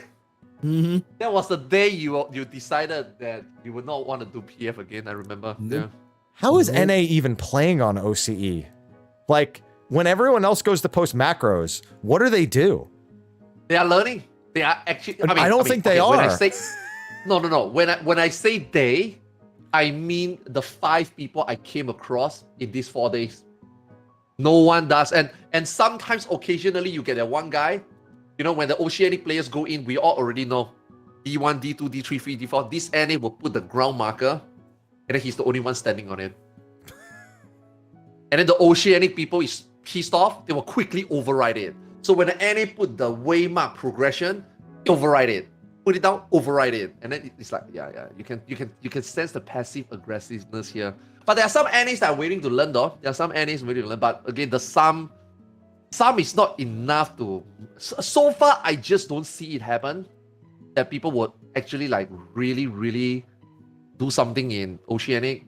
But again, right now, no one is playing the game. So I'm surprised they are testing these things so long. I really thought they are testing it for 1 week.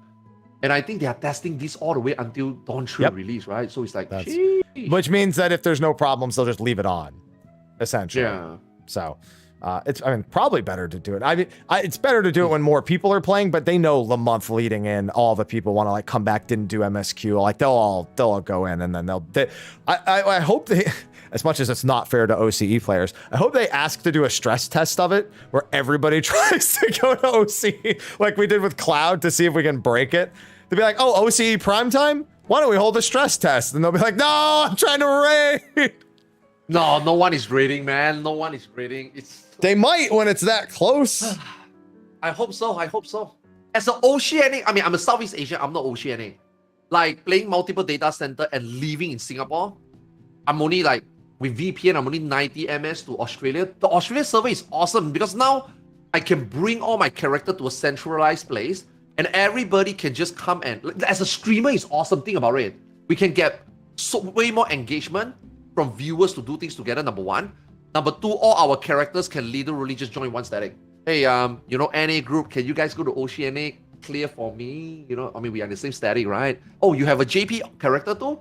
You don't want a PF this week? Week 1, you just want to get a page, you'll get a static over to Oceanic, and then you can do it. Like Zeno was saying, right? Zeno was saying that a lot of us cannot leave our server because we have a house.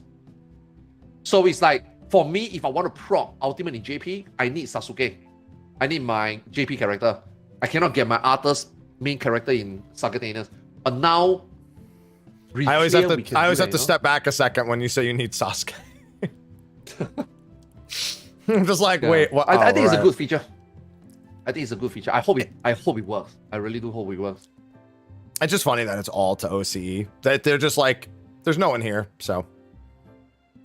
I mean, the Lucky Banjo, did you see the stats, Happy? That was like 5 months ago. I was actually looking at it again recently, yeah. Every NA servers, we got so many servers in NA, right? Average 15,000. And Oceanic server, 5 server, average 2.5. That's... I'm not gonna lie, that's higher than I thought it was gonna be. Really?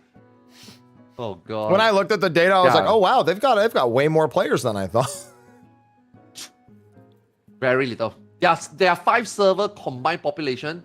It's not even Baomang. Yeah. That is just how small their community is. Well, time for us to ruin that. Now they're like, get these people out of here, please. I want us to go back to being dead. All right. Anyway, show's been going on for about 2.5 hours. I think we've nailed home most everything. I know we didn't get into much crafting and gathering, but what much is there to say about recipes just need to be harder. Like macros basically solving 99% of crafting is the oversimplification, and outside of making that's still going to be a thing even with harder recipes. It's just the a stat trial check and error. Yeah. The trial and error of getting to that. Like that was always a thing. Like you were always going to have a macro. It was just it took more trial and error. And I kind of wanted to go back to that. Oh, do you? Okay. Actually, there's something they might do. Okay, do you agree now that 100% HQ? I mean, let's be honest. Now it's just 100%. If you do 100%, it's because you fucked up. It's not because it was not achievable, right?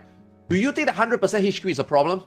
I think that if they somehow don't make it 100%, let's just say you craft 10 times. Okay, let's just say they make it 80% max, and you have somehow some rollover bullshit item that you just don't use because it's NQ. Nobody uses it. Do you think that it actually will make crafting interesting? You're gonna lose money though. The only thing it does is add a risk reward to deciding to do a recipe.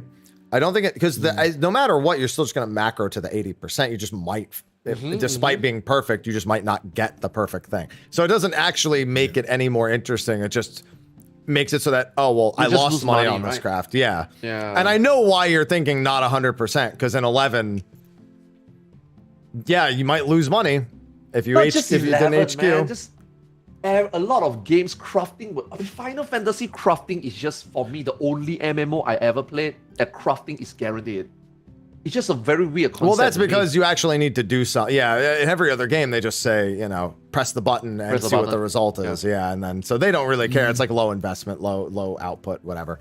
In 14, they give you the option of it being a skill, of actually being able to be good at it, which, of course, comes with that. But 1.0, 2.0, I can agree that, I mean, the 2.0 crafter relic was hard to get.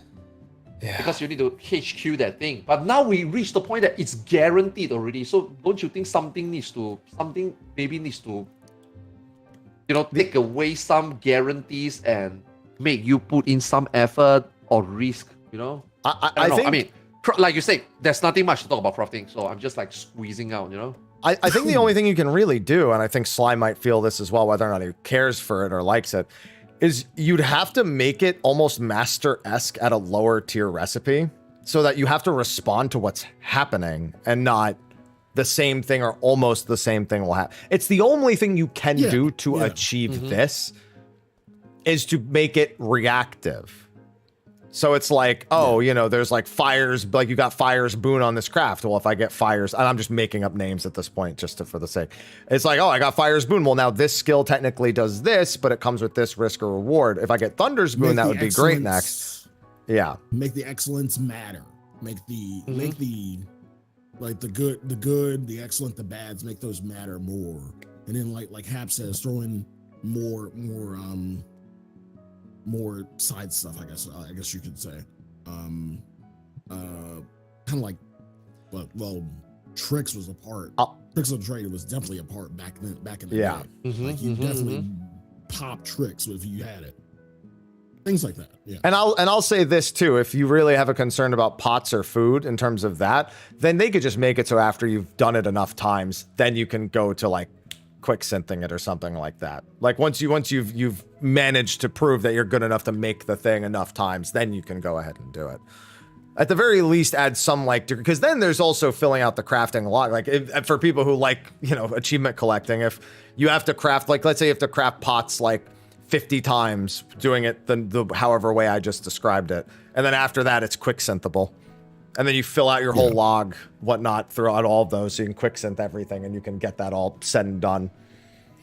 There's ways to do it, but there's never going to be a way that doesn't upset some people, which is the whole point of the simplification thing. There's no stress to any of it.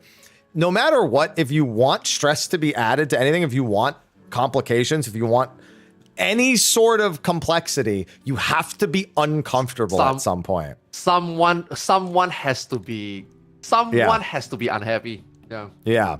No matter what, if anyone wants it, and that's true of everything we've said today. If you want job design to go back to being unique, you have to accept that the job you love could feel like shit at times. It's the bottom line. You're not going to feel good all the time. You know? Give and take. Yeah, there's a give and take for actually having something stress related. So if everyone really wants an unsimplified 14, if people want them to pull back the curtain, just know you got to get fucked at some point, and it's not going to be the good kind. Okay, can we agree that it would never be back to Heaven's Word? No. Never. And it shouldn't. No. It shouldn't. Jesus Christ, no. Right? I don't think we will go that far back, you know? But yeah, hopefully You just can't. The whole point of stress is that you're uncomfortable, but overcoming that discomfort and getting better at it is part of the reward structure in terms of, you know, feeling better about what you've achieved. Mm-hmm. It's just that most people don't want that, as per my dungeon thing.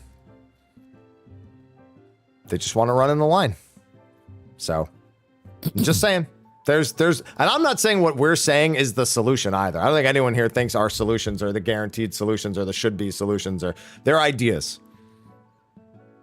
But if you like the idea of things getting more stressful, then you can't think of ways to, like, I thought of some bard changes today and I'm like, do those just make it even easier? And I'm like, fuck. I was like, songs shouldn't have a cooldown, and then after you have them up for 30 seconds, you get a buff for the next song. That way, anytime you die, you can just get up and go into whatever song you're supposed to be in at that time and pick up where you left off. And I was like, okay, but that's literally how we got to where we are. Fuck. That's the opposite of what they're trying to achieve. So where am I going with? Where am I? I'm like, this is the problem. We want to solve a problem and it makes another problem, and shit, this is why I don't get paid to do it. Yeah. It's not easy for them. It's not. We'll see. We'll see. 3 more months. Good job, Design Haps. Really appreciate it. But you're probably only going down to 1 dot bard. Sorry. They're just going to get rid of both Stormbite and Caustic Bite, and Iron Jaws is just going to be the name of the dot. Sorry. Sorry. That's what's going to happen. I'm guessing that now, so we'll find out when we find out. Bards are like, not another one! Don't go the other way! We want the dots to be more important, not less important. Hey, Machinist, I'm confident your hypercharge will get changed. No way they do another expansion of hypercharge having ping problems, right? No way, right? Is this still a thing? Is the ping problem still a thing? Yeah. Oh god, I want to play I want to play controller machinist soon. Shit. I mean, you can just do the high ping rotation. There is a high ping rotation. Does it make me do shittier damage? Yes. Do you think it makes you do shittier damage? I mean, I don't know. I mean, maybe that's a way to overcome, right? Maybe, well, think about it this way. If you play even Machinist even somewhat correct, you're probably still better than most of the people you'll play with in the PF. Okay. Yeah. That includes high ping rotation. Damage will still be shit. No, it won't be shit. It just won't be as good. You'll still be better than most everyone else. Yeah. Won't be Yeah. like optimal. Yeah. Yeah, just won't be optimal. That's all. That's fine. But it's really not. So just surely they'll change it.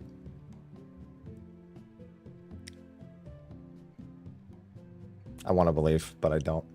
I like your camera zooming in on your thumbs there. It focused on your thumbs. You just went completely out of focus. I don't know why. There we go. Yeah, I got mine to do it too, sort of. There we go. All right, anyway. Show's coming up on 3 hours, so I say that we wrap it up since we've beaten all the points home and gone on a million tangents while we're at it. Your wife's about to walk in the room and want to start playing anyway. It's about that time. It's almost 6 a.m. I think so. Oh boy. I haven't even locked out. Yeah. There you go. The game is still logged in. Yeah. She doesn't even log out at night. Doesn't turn the PC off, doesn't log out. That's a real gamer right there. And then complain about how your PC is dying too quickly. Got to go full circle with it. That's it. Anyway, thank you, Arthurs, for joining us for this fun little conversation. A return to State of the Realm here.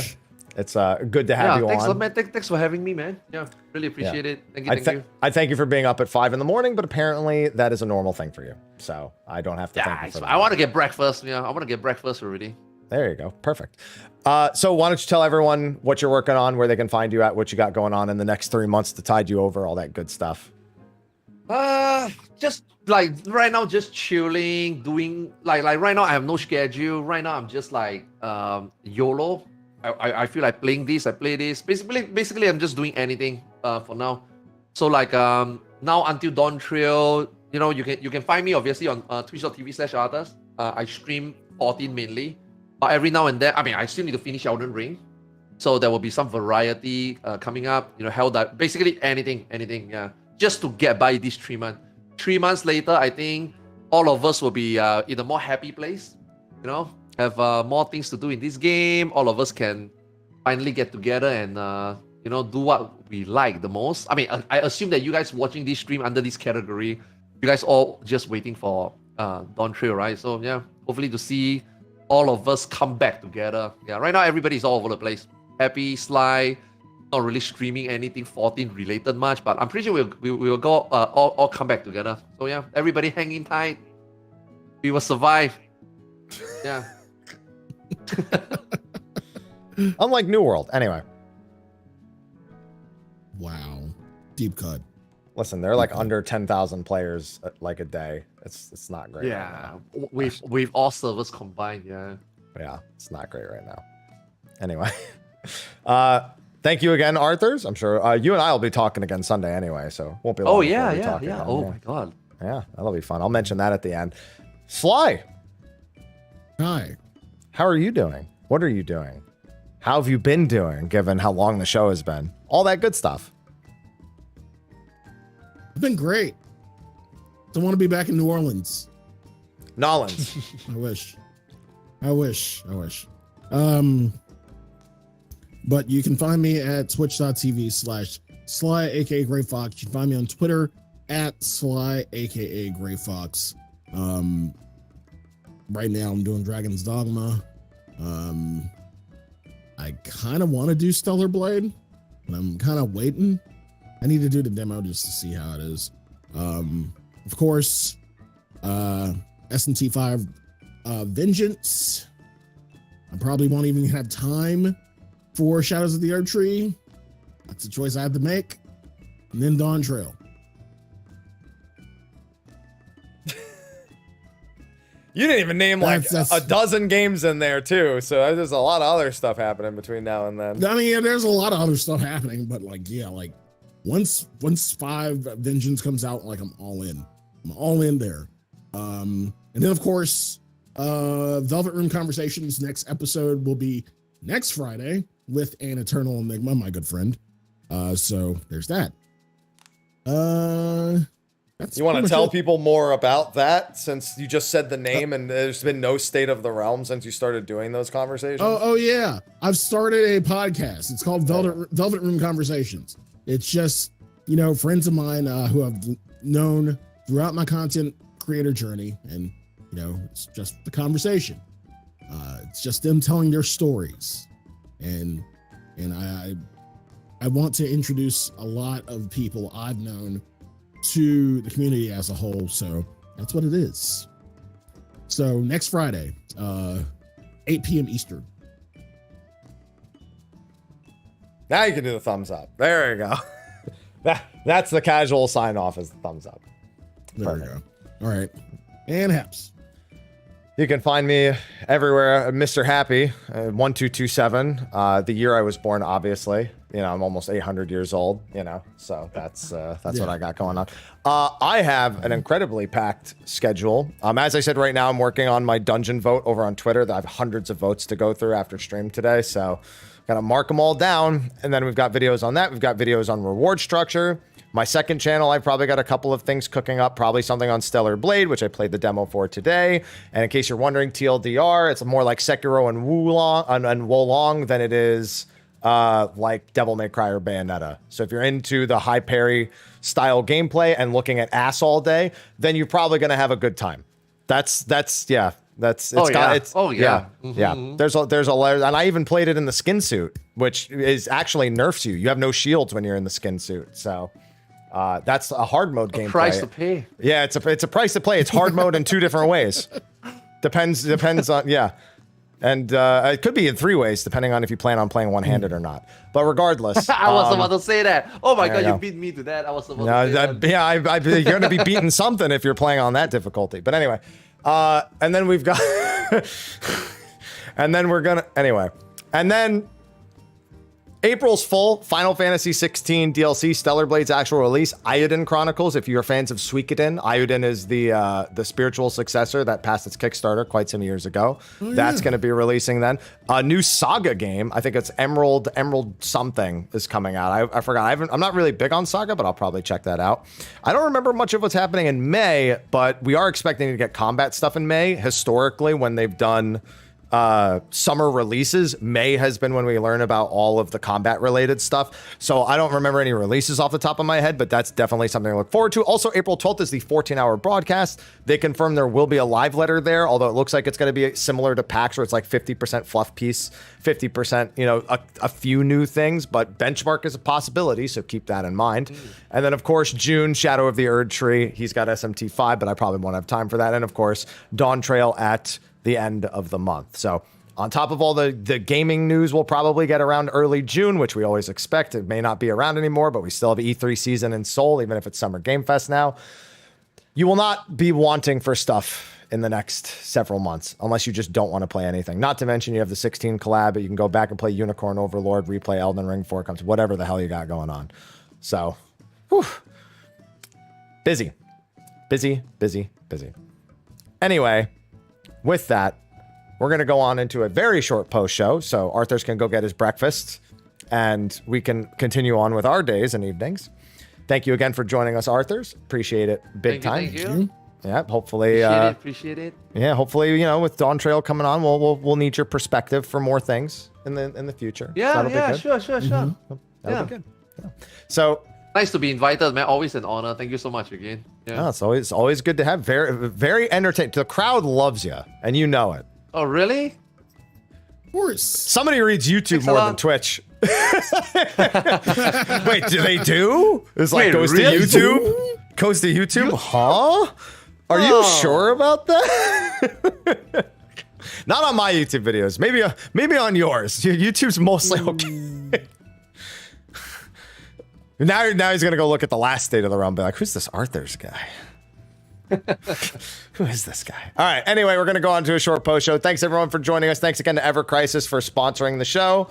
I'll get this posted as soon as I edit that ad in. So if you missed it, go enjoy it on the YouTube and go enjoy their streams and everything when they stream Sly tonight and Arthur's. I don't know if you're done for the day streaming or if you're going to go back live again, but...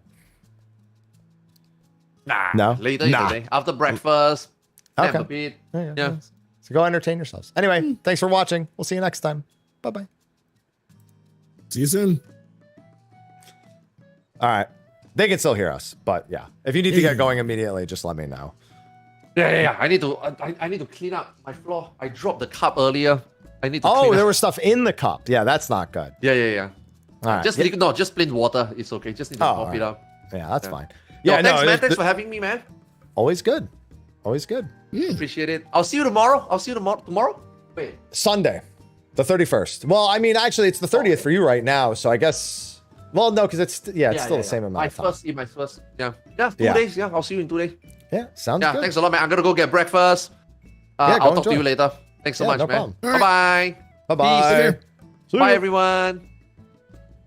Say bye, everyone. All right. We will have a show next week. I will let you know what it is, but we're going to try to keep it on the regular. Now that there's some new stuff, the 14-hour broadcast is April 12th, so 2 weeks from now, that will be that show. That's on a Friday night, however, so that's a Saturday show for us. Yeah. All right, so you can calendar that in, and I'll come up with something for next week. That way, everyone here we want to keep the news flowing at this point. I'm going to look over some of the stuff that that we haven't. Oh, we'll have the 16 collab at the bare minimum next week. So that's like half of a topic, I suppose, because that's on the 2nd of April. So that's Tuesday. Yeah. So we'll be good. So even if it's a show, it's probably, even if it's a shorter show, it's still a show. Yeah. No matter what, Friday next week we have a show. So you can pencil that into the calendar, and I'll get you guests and everything for next show after that, all that good stuff. And hopefully there'll be something else, but I'll come up with a bunch of stuff over the next few months. We'll probably bring on like job specialists to talk about stuff before the combat stuff, after the combat stuff. Plenty of stuff. And everyone here gets a little sneak preview because we're talking about it now. All right, I gotta pee, I gotta eat, I gotta start fucking writing down dungeon shit. Because it's raining, I gotta do like a light leg day. I can't go to the actual gym and do my fucking heavy loaded leg day. Because I gotta walk a mile through the rain, and I'm not doing that shit. Okay. So, I'll talk to you later, Sly. Okie doke. You enjoy your evening. Yep. And I'll talk to you later. Too. All right, bye-bye. Bye. All right, I hung up on him. All right, yeah, I'm gonna head out. I was thinking about doing an evening stream tonight. That's not going to happen. So I will see all of you tomorrow. I'll probably just be playing 14 tomorrow since I don't really have anything else on my docket until something in April. I'll probably have a decent bit of 14 over the next several days. So appreciate everyone for hanging out. Hope you enjoyed the show. I'll probably have it up on YouTube tonight instead of tomorrow like I normally do. But yeah, y'all have a good one. Appreciate it. Good night, everyone.